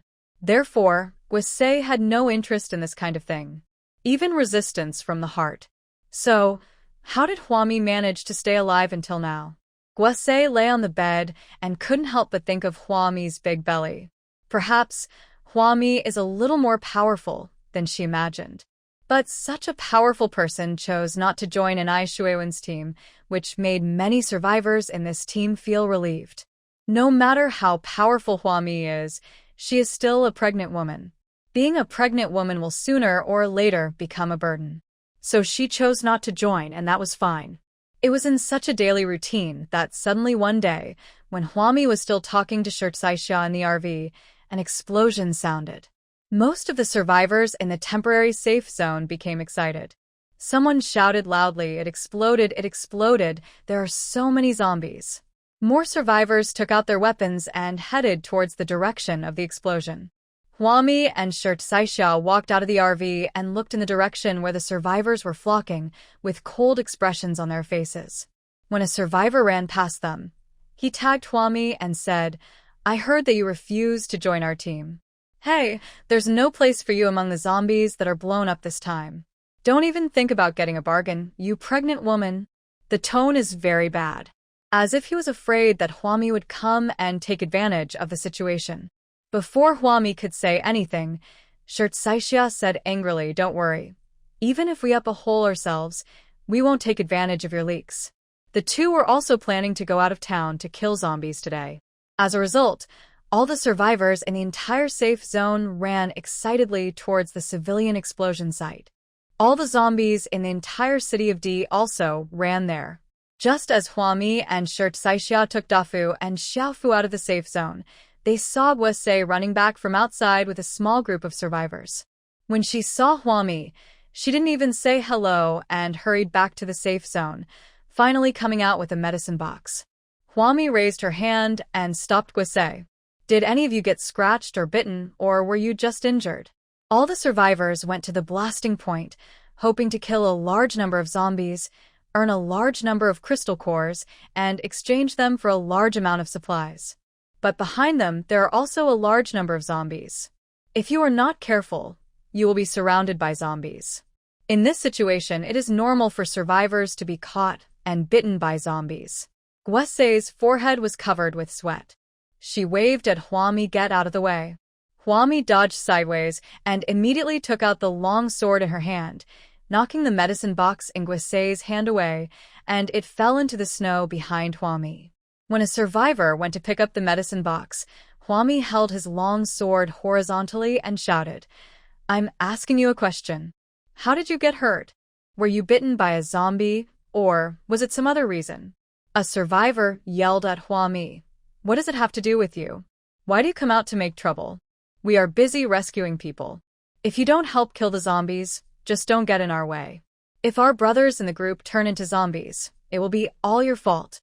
After hearing what he said, Hwami understood and immediately told the two children, Dafu and Xiaofu, "Get some garrisons over here. Someone here has been bitten by a zombie." Ami. Gwese's face was serious, with murderous intent in his eyes. "What do you mean? Are you really going to go against our group?" Hwami took a deep breath and sneered, with murderous intent in his eyes. "Before you blew up the ice without permission, you should have thought about this possibility. If a survivor is bitten by a zombie, what should be your solution? What's the point of carrying a medicine box to save people now? I advise the rest of you to go back to Xiongqing Base in the next 2 days and calm down for a few days. The teleportation point of Xiongqing Base has been isolated. Although the people who were teleported there are in the safe zone, they will not be allowed to enter the base. They need to be observed for 48 hours before they can be placed in the base. Huami's words successfully angered Guose and others. Several men behind Guose rushed towards her. You stinky witch, I'm giving you face. You really think you're an important person. However, before they could get close to Huami, she killed them one by one. Kill all these men. They were not killed, and their lives were spared. Looking at the man lying on the ground, Huami held a long knife in her hand, with blood dripping from the blade. She raised her clear eyes and looked at Guose. I'll say it again. The garrison internal reference clearly states that if you're bitten or caught by a zombie, ordinary medicine is completely useless. There is no specific medicine that can cure the zombie poison. If you can't guarantee that your people will evolve into mutants, tie them up. After 48 hours, it will be clear whether they are human or zombie. Guase shook her head, her eyes full of hatred towards Huami. What are you talking about? We should at least give him the most basic treatment, right? You hurt people whenever you make a move. It's simply horrible. It was as if these men who rushed over had no intention of hurting Huami. Huami raised her knife and chopped the medicine box on the snow into pieces. Shirt Saixia drew out an axe and guarded the entrance to the temporary safety zone in City D together with Dafu and Xiaofu. Most of the survivors placed all their belongings in the temporary safe zone. If they want to teleport back to Xiongqing, they must first run to the safe zone to get their belongings. In this situation, Huami would definitely not let the survivors in City D teleport back to Xiongqing so easily.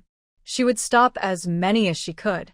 Otherwise, if all these survivors were to return to Xiongqing instantly, it would also increase the difficulty of garrisoning at the Xiongqing monitoring point.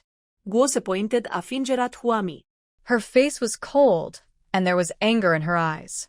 But Guase's lips just moved, and he didn't say anything to provoke Huami. She turned around and ran towards Anai Shuewan on the snow. Guase had no time to care about the men wailing on the ground. Shirt Saishel looked at Guase's back. Ami. She must have sent someone there. Can they win? If we say that last time, those people in Anai Shuewan's team chose to keep quiet. This time, it was obvious that they would not let it go so easily. Guase hurriedly ran towards the direction where the survivors were gathered. But the situation had changed since she left. The ice layer was blown up before, and zombies swarmed out. The survivors in front had gone crazy killing. Guase and Anai Shuewan were quickly separated. Guase led a team of survivors alone and was pushed out by the situation. Little did they know that while their team was killing zombies in the front, there were half a street of zombies wandering around behind them. By the time Guase led the team to kill all the zombies and rushed out, many survivors were already injured. But overall, the survivors still had the upper hand at the time. But now she ran towards the place where the survivor was injured, and there was no trace of the survivor there. From time to time, a few zombies would appear. A few streets away, the roars of zombies could be heard one after another. Guase didn't know what was going on either. She didn't even know where her injured teammates had gone. The development of the situation here made Guase a little confused. She killed the zombies on the street and called Anai Shuewan. But the call was never answered. After a while, I finally saw a few survivors covered in wounds, dragging groups of zombies, coming from another street. As soon as they saw Guase, they shouted happily, "Sister Gua, Sister Gua." As they shouted with joy, the last survivor suddenly fell to the ground, his whole body twitching, his eyes rolled up, and most of the whites of his eyes were exposed.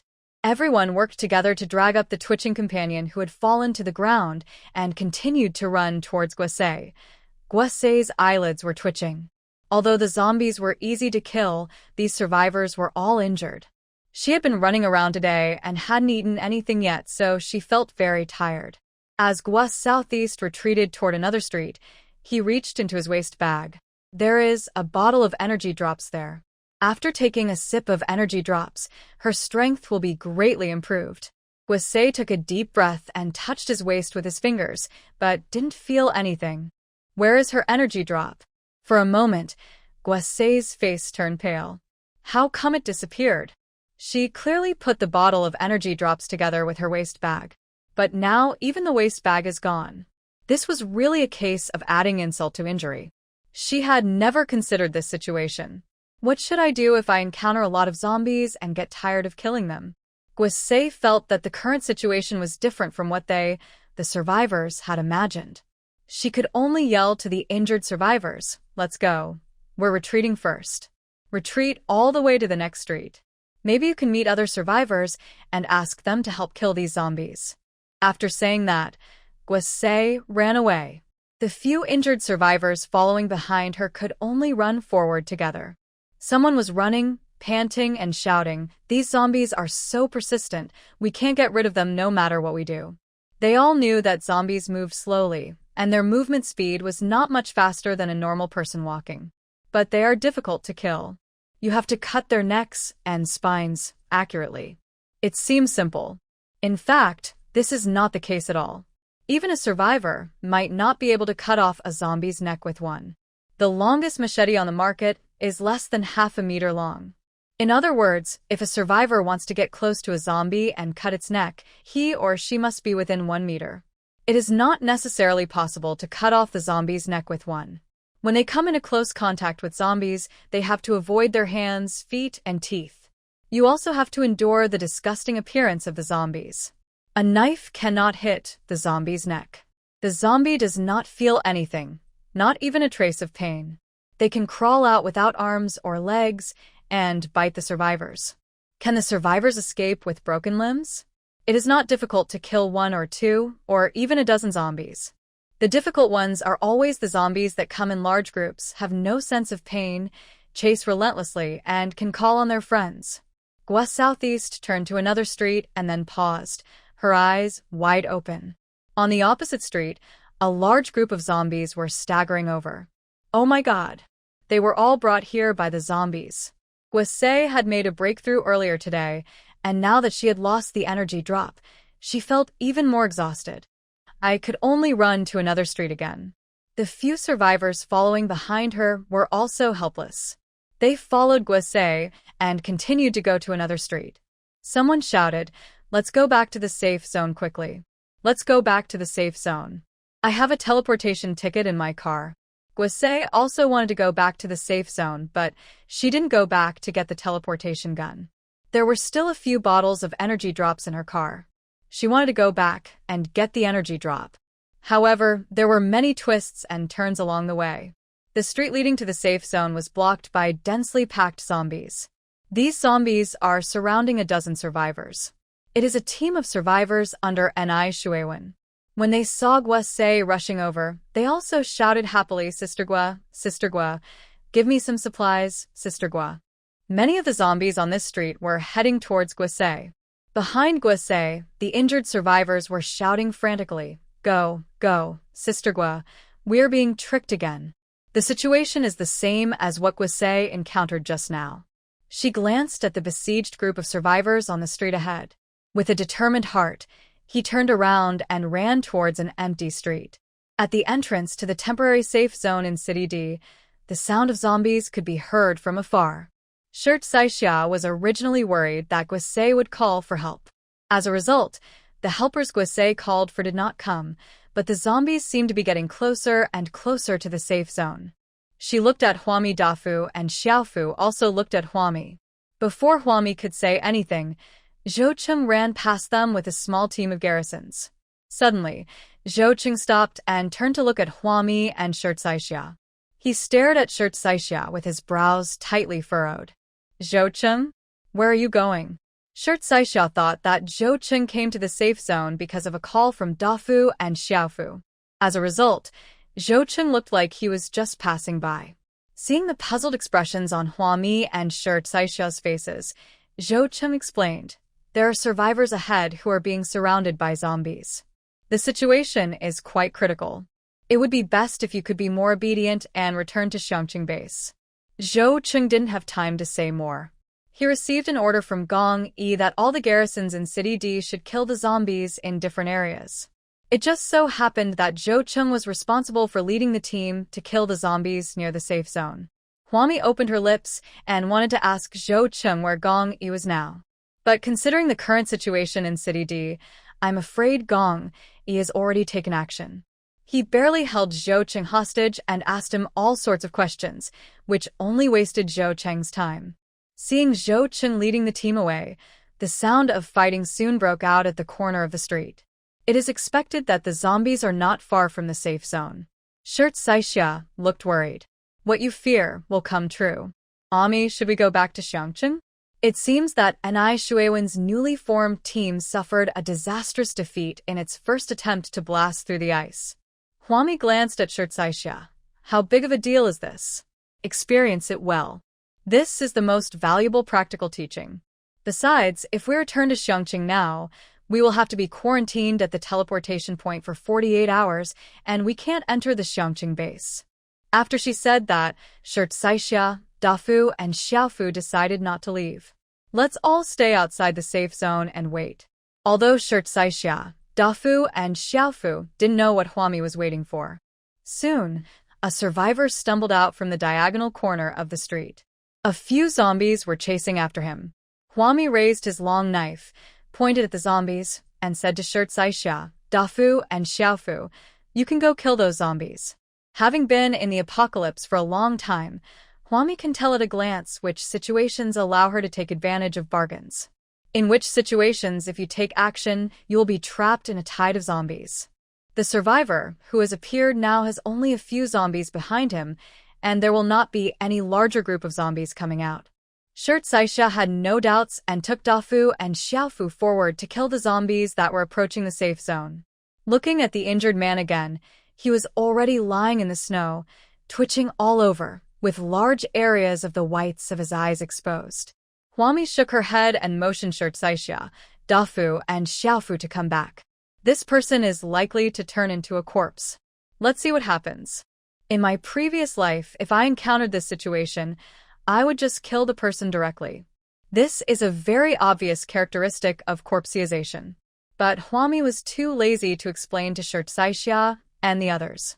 She didn't want to explain why this survivor hadn't turned into a zombie yet. Huami wants to kill someone. Is it just because this survivor showed large areas of white of his eyes and his whole body was twitching? Physiologically speaking, he is still a human being, and he should not be killed. Huami didn't want to explain this. She didn't want to say it, but based on her experience, there was absolutely no possibility that this person could become a mutant. The garrison elites are still gaining experience, so why does she have so much experience in killing zombies? No one cared about the man on the ground. Although Shirt Saixia was confused, he still took Dafu and Xiaofu and walked towards the entrance of the safe zone. Huami's hand was holding the hilt of the long sword. Her long knife was stuck in the snow. She stood alone at the entrance to the safe zone. Despite her big belly, she was like a flag. It actually gives people a sense of standing firm.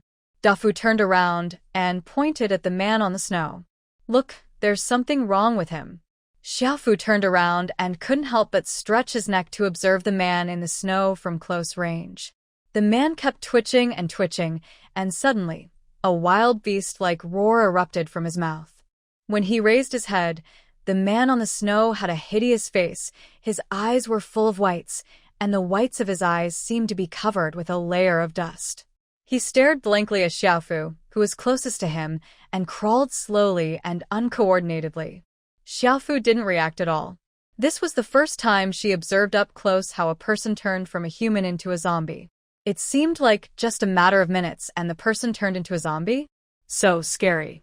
She was so terrified that she could not walk at all. He even seemed to have forgotten how to escape. The transformation process from human to zombie and then human to zombie kept echoing in Xiaofu's mind. It's zombies. They're humans transformed into zombies. Dafu screamed and instinctively picked up his sister. Looking at the brother and sister, it seems that they don't make any connection between humans and zombies at all. But zombies are transformed from humans. It's not the monsters that fall from the sky, but the people around you. It could be a friend, a colleague, or even a parent or child who turned into a zombie. Huami tightened her grip on the knife handle. Her white and tender fingers were swollen due to pregnancy, so the knuckles were not very obvious. She didn't move, but calmly looked at the panic-stricken expressions of the two children, Dafu and Xiaofu. The two kids must have been terrified when they saw a person turn into a zombie for the first time. It doesn't matter. Just scare them now so that when they encounter something scarier in the future, they won't faint from fright. This is what it means to win at the starting line. Originally, Dafu wanted to drag Xiaofu back, but the two siblings fell into the snow together. The male zombie on the snow was still crawling towards them. Shirt Saixia stood aside, holding an axe in his hand, not knowing whether he should chop or not. What she just saw was clearly a man. How did he become a zombie? Is there any hope? Should I chop him down? But he was still a human being, just now. In an instant, many thoughts flashed through her mind, all in a mess, making Shirt Saixia's head ache. So, will she also become a zombie? What are you waiting for? Dafu and Xiaofu are about to be eaten. A clear cry woke Shirt Saixia up. She looked towards Huami. Huami was still standing at the entrance of the safe zone, looking at Shirt Saixia with clear and sharp eyes. The zombie's claws stretched toward Xiaofu's feet. Xiaofu suddenly retracted his feet, and in an instant, Huami raised his long sword. The handle of the knife was pulled out of the snow, bringing up cold snow particles. At the same time, Shirt Saixia raised the axe and chopped off the zombie's outstretched hand with one axe. The blood flowed out, still carrying with it the warmth of a human being. After closely observing the transformation of humans from zombies, Shirt Saixia, Dafu, and Xiaofu were able to truly connect humans and zombies. This is a very novel perception. Of course, they knew that the zombies they killed were living people just like them before they became zombies. But knowing is one thing, seeing it with your own eyes is another. Just like people know what a tsunami is, but seeing its devastating power with their own eyes is beyond belief. The shock and fear in your heart must be different. Huami picked up the long sword, touched the snow with her toes, and jumped up with her huge belly. As it fell, the long knife chopped at the zombie's head on the ground. The blood was still fresh. This kind of zombie that had just transformed would not be like the zombies that had been frozen. The blood, which was as thick as yogurt, would contain ice chips. What is that? Ice blood yogurt? In the distance, Zhou Cheng led the garrison back. They killed zombies along the way, grabbed a few survivors by the collars, and threw the exhausted survivors on the snow. I watched Zhou Cheng lead the team to turn around and kill other zombies. The survivors on the snow were helpless and furious. What were you doing on the garrison? Where are you going now? It's very dangerous here. You can't leave. You can't leave. He felt very scared. He didn't know what Ni Shuiwen and his team had blown up and why there were so many zombies all of a sudden. Even if they drank a whole bottle of energy drops, they would not be able to deal with so many zombies. You always say that the garrison will protect the survivors, but look, when we were besieged by zombies, where were you? I don't know what you were doing. There are so many zombies. Can't you see? How could Zhou Cheng care about him? It was precisely because there were so many zombies nearby that he had to lead the team to kill zombies and save people. The survivor on the ground jumped up and was about to chase Zhou Cheng to argue. A sharp, long knife was placed across his neck. Huami was like a bird with a fat belly, falling lightly behind the man. She said grimly, "Don't delay the garrison to rescue people. If you want to die, I will help you." Shirt Saixia was so angry that he swung his axe wildly. It was you rascals who wanted to blast the ice and release the zombies without permission. It was you. Now that you can't handle it, you blame the garrison for not rescuing in time. The garrison had planned to let you practice before. What were you doing? The survivor, with the long knife at his neck, turned around and trembled all over. He saw Huami behind him and forced an expression uglier than crying on his face. What do you know? You don't know how many zombies there are. No matter where we run, zombies will appear. There are zombies everywhere in the streets and alleys, everywhere. What a horrifying sight. Although zombies are easy to kill, they have to be able to kill them all. No matter how powerful the survivors are, no matter how many energy drops they have, they can never kill all the zombies. Kill one, and there's a group left. After drinking the energy drops, I had no more money to buy more. Zombies kept pouring in from all directions, even more dense than the tide. Some survivors, surrounded by zombies, simply tore up the teleportation tickets in their hands and left, without even having time to take their luggage and cars with them. Some survivors were torn to pieces by zombies right in front of them. This kind of despair and fear was something they had never experienced before. Kwame looked at the frantic survivor with cold eyes. I thought you were already mentally prepared. Isn't this what you need to go through before you blast the ice without permission? Like someone goes to a noodle shop to eat a bowl of noodles, but feels it's not enough, so he orders 10 bowls of noodles. Before ordering 10 bowls of noodles, he must have a basic understanding of how much 10 bowls of noodles are and be mentally prepared.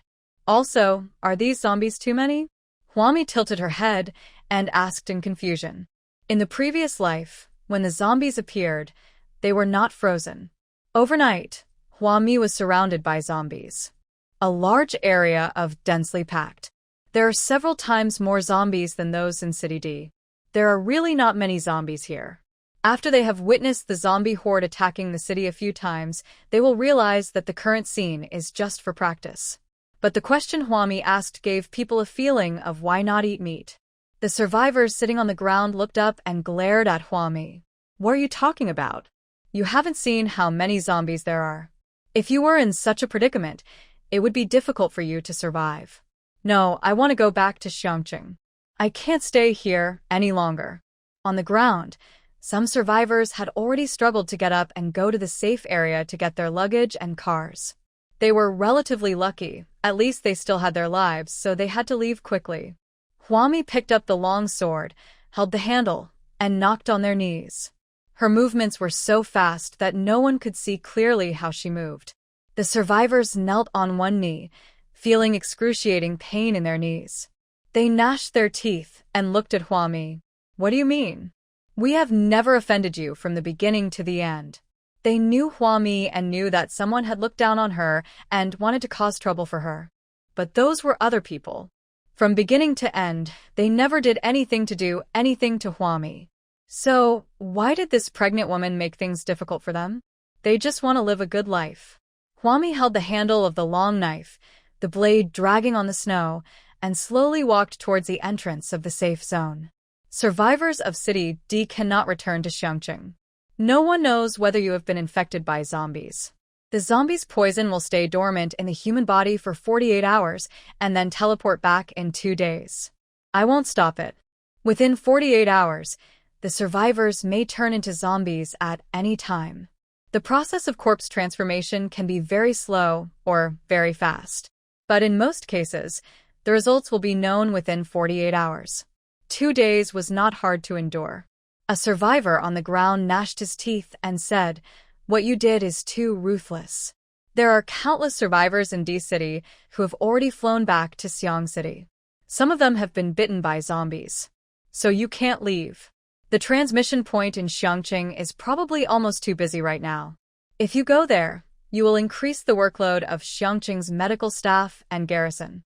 Kwame held a long knife and stood across the entrance to the safe zone. I don't care about others. No one can fly back from under my nose. I'm going to say this. I'll chop off the hand of anyone who dares to tear up the teleportation ticket. After a pause, Kwame looked at the distressed survivors on the ground and said kindly, if you have the energy to spare, you can go kill zombies. Didn't you want to kill more zombies to earn more crystal cores? Looking at the survivors here, is anyone willing to pay attention to Kwame? In terms of their pain and despair, every word Kwame said seemed to be jumping on their bottom line. Now their knees are injured, and they have difficulty walking. How can they kill zombies? The key is, do they still dare to kill zombies? Someone gritted his teeth and said, I have never been bitten by a zombie, and a zombie has never touched me. Why can't you let me go back to Xiangqing? Kwame lowered her eyes and looked at him with a look of contempt. Who knows? Just because you say I haven't been bitten or scratched, I believe it? I told you not to go back to Xiangqing, so you are not allowed to go back. That's too much nonsense. Kwame plunged the long knife into the snow. Save some energy and recover your strength. If the garrison can't hold out, you can still kill a few more zombies before you die. Undoubtedly, these words made the survivors pale and gnashing with hatred. But what can hatred do?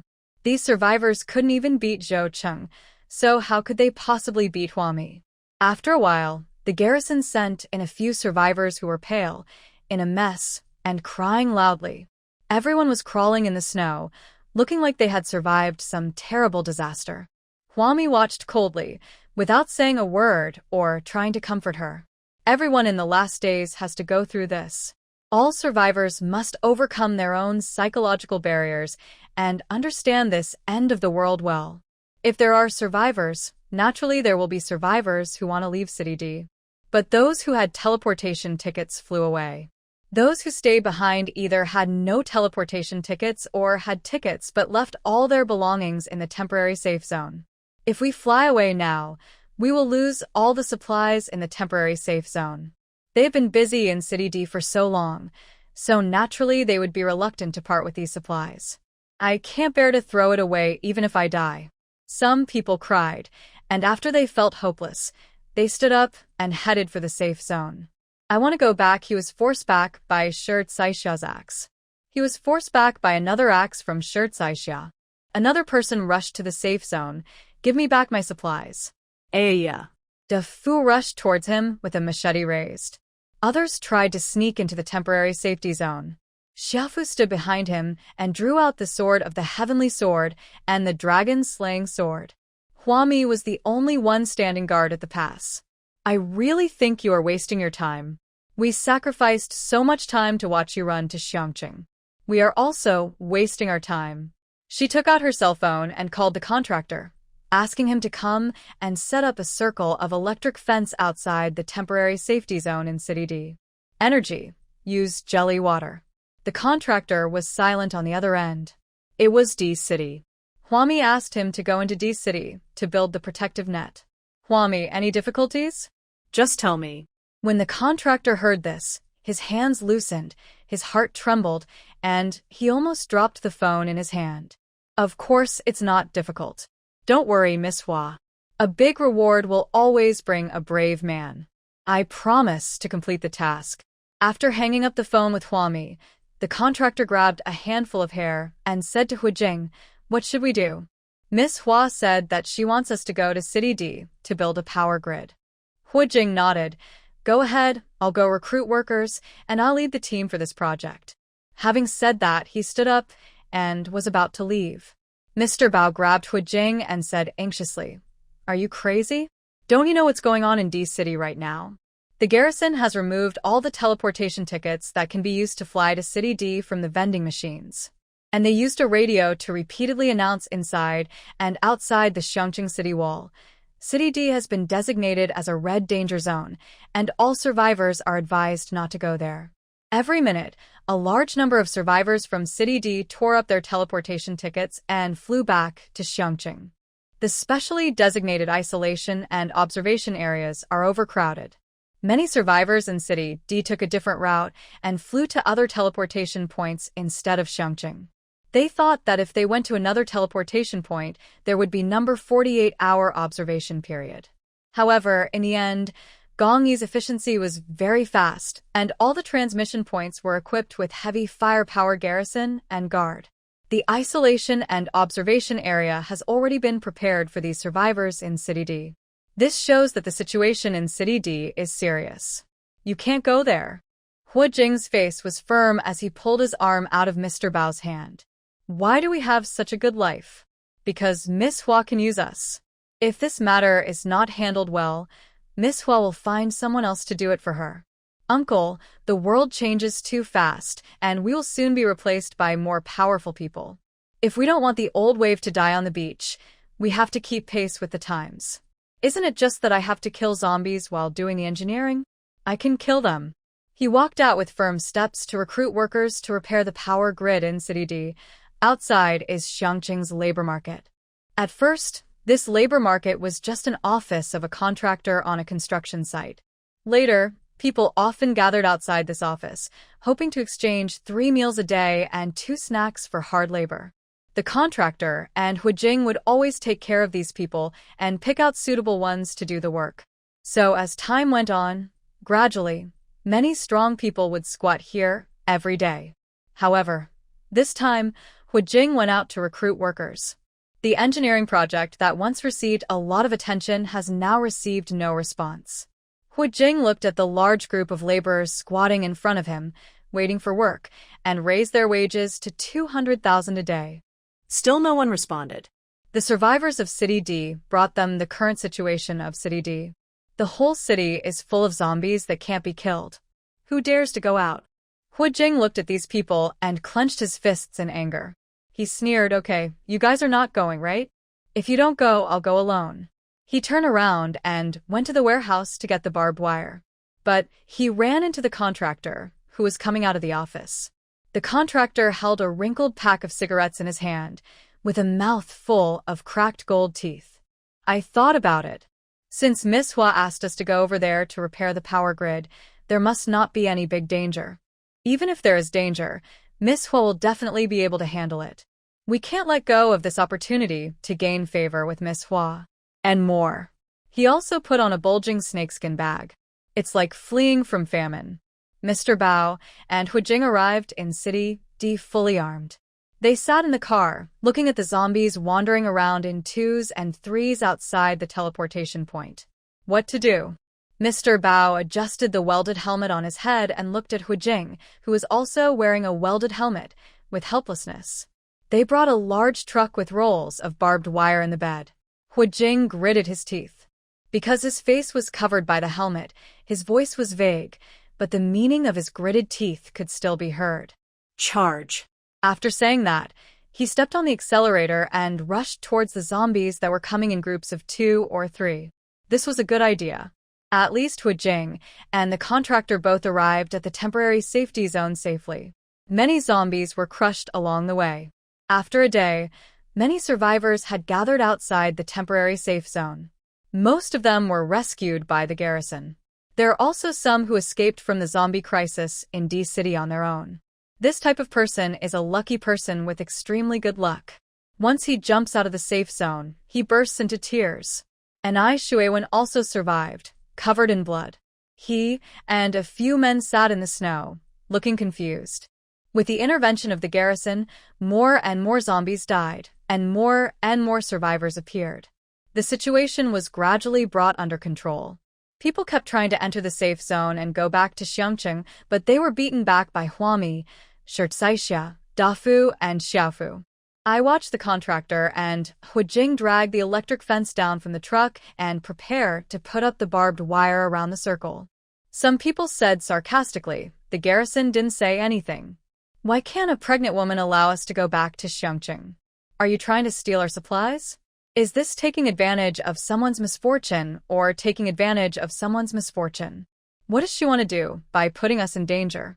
Amidst the complaints, Huami looked ahead and saw a group of survivors lying or sitting in front of her. Someone approached Ai Shuiwen in the moonlight. "Captain, don't you want to say something?"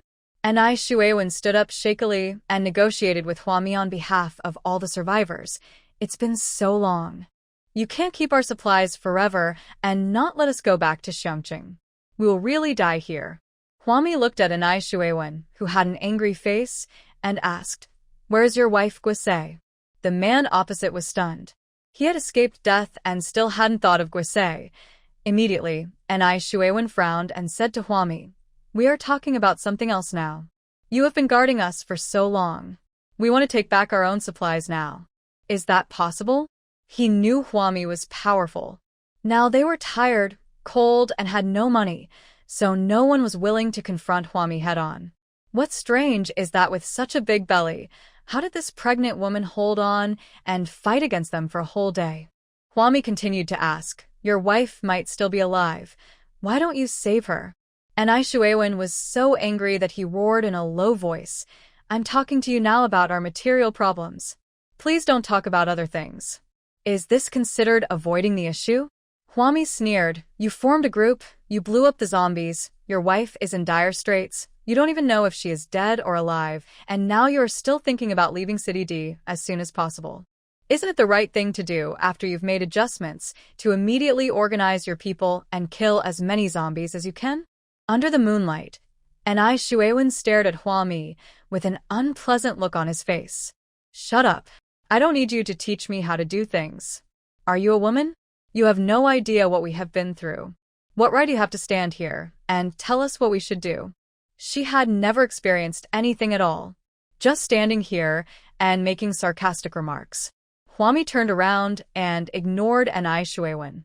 After a while, Zhou Cheng came back with the garrison team and asked Hua Mi and Shirt Saixia to rest. The garrison here has taken over. You guys should have a good rest. Commander Gong is still killing zombies in City D. The situation should be stable soon.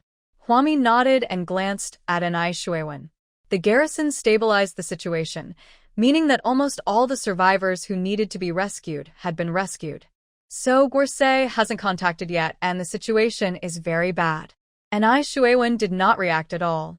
He just felt overwhelmed when he saw the garrison taking over the temporary safety zone.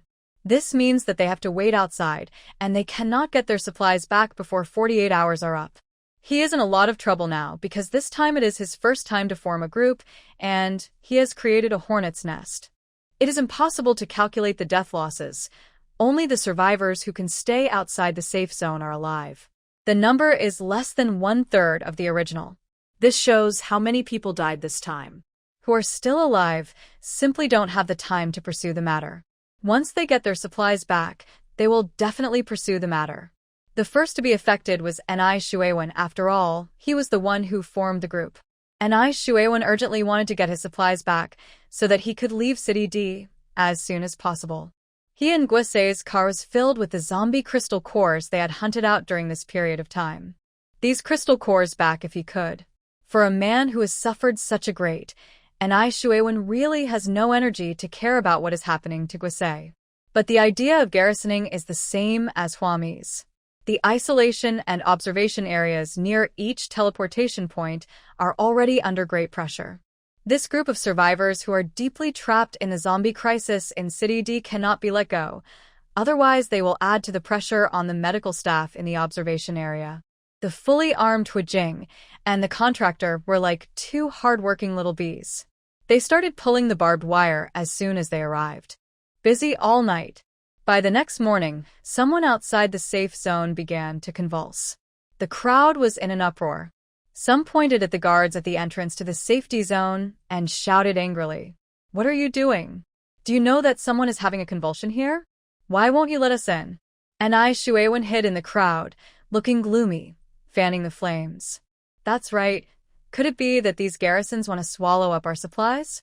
Why were they fine when they blew up the zombies? But after we blew up the zombies, we suffered such heavy losses? Did the garrison want to kill us on purpose? There are quite a lot of people who believe in this conspiracy theory.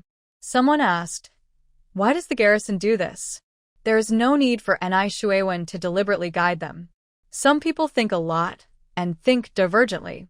There are too many survivors and supplies are scarce. We can reduce the burden a little. Xiangqing Base certainly doesn't want to support so many people. If some people die, it will alleviate the difficulties of material shortage. They were killed by zombies, so no one can blame the garrison. Recommend Waititi Taotao's Ancient Farming article. My live broadcast room knows the past and present summary. A grandmother takes her granddaughter through ancient times, and the primary problem is how the old and the young can survive. Fortunately, I have a modern live broadcast room. At the beginning, the grandparents and grandchildren live broadcast that they were not well fed and clothed, and their sweat was dripping all over the ground. They had to tighten their belts and curse and fight in the streets just to have an extra bite of food. Later, they became so powerful that they even broadcast live broadcasts of ancient floods, wars, and banditry, as well as the construction of high walls and storage of grain to build their own beautiful home with their own hands. They put it into practice with practical actions and endured hardships beyond measure. Give us the teleportation tickets. We need to leave City D. A survivor immediately shouted, pointing at the brightening sky. We have been here for a long time. If you don't give me a teleport ticket, then come out and save people. Someone is having a convulsion here.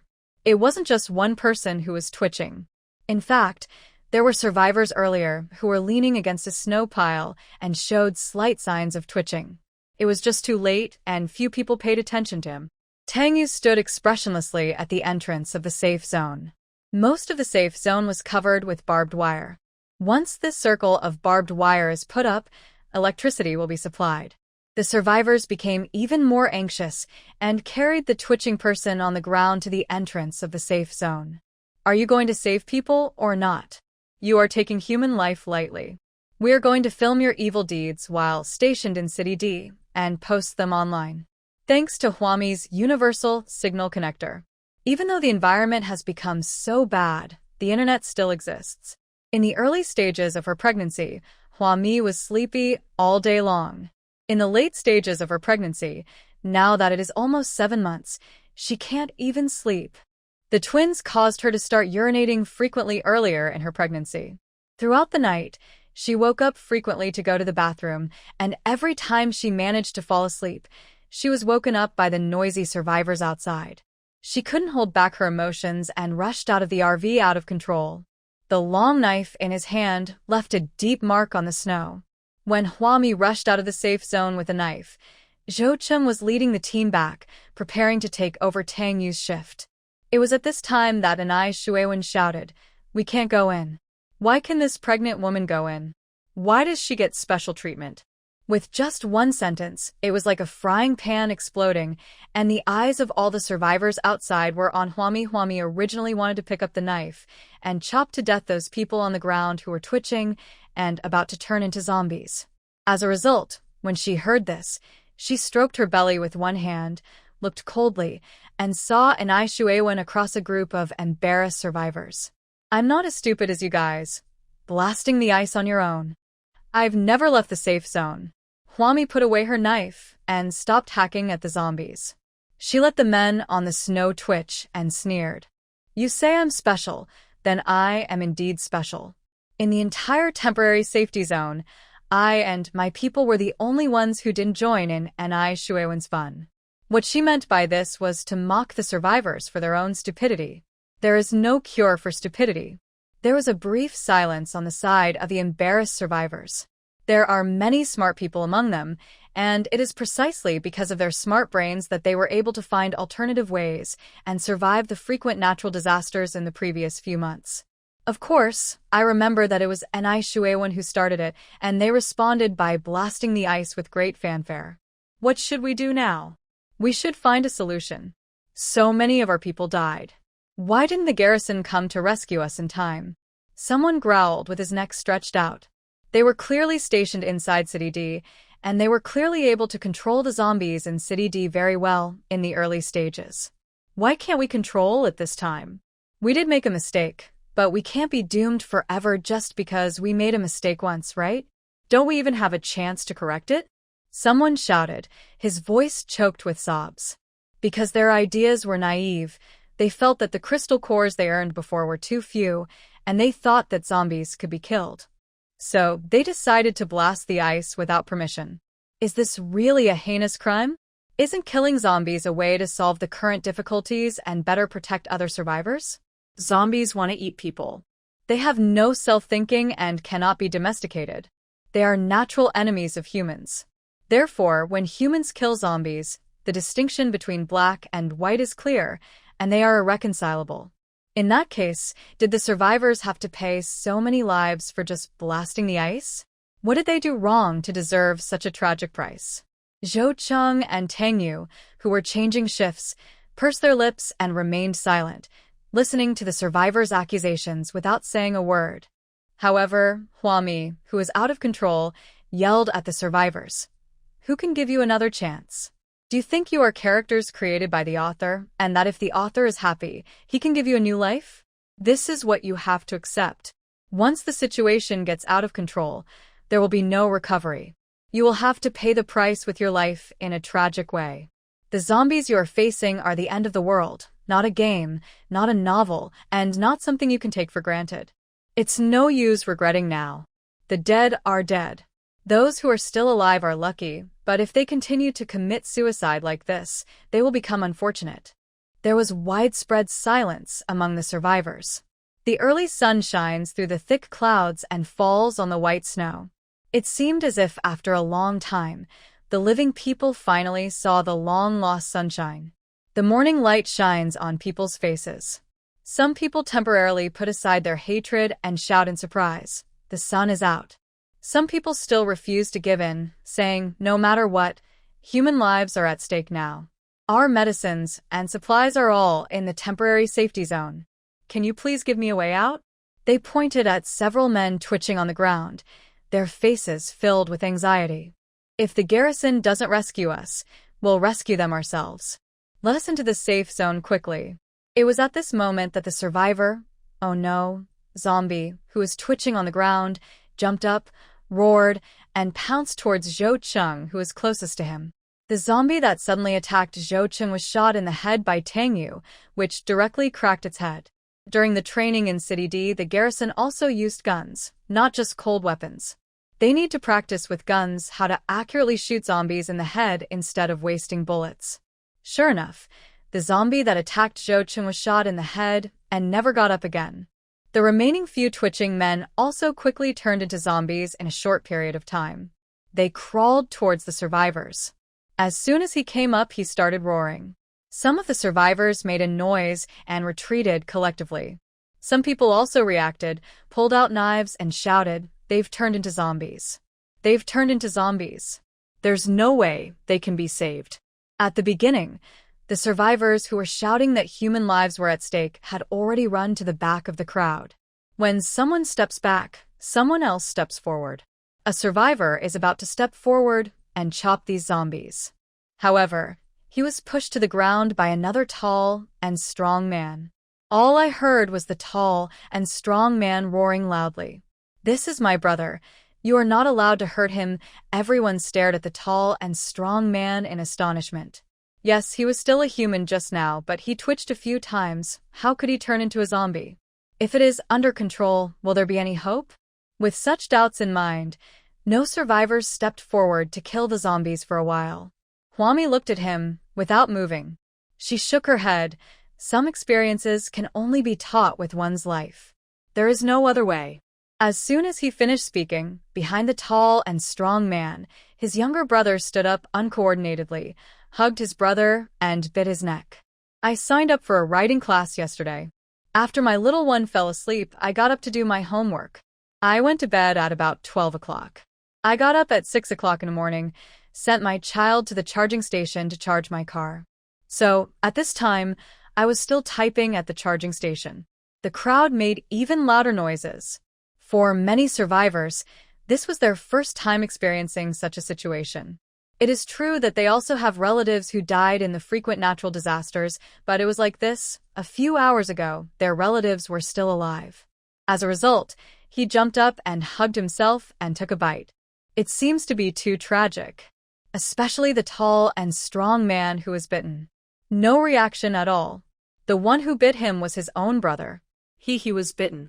He was bitten by his brother.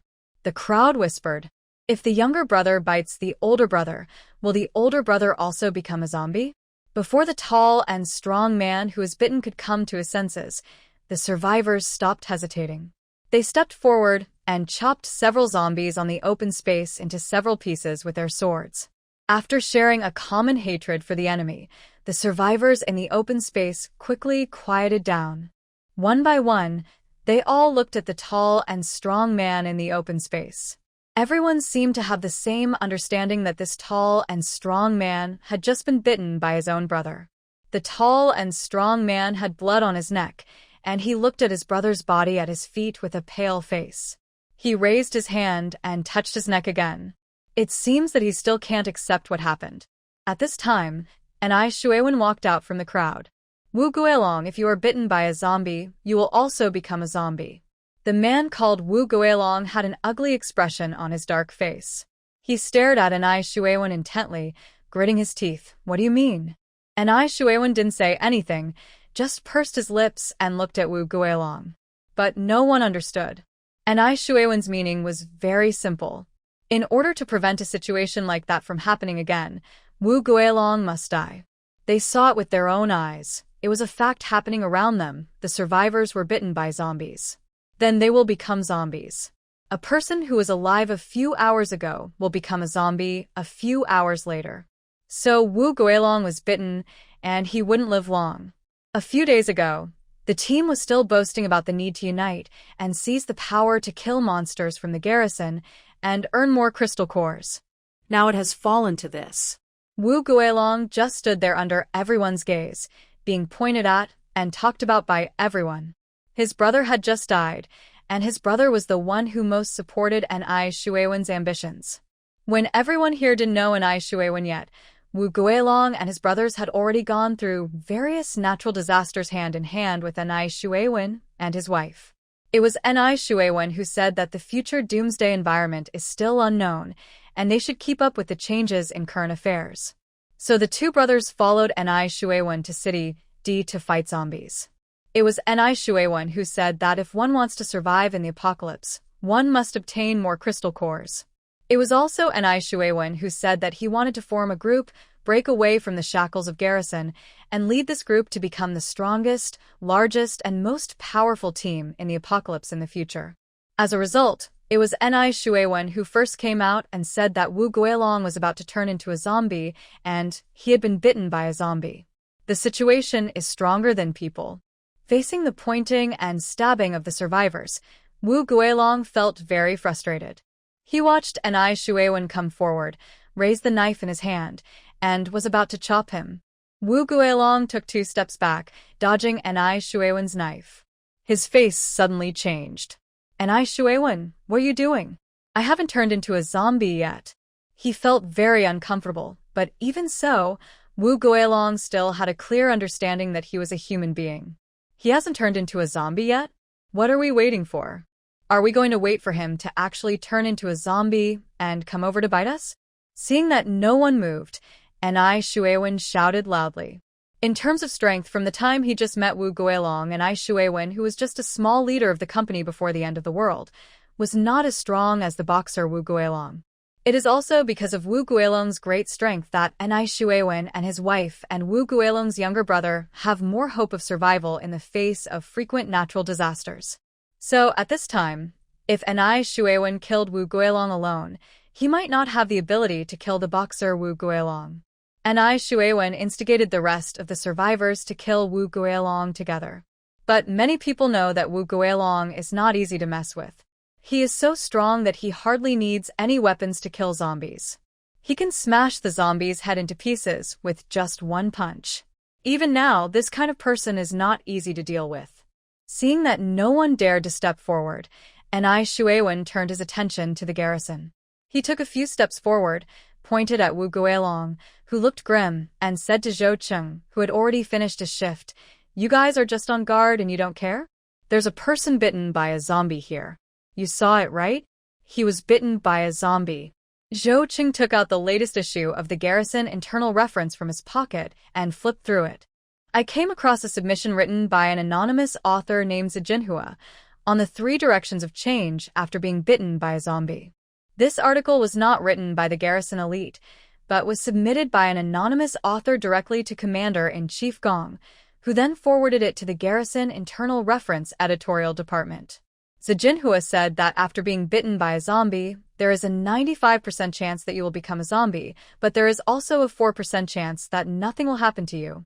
Zhou Cheng was shaking the Garrison Internal Reference in his hand as he read the article about the game of poker aloud. Huami, dragging a long sword and with a big pregnant belly, listened expressionlessly. Zijinhua also said that after an ordinary person is bitten by a zombie, there is a 1% chance that he will evolve into a mutant. Zhou Cheng continued reading.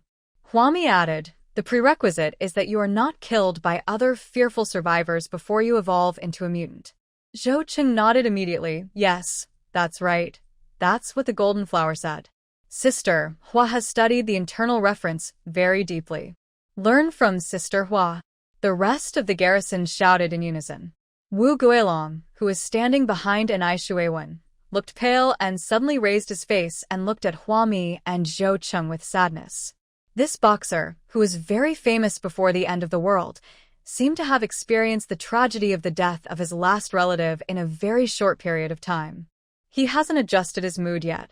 As a result, he would face accusations from his companions, the danger of turning into a zombie, and the despair of dying at the hands of his companions while he still had consciousness.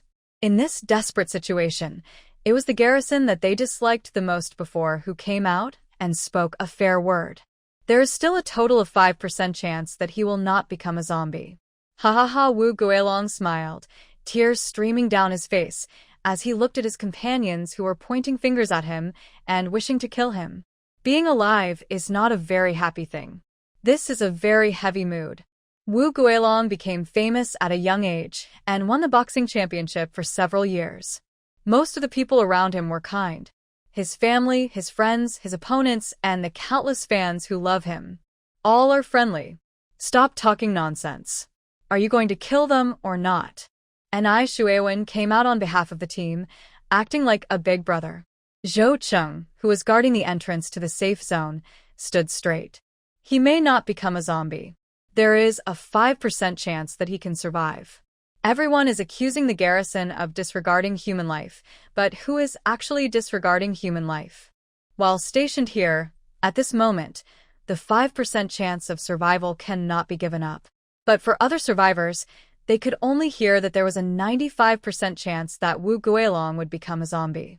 This probability means there is no hope. The team members expressed their dissatisfaction. And Shuewen looked at Zhou Chen coldly. We can't take this risk. This man must be killed.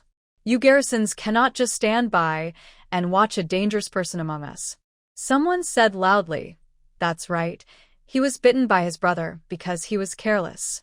Who knows when he will turn into a zombie and bite us? After all, they only now truly realized how terrifying zombies are. The garrison would not let them leave, nor would they be allowed to kill Wu Guilong. What is going on? Zhou Cheng pursed his lips and looked at Shuewen and the other seriously. We won't kill him, and you can't kill him under our noses. This is a matter of principle. Some people just refused to believe this and came forward and stabbed Wu Guilong with a knife. You guys stay put and don't do anything. We'll do it ourselves. The next moment, the man holding a knife in front of the garrison was kicked away by the garrison. Wu Guilong watched the whole process, distraught, and did not defend himself or fight back. This appearance is somewhat similar to that of a zombie with lifeless eyes. He has given up on himself from the bottom of his heart. When the others saw his horrible appearance, they became more certain and rushed to the garrison. You garrisons are too hateful. You don't kill the zombies, you don't let us go back to Xiangqing, and you even want to use zombies to harm us. This is unbearable. Let's all go for it. We're all going to die anyway, so we might as well give it a try. Their patience finally reached its boiling point at this moment. Especially Shuewen. He was so eager to leave. He kept instigating the survivors, and everyone wanted to break through the garrison's defenses, kill Wu Guilong, and take the opportunity to enter the safe zone. Zhou Cheng gave an order, kill those who don't follow the rules and order. Gong Yi once said that at critical moments, troublemakers can be killed. These survivors were left in a temporary safe zone to divert traffic and relieve pressure at various teleportation points. The reason why Wu Guilong was not killed was that he had not yet turned into a zombie, and even physically, there was no sign of his transformation into a zombie. This is the bottom line of the garrison principle. These survivors tried to use violence to challenge the rules and order established by the garrison. Killable. The combat effectiveness of ordinary survivors is simply not on the same level as that of the serious garrisons. Not to mention, among them there is Hua Mi, whose fighting power is unfathomable. Hua Mi was pregnant and was just standing by and watching. The survivors were seen attacking the garrison and heading towards Wu Guilong. Someone kicked Wu Guilong and knocked him to the ground.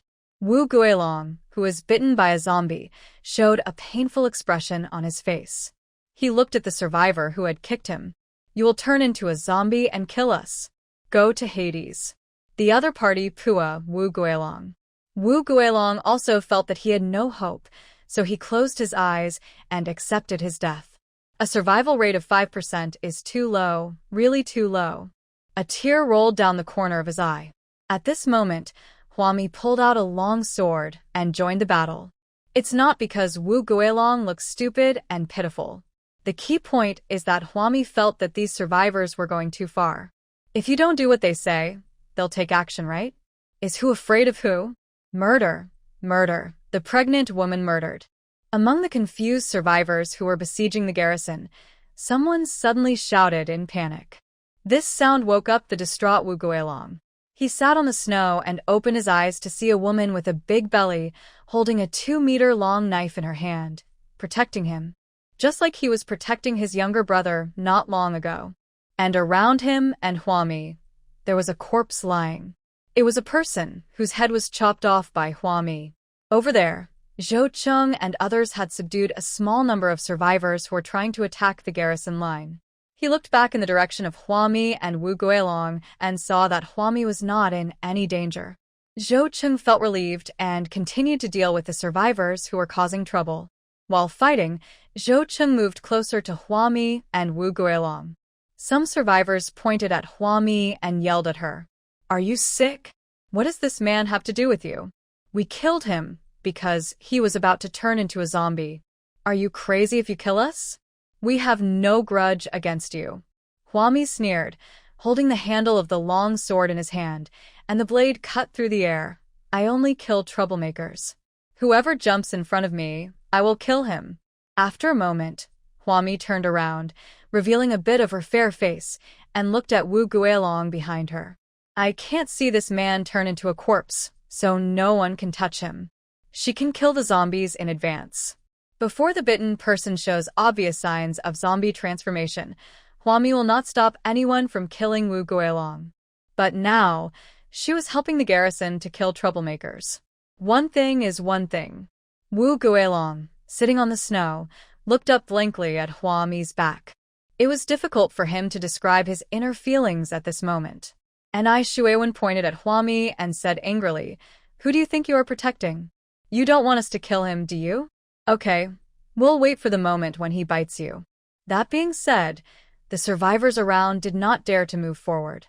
They besieged the garrison because the garrison would not easily kill them.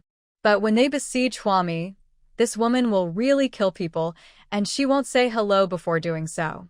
No one dared to step forward, and everyone looked at Hwami, who was protecting the zombies, with hatred. Wu Guilong stood up at this time. Under everyone's gaze, he said clearly, Tie me up. It's not 48 hours. Tie me up for 48 hours. If I don't turn into a zombie after 48 hours, it means I'm fine. This is indeed a solution. It is also the most reassuring method nowadays. Everyone looked at each other and stopped talking. And Shuewen wanted to show off his leadership and was about to speak. Zhou Cheng has already brought the garrison here. While they were at that end, they were still subduing the survivors. After moving closer to Hwami, the survivors had completely calmed down. You tied him up with chains? Listen, what kind of tone is this? A pregnant woman actually used a tone of command to order the garrison to do something. Why is Hwami so arrogant? Is it because she can fight? And Shuewen felt sour in his heart, and he sneered. It would be strange if the garrison would listen to Hwami. These rigid-minded garrisons only obey orders from their superiors. The survivors had already found out that the highest-ranking garrison officer in City D was the one named Zhou Cheng. I heard that he used to be the garrison commander in City C, but later he joined Gong E and handed over his power. There were also survivors who looked at Hwami with a mocking look on their faces. They won't help to tie up Wu Guilong, so Hwami will have to scream at the top of her lungs to find the chains. Human nature, in the details, always reflects a certain ugliness. Just when everyone was standing by and watching the fun without taking any action, a garrison found a string of iron chains from the safe zone. Amid the astonished looks of the survivors around him, one of the garrisons patted Wu Guilong on the shoulder and said, Good luck to you. This one sentence almost made Wu Guilong burst into tears. It was clearly just a perfunctory blessing, like the welcome you often heard when you visited a store before the end of the world. Or when ordinary friends greet each other, they say, What a nice weather today. But it is the most pertinent blessing without any malice in Wu Guilong's current world. Yes, people's hearts are hateful in the last days, And it is precisely because of this that the only bit of kindness appears more dazzling and more touching. Hu Jing and the contractor were wearing iron armor and resting against a car. There are only 2 of them working here. In order to catch up with the progress, they each have 10 bottles of energy water drops. When they feel tired, they take a sip. Great effort can make miracles happen.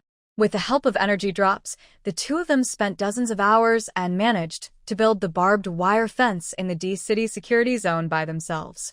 Now, each of them is holding a bottle of energy water drops and toasting to celebrate the completion of the project. Huami also received the news that the power grid in the D-City safety zone had been completed and successfully obtained 19 square meters of black land. When a lucky draw X1 remaining draws X37, she has not yet settled the 19 square meters of black soil. Because considering that the temperature is rising now, in addition to City D, there are many cities with a large number of zombies. There will be many places to place teleportation points in the future. Moreover, the survivors in the Xiangqing base are not short of supplies. At least compared to Huami's previous life, the survivors in this apocalypse will not starve to death. Huami does not have to rush to plant the newly acquired 19 square meters of black soil. She followed Wu Guilong and the rest of the garrison back to the safe zone. Hu Jing and the contractor, who were working on the energy drop, immediately stood up in high spirits. The contractor, wearing iron armor, stuffed the half-drunk energy drop in his hand into Hu Jing's arms. He ran towards Huami, holding out a remote control with both hands, and said in a fawning smile, "Miss Hua, this is the remote control I prepared specially for you." Huami glanced at it and asked, "What's it for?" Seeing the contractor offering a treasure, he pressed the remote control in his hand. Wire outside the safe zone made a sizzling sound, and the electric current instantly spread throughout the barbed wire. The contractor bent down, holding the remote control in both hands, and said loudly in a voice that the survivors outside could hear, "From now on, this safe zone is under the control of you, Miss Hua. If they don't obey, you can turn off the power to the safe zone. Tell those survivors to show off. They want to show off, right? See how the chief lackey makes plans for Sister Hua and slaps the faces of those survivors outside. It's no wonder." Mr. Bao showed a smug smile on his face. He was sure that this flattery would hit Miss Hua's ace. Hu Jing, who was not far away, stared at his uncle's flattering face in amazement. He couldn't help but secretly gave Mr. Bao a thumbs up. Huami couldn't help but want to touch Mr. Bao's dog head. She held back and politely took the remote control handed to her by Mr. Bao. "Thank you, you are so thoughtful." The survivors outside the barbed wire were whispering to each other. What is the identity of this pregnant woman?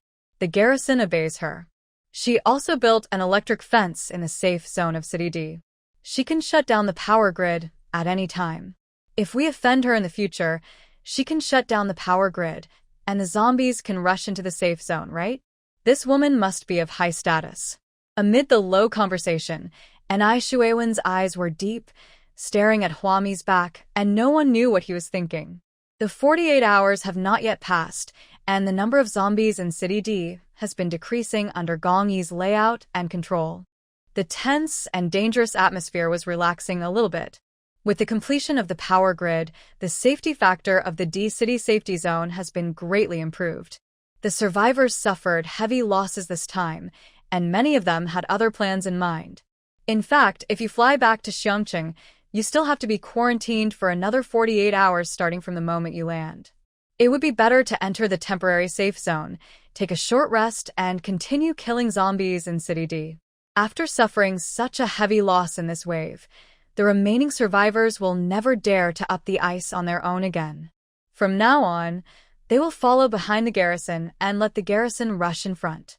They will pick up the leaks and earn more than 10 or 20 crystal cores a day. Actually, it's not bad. Everyone has their own calculations. Outside the safe zone, the survivors who are in quarantine and observation are gradually calming down. The bodies on the snow were shoveled away by the slowly approaching garbage truck. A survivor glanced casually at the packed garbage truck compartment and muttered, "I don't know who is sitting here." That's right, like a heartless robot. All he does is shovel corpses. Weird garbage trucks and weird robot vacuum cleaners all over the city. No one really explores who is sitting in the garbage truck. Survival and struggle are at the core of all survivors. Gradually, night fell.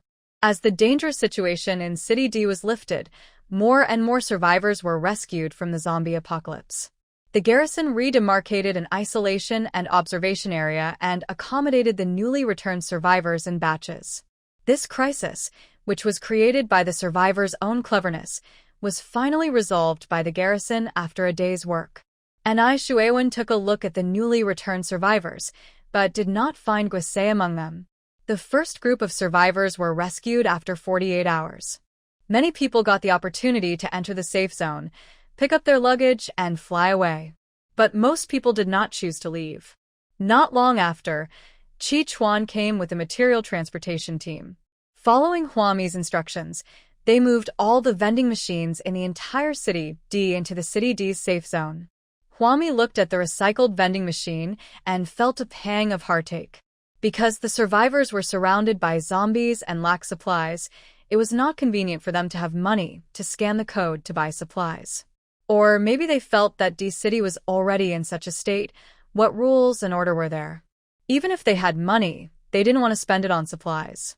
They resorted to violence and destroyed the vending machines. In City D, free shopping was implemented. After the zombie crisis was resolved, all 10 vending machines that were recovered were destroyed. The supplies inside had long since disappeared. No one knows who did it. In the future, please put the vending machines in safe areas instead of outside. Huami held her waist and instructed Chi Chuan. She pointed to an empty space and said, "A teleportation point just appeared there. From now on, your people will fly over with supplies and distribute them." After explaining everything to Chi Chuan, Huami looked at the sky. It had already gotten dark, and bright stars were twinkling on the black sky. She turned and walked towards her RV. I happened to pass by a truck and heard the sound of someone kicking on the door. Wu Guilong had just been bitten and he still needed observation, so the garrison locked him in a truck. There is no special isolation area here, so a truck is temporarily used to replace the isolation and observation area. Due to limited conditions, Da Fu was the person responsible for observing Wu Guilong. Huami raised her hand, patted Da Fu's shoulder, and gave the child a reassured look. She took 2 steps forward and opened the door of the truck with a loud bang. "Sister Hua, why are you here?" He heard the garrison call this pregnant woman that. Without waiting for Huami to answer, Wu Guilong was afraid that she would misunderstand that he had turned into a zombie, so he hurriedly explained, "I just want to kick the door open and look at the stars." As if he had thought of something, Wu Guilong's eyes turned red. "There are stars tonight." Huami made way, giving up a large area of scenery near the door. She raised her head expressionlessly at the sky. Yes, there were a large number of stars, something she hadn't seen in a long time. Da Fu couldn't help but look up at the sky. He was just busy trying to be alert to whether Wu Guilong had turned into a zombie. "I never thought about it. I just wanted to kick the door open and look at the stars."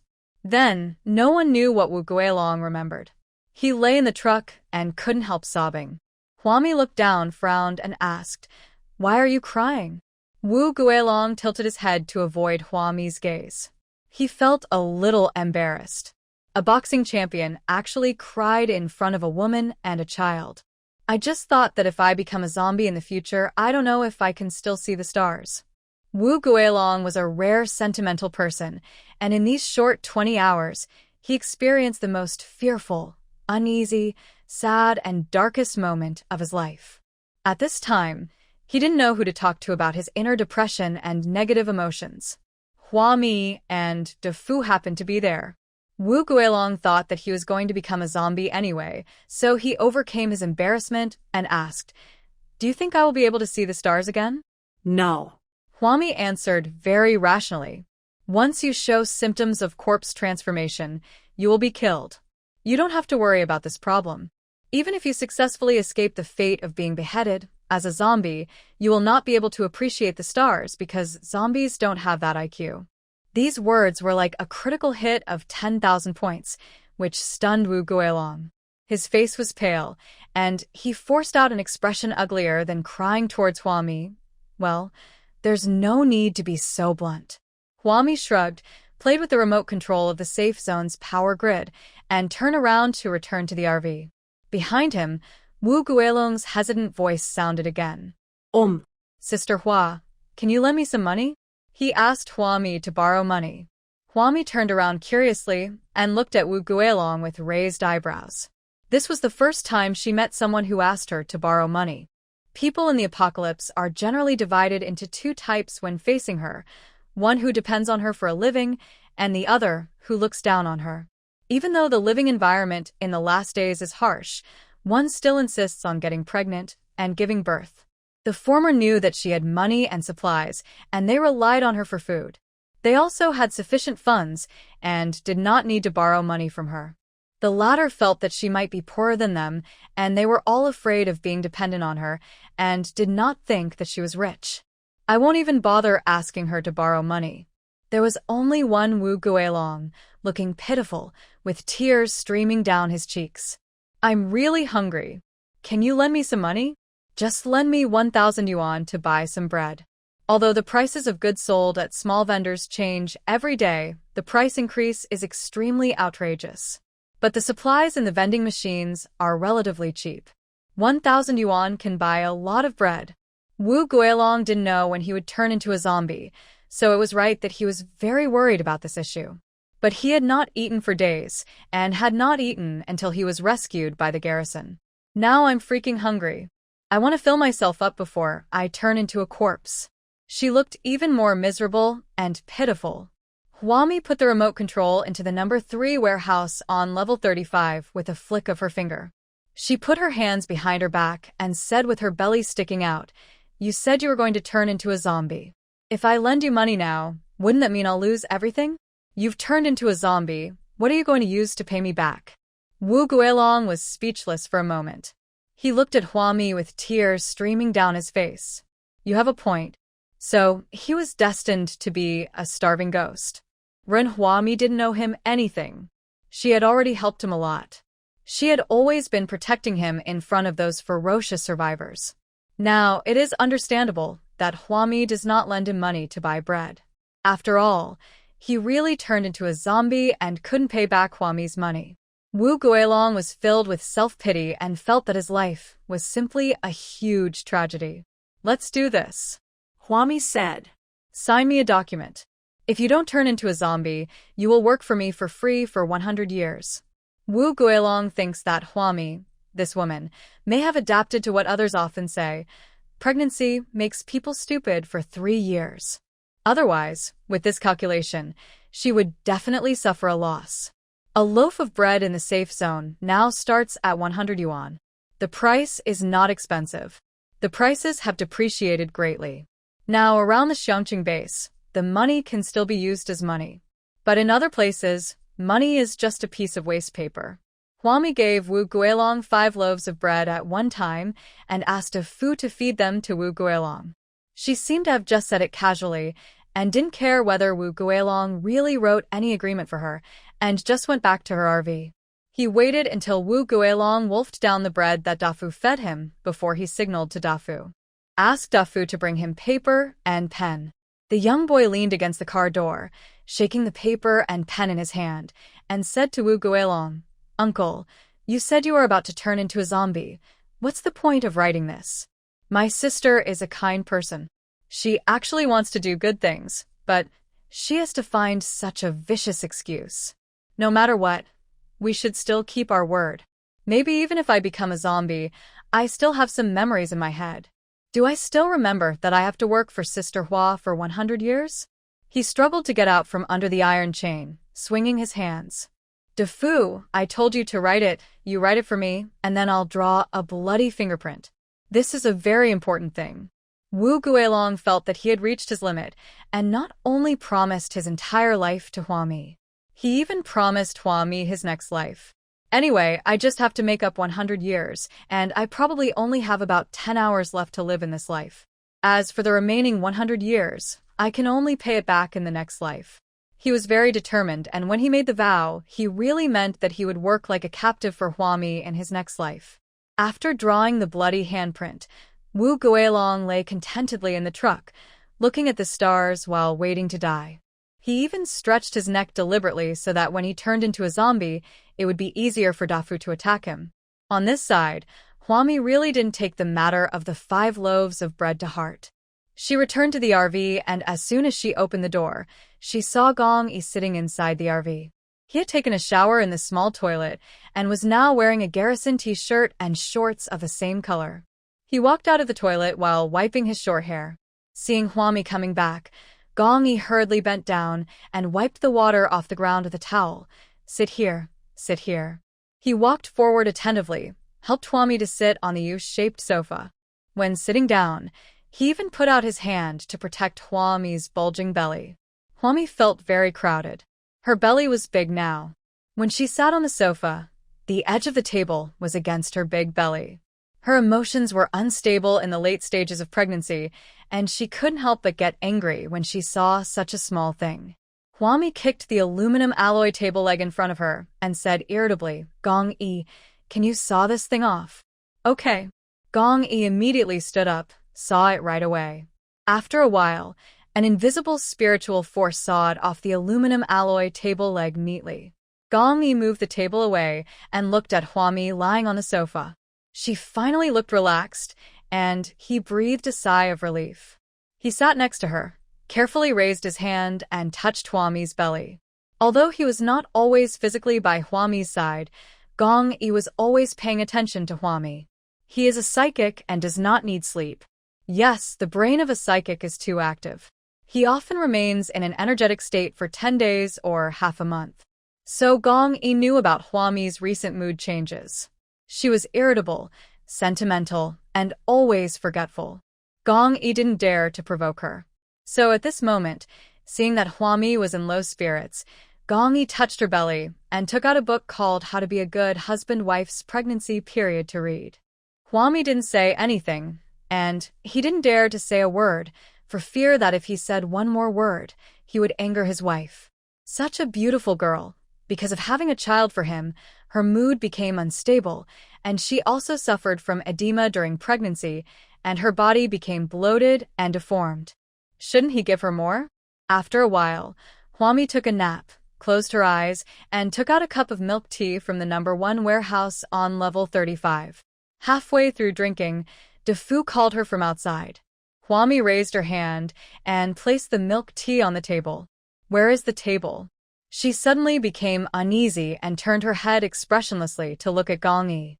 Gong-yi had relaxed his vigilance a little when he saw Hwami holding the milk tea in one hand in a releasing posture. He was as if facing a formidable enemy. He immediately reached out to take the milk tea from Hwami's hand and smiled at her. "Wife, what I'm saying is you go out and do your work first, and I promise to put the table back for you later." Without Hwami saying anything, Gong-yi immediately stood up and pretended to be busy tinkering with the table leg that had been sawed off. Hwami pursed her lips. Seeing that Gong-yi was busy, she didn't say anything. She just held her belly and walked out of the RV. Dafu was waiting for her outside. When he saw her come out, he handed the letter of commitment signed by Wu Guilong in blood to Hwami's sister Ami. "The man who asked me to hand him over to you has not turned into a zombie yet." Dafu looked somewhat reluctant. He felt that Wu Guilong was actually a good person, at least not like the other survivors who were full of cunning schemes. Hwami glanced at Dafu and said calmly, "Just because it hasn't changed now doesn't mean it won't change in the future." Dafu hesitated and asked, "Is there any hope for him? I mean, is that all? Is there absolutely no hope at all? Are we just going to watch these people turn into zombies without any way to do anything?" He was a little sad. The boy's parents and sister have been by his side since the end of the world. Because he had been working for Hwami, he had not suffered much from the previous natural disasters and man-made disasters. After arriving in City D, the little boy seemed to have grown up in an instant. He has a deeper thinking about many things. Perhaps there will be a solution to this despair? Sister Ami knows everything, and she must have a solution to this dilemma. Maybe it is very difficult to achieve this solution, or maybe it is completely impossible to achieve it on your own. But at least it will give people in despair a direction to work towards. Instead of being like it is now, despair seems to have taken root and grown in people's hearts. Hwami smiled. Looking at such an innocent child, She couldn't help but raise her hand and touch Dafu's head. I'll tell you a way to never put yourself in a desperate situation. You must continue to work hard to become stronger. When you become the strongest, your path will become wider and wider. Huami and Dafu were talking outside the RV. Inside the RV, Gong Yi looked hopelessly at the aluminum alloy table legs in front of him and called Zhou Cheng. The call was connected. Gong Yi whispered, "Hello?"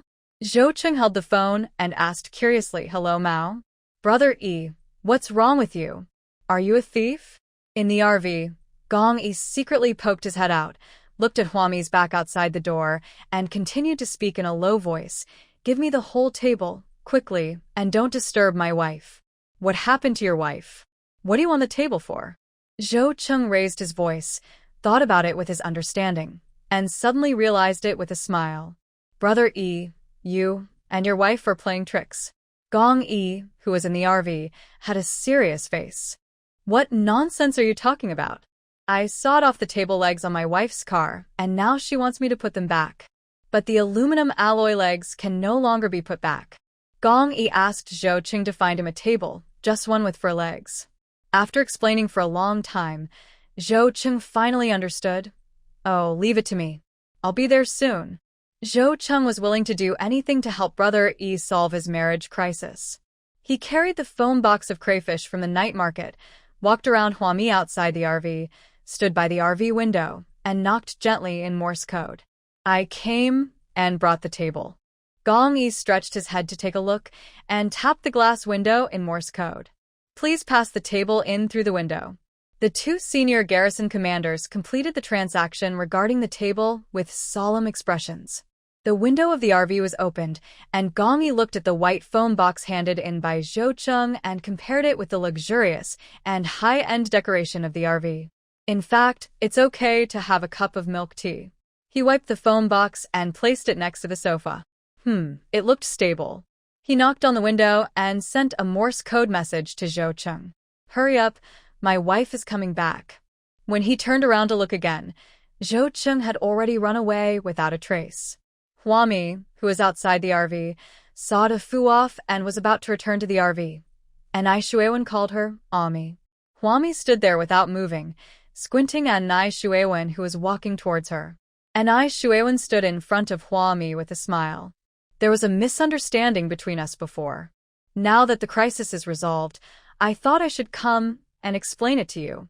From now on, we will help each other and remain friends." Huami looked at Ai Shuiwen in confusion. "Friends? Were we friends before?" Ai Shuiwen was stunned for a moment.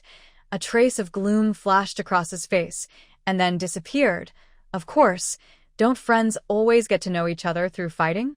As he spoke, his eyes habitually glanced at the luxury RV behind Huami. "I happened to see Gong Yi busy inside." The garrison combat uniform on his body made Ai Shuiwen understand instantly. There is a garrison in Huami's RV. Seeing that Huami can give orders to the garrison, she must have a very close relationship with the garrison. "This is..." Ai Shuiwen tilted his head, and without waiting for Huami to introduce him, he walked to the door of the RV and raised his hand to greet Gong Yi inside. "Hi, brother, my name is Ai Shuiwen, and I'm Ami's friend." Gong Yi, who was in the RV, was worried about the foam box, which didn't match the decoration style of the RV. Hearing Ai Shuiwen's words, he raised his eyes and looked over. His eyebrows were sharp, and his murderous aura was sharp. The aura of the superior is clearly visible. When facing outsiders, Gong Yi's appearance is very lethal. Even if he doesn't speak, a sense of ruthlessness can be felt. Ai Shuiwen was stunned for a moment, and suddenly felt ecstatic. No wonder Huami was so arrogant. She killed people in the safe zone and didn't care about the garrison. It turns out that Huami's background is indeed very strong. Ai Shuiwen could tell that the guy stationed in the RV must be a tough guy. He immediately smiled and reached out to Gong Yi. "You should be Ami's husband. We finally meet him. You didn't know that Ami was alone in the safe zone before. We were all very worried about her." To gain favor, Ai Shuiwen is now trying to gain enough favor in front of Gong Yi. There will be many opportunities to use Gong Yi in the future. The ambiguity in his words made people who didn't know the truth think that Hwami had received great care from them in the past. And Ai Shuewen didn't think Gong Yi would know the truth. They had never seen a person like Gong Yi in City D, and Ai Shuewen's outstretched hand was suspended in the air, and Gong Yi was hesitant to hold it. This made Ai Shuewen feel a little embarrassed. He looked at Gong Yi. Gong Yi raised his hands and gripped the top of the car door frame, looking down at Ai Shuewen. The powerful feeling of oppression, which followed him like a shadow, made Ai Shuewen withdraw his hand in embarrassment. People like him are not worthy of getting close to Gong Yi at all. Hwami walked forward with a stern face and asked Ai Shuewen, "I know you well? Are you worried about me? You can't kill me, so you can only be furious and helpless." She was in a bad mood and spoke like a rapid-fire machine, without any mercy at all. The smile on Ai Shuewen's face became increasingly awkward. He looked at Gong Yi and wanted to say something to make amends. However, there was a hint of sneer and contempt in Gong Yi's arrogant look. At that moment, Ai Shuewen had an illusion that perhaps this man knew everything. In fact, in the safe zone, most of the survivors don't like Hwami, a pregnant woman. Ai Shuewen wanted to say something, but Gong Yi's expression suddenly changed. The ice layer collapsed.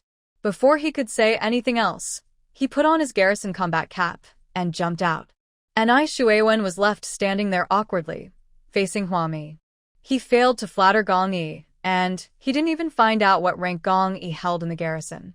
Hwami said, "My husband and I run into people like you every few days.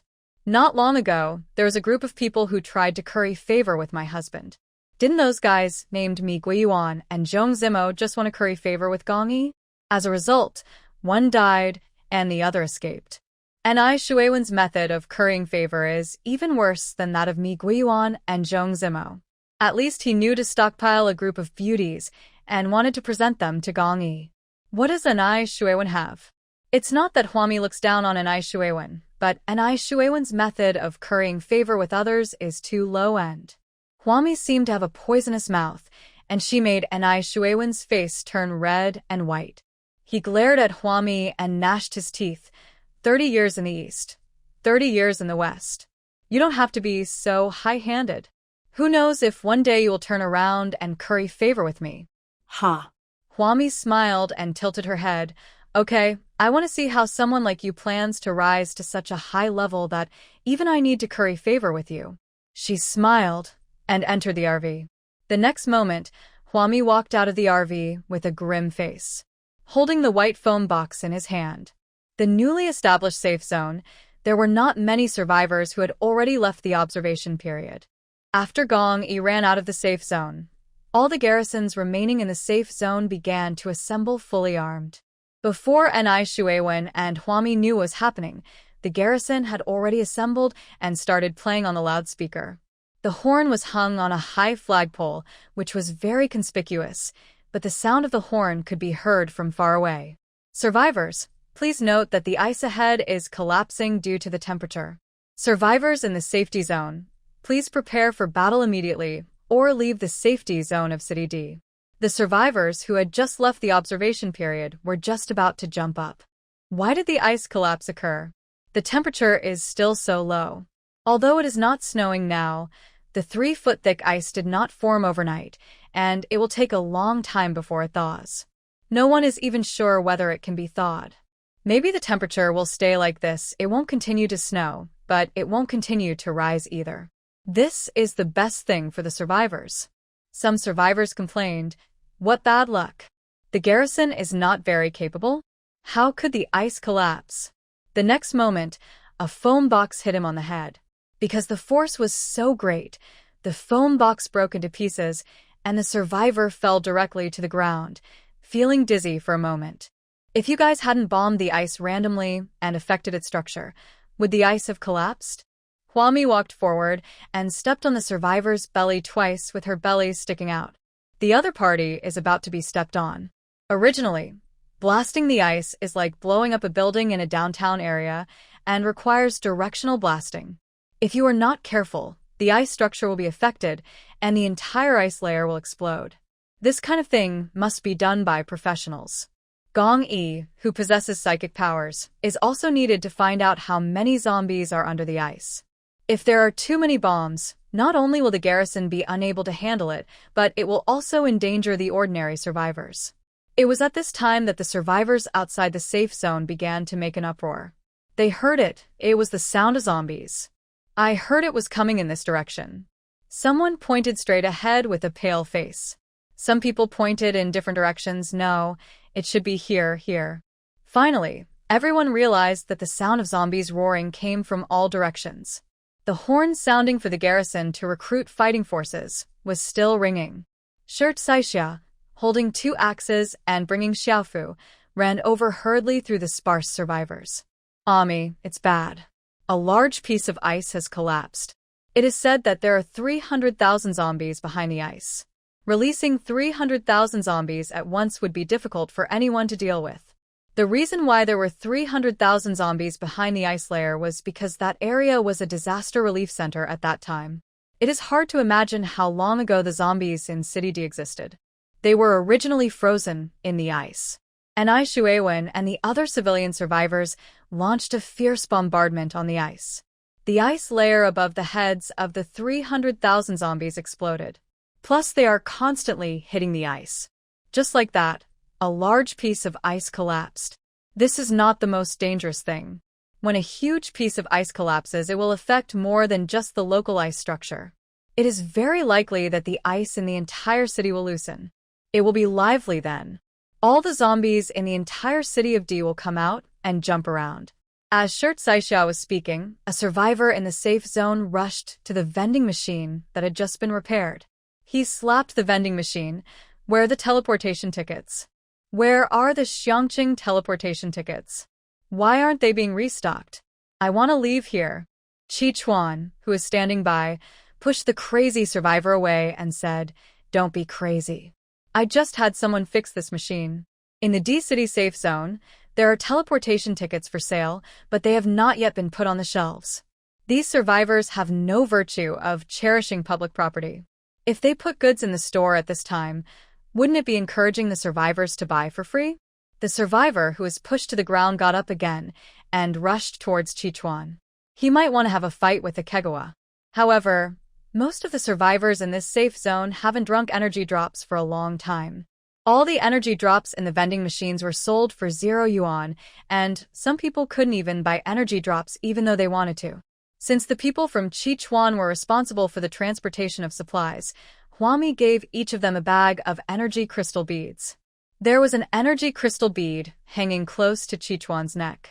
With the energy crystal beads, he doesn't need to drink energy drops, and his strength is greater than many people. He is in better spirits than ordinary people. The weak survivors were no match for a Kegawa. The safe zone was in chaos. Ai Shuewen approached Huami, looking anxious, and whispered, "Is your husband confident? I'm not saying that if he can't handle it, we should find a way to evacuate the survivors first." Huami turned back with anger and looked at Ai Shuewen behind him. "He wants you to teach him? Who are you to make him do what you say? Aren't we all recruiting combat forces? If you have good hands and feet, go out and kill zombies to earn money and help relieve some of the pressure on City D. It's fine if you don't want to help kill zombies, but can't you fight your way out of D City by yourselves? How old are you? You've seen the world, but you still need to stay and help evacuate?" These words made Ai Shuewen grit his teeth. He looked at Huami with gloomy eyes. "There's no need to be so harsh. I'm also considering the majority of survivors. If you are so kind, find your wife first." Huami no longer paid attention to Ai Shuewen and walked directly to the exit of the safe zone, then stopped and said to Chichuan, "Find a few more people to guard the vending machines. If anyone shows up who wants to buy for free, just hold them down and throw them out to feed the zombies." She just didn't believe that she couldn't get rid of this evil trend. The roars of the zombies on the street corners became louder. All the garrisons inside and outside the safe zone set out to kill the zombies, except for a few who were guarding the safe zone. The survivors outside the safe zone were trembling. Someone shouted at the guards through the electric fence, "Let us in quickly. The zombies are coming and we will be eaten." Who can't talk big and nice things? After saying "I believe they are the best," Huami, Shirt Saixia, Chi Chuan, and others stood in the safe zone to cheer for the survivors outside. The survivors outside were furious. They pointed at Hua Mi and cursed her. How can you be so cruel? There are hundreds of thousands of zombies coming. How can you just watch us die? Let us in quickly. Some people were so angry that they wanted to use violence to overturn the thin layer of electric fence near the runway. The next second, he was confused. Yes, I was directly stunned by the electric shock. The survivors inside and outside the power grid fell silent. Only then did they realize that maybe this wasn't all fun. Faced with hundreds of thousands of aggressive zombies, the safe zone is real, and they will not be allowed in. Hua Mi glanced at the survivor, who was beaten to a pulp. The air was filled with the aroma of meat. She said loudly, "It's not me who's really going to kill you, it's the zombies that are coming. The power grid has been given to you. If you want to die, keep shouting. If you don't want to die, be obedient and lay the electric fence." Looking at the large group of survivors outside the safe zone, Hua Mi waved her hand, and Hu Jing and the contractor drove 2 large trucks slowly from the inside of the safe zone. They blocked the entrance to the safe zone with large trucks and dragged out bundles of electric nets from the trucks. Start throwing it out. The power grid is sufficient, so you don't have to worry about not having work to do. If you lay the power grid, I can provide you with 3 meals a day, 2 snacks, and a bottle of energy drops every day. Hua Mi supported her waist with one hand and stroked her bulging belly with the other. It's almost 7 months now, and my belly is already bigger than that of an average pregnant woman who is about to give birth. She stood for a while and began to feel out of breath. At this moment, she herself didn't know if she had the physical strength to kill zombies for several days and nights like she did in her previous life. So it requires everyone's joint efforts. And Ai Shuiwen stood a few meters away and criticized her. What's the use of a few electric fences? It's best to leave D-City first. If we have the energy and supplies, we should protect ourselves and wait for the garrison to come to our rescue. This safe zone is too broken. It can't resist 300,000 zombies. We might as well find a way to evacuate. Hua Mi turned around and looked at Ai Shuiwen. So, according to you, we can either wait for the garrison to come to rescue us, or do nothing. Think of a way to evacuate? Tell me, how are you going to evacuate? And Ai Shuiwen glanced at Hua Mi gloomily and said, My initial thinking was not comprehensive, and I didn't prepare more teleportation tickets. But just because I don't have teleportation tickets doesn't mean others don't have them. As he spoke, and Ai Shuiwen looked towards Chi Chuan. In the safe zone, everyone followed his gaze and looked at Chi Chuan. None of them had teleportation tickets. There are no teleportation tickets in the vending machine. I wonder if the guy called Chi Chuan has a teleportation ticket? He should have one after all. He is responsible for maintaining the vending machines, and it seems that he is responsible for restocking the vending machines. Hua Mi and everyone else instantly understood what Ai Shuiwen meant. Guan Chi Chuan goes to ask for it. If you can't get it, grab it. If you can't grab it, kill it. There was a hint of cold murderous intent in Hua Mi's fox eyes as she looked at Ai Shuiwen. Obviously, Ai Shuiwen's thinking mode is consistent with the thinking mode of most survivors inside and outside the safe zone. I don't have it, so I'm going to steal it. Ikegawa also realized that everyone was looking at him with malicious eyes. He sneered and stood next to an empty vending machine. Is it really that obvious? The survivors in the safe zone were even more panicked than those outside. They were clearly under the protection of the power grid, but their vicious faces were exposed and their true intentions were revealed. Ikegawa, who had plenty of supplies all along, also saw for the first time a survivor who showed his ugly fangs to him just for a teleportation ticket.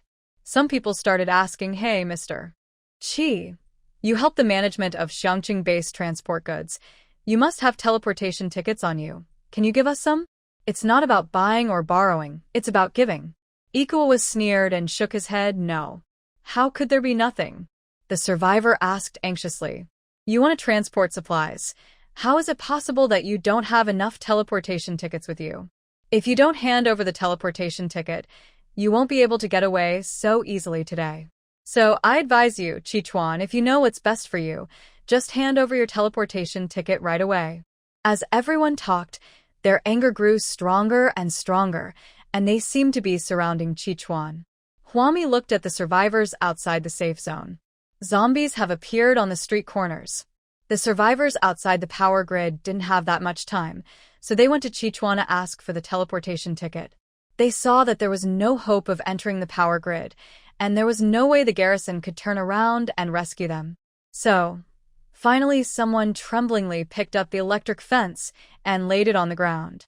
The interfaces were already made. When the contractor and Huijing came, they brought semi-finished wire mesh grids. Just lay the power grid and plug in the interface. It's such a simple and uncomplicated task. It can be completed in just a few steps by following the instructions of the contractor and Huijing. However, the survivors in the power grid would rather force Ikegawa to hand over the teleportation ticket. They are also unwilling to go out and help lay the power grid. I saw a group of people surrounding Chichuan, each with a ferocious look on their face, ready to rob him. Huijing on the roof couldn't stand it anymore, so he threw the bundle of electric nets in his hand at the leader Anai Shuewen's head. "What's wrong with your brains?" Anai Shuewen was caught off guard and was knocked to the ground. He quickly got up, rushed onto the roof of the car with a bleeding head, and started fighting with Huijing. The contractor on the side looked around and finally gritted his teeth, took the cross in his hand, and hit Anai Shuewen on the head when the time was right. "I tell you, I'm a civilized person, don't hit me, don't hit me." While he was shouting at Anai Shuewen not to hit him, he would occasionally sneak attack Anai Shuewen. As the fight broke out here, the survivors on Chichuan's side were also ready to take action. "Hand over the teleportation ticket." After saying that, the ferocious man no longer pretended to be kind. He stretched out his hand and was about to push Chichuan. Ikegawa pulled out a machete and started hacking at the people in front of him. Forgive him for being disorganized. Before the end of the world, he was just an ordinary person who engaged in profiteering. During the apocalyptic disaster, he had never experienced such a blatant robbery. Originally, Huami planned to wait until the conflict escalated to a certain extent. She went to help Chichuan kill someone again. As a result, Ikegawa started slashing randomly without even looking at who was in front of him. He just raised his knife and chopped whoever rushed in front of him. One knife was not enough. Ikegawa held a machete in both hands. The friends who came with Ikegawa to distribute goods and repair the vending machines were also stunned for a moment.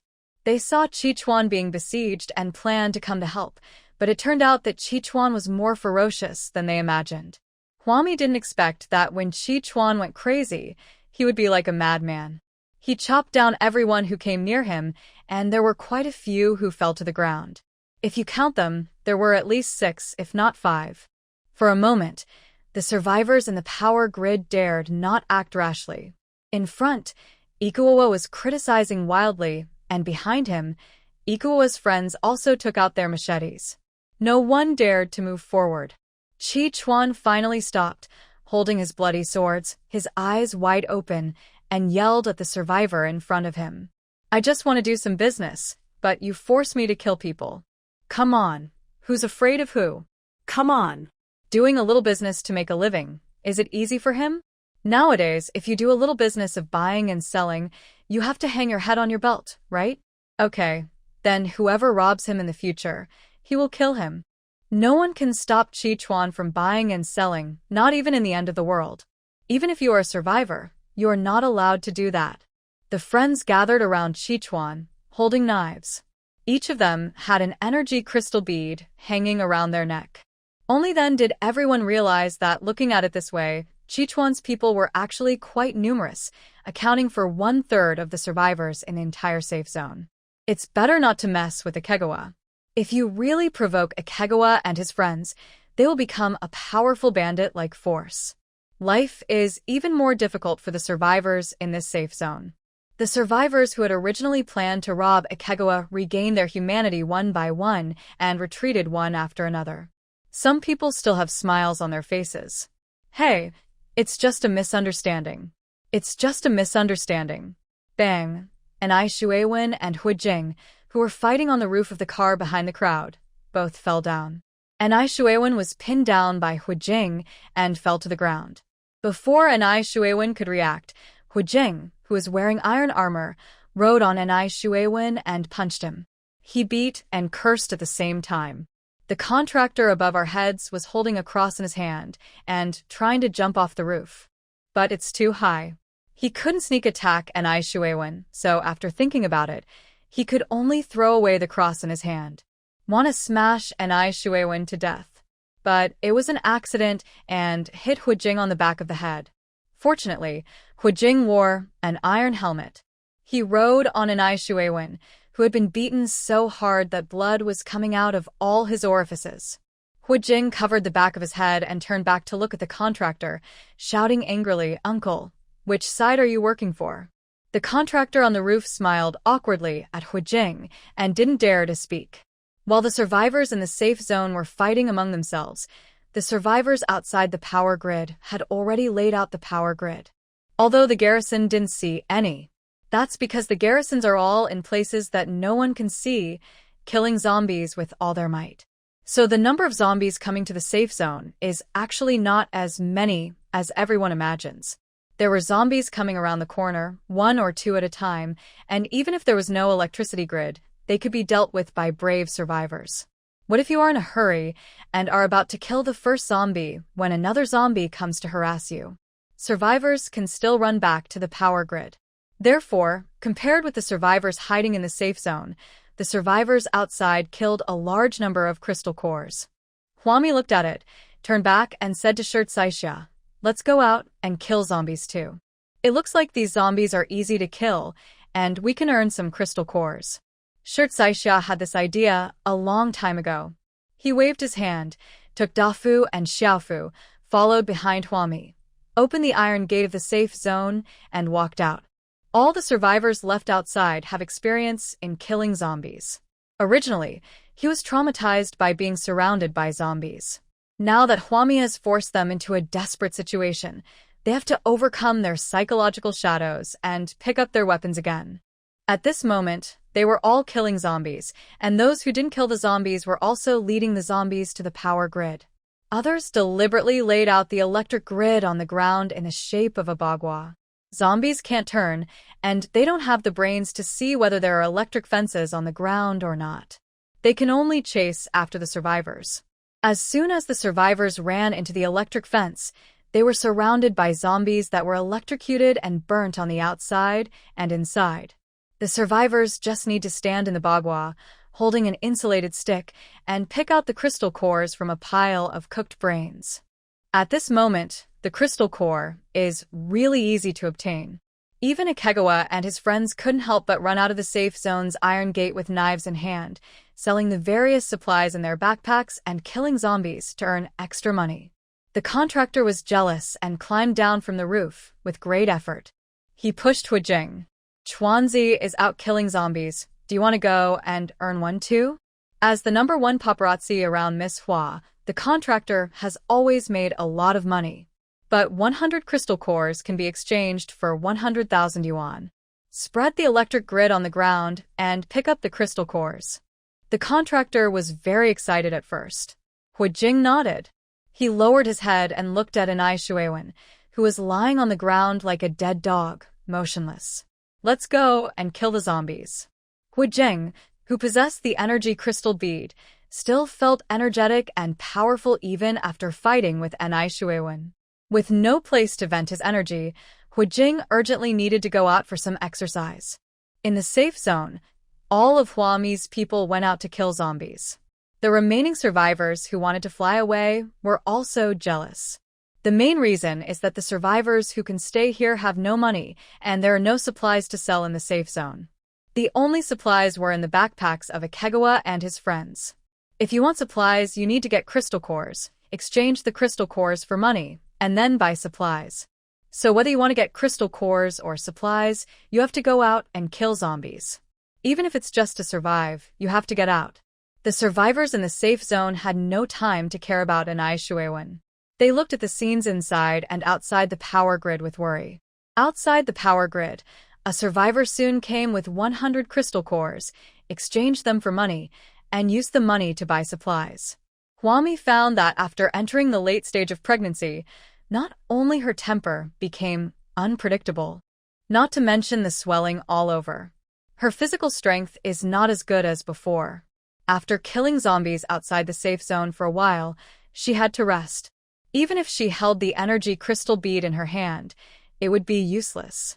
Moreover, Huami discovered that she consumed the energy crystals faster than Chi-Chuan and the others. It is even twice as fast as the speed at which Gong Yi consumes energy crystals. And that's not all. Sometimes, when others see her killing zombies with clumsy movements, they find it scary. She was so tired that after killing a few zombies, she would drag a small stool to sit down and take a rest. Sometimes the zombies were just more than 10 meters away from her, but she was not in a hurry at all. She just stood there and waited until she could catch her breath before going on to kill the zombies. A survivor observed Hua Mi and muttered, "She is so arrogant. I don't know what she is doing. She has a powerful backer. Can't she just rely on men to support her? Why is she out here killing zombies?" The most hateful person is probably someone like Hua Mi. I heard that her husband was a garrison officer, and his rank was relatively high in the garrison. Huami doesn't need to come out to kill zombies. She can just go back to Xiangqing to take care of her baby. Guose, who had finally escaped from the zombie aggression in City D, rushed back to the safe zone. The first thing he saw was Huami, who was chopping zombies with a long knife. Her cheeks were hot. She stumbled over, killed the zombie in front of her with a machete, and stood in front of Huami. The first sentence Guose asked shakily, "Ami, where did you buy your long sword?" It is not easy to kill zombies with a machete. You have to get close to the zombies to make the move. But the long sword is different. Huami's sword is 2 meters long. She can create enough space around herself to kill zombies 1 meter away. This is what Guose realized after dealing with so many zombies. It turns out that Huami, the pregnant woman, is the one with the most experience in dealing with zombies. Huami stuck the long knife into the snow, panting, and looked at Guose, who suddenly appeared. To be honest, there were more than one zombie scratch marks on Guose's body. There was even a circle of fresh teeth marks on her neck. A few survivors nearby, seeing the ragged Guose, all took a few steps away. Someone shouted, "Gus, you're not dead? How many zombies have bitten you? You're going to turn into a zombie soon. Why did you come back? Isn't this just adding to the chaos?" Previously there was Wu Guilong, who hadn't passed the observation period, and now there's Guose. Guose was silent. She did not answer the questions of the survivors, but looked at Huami and continued to ask, "Where did you buy your long knife?" In order to get rid of more of these zombies better, Guose urgently needs a longer knife. Huami raised an eyebrow. "I asked someone to beat me. You want a long sword? I'll make one for you, for 1,000 crystal cores." Qingjin opened a factory that initially specialized in making smokeless firewood stoves. Huami took out a few machetes from the level 19 factory and asked the factory to modify them for her, lengthening the handles and making a few long knives.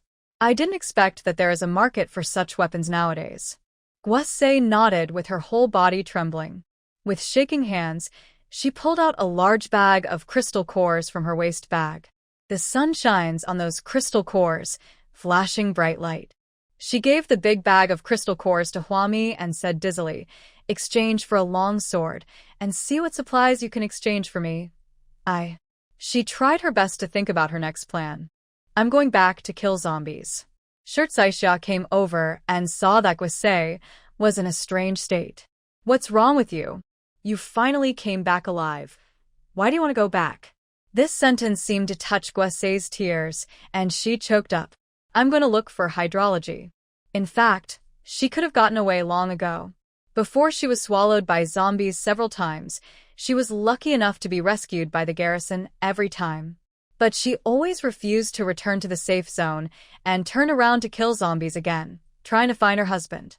The garrison was helpless with her because they were also busy and could only go with Guose every time. "We can't send a special team to garrison in the zombie tide and forcibly take Guose back to the safe zone." Huami turned sideways, revealing Anai Shuewen, whose back was covered in blood. "Your husband has already returned to the safe zone. He stayed outside the safe zone for 48 hours and is now inside the power grid. but he just had a fight with someone and is now. He is probably still in a coma. Guose was stunned, his brain obviously not keeping up with Hwami's words. After a long while, she said in a daze, "Really? He came back a long time ago." Really? She had been searching among the zombies for so long, but the man had already returned to the safe zone. Immediately afterwards, Guase's eyelids folded and he fainted. Hwami kicked the hilt of the knife, and the long knife rose up.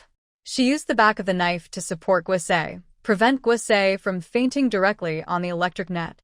The survivor next to him advised, "She has no idea how many times she has been bitten by zombies. She is definitely beyond saving. Why save her? She looked so dazed just now. This is a sign of transformation into a corpse." Shirt Saisha frowned and shouted at the survivors who were making sarcastic remarks. "Just shut up. I don't need you to teach me how to do it." Looking at Hwami in front of her, she put Guase, who was on the back of the knife, next to the electric fence, and then explained calmly, "Her symptoms seem more like a high fever, not the slightest sign of corpse transformation. Put her here." Hwami put the long knife in her hand into Guase's hand. Then, Hwami picked up Guase's large bag of crystal cores, weighed them, and said to Chi Chuan beside her, "If she can wake up and survive in D City for one day, I will take care of all the supplies she needs."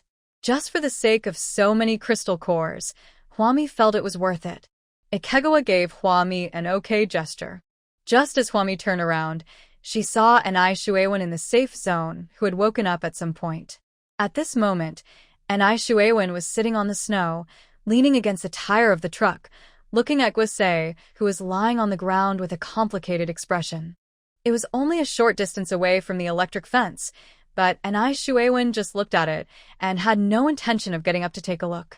Hwami no longer had the long sword in her hand, and she carried a large bag of crystal cores back to the safe zone to rest. In this safe zone, the first few bodies had been shoveled away by the garbage truck. Except for Anai Shuewen, who was still sitting on the ground, most of the survivors were forced to leave the power grid due to the situation. There are only a few survivors in the safe zone. Seeing Hwami return to the safe zone, Anai Shuewen suddenly stood up from the ground. He stretched out his hand, with blood all over his face, and stood in front of Hwami Ami. "My wife has so many crystal cores, but you only need to buy a long sword and exchange them for a few meals. It's really a waste." Looking at the man in front of him, with a bloody head. He was beaten up by Huijing not long ago, but he is still alive? Hwami held the big bag of crystal cores in her hand and looked at Anai Shuewen's matter-of-fact face. She smiled. "These crystal cores were given to me by your wife herself." A large bag of crystal cores, placed in Guase's waist bag, can make the entire waist bag bulge. And these crystal cores were obtained by Guase at great risk of life and death. What does it have to do with Anai Shuewen? Anai Shuewen raised his hand, wiped the blood flowing from his head, and said nonchalantly, "My wife and I are husband and wife. What's mine is hers, and what's hers is mine. I have the right to dispose of this batch of crystal cores left by my wife. This is our joint property." For Anai Shuewen, anyone with a discerning eye could see that this was clearly an unfair deal. I don't know how much money such a big bag of crystal cores can be exchanged for. It's enough to buy countless long swords or even support an entire team. He just gave it to Hwami directly and made such a decision only when Guase was unconscious. Anai Shuewen believed that if Guase was sober, she would not do this. "Ami, you've seen what's happening to my wife. She's not in the right place anymore. What she says doesn't count." Anai Shuewen stopped Hwami and prevented her from leaving. Hwami smiled and raised her face. "But this is my rule. Whatever goes into my pocket is mine. No one can take it out of my pocket." She is a woman who loves money very much. Hwami even kept a clear account of what supplies her husband Gong Yi needed. From large items like supplies for the garrison to small items like the energy crystal beads used by Gong Yi. Gong Yi would give her money for every payment. Anai Shuewen's face turned ugly and unsightly. "Ami, aren't you blatantly robbing? Ask the people here. There's such a big bag of crystal cores, and you haven't even checked how many there are, but you gave my wife a long knife. Is this appropriate?" The survivors around him kept nodding in agreement. It's really a bit inappropriate. Someone whispered, is the pregnant woman taking advantage of the fact that Sister Gua is not in her right mind, so she plans to rob her by force? If Sister Gua wakes up, she will definitely regret using so many crystal cores to buy a long sword. Huami continued to smile. Even if she wakes up and regrets it, I won't return the crystal core to her. My principle is if you can rob something, don't buy it. How do you think? You are allowed to rob, but I am not allowed to rob? It was just a robbery, so what? Just ask, how is it? The group of survivors looked unhappy. It had not been long since they had planned to rob Chichuan. Now they are accusing Huami of forcibly snatching Guisei's crystal core. What position do they have to accuse Huami? It seems that they don't have such a position. The accusations around them gradually died down, mainly because Huami was so powerful that they simply couldn't win. With the fighting power to defeat a pregnant woman, they can go out and kill several zombies. And Shuewen glanced around and saw that the people who had originally supported him fell silent one by one. He was anxious, waved his hand, and said, we can't just give away our common property without knowing why. If you help me get it back, I'll give you 50 crystal cores each. Look at the bag in Huami's hand. It's so heavy, probably containing several thousand crystal cores. Even tens of thousands are possible. Who knows how many zombies Guisei killed? She was trapped in the zombie stream for several days, and at the critical moment of life and death, she killed zombies day and night. Huami definitely couldn't let the crystal core that she had worked so hard to obtain be given away so easily. When they heard that each person could get 50 crystal cores, the survivors, originally indifferent and unwilling to meddle in other people's affairs, changed again. Someone stood up and said sanctimoniously, Captain and you are too polite. It doesn't matter whether there is a crystal core or not. The key is that the truth is not like this. Then he politely said to Huami, Ami, you can't do this to your problem. This is too immoral.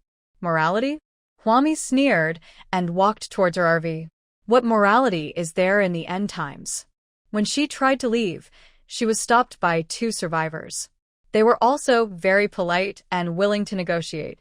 Ami, you should return the crystal core that the wife fought out to the husband. We will get your long sword back for you. Everyone saw Guisei shakily taking out a large bag of crystal cores and wanting to buy Huami's long sword. And the right amount of supplies. Huami placed the long knife in Guisei's hand and carried the crystal core back to the safe zone. As for what Guisei said, he wanted to use the remaining crystal cores to exchange for an appropriate amount of supplies. Guisei can't survive anymore. It looks like he's going to become a zombie, and zombies don't need any supplies. So, exchanging such a big bag of crystal cores for a long knife would make anyone feel painful. Huami, whose way was blocked, held the crystal core in one hand and supported her lower back with the other. Her face, which was swollen during pregnancy, gradually turned colder and finally revealed a hint of murderous intent.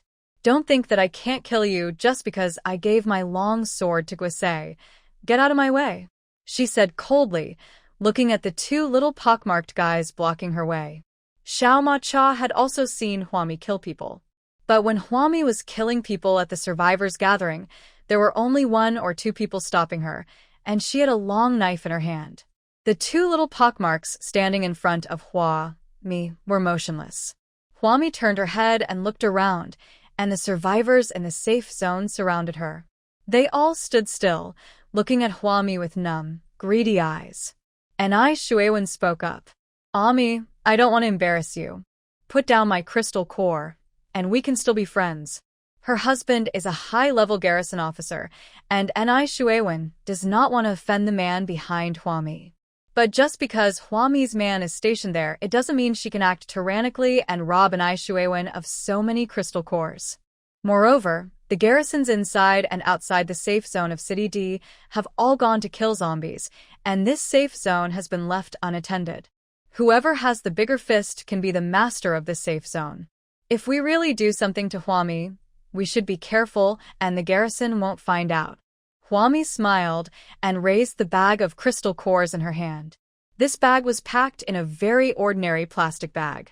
Through the transparent plastic bag, you can still see the dazzling crystal core inside. A very solid and heavy bag of crystal cores.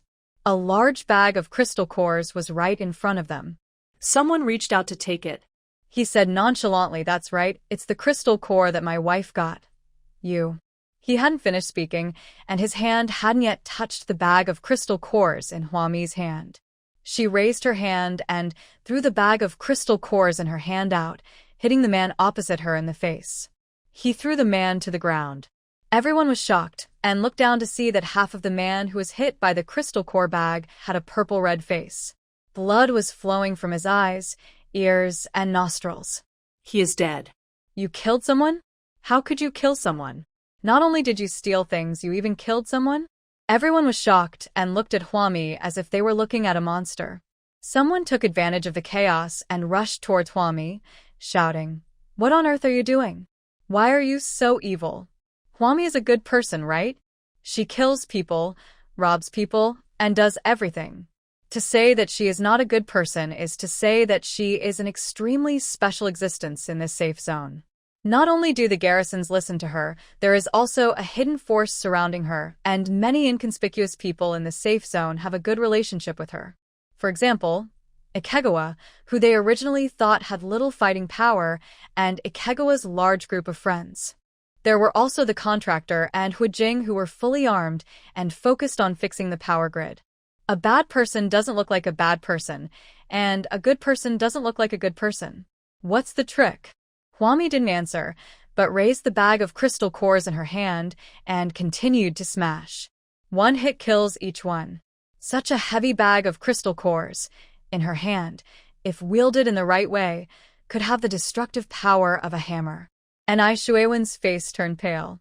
After Hwami killed a few people, he stepped forward and shouted, "Forget it, forget it. Don't kill them. Don't throw away your lives just to get justice for me. It's useless. Forget it. Still can't win." And Ai Shuewen felt sick, but he was seriously injured now, and the other characters were just small fry who couldn't even handle a pregnant woman. You have to stop the loss in time. Hwami used a bag of crystal cores to smash several people to death. At an Ai Shuewen's call, the people around stopped. Hwami also stopped her murderous intention and looked at an Ai Shuewen with a half-smile. "If I remember correctly, it was you who organized the team and blew up the ice layer in City D without any investigation. This incident has not yet passed. Captain Anai has made great contributions to the City D becoming what it is today. Don't think that just because no one mentioned it, this matter will become a thing of the past." Hwami is keeping a record of this with an Ai Shuewen. And Ai Shuewen's face became increasingly ugly, and a lot of blood flowed from his head. The survivors surrounding Hwami suddenly felt uneasy. The way things have turned out is indeed far from what an Ai Shuewen had promised, that everyone would get rich together. Someone looked at an Ai Shuewen with a pair of resentful eyes, and the center of the conflict suddenly shifted from Hwami to an Ai Shuewen. Everyone looked unhappy. There were still several corpses lying on the ground. Without crystal cores or supplies, there was no way to fly away from City D. People in despair do need to find an outlet to vent their emotions. Hwami left with the crystal core. After a while, she heard from Xiaofu, who had returned, that an Ai Shuewen could no longer stay in the safe zone and took the initiative to go outside the safe zone to kill zombies. He still used Guosei's long sword. Ha! Hwami laughed. "I'll wait and see how Guosei reacts after he wakes up." Xiaofu asked Hwami naively, but Guosei had a fever and didn't wake up, and an Ai Shuewen didn't take care of her. She just lay in the snow. Even if she didn't turn into a zombie, she would probably freeze to death. Xiaofu felt terrified by the man's reaction. Fear of gender relations and fear of marriage. She is still young, but not that young. She has really reached the age where she knows everything, yet everything is new to her. An Ai Shuewen and Guosei worked together to visit every car in the safe zone with great enthusiasm. The two of them really look like a model couple in the end times. But now, an Ai Shuewen can't see any love for Guosei. His mind was filled with the crystal core that Guosei had earned with his life. Even when Guosei fell in the snow, he was unwilling to get close to Guosei. The only time he got close was to take Guosei's long sword. Xiaofu feels terrified by such a husband. Huami stood in the RV and touched Xiaofu's head. You are a girl. Girls in the apocalypse have to work harder than girls in any other environment. You also have to be stronger. You have to be stronger than men. Don't despair of men, but you must always maintain the courage and confidence to withdraw from a relationship at any time. After comforting Xiaofu, Huami took out the ingredients from the level 35 warehouse and asked Xiaofu to cook. She sat on the sofa where there was no table anymore and took out her cell phone to look at it. Gong Yi sent her several messages. The ice layer in City D is about to collapse. You have to be careful. If necessary, return to Xiangqing immediately. Don't wait for me. These pieces of information all indicate the critical situation in City D. Huami read the message several times again, and finally, she closed the phone and put it in the pocket next to her. There was absolutely no intention of listening to Gong Yi and leaving City D. After Huami and Xiaofu had eaten their fill, she took out a brand new long sword and left the safe zone with Xiaofu. Before she walked out of the Bagua electric grid on the ground, she saw a figure flash past her quickly. The speed was so fast that even Huami couldn't see clearly. Ah, I'm fine. A residual shadow remained at the original place, circling around Huami. The laughter came from that afterimage. Shirt Saixia, who was chopping zombies nearby, ran over, looked at the afterimage that moved left and right, and asked nervously, "What is all this?" Huami seemed unusually calm. Speed superpower. In fact, she didn't see clearly what it was. She just heard Wu Guilong's voice. Seeing Shirt Saixia's puzzled expression, Huami explained, "It's a kind of superpower. It's different from most power superpowers. It's considered a special superpower. The survivors of Xiangqing Base are no strangers to superpowers. But they generally believe that superpowers equals great power. But in fact, drinking energy drops now can also achieve the effect of increasing strength. Therefore, the survivors do not envy the so-called supernatural beings." Wu Guilong evolved into a superpower. This news made those survivors who wanted to kill him feel a strange feeling in their hearts. Especially when Wu Guilong stopped in front of Huami and said with an embarrassed look, "Miss Hua, that." Huami raised an eyebrow. "You signed a blood pledge to work for me for 100 years. Now that you have become a superpower, do you not want to fulfill this promise?" She didn't particularly want a person with special abilities to work for her.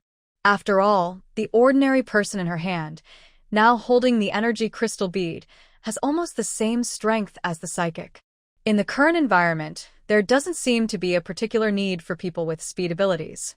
In fact, all superpowers ultimately lead to the same end. No matter whether the cat is black or white, if it can kill zombies and mutated plants and animals, it is a good cat. When common superpowers and special superpowers are pushed to the extreme, it is difficult to say which one is more powerful. When she gave away the 5 loaves of bread, she just casually asked Wu Guilong to work for her for 100 years. No one expected that Wu Guilong would actually survive and evolve superpowers. Wu Guilong waved his hands hurriedly. No, that's not what I meant. A drop of water should be repaid with a spring. Miss Hua, don't worry, I know the rules. From today onwards for the next 100 years, I will be your employee. If you want me to go east, I will never go west.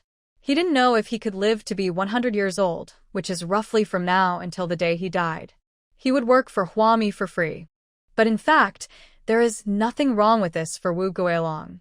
He has witnessed the ugliness of human nature and experienced the pain of having nothing and losing his loved ones. If he really wanted to live alone and freely now, he wouldn't know where to go. He was even more afraid that with such a fast speed and such specificity, he might be caught and sliced by some evil organization. Wu Guilong thought a lot.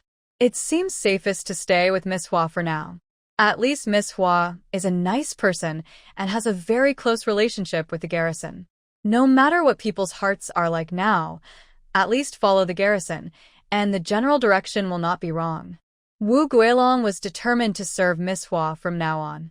Miss Hua looked Wu Guilong up and down, but before she could say anything, Shirt Saixia, holding 2 axes, immediately said, "Sure, we welcome you to join us. From now on, you and we are in the same trench. As he was speaking, a dozen zombies came over from the corner of the street with bared fangs and claws. I'll kill him. Wu Guilong disappeared in a flash. Everyone only saw a residual shadow circling among the group of more than a dozen zombies. Wu Guilong came back and stood in front of Hua Mi, holding a handful of crystal cores in his hand. Behind him, a dozen zombies stopped moving. Their heads were beaten to pieces. After a while, they fell to the ground one by one, all dead. The survivors gasped. The look in his eyes when he looked at Wu Guilong changed. Especially Anai Shuiwen. There was a gloomy look in his eyes. After a moment, he seemed to have thought of something, and his eyes looked at Wu Guilong, and then became very eager. If he could be on the same team with Wu Guilong, what would he have in the future? Just based on Wu Guilong's ability to take crystal cores with his bare hands, wouldn't there be a lot of survivors joining their team? Anai Shuiwen knew Wu Guilong before. They escaped from one place and were preparing to go to Xiangqing base. When we came to D City to earn crystal cores, everyone hit it off. Although there were some misunderstandings before, Wu Guilong is a simple person. Although he is a boxing champion on the surface, after long-term training, people like him are actually simpler than the world outside the boxing world. Anai Shuiwen quickly organized his thoughts in his mind and prepared to try to get close to Wu Guilong. Wu Guilong handed all the crystal cores he had obtained to Hua Mi. Miss Hua, these crystal cores are all for you. I will go get some more. Anyway, Wu Guilong is Hua Mi's free worker, and Hua Mi will definitely provide him with food and accommodation, so there is no point in him keeping any private property. Hua Mi was quite satisfied with Wu Guilong's advice. She took the crystal core from his hand and placed an energy crystal bead in his palm. This is a token of our own people. Well, keep it well. In the future, you will know which of our own people are with this energy crystal bead. Qi Chuan, who was not far away, raised his eyebrows at Wu Guilong and pulled out a necklace from his neck. Qi Chuan had a better idea. He found a hollow necklace pendant, put the energy crystal bead into the hollow pendant, and hung it around his neck. Shirt Saixia also smiled at Wu Guilong and showed her wrist. She used a red piece rope, woven the energy crystal bead into the rope, and tied it around her wrist. For them, it may take a long time to use up the energy crystal beads. So we have to clean it up properly. There was also Hu Jing, who was mixed in with the zombies, and he shook the energy crystal bead in his hand at Wu Guilong. The contractor was a little different. He opened the mask on his iron helmet, revealing a mouthful of gold teeth, revealing a round energy crystal bead on the headband.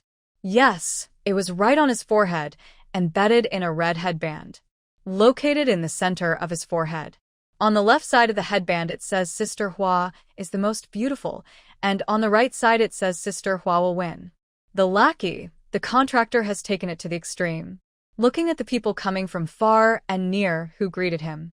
At that moment, Wu Guilong felt like he had found a comrade, and he felt a great sense of belonging in his heart. It turns out there are so many people. All of them are our own people. Including Ikegawa's group of friends, the number of our own people actually accounts for 1/3 of all the survivors in and outside the safe zone. It is definitely a powerful force. Wu Guilong was killing zombies, and in just a few minutes, more than a dozen zombies fell to the ground. After a while, all the zombies rushing towards the safe zone were killed by Wu Guilong alone.